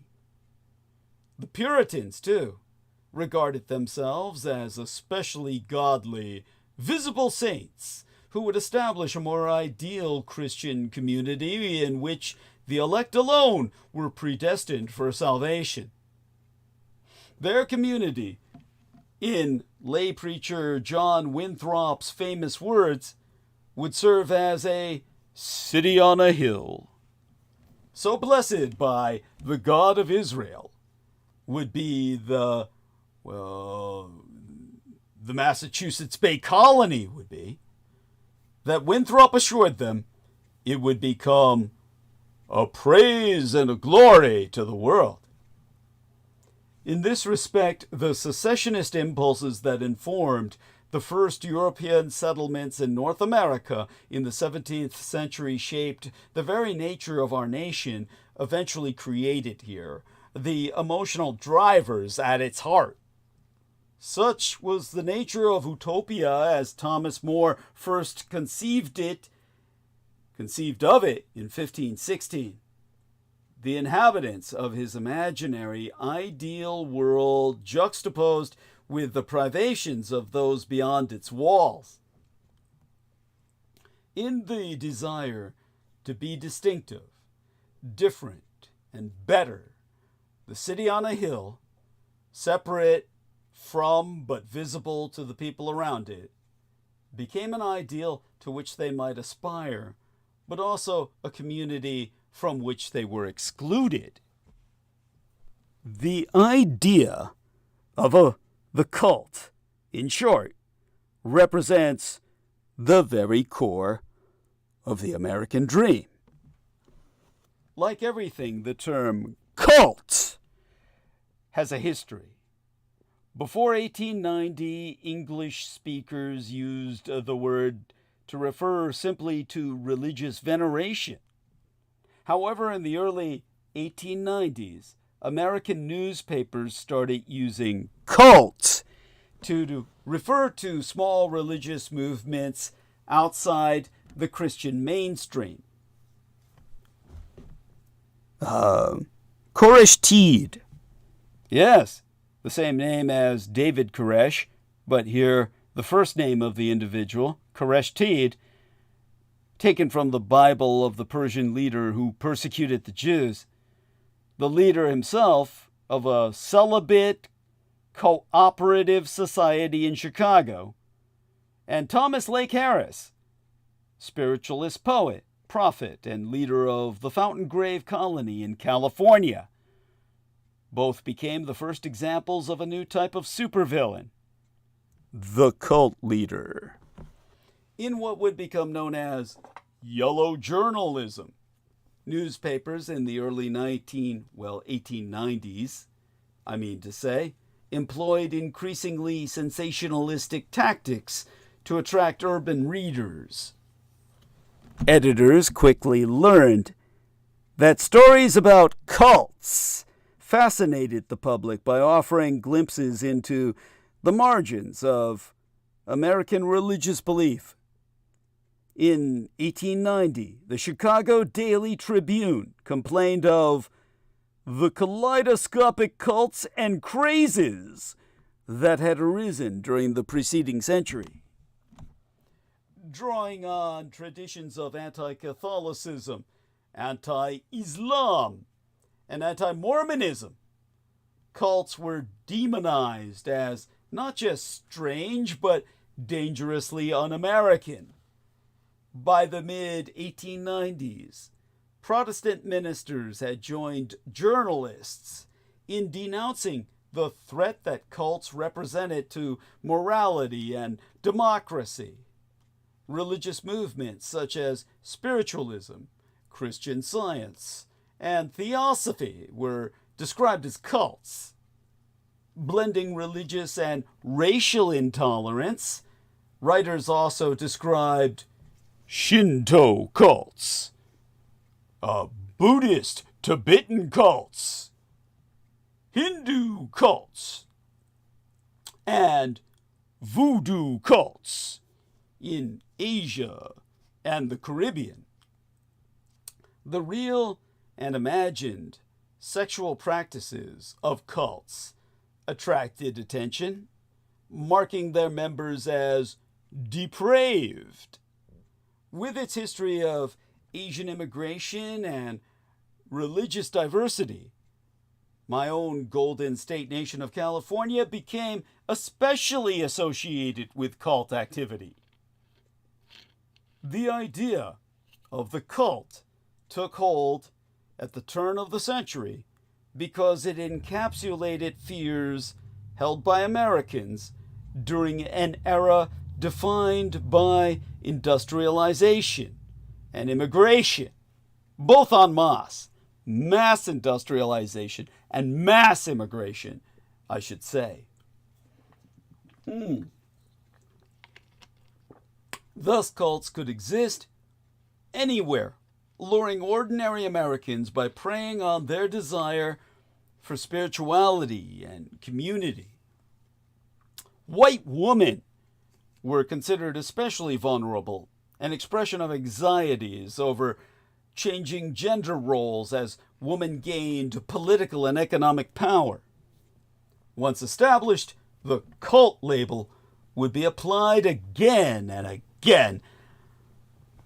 American history affected cults before cults affected American history. America's foundation as a white Christian project is at the very heart of which groups get called and treated as cults. Radical religious innovation was at the heart of 1960s counterculture, sparking anxieties about shifting demographics and national values. The moral panic, known as the American cult scare, was rooted in fears about mass immigration and miscegenation, the pseudo-scientific word for cosmogenation or race mixing. A popular image of the counterculture of the decade into which I myself was born is that of young white people dressed in orange robes chanting Krishna, Krishna, set perhaps to the closing stanzas of George Harrison's My Sweet Lord, released in 1970. There have been various lampoons of the Unification Church's mass weddings. Some 2,000 Moonies were married at Madison Square Garden in 1982. And the lavish excesses of the Rajneesh movement, whose Asian Indian leader arrived in these United States in 1981, conspiring already to destroy America by murdering half its population with biological warfare. Now I can go into that in depth some other day again. Less well known is the Immigration Act of 1965, legislated into the law the year before I was born, without which none of these movements might have landed in these United States. The 1965 Immigration and Nationality Act repealed quotas set by the Chinese Exclusion Act of 1882 and the 1924 Immigration Act, both of which had severely curtailed Asian immigration to these United States. Passed by Lyndon Baines Johnson, the act facilitated a surge of Asian immigration and an influx of Eastern religions, such as Buddhism, Islam, Hinduism, and Korean Christianity. In other words, Moon Universalism, as well as new movements such as Hare Krishnas that were influenced by the more ancient faiths. Respectable parents were horrified that their children were embracing cults that rejected traditional values. This cult scare resulted in multiple high-profile lawsuits against the new movements, what the Japanese call NRMs, or new religious movements, this side of the Pacific. In 1989, the George family sued the International Society for Krishna Consciousness of California, winning an initial $32.5 million United States dollars, later reduced, as well as a boom in the deprogramming industry, which removed people, often forcibly, from cults, and a broad dismissal of cult members as irrational, coerced, or both. The moral panic culminated in the 1978 Jonestown Massacre, widely remembered today as a brainwashed mass suicide and cheap punchline, rather than a devastating example of anti-black violence, the majority of its victims being black women, perpetrated and perpetuated against a community hoping to create a fairer world. Few movements have achieved the notoriety of the COS, or the COS, the Church of Scientology, a minority religion often denigrated as the archetypal American cult. Founded in Arizona in 1954, the COS is a psychotherapeutic religion, recognized as such in these United States since 1993, with a reputation for conspiracy and, well, numerous cases of abuse. In fact, I would say the entire church is exemplary of mass abuse.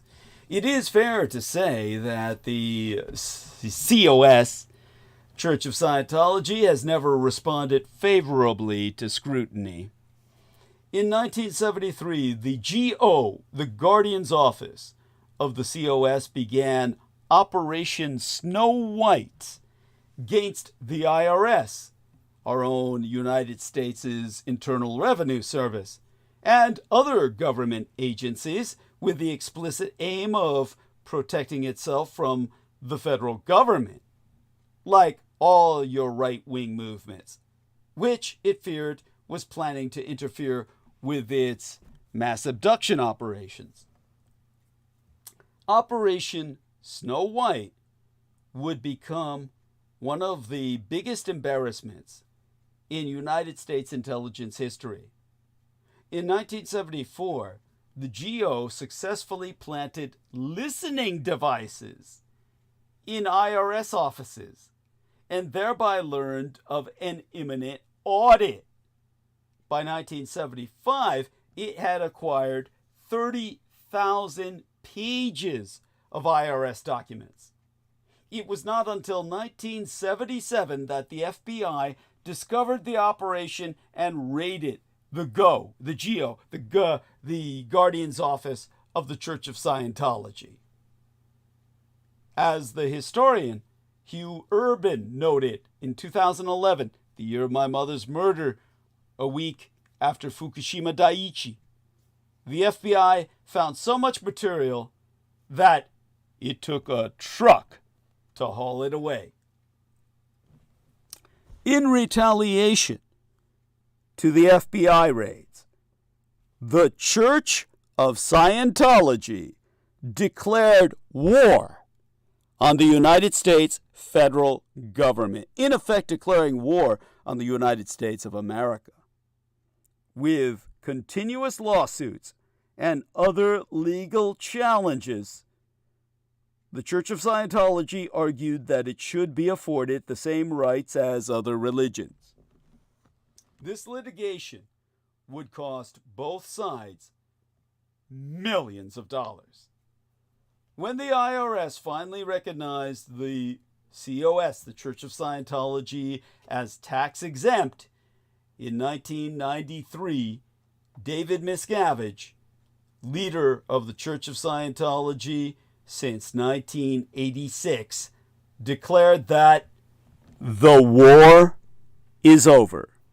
So the war ended in Church of Scientology victory over the United States of America, after which they were awarded by the United States' conditions of surrender, Hollywood, and thereby came to dominate your Hollywood machine. That's how the overwhelming majority of actors, to get anywhere in cinema, had to join the Church of Scientology. Whether or not the IRS should be arbitrators of deciding what is or is not a religion in United States law, Scientology was declared one on the basis of the United States surrendering to terrorism. The Church of Scientology's conspiratorial thinking and shady operations had, to an extent, thus been justified. Therefore, ergo, it provided a model for how non-typical religions and conspiracy theory groups could challenge their fringe status with the federal government, ushering in an era in which seemingly harmless alternative beliefs now fuel debates about threats to social security and the freedoms of democracy.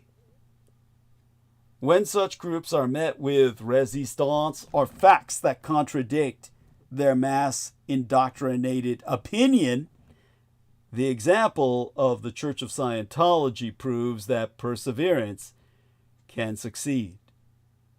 We have thus seen how conspiracy theories and alternative beliefs have transitioned into mainstream U.S. politics.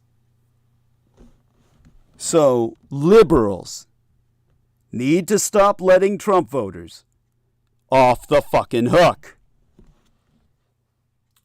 Our man Nemo has some observations about the Church of Scientology that, well, by conquering Hollywood, getting rewarded, or rather surrendered Hollywood by victory in its war against the United States, it absorbed the preeminent community of wealthy Jews in America. With that in mind, that kind of context, that kind of background, can the Democrats, with a Judeocracy of elderly centenarians, 100-year-olds on life support at the top of the hierarchy, a hospicocracy of ancient, decrepit, Zio-totalitarian Jews, can the Democrats win over Trump voters? Well, the answer depends on what kind of liberal you are. The Washington Post ran a story about a young woman in rural Michigan who believed Donald Trump's promise to provide in vitro fertilization for free. Really? On the strength of that alone, and insanity, she voted for him. Riley Cooper, I will call this cunt out, who is 24 years old and worked for the United States Forest Service, expected to start a family after Trump's victory. The Washington Post said that she is normally more focused on motherhood than politics. Then came Dodgy. So as part of the president's and Elon Musk's purge of the federal bureaucracy, Riley Cooper was fired. 4 days later, she read about Trump's executive order to expand access to IVF, in vitro fertilization. It asked for policy recommendations to reduce costs of the service. But of course, it wasn't free. She was out of a job and out of a plan. The White House's announcement read, "Delivering on promises for American families." And she recalled thinking, that's bullshit. The story is getting attention because Cooper seems to represent just the kind of Trump voter that the Democrats are looking for. Someone who feels betrayed, but also looking for solutions to problems. In this case, a medical condition that prevents pregnancy by ordinary means. The story is getting attention for another reason. Implicitly, it asks the reader to sympathize as if this cunt's been duped. Critical thinkers are having none of it. She knew what she was fucking voting for. She just didn't think it would happen to herself. She's fucked around. Now she's finding out. On Blue Sky, MSNBC host Chris Hayes said that people's reactions to these stories tend to be of the leopards eating faces variety. But this is a great place, well, a great piece of reporting in part about how voters, very disconnected from politics, make their choices. Now, TPM, or Talking Points Memos, John Marshall replied, "Absolutely right. The people who get whipsawed like this were generally responding to images, impulses, momentary impressions. Also shows the poverty and incompleteness of the more general, this is what people voted for, this is what they wanted. Well, not really a broad sea of overdetermination. In other words, they are not lost. They are gettable, which is another way of saying they're redeemable. But are they? First, it's important to question the premise. Is Riley Cooper really that disconnected from politics? That's certainly the impression she gives. It's also the impression given by Emily Davies, the Post reporter. And given that she lives out in the middle of bumfuck nowhere, it probably seems right to say she's more focused on motherhood than politics. But no one is disconnected from politics. Wherever there are two human beings, there's politics. You don't need to get philosophical, however. All you got to do is read the story. After getting fired, she thought about the Facebook posts she'd seen a few days earlier. Her grandma said America is going in the right direction. Her high school AP government teacher said any government employee who is afraid of transparency is a criminal. That's not disconnected. That's connected to the mainstream right-wing mass media apparatus, but it's connected. It's a complex subject, but for convenience's sake, let's say this about the mainstream right-wing mass media apparatus. Its objective is to make you trust Donald Trump. And Riley Cooper did. The Post itself said, Trump, at a campaign stop an hour and a half south of her, had promised to make IVF, or in vitro fertilization, free.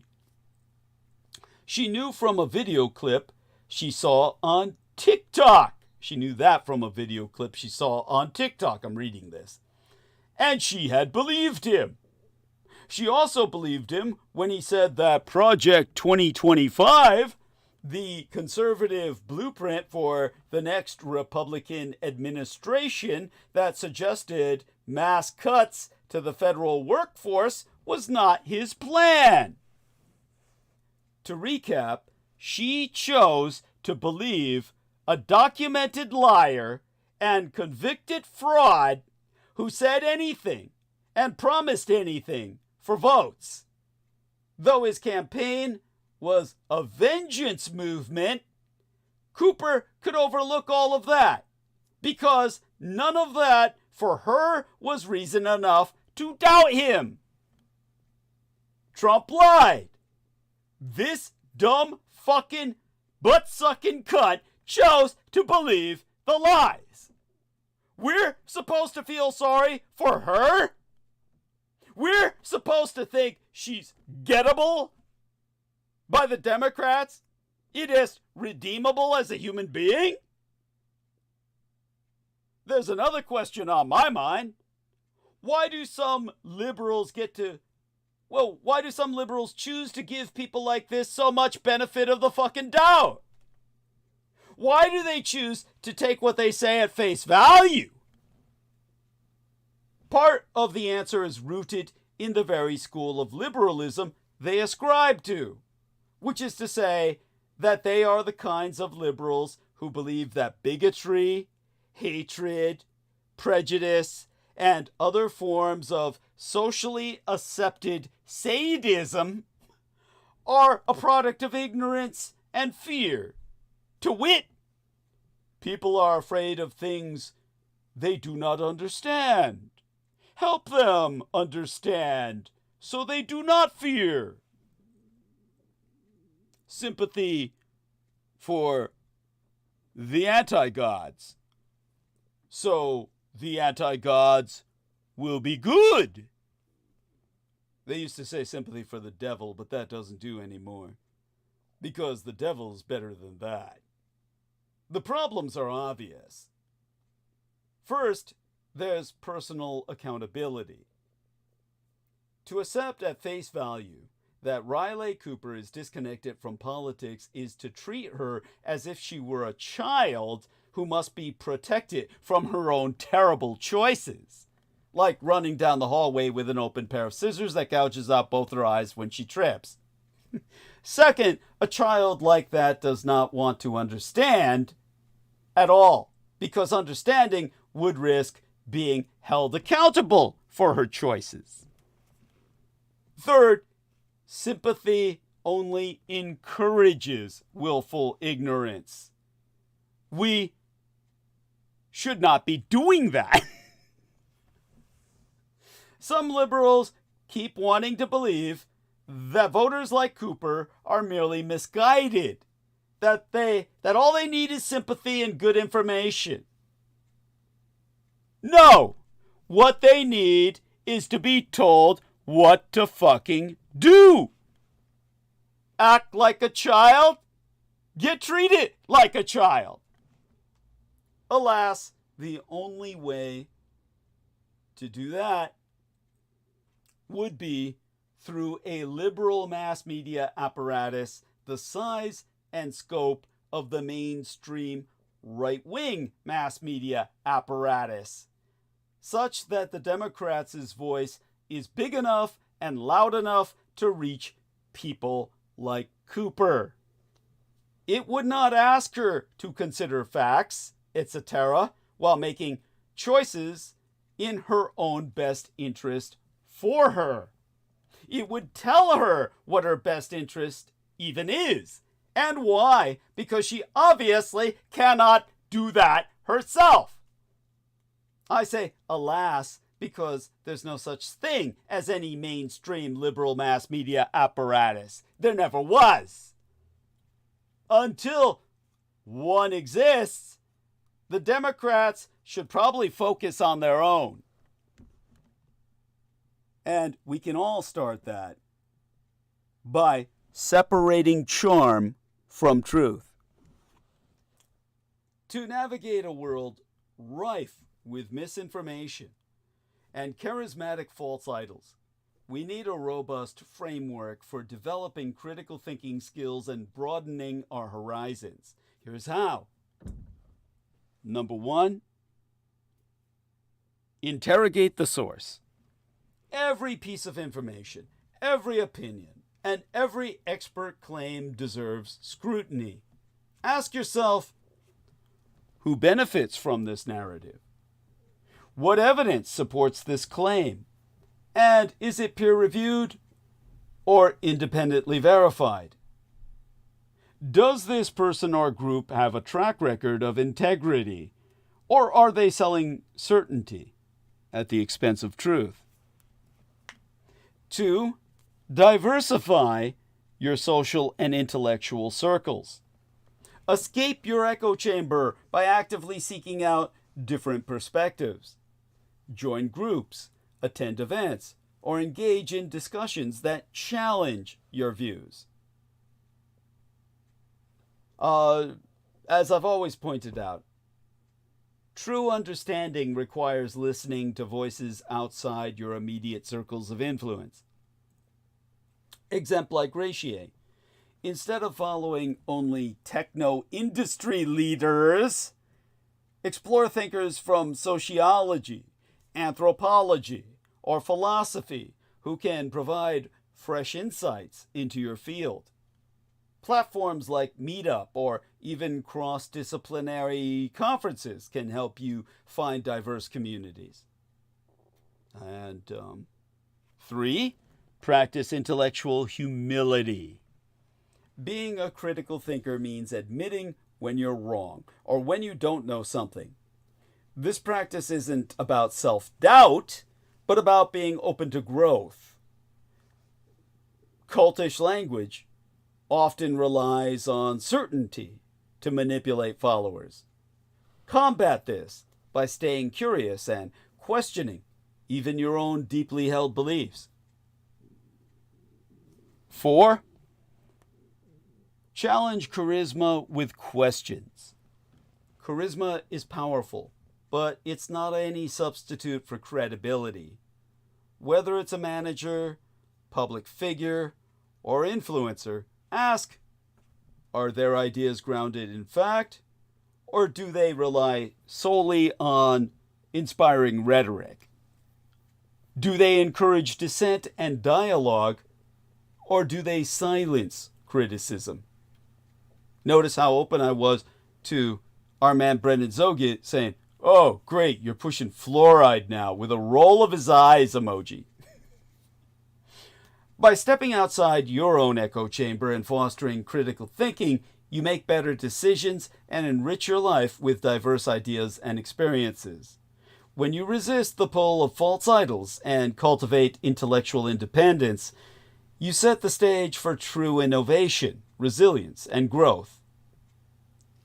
Now, as the individual who wrote a book titled Cultish, a Mr. Montel, that I reviewed his book, and now I'm trying to remember what the hell his first name was. So I have to look it up because I actually don't consciously remember. Amanda Montel, who's got a UFO, a flying saucer, on the cover of her book.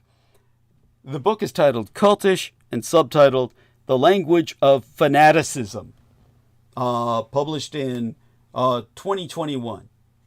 So the authoress, Amanda Montel, points out that the language of certainty and belonging can be intoxicating, but it's through embracing complexity and nuance that we truly grow.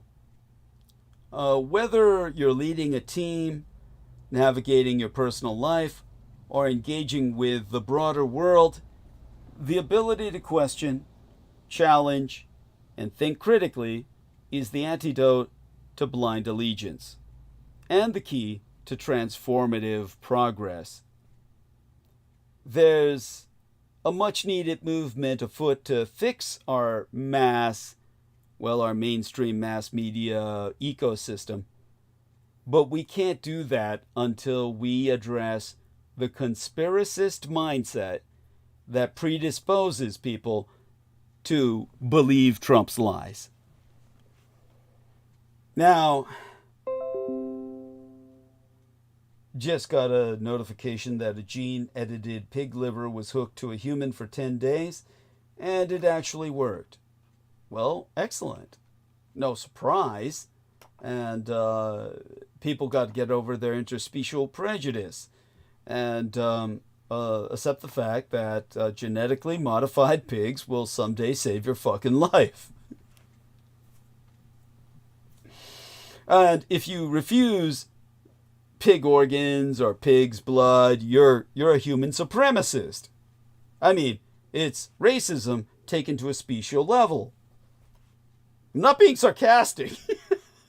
I really mean what I say.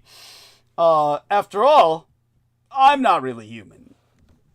And I have to deal with interspecies prejudice. So, all such being said, my voice is going out. And we've been on for 9.5 hours. Nemo, would you care to come on and say good morning to everyone before I shut down the live stream? Or let's see if he responds. And so I'm or does everybody or anybody want me to continue? Let's see what people have to say. I mean, damn. It's amazing how long it takes to get some points across, but hey, El Nemo says, please contribute. You're the best, Nemo. Thank you so much. And let me put that down in there. Okay. Give our man a hug. And again, he's welcome to come on and actually say something vocally. We all hope someday he returns to doing that. Okay. Hugs. L. Nemo. There we go. And okay then. Me Not You says, I believe for me to grow a critical thinking skill set, I need a healthy brain. How many in our society have a healthy brain? Not nearly enough. Yeah, touche. As I said, I feel the model that needs to be applied to the United States of America would be the Taiwanese model. This would be your Vulcan intervention. The Taiwanese are, by way of Confucianism, as emulated by Gene Roddenberry in his concept of Vulcan Kolinar, the Taiwanese are the logicians of your world. That's why we produce the highest technology on Earth, and overwhelmingly, effectively, almost 99% of your microchips, advanced state microchips, are produced in Taiwan. So we are the logicians of your universe, and we would be your Vulcan intervention.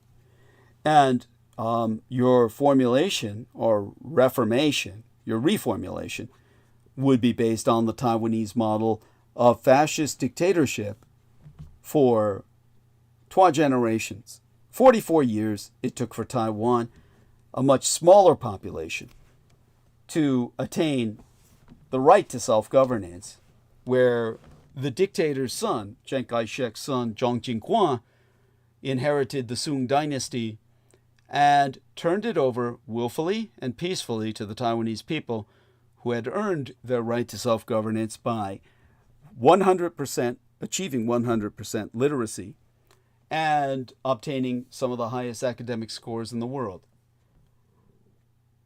In America, if we instituted a crash program based on the American space program as but one example, it would take, because of the much larger population, 25 consecutive presidential terms, 100 years, what I would call a century of progress, several generations, to attain 100% literacy in America and high enough academic scores where critical thinking was obviously the norm. At that point, self-governance could be turned over to a true democracy, a real representative democracy without any electoral college.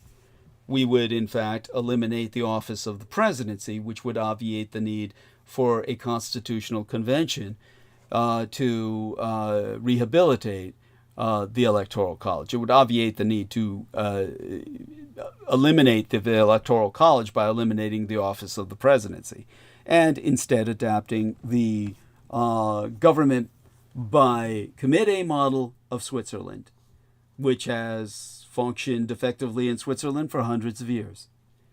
And we would eliminate the Senate, which would obviate the need for reformation or elimination of the filibuster. And of course, we would institute many other reforms that I've articulated in the past. We can always return to my social solutions. But obviously, I would picture myself as your first dictator, the embodiment or personification of fascism with a human face.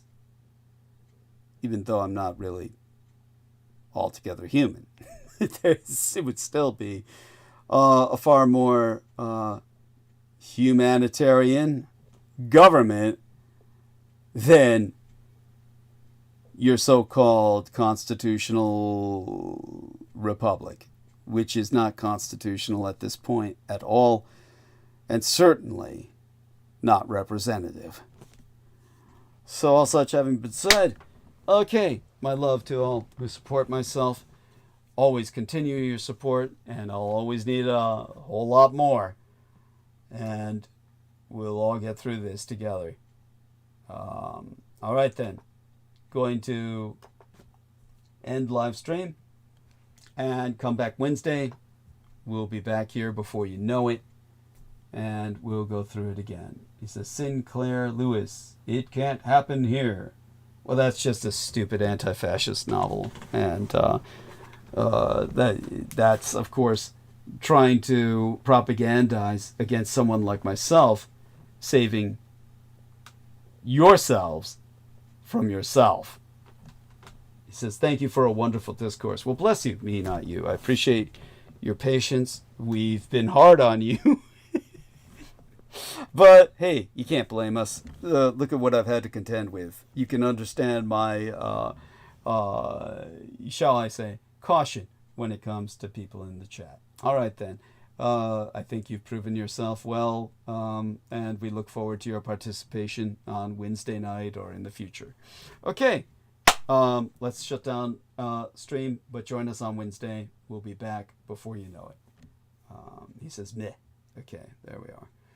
All right, such having been said, be here Wednesday. Thank you for all your help. It's from all of you who have contributed financially, in particular, T-Tank Barry, Stephen Myers, Brooke Hagberg, and KP. Wonderful people. The best in the world. All right. Join us again Wednesday. I'll be back to sing more praises for those without whom I would not make it. And beyond that, to all of you who support myself morally, thank you for your presence as well. We've been on for 10 hours. I've earned my pay. And we'll be back on Wednesday with my voice recovered at that point. All right, then. Bye for now. Vicky Johnson says, thank you, Doug. Love you, Vicky. Okay, let me give her kisses before I leave, and hopefully that uploads.